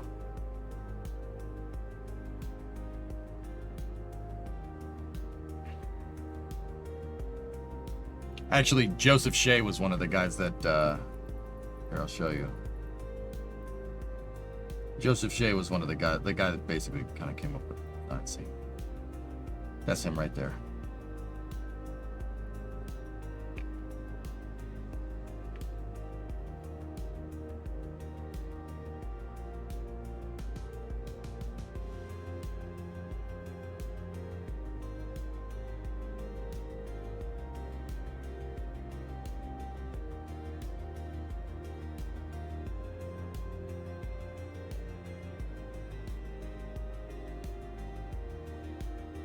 Yeah, we don't need to make a crossbar truss assembly like that. That doesn't really need to be done that way.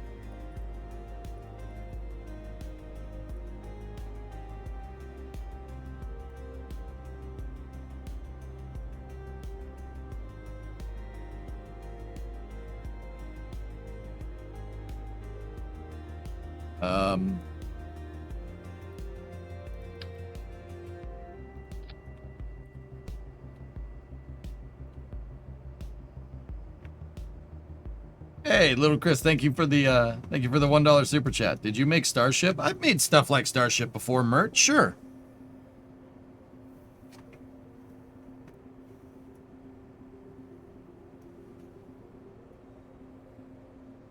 We're not gonna have the trust. I don't think we're gonna have the parts, guys, to make the to make what I want. We're not gonna have the part count to make the landing legs I want. I don't think.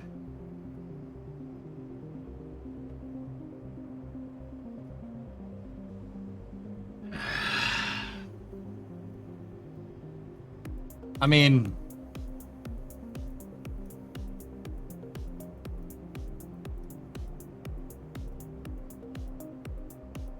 integrate it and see what happens. Well, I gotta make the landing legs first before we do that. So,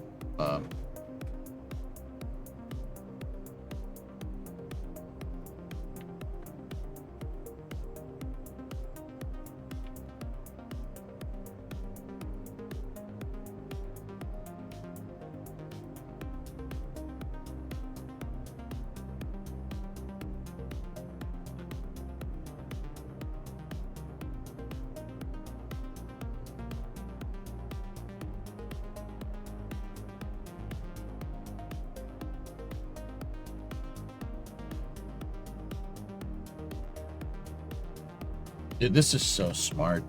Like the descent module, like this whole thing, just so smart.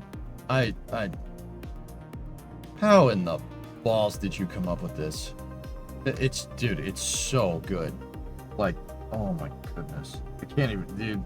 I know how the thing was put together. Like, I know the architecture behind it, but man, is it a good design. It's so good. Like, dude, this is like light years ahead of anything we were making. Like, dude, it's like light years ahead even by today's standards. This is really smart. It's a really smart design.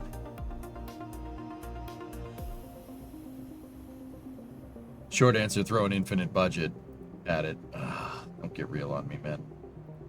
Actually, Steve, were you here a second ago, dude, when we figured out that Lockheed Martin could turn Orion's, Lockheed could take, an Orion service module, the European service module, and make that into a descent stage. So you remember on like Tuesday when we were reading for Space News, like Lockheed, we have a 30-month solution. Well, I don't know for sure, but I'm gonna go ahead and guess that their 30-month solution is making a descent module out of a ESM. So you have Orion in its ESM, and then you have a descent module that's built around the ESM, and then an ascent module that's derived from Orion. And doing that architecture, you could launch it on New Glenn, you could launch it on Falcon Heavy. It would make it. Falcon Heavy would put that thing right up there. And then, SLS Block 1B with Orion, boom, done. Easy peasy.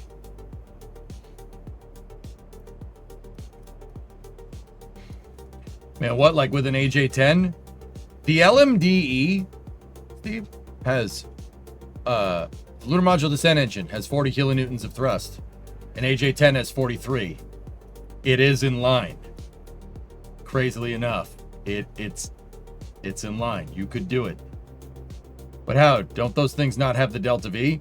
They don't have the Delta V when they're pushing around a 10-ton capsule in front of them. They have plenty of Delta V. If we were doing the math out, Hellfish, if you took just the ascent stage from Apollo, just the ascent module, put that on top of a European service module, it's enough. Oh, it's actually too much. Listen to this. The ascent module, a full wet mass, so full tank of gas with the ascent module for the LEM only, is about 10,000 pounds. Okay? So, what, 4.7 tons? If you put that on top of a descent module derived ESM, the descent module has about 2.5 kilometers a second. That is enough to get down to the surface from rectilinear halo orbit. And that is taking into account that a modern day ascent module would have as much mass as the Apollo one.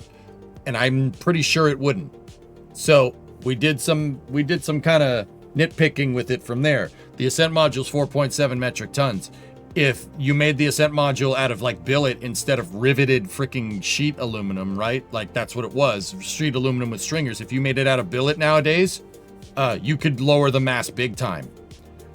You could probably shave like 2 tons off of the mass between modern avionics, life support systems, manufacturing.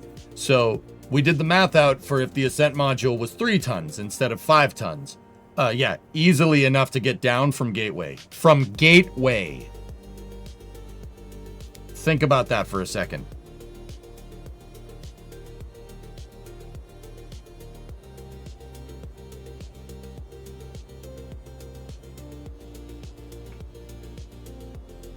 Speaking of the AJ-10, I have to mix up some Aerozine 50s soon. That'll be fun. Nice, Dragon. Hey, Scott, what's up? Would you take engineers from Apollo or the engineers from today? I think the ones from Apollo are more creative, like a bunch of Elons. They certainly knew what was up, dude. But I kind of want the engineers from SpaceX. I'd take today's engineers because they have the hindsight from them. The engineers at SpaceX are pretty good, man. So what I did with my lander, I just took my capsule service module and I made that my descent stage. And we're building a lander around the damn thing. I was like, oh, that's what Lockheed's gonna do. Holy crap, that's a really good idea. We should do that. All right, cool, sweet, done. Okay.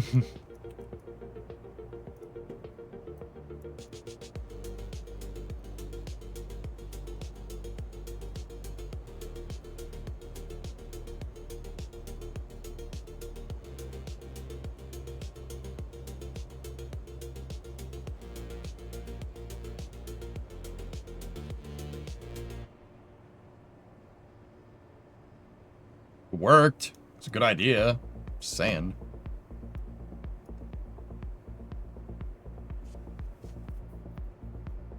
You already have all the subsystems built in. I love it. Oh, yeah. Dude, stop adding parts. I have not added a part. What are you talking about? I've not added a part, you dingleball.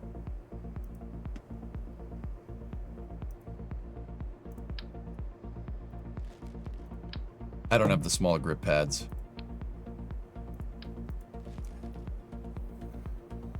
Could you fit a rover on it for future missions? Not in this design, no.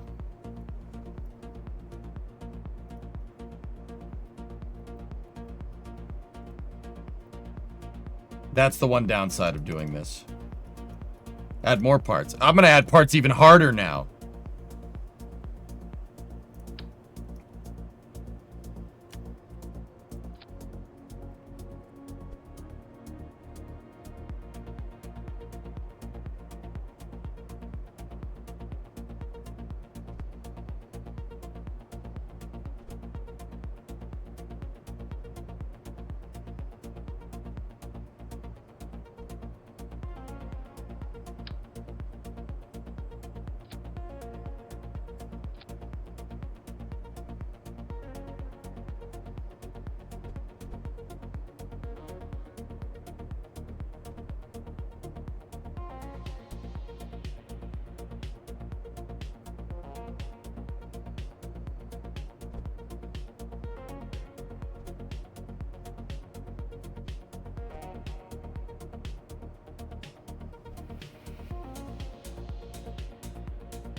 Yeah, probably something like that, Ethereal, yeah.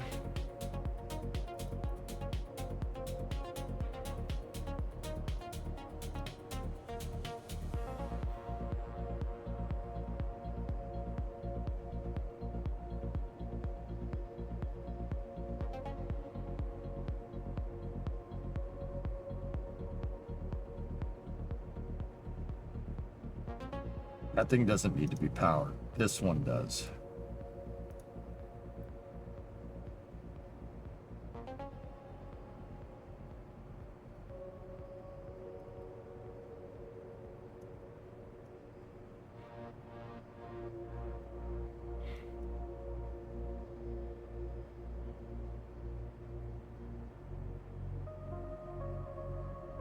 Not too many parts.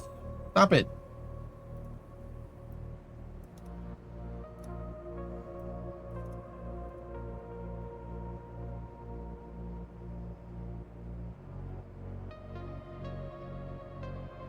It might be too many parts, but still, be quiet.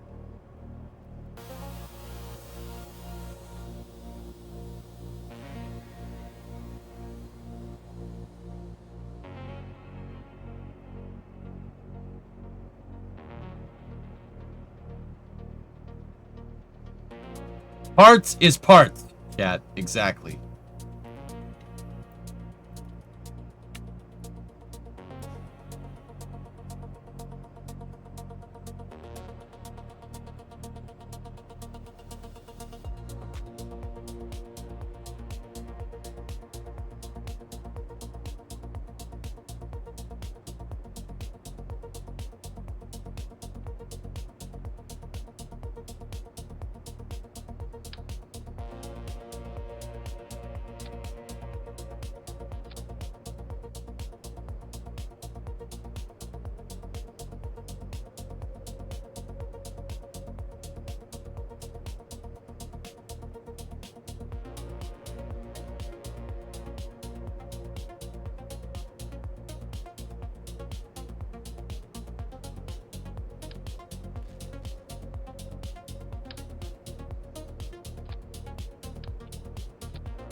I want to test it. Yeah. We're gonna need to test the landing legs. That's really what I'm kind of like.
I didn't. I thought the. I can't speak. J-Speed, I did it this way because I thought the lander was a little too tall. So I figured to make landing legs with a wider spread.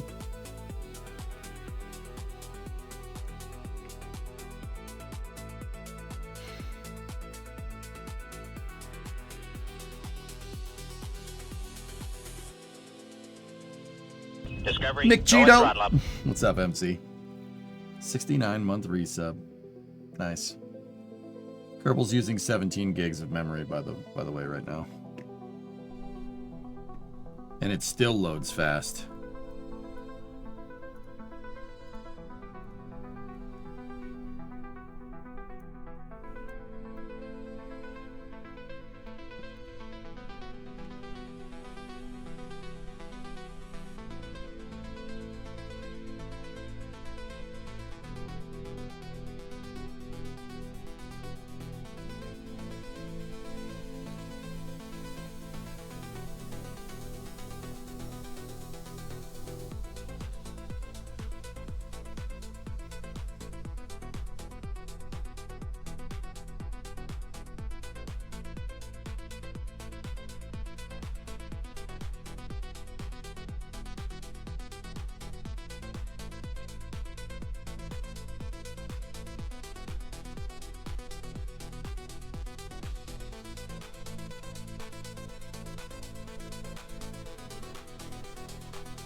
Hold on to your butts.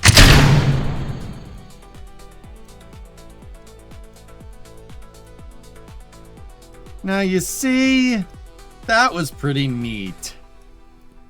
That was pretty neat. Yeah, you see, that's pretty neat. How neat is that? That's pretty neat.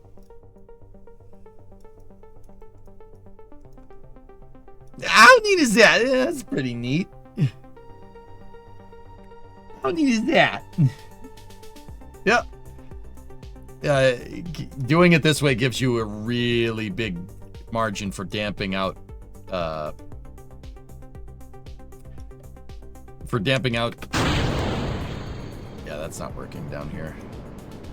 For damping out the landing. You can tell it's lander because of the way it is. How neat is that? Yeah, that's pretty neat. Well, that's pretty neat. How neat is that?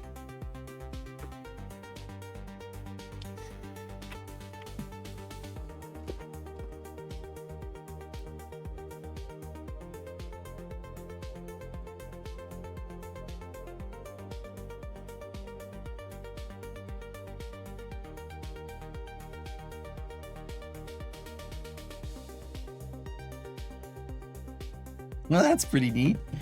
That's cool. Yeah, see, with the robotics, they're a little flexy, so they can be used as a shock absorber. You can tell it's slandery because of the way it is. Sorry, I got that stuck in my head now.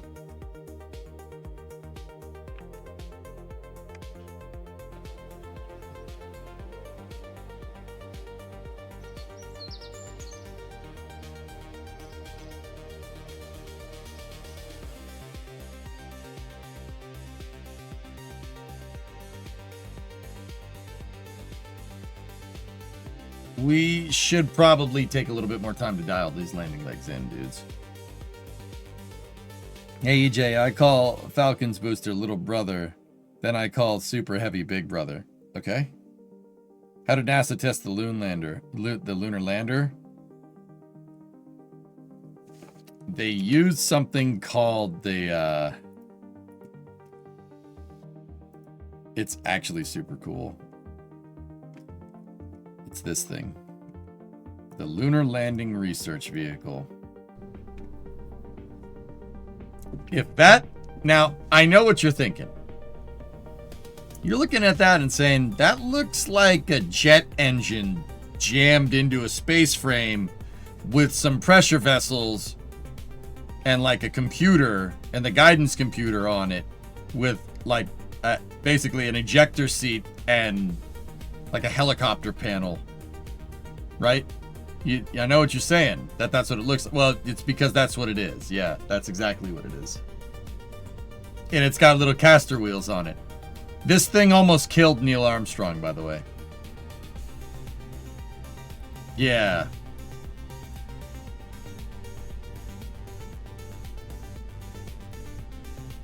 So, fun fact, dude. Fun facts, dudes. The jet engine is on a gimbal. Seriously, the jet engine is on a gigantic gimbal and it's counterweighted, so you could maneuver the space frame individually, the jet engine, and the jet engine always points up into gravity. Yeah. So the jet engine gets you up in the air and then you can move the LEM around, right, with the RCS and maneuver it that way. But the jet engine will always stay pointed straight up. It's actually kind of cool. Yeah, that's Neil Armstrong almost dying, by the way. Might as well get the video. All right.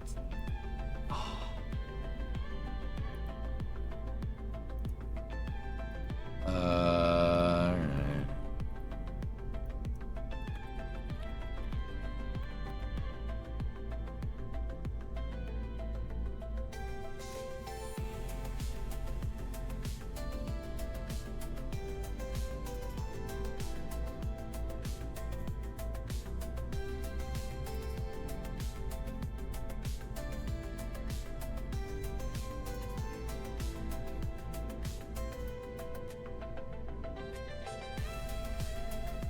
Zach, again, you're Arsenal and you just changed your name? Oh, okay. Oh, that's not the crash. Ooh, new dirt head.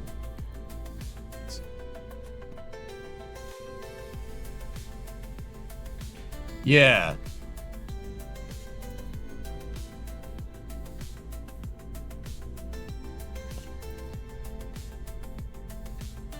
Oh, I see what happened here. The jet engine gimbal locked.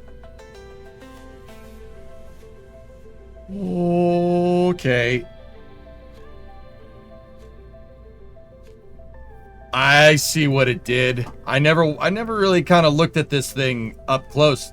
The jet engine locked. It gimbal locked. That's bad. That's really bad. Remember how I said the jet engine's kind of counterweighted, so it's always pointed straight up? Well, watch. He does a maneuver. Watch. Neil does a maneuver, and then watch the jet engine.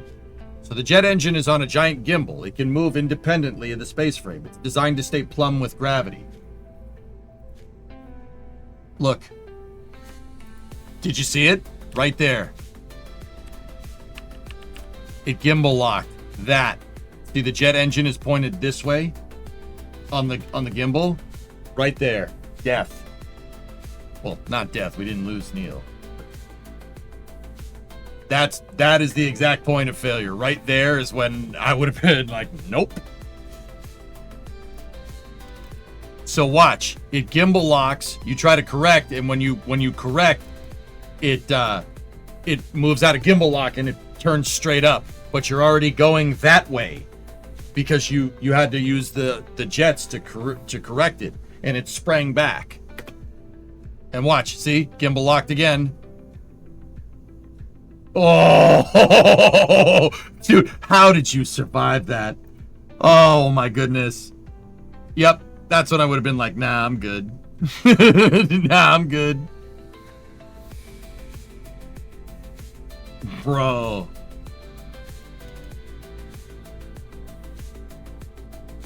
So right there. See that? See the jet engine? The jet's tilted, but the LLRV is not. You exceeded the you exceeded the pivotable range of that jet engine, so you maneuvered too far forward. The jet engine gimbal lock and started pushing you. Dude, this is that's such a pucker moment. Holy balls. Oh my goodness. I hate it. I hate it a lot. I hate it a lot. Holy crap. Yeah, exactly, Electron. Dude, textbook locked in, man.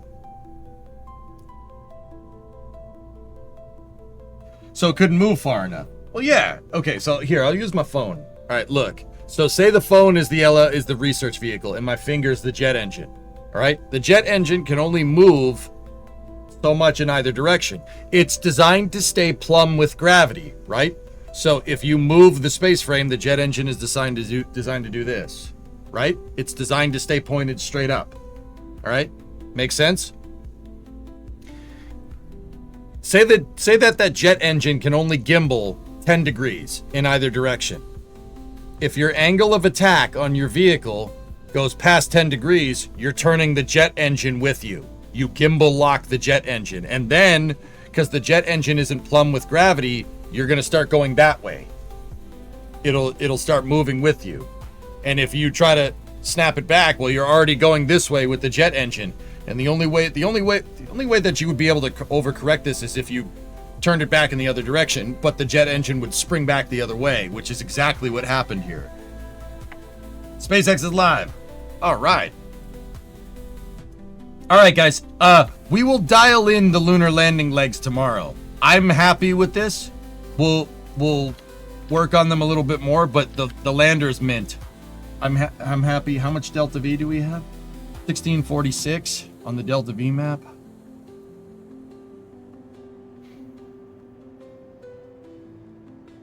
Yeah, we're well in the clear. Margins are huge. Excellent. Heck, this might be able to get us down and back up. We might not need an ascent component to this, dudes. This pretty much is the lunar SSTO. SpaceX is online. Excellent. Let me just check something. We were going to do the circularization, maybe even a little bit of this. Let's say we do 500 of that, which is way more than a little more. 500 to 300 is 810, plus 580 is 13, almost 1400 Delta V. We have 1600. If we circularize, 580 and 580 is 1160. Plus 310 is 14, let's say, call it 1500. Yeah, we could, this is a lunar SSTO. We don't need the ascent component, fellas. We really don't. We'll keep it that way because we engineered it that way, but we don't need the ascent component. This thing is almost good for a Duna landing. But anyway, I hope you guys enjoyed part 17. We'll finish up the lunar lander, and yeah, guys, if I dial those legs in early tomorrow, we should be seeing a lunar mission before Flame Trench. Yep. Extra fuel is hoppability. I like the margins. Margins are big. 20. What are you doing? 20-ton lift metric too, by the way. Oh, you're building a crane. That's cool. The way I see it, keep the ascent stage so you can use it basically anywhere. Yep. Yeah. And do you guys see the crazy margin that we have with our service module here? Right? The ESM, guys, has that same margin. You can make a 2-stage lander option. Lockheed could, that's what they're gonna do, dude. That's what they're gonna do. And we'll end part 17 here with the Falcon 9 launch. Holy crap. I'm not gonna jog the VOD. Let's just get into some coverage. We'll finish the landing legs tomorrow, and then we'll see if we have the part count to do it. If we don't, I'm gonna have to put regular landing legs back on that thing, which sucks, but that means we have a good pathway to upgrade this thing later to make it better. Wider landing legs mean you can land higher mass payloads. Higher mass, we could put more stuff on the top, because this descent module is way overrated. Min or Min first? Moon or Minmus first? I have contracts to plant flags on both of them, so we'll probably go to the Moon first with Jeb, Bill, and Bob, and then have Val get some stars and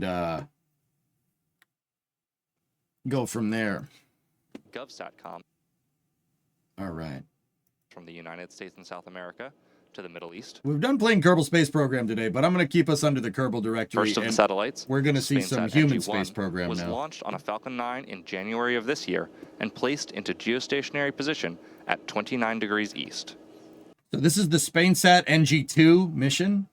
It's HISDASAT's largest project since its foundation. It is a geostationary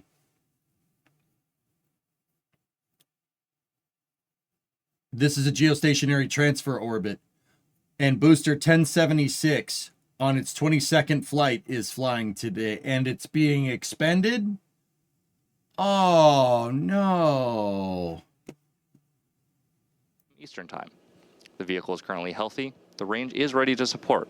Weather is go for launch. So let's take a moment to meet our SpaceX Falcon 9 rocket. It's got no legs! The 2-stage Falcon 9 vehicle with the payload I hate it! is 70 meters or 229 Turn it feet off! tall. When fully loaded, it will Stop hold it! just over 1 million pounds of propellant, It's been used which the vehicle 22 will burn through times! Why in are less you than 3 expending minutes it? after liftoff. At launch, Falcon 9 produces more than 1.7 million pounds of thrust, and rockets like Falcon 9 don't use all that power just to go straight up. Early in flight, Falcon 9 will perform a gravity turn, a smooth pitch maneuver that tilts the rocket sideways to build up horizontal velocity. You may hear this call out about 10 seconds into launch as vehicle pitching downrange. Once the first stage completes its portion of the mission, it will shut down and separate. A staged rocket like Falcon 9 sheds the booster so that stage 2 and the payload can keep climbing faster and more efficiently. At the bottom of the first stage are 9 Merlin engines that propel Falcon 9 off the ground and up to the thinner parts of Earth's atmosphere. Dude, this payload, wow. Wow. SpainSat NG-2 is huge. 6,100 keys. That's crazy. Dude, this satellite's like the size and weight of a city bus. That's beast mode, dude. No wonder it's being expended. They need the performance for this thing to shoot this thing to GTO. 1,062 days in service.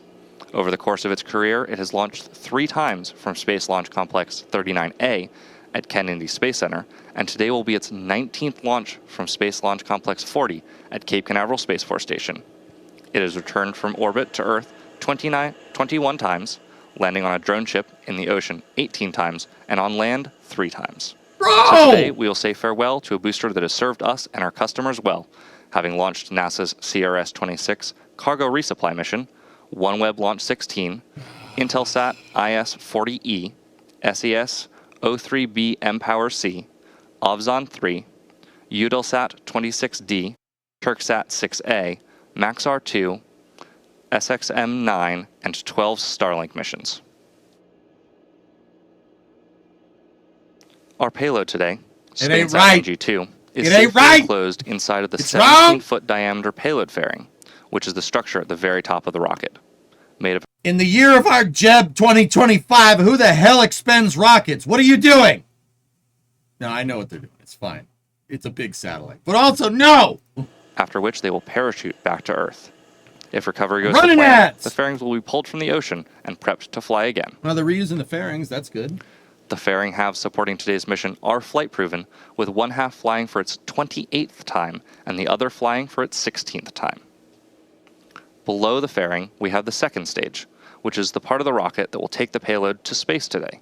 6,100 The second stage will ignite its single Merlin vacuum engine, or MVAC for short, about 2 minutes and 48 seconds into flight, and will then relight for a second time before we deploy the satellite.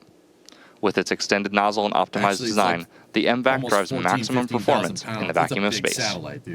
While the countdown continues, let's find out more about the satellite that we're delivering to orbit today, SpainSat NG2. Nope, can't listen to the music. Look at this satellite. The SpainSat NG program will provide a sovereign, secure communications capability for government missions with 2 next-generation satellites based on Airbus's Eurostar Neo platform, which is developed under the European Space Agency's ARTES partnership program. The SpainSat NG program is under the responsibility of Hisdesat.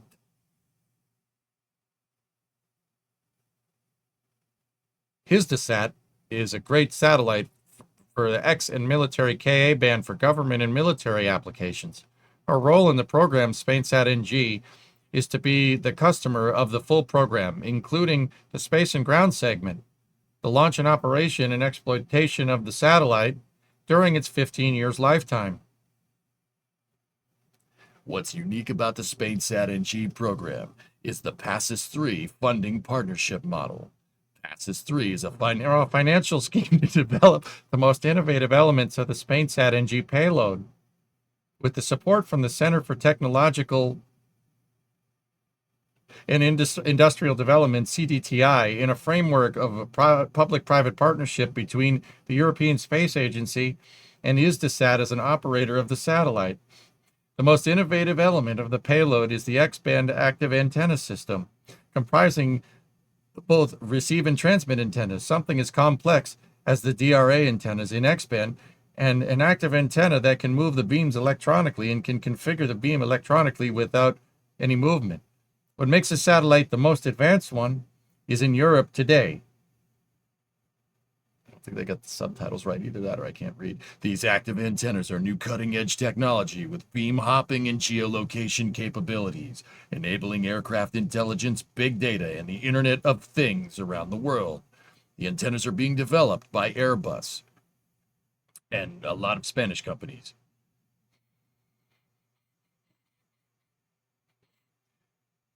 The active antennas are already in production. Actually, they're in assembly, integration, and testing phase. This is the last phase before delivery of the antennas. It's done in Barajas site in Airbus Defense in Space in Spain and will be delivered to Toulouse. For SpainSat NG1, the mating between the communication module and the service module has taken place at the Airbus facilities in Toulouse. This was a first step in the final satellite AIT phase. The SpainSat NG program has been a very good example of institutional and industrial collaboration. In the industrial part, it has been a good collaboration between 2 main industries in Europe, between Airbus and Thales Alenia Space, including all the SpainSat industries in this, the Spanish industries in this important program. Airbus works to safeguard Europe's citizens and strategic autonomy.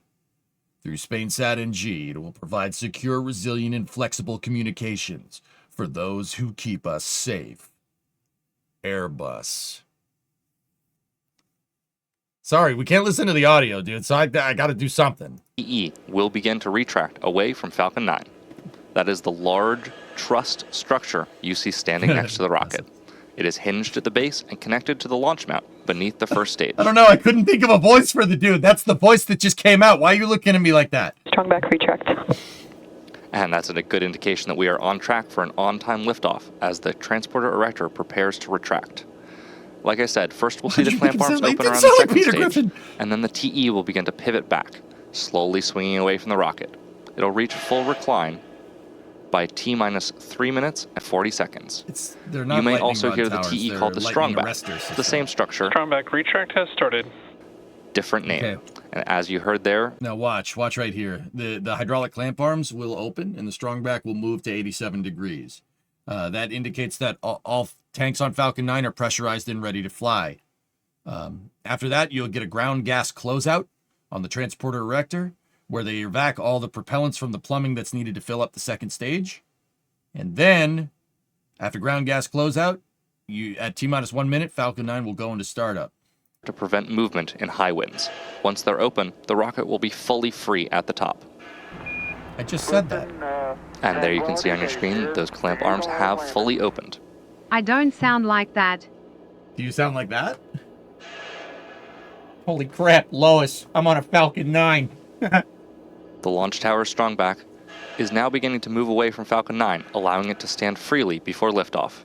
The TE has two components, a strongback alongside Falcon 9 and a launch mount underneath. The launch mount has 4 hold downs that release at T0. Glad you like The it, Logan. strongback is hinged to that There it launch goes. mount and is rotating about 2 degrees away from Falcon 9. At liftoff, the strongback will move 45 degrees away to clear the way for Falcon 9's launch. I'd say it's more than 2 degrees, it's 87 degrees, all right? They've announced that before. At this point in the countdown, both the first and second stages are nearly fully loaded with 1 million pounds of kerosene fuel and liquid oxygen. The first stage and second stage should finish loading liquid oxygen. Stage 1 LOX load is complete. And there you just heard, the first stage has finished LOX loading. Liquid oxygen loading for the first stage is the final propellant load for the booster. The tanks are also pressurized using I wasn't helium, slandering some which is telecoms chilled guys, Steve. so that it stays compatible with the cryogenic plumbing. But seriously, though, you're right. Those fairings are going to come in hot, especially with this trajectory. This is going to be a very, very shallow trajectory, maximized for speed. So Falcon 9 is going to fly a little bit shallower than what we're used to with a Starlink mission. The reason why is because SpaceX wants to try and use as much of that first stage to go faster as they can, use as much of it as they can to go, this way on top of going that way. The first stage usually is what makes you go up. The second stage makes you go that way and go fast, right? By flying a steeper trajectory with something like this, guys, you're going to use more of that first stage to accelerate you more horizontally. They need that to get the performance. Once again, the SpainSat NG2 is 6,100 kilos. That's like 13,000 pounds. It is a big satellite. It's about the size of a city bus. That's gigantic. It is a big satellite. So they need all the performance they can squeeze out of this thing. That's why they're expending 1076. When the vented oxygen hits the warm, humid outside air, it will instantly condense into clouds, which is the same Here's your principle ground as gas your breath closeout. on a cold morning. Ground gas closeouts. They're evacuating the propellants out of the transporter erector that are used to fill up the second stage with fuel and oxidizer. Do you think Falcon 9 flies differently without its landing legs attached? Standing by now for confirmation that Falcon 9 is in startup Yeah, a at the little T-minus 1 minute mark. But aerodynamically, I wouldn't say it's that big of a deal, Chris.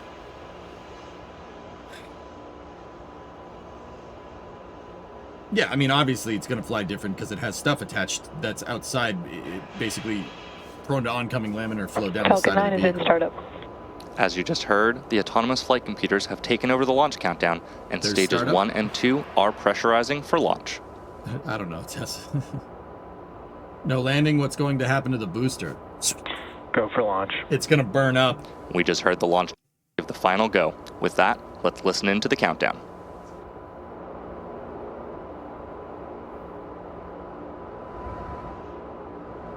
T-minus 30 seconds. This is Space Launch Complex 40 in Florida, at the Cape. It's at Cape Canaveral Space Force Station. 20 seconds.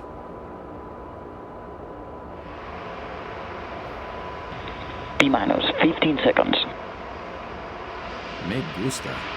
T-minus Yes. 10, 9, 8, 8, 7, 7, 6, 6, 5, 4, 4, 3, 3, 2, 2, 1, 1. 0, ignition!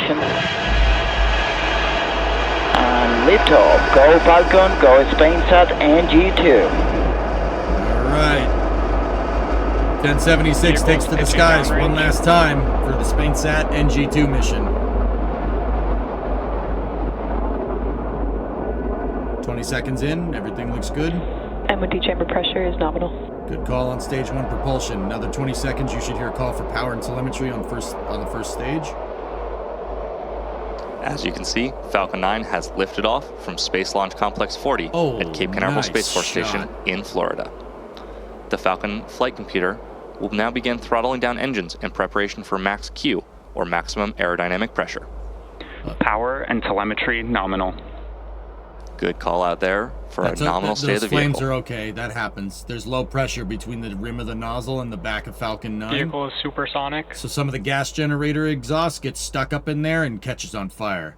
Because it's really low pressure. There's a lot of heat going on in the back of the vehicle there. I don't know if you could tell. Max Q. Oh man, dude, she's booking 1600 As you just heard, at we've max just Q. passed This thing through is, max this Q. thing's hauling. Again, This is that is way the faster maximum than normal. aerodynamic pressure the vehicle will experience. In order to achieve orbit and avoid being pulled back to Earth, the Falcon 9 rocket needs to reach a velocity of roughly 17,500 miles per hour horizontally. To assist with this, the first stage performs a gravity turn, initiated by a pitch-over maneuver just 10 seconds into flight. This is also the engines gimbal a small amount for about 5 seconds, slowly turning the first stage into an angled trajectory. This angled trajectory combined with gravity's pull will place the rocket into the final horizontal flight path.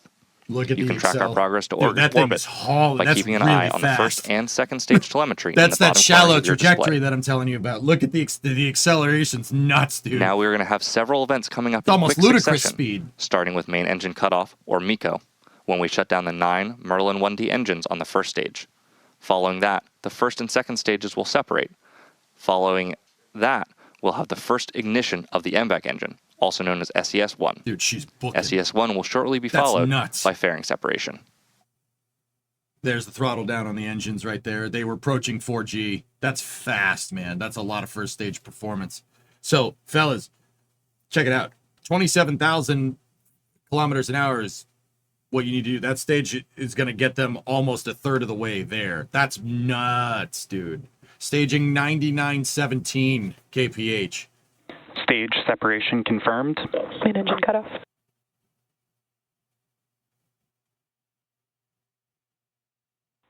MVAC startup. Everything looks good. And there you heard and saw those events that happened back to back. 22 MECO, flights on that stage booster. SEP, and SES-1. As a reminder, the first stage will not be recovered Not today. nearly as bad, John. In preparation for this, we removed the landing legs and grid fins to decrease the mass of the first stage and save them for use on future missions. But for now, we say to the first stage, thank you and farewell.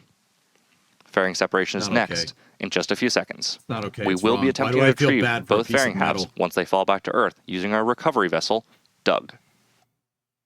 Doug, go get it! Doug!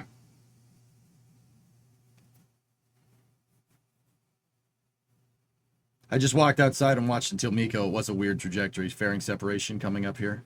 Fairing separation confirmed. Yep. And as you just heard, fairing separation has been confirmed. Less drag, less These mass, fairings man. will orient themselves with gas thrusters for entry into the atmosphere. As they near the ocean, each fairing half will use a gas-powered deployer to release a parachute. The fairing computer will Yes, send probably, commands that Rocket. steer the fairing to the ocean landing, where Doug will attempt to recover them. With that confirmation, we have a few minutes between our next major milestone event, SECO 1, when we'll It's a multi-layer installation. She was holding on to that fairing for a long time. It's because the fairing separation happened a lot later because that second stage was still really low because they flew on that shallow ascent trajectory that I was telling you guys about. This thing, dude, the staging velocity was almost 10 10,000 kilometers an hour, 99.18 or 99.17 at staging. That's nuts. At 48 kilometers, that's really low. Once again, SpaceX was trying to use all of that power from 1076. Try to use as much of that booster as they can to accelerate this way, but also that way. The first stage is usually good for making you go up. Second stage is usually good for making you go that way. In this case, they flew really shallow to try and get more performance out of that first stage. So that, you know, if you grav turn, if you have a steeper grav turn, you're going to get more first stage performance, but you fly on a lower trajectory. So your second stage really needs to go. But I mean, second stage has an insane thrust to weight ratio. That Merlin vacuum engine makes almost a meganewton of thrust, which is fine. That's more than enough. I saw Florida in the background, Steve. It was super far away, way further than a regular Starlink mission. This also, somebody asked, is this southeast? For geostationary transfer orbit, you're going to fly due east. Your flight azimuth is 90 going out of the Cape. And they'll do, that puts you into a 27-degree inclined orbit. And then they'll set the apogee of the orbit way, they'll set their, the argument of perigee will be lined up with the ascending node. Argument of perigee will be lined up with the descending node, excuse me. And your ascending node is going to be lined up with the apogee at geostationary. So the satellite will basically do the on-orbit plane change when it's way up there, about 38,000 kilometers that way. It'll do it all. It'll do its on-orbit plane change up there. So you won't have much of a delta V hit because you're way far out of Earth's grav well. Well, not far. You're not out of Earth's grav well. You're further away from Earth's grav well, so it doesn't cost as much to do an on-orbit plane change. This stage though is putting it into about a 27-degree inclined orbit at LEO. It depends on when they're parked, if they're going to do a parking orbit or a direct insertion.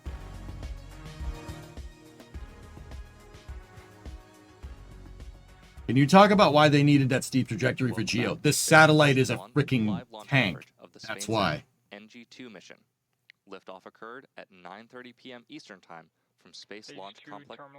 51.6 airborne on the space station, buddy. Space Force Station in Florida, and we've had a nominal flight so far. Would Heavy been overkill for this? No, Falcon Heavy would have been fine, but you still would have ended up expending the center core. So just expend a Falcon 9. Center cores are more expensive. After that, we're going to look for... Guys, I don't know if you guys have... I mean, I haven't really given anybody an update on Falcon Heavy, but Falcon Heavy is basically never flying with landing legs on the center core ever again. There's really no point. There's no point. There's no point in doing it. You have to send a drone ship 600 miles offshore to try and get that center core back. That doesn't work unless you have a lot of drone ships, and SpaceX doesn't have a lot of drone ships. All right. So fellas, there's second stage engine cutoff right there. 27,280 at 160. That's a parking orbit. For the coast phase, we will light that MVAC engine for a second time, just before the T plus 27 minute mark. And that will be followed by payload deploy around the T plus 34 minute mark. We'll see you back here at about T plus 25 minutes. Why can't SpaceX just build more? Why? You're building Starship. You're not going to need drone ships. The drone ships that you will need will be for transporting Starships between the Cape and Boca Chica. From what I heard, they're planning on recovering the next Falcon Heavy core. That's what I heard. I mean, maybe, but... Guys, I mean, look at the last couple of Falcon Heavy missions. They've all been expendable center cores. They've never gotten one of those damn things back.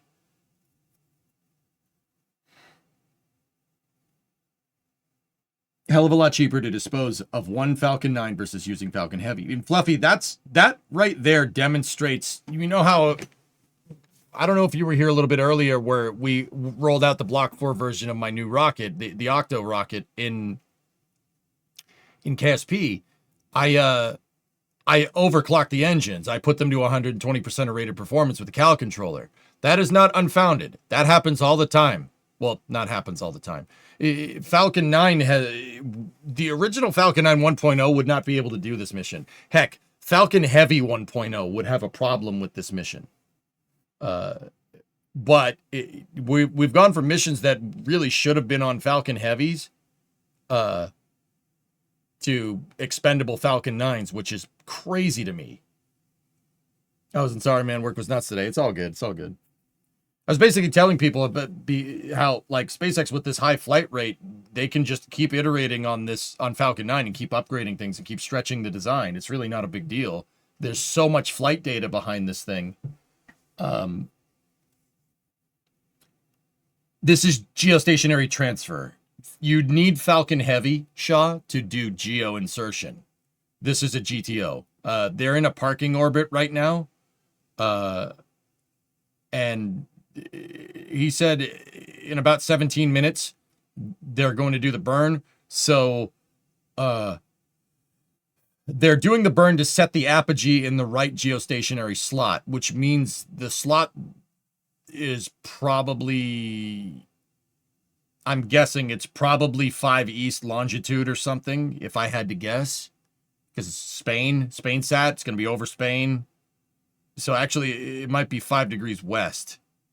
Yeah, it's somewhere either it's low. It's between 5 and minus 5 west and 5 east. They're basically going to do the burn over here, like where my mouse is. And they're going to put the apogee way over there. And that's going to time it. So by the time the satellite gets up to apogee at 23,500 miles an hour, satellite will fire its engines. It'll circularize and it'll change its inclination, right, to 0 for geostationary. And they're really trying to aim for the whatever the longitudinal slot is. I would guess over Madrid. So, you know, I don't want Earthbound, damn it.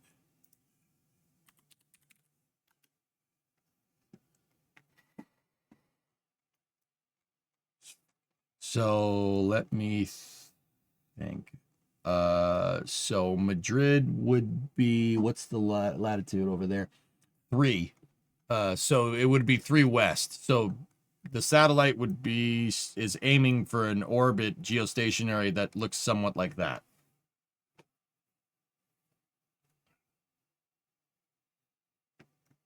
Yes, you do. You just don't know it yet. No, I don't. That sucks they're throwing away this one, but they need to make room for Core 100. Yeah. What was the orange glowing light on the side of the Merlin vacuum nozzle? Orange glowing line.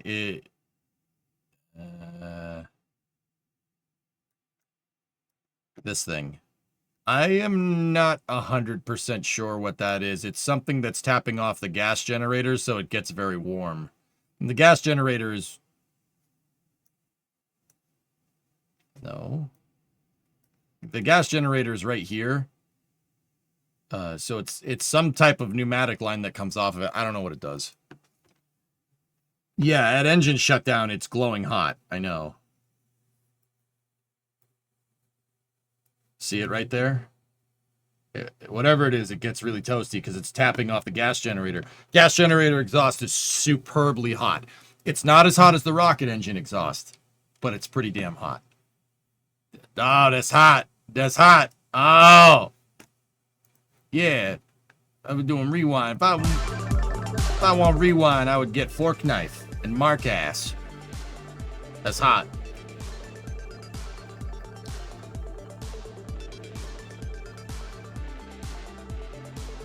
I would not lick that, Fluffy, no.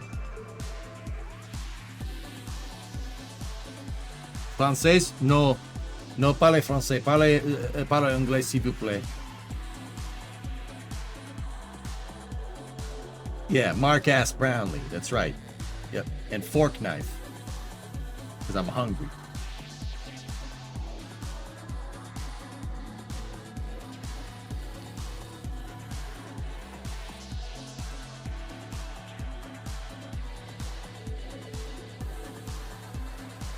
The Bruins are mean? Yeah, tell me something I don't know.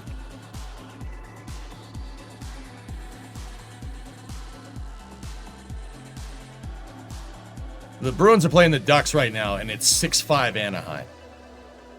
6-5? Does anybody know how to tend the goal? 6-5?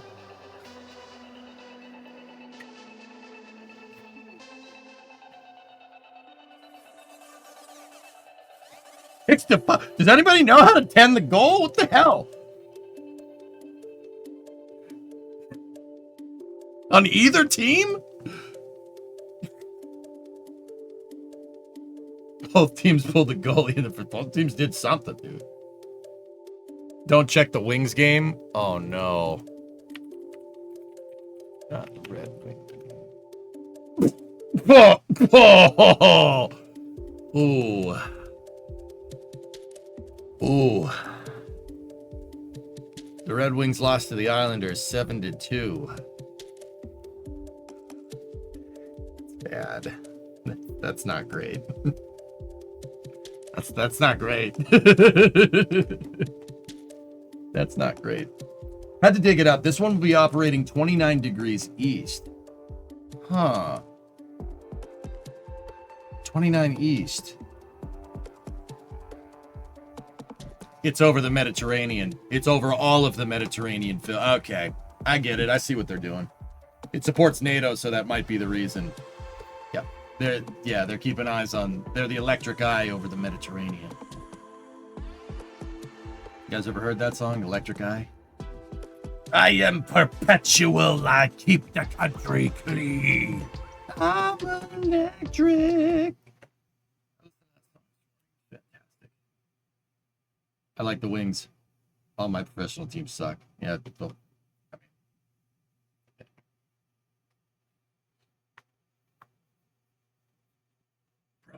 protected, effective, electric eye. That's a great song.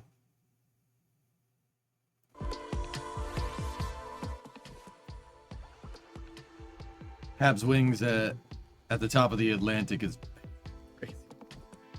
7-2. Did the goalies show up? Dude, I don't know. I don't know, man.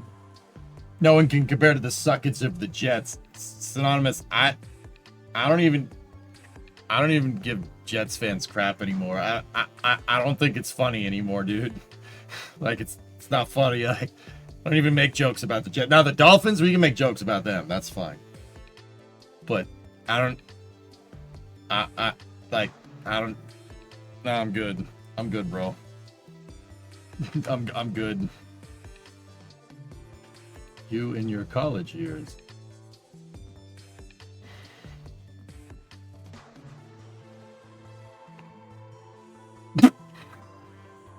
No? Hellfish? Yeah, it's fine. You saw a Babylon Bee article that said US-Canada signed temporary truce till the Dodgers are defeated. I like the Dodgers. The Dodgers are my NL team. Not because I'm a bandwagoner, because I like Dave Roberts. Been a Dodgers fan for a long time. Sorry, guys. Giants fans all just went, no. I'm like, sorry. Sorry, bro. Sorry. I was pumped when they got Ohtani. It was awesome. See how everyone feels better when they know they're not Jets fans? Yep, that's your fan life. Yeah, I don't. Beat LA, you dillhole. Bro, you're not going to stop the dream team. You got Kike, Mookie Betts, and Shohei Ohtani on the same team. That's not good, dude. No one's going to stop that. No one's stopping that. If the Jays can pull this out, I'll be amazed, dude. I will tip my cap, dude.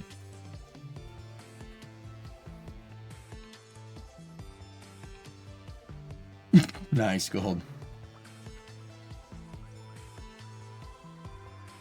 Ohtani's a goat. Dude, he hit one out of Dodger Stadium. Out of Dodger Stadium. 569 feet. That's superhuman. That's not, humans cannot do that. That's insane.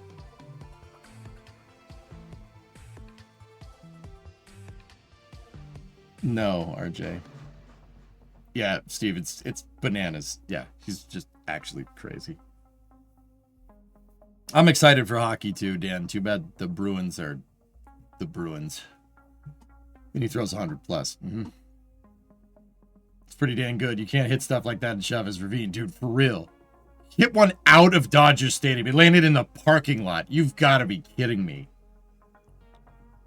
I've just...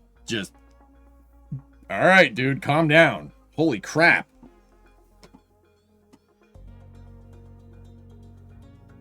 You curse the Bruins? Yeah, dude, you have no idea how much it pissed me off seeing Marchand in a Panthers jersey. I can't deal with that. I can't deal with it. I'm just like, stop this. This is torture. How do you even slap a puck that far? There's baseball, Mayor, but yeah. Yeah, Shadow Mask. Yeah. It's 7-5 now. Who is it? Who's in goalie? Is it Swayman again? You know, the guy that we paid like a lot of money to do the job of like one job of like not letting pucks in the goal, and then he did the opposite of that.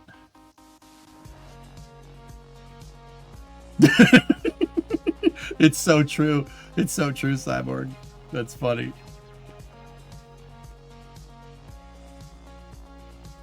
The last goal was an empty net.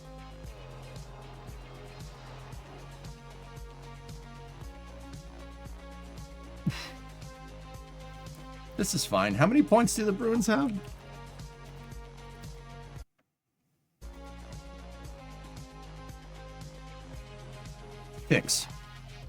Six points. We're 3-5. We won the first 3 games and have lost 5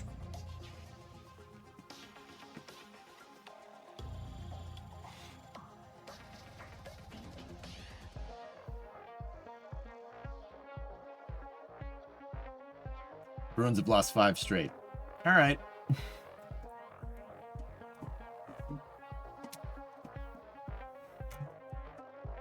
All right. You know, just Bruins things, dude. It's fine. I'm not coping. Freaking Montreal, 6-2, 12 points. Not bad, dude.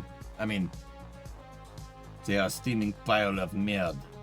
But also, not bad. Not bad. Wings at 10 points. Not bad, dude. Not bad. Yeah, that's weird, dude. The Panthers are 4-4, 8 points. This wasn't out of Cali, right? No, 95. This launched out of Complex 40. Guys, we're waiting. The reason why I'm talking baseball here is because the Falcons in a coast right now. My name is Jacques Merde. Okay. Oui. Kiss. Yeah, we're waiting for them to fire the engine. The insertion burn here should be happening in about 4 minutes.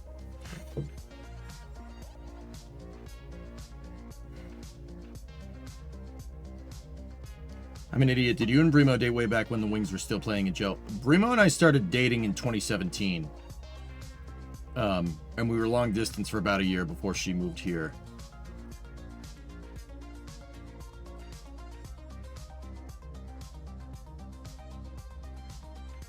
So, Jolos would have been around, but I don't think they were using it.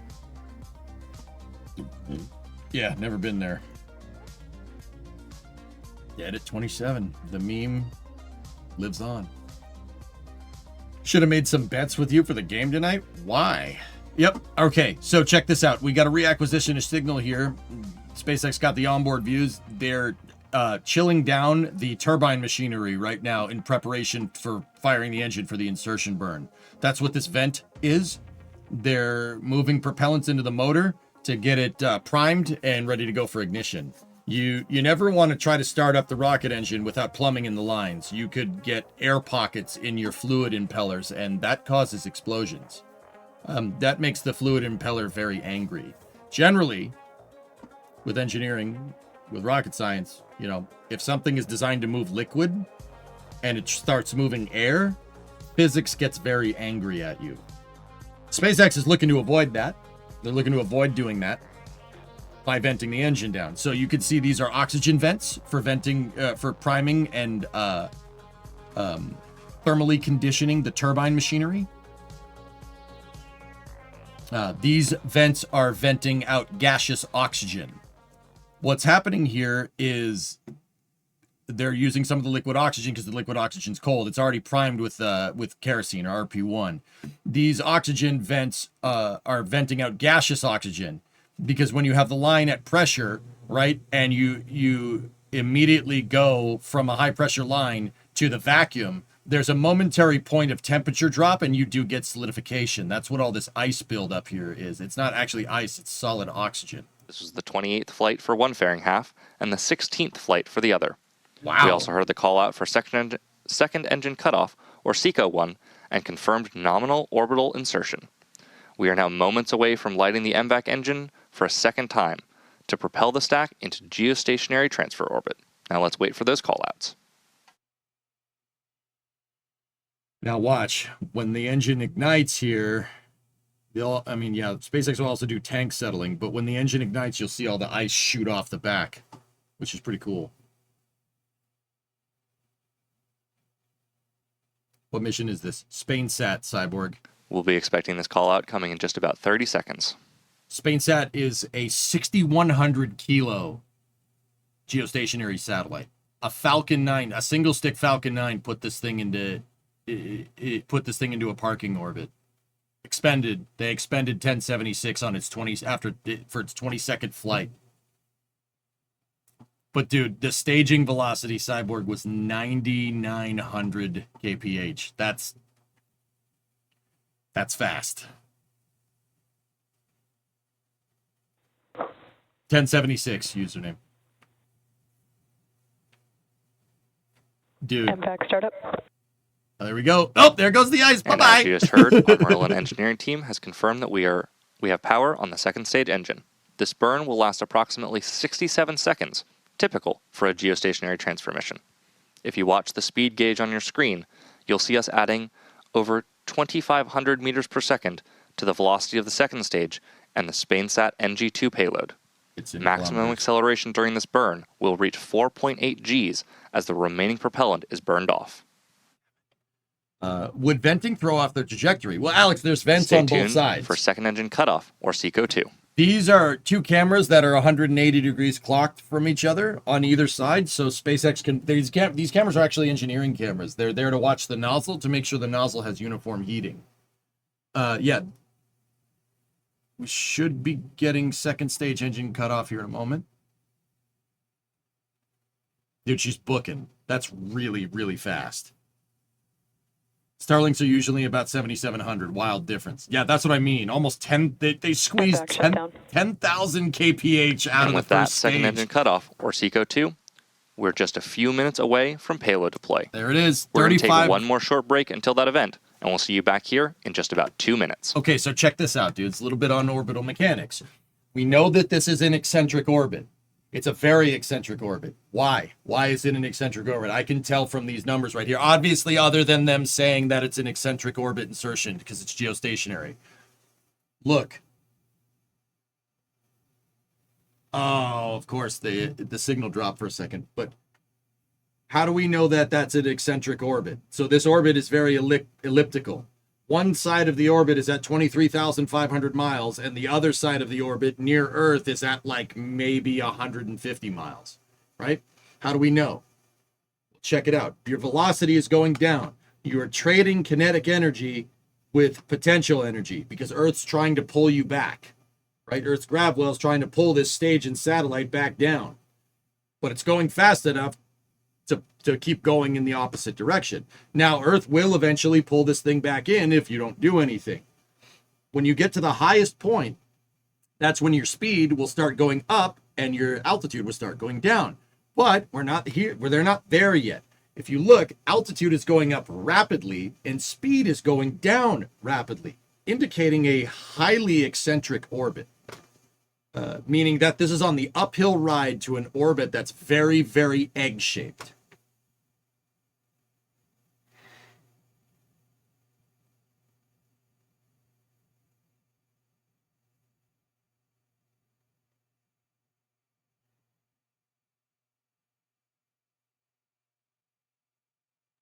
Is this super synchronous insertion? I'm not sure, short line. It could be. It's possible. Yes, last. Okay. For reference, SpainSat NG-1 launched earlier this year and did a SuperSync transfer 65,710 kilometer apogee. That's crazy. Did learning all of this take the joy out of reading sci-fi for you? So, John, when I was a lot younger, I loved Star Wars, and I still liked Star Wars, but I loved it. Like, that was my thing, right? Welcome back. Coming up on Payload Deploy here in a moment. That was my thing. And then I learned about real space flight, and it basically ruined it. It ruined most sci-fi for me. Like, knowing how the real stuff works versus, like, sci-fi stuff, right? Yeah, it basically ruined it. But also, at the same time, this stuff's way cooler. So, like, is a Millennium Falcon more capable than the space shuttle? Yeah, absolutely. But you got to remember, we're comparing a spaceship to a spaceship, but one of these spaceships actually exists. So, the real stuff's cooler, man. I'm sorry, it's cool. But it doesn't ruin sci-fi? No, I can detach. I can detach. I can just watch and enjoy it. It's fine. This launch had Miko 15 seconds later than Starlink. She's a beast, Redstone. That's a monster launch. Africa, Europe, and Singapore. And Singapore. Now let's hold tight as we come up on Payload Deploy shortly.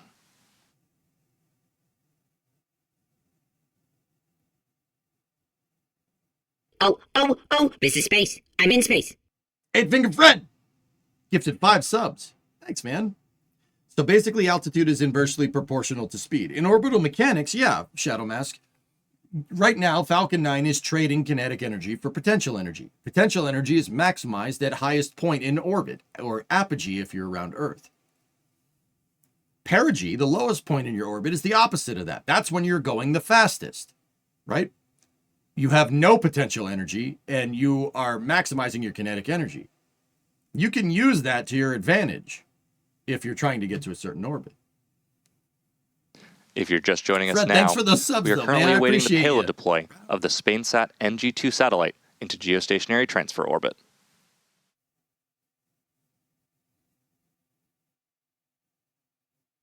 So what is a supersynchronous orbit? A supersynchronous orbit, okay, this has a lot to do with trading potential energy, etc., etc. So if you think about relative speed, right? And I'm talking about speed relative to Earth right now. So relative to Earth, Falcon 9 is going 34,200 kilometers an hour in change. And remember, when this satellite gets up to... And we're just now expecting payload deploy in about 1 minute. Okay, I got 1 minute. When this rocket gets up to apogee, it's going to be going a lot slower. It's easier to change the type of orbit that you're in when you're going a lot slower.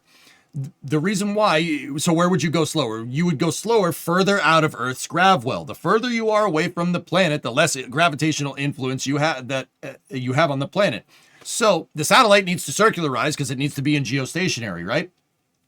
So to actually be more efficient, the second stage shoots the satellite way past its target orbit, so the satellite can actually change its orbit at 65,000 kilometers as opposed to 38,000, which is at geo.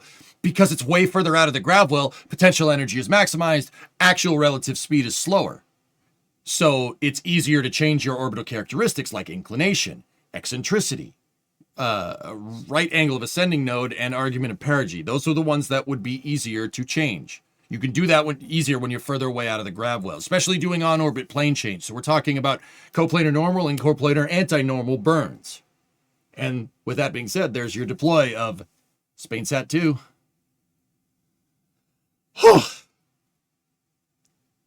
Hey, that was pretty good for a minute. That was pretty good for a minute, dude. That was pretty good.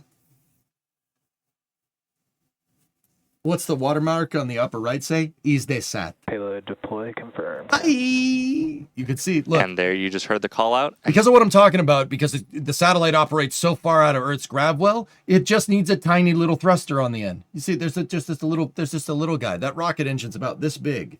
maybe about 30 centimeter, about a foot. It's a tiny little rocket engine. You don't need a big one when you're operating way up there out of Earth's gravel. You don't need a lot of thrust. And what the second stage is doing now is firing its nitrogen ACS, attitude control systems, and it's going to turn the stage away from the satellite so they can dispose of this bad boy. X. We'll see you again soon. No, I don't go. Would that be an example of a bielliptical transfer orbit? Yes, supersynchronous insertion is a bielliptical transfer. Absolutely. Good job.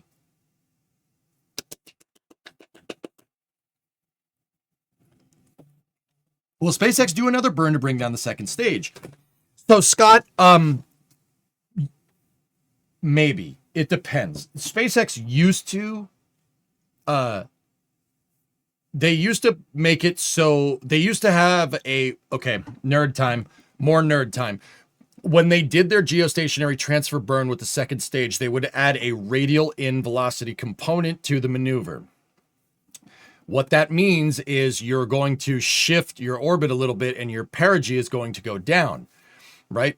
If you just do it very slightly as you do the insertion, right? When that second stage comes back down, its perigee will be low enough to aerobrake the atmosphere.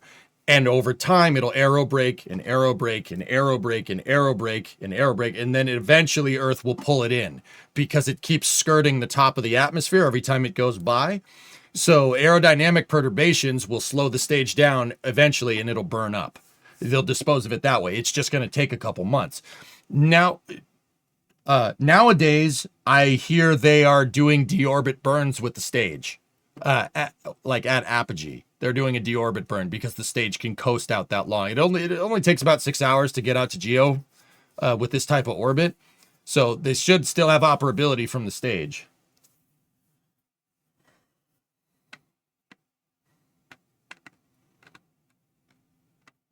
Good questions, dude. Good questions. Hell yeah. Love orbital mechanics. It's my favorite.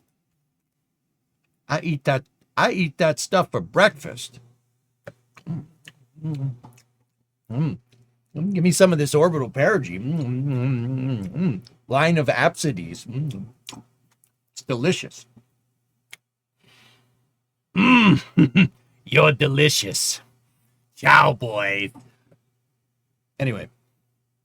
I hope you guys enjoyed the SpainSat 2 mission. That was an awesome mission. Too bad we lost 1076, but hey, whatever. On and on and on and upwards. Any book recommendations on orbital mechanics? Rocket propulsion elements will probably help you out there, Supersonic. Were you dropped? Yeah, all the time. Mutter, it's probably not that I was dropped. Me as a child probably just fell down flights of stairs for fun. Like, it's like, oh, this looks like fun. You know, like, I'm telling you, man, 3-year-old me was unstoppable. Unstoppable.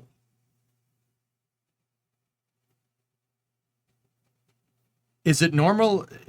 Is normal and anti-normal south, or does it depend on other factors? So, out of orbit plane change burns depend on your orbital plane. They're not always south.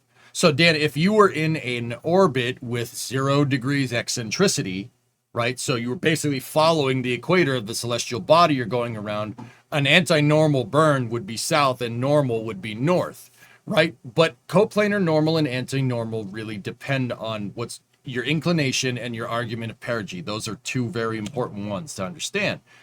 But more or less, the reason why those two are important is because your orbital plane, where your orbital plane is really dependent on coplanar normal and anti-normal. It depends on the prograde velocity. So your orbital inclination is what, makes a big difference there. I hope those prenatal cigarettes were worth it, Mom. Nah, my mom doesn't smoke.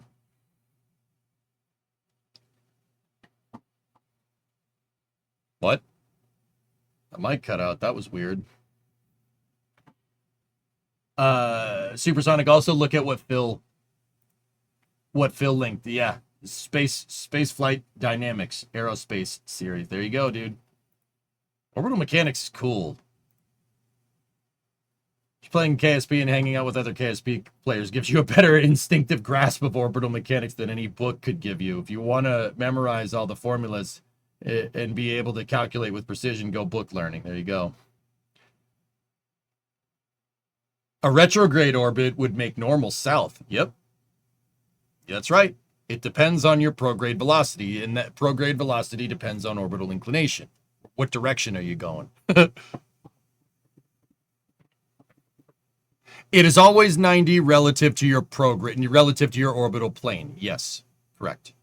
So, like, if you're going this way, it's always left and right if your spacecraft is oriented with the ground. So, like, say you're flying like this, and the zenith of your spacecraft is this way. All right, zenith and nadir on your spacecraft are going to align with your radial out and radial in axis. So radial in would be down, radial out is that way. Port and starboard are coplanar normal and anti-normal. Are you going to do BF6 tonight? Do you want me to? Oh, no, I can't. I can't. I got a meeting tonight, dudes.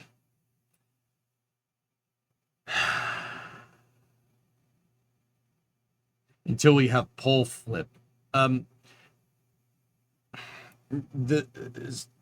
The 6 elements of orbits are defined by the geocentric equatorial coordinate system, Nick, which has nothing to do with the magnetic field. It's much more about geometric center of Earth. So it'd be like based off the equator and Earth's orbital path. It's not the magnetic pole flip is not geometric north.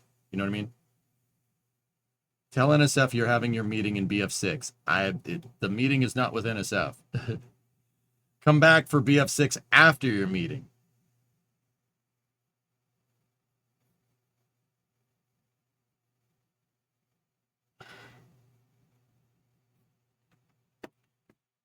Can't do that, mate.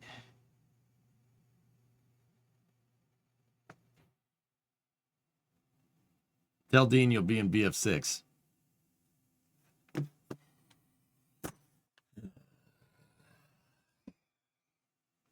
Don't do this to me. You can't do this to me. I run this stream.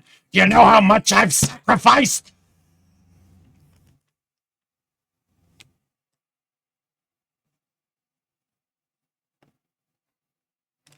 You know, I'm somewhat of a scientist myself.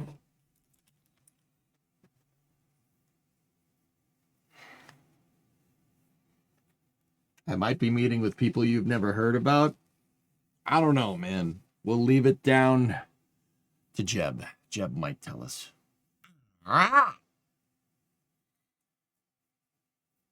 No. We know everyone, EJ knows. Oh, okay. Gonna have to let you go. Challenge those NSF guys to Counter-Strike. I don't think that Kevin was talking about video games when he said, like, oh, EJ would be terrible at games. Little does Kevin know that I was playing board games long time. Probably, no, Kevin's older than me, so I can't pull the age card there. But, yeah, I don't know. I'm not really good at board games. I will roast everyone at NSF and Counter-Strike. I will roast them. Roast them.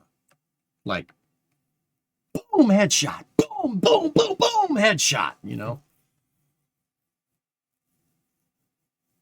I looked at Settlers of Catan. Settlers is a pretty good board game. I've played it. Roast me. No.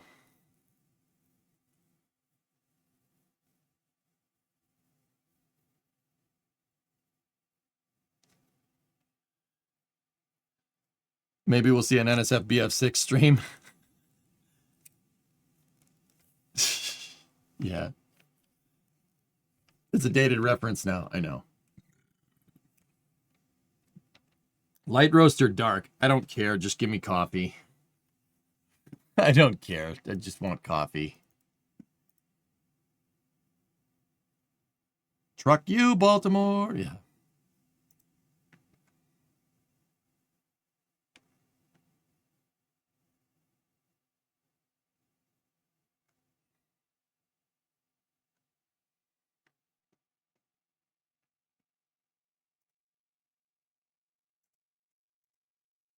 I miss FPS, Doug. Yeah, the good old days, isn't it? So anyway, guys, we're going to work on our lunar lander tomorrow. Okay, Mutter. We'll work on the lunar lander tomorrow, but yeah. Nice long 8 hours of Kerbal today. Actually, it was like more like 9 hours of KSP. And then, you know, nice hour rocket launch coverage. Hope you guys enjoyed it.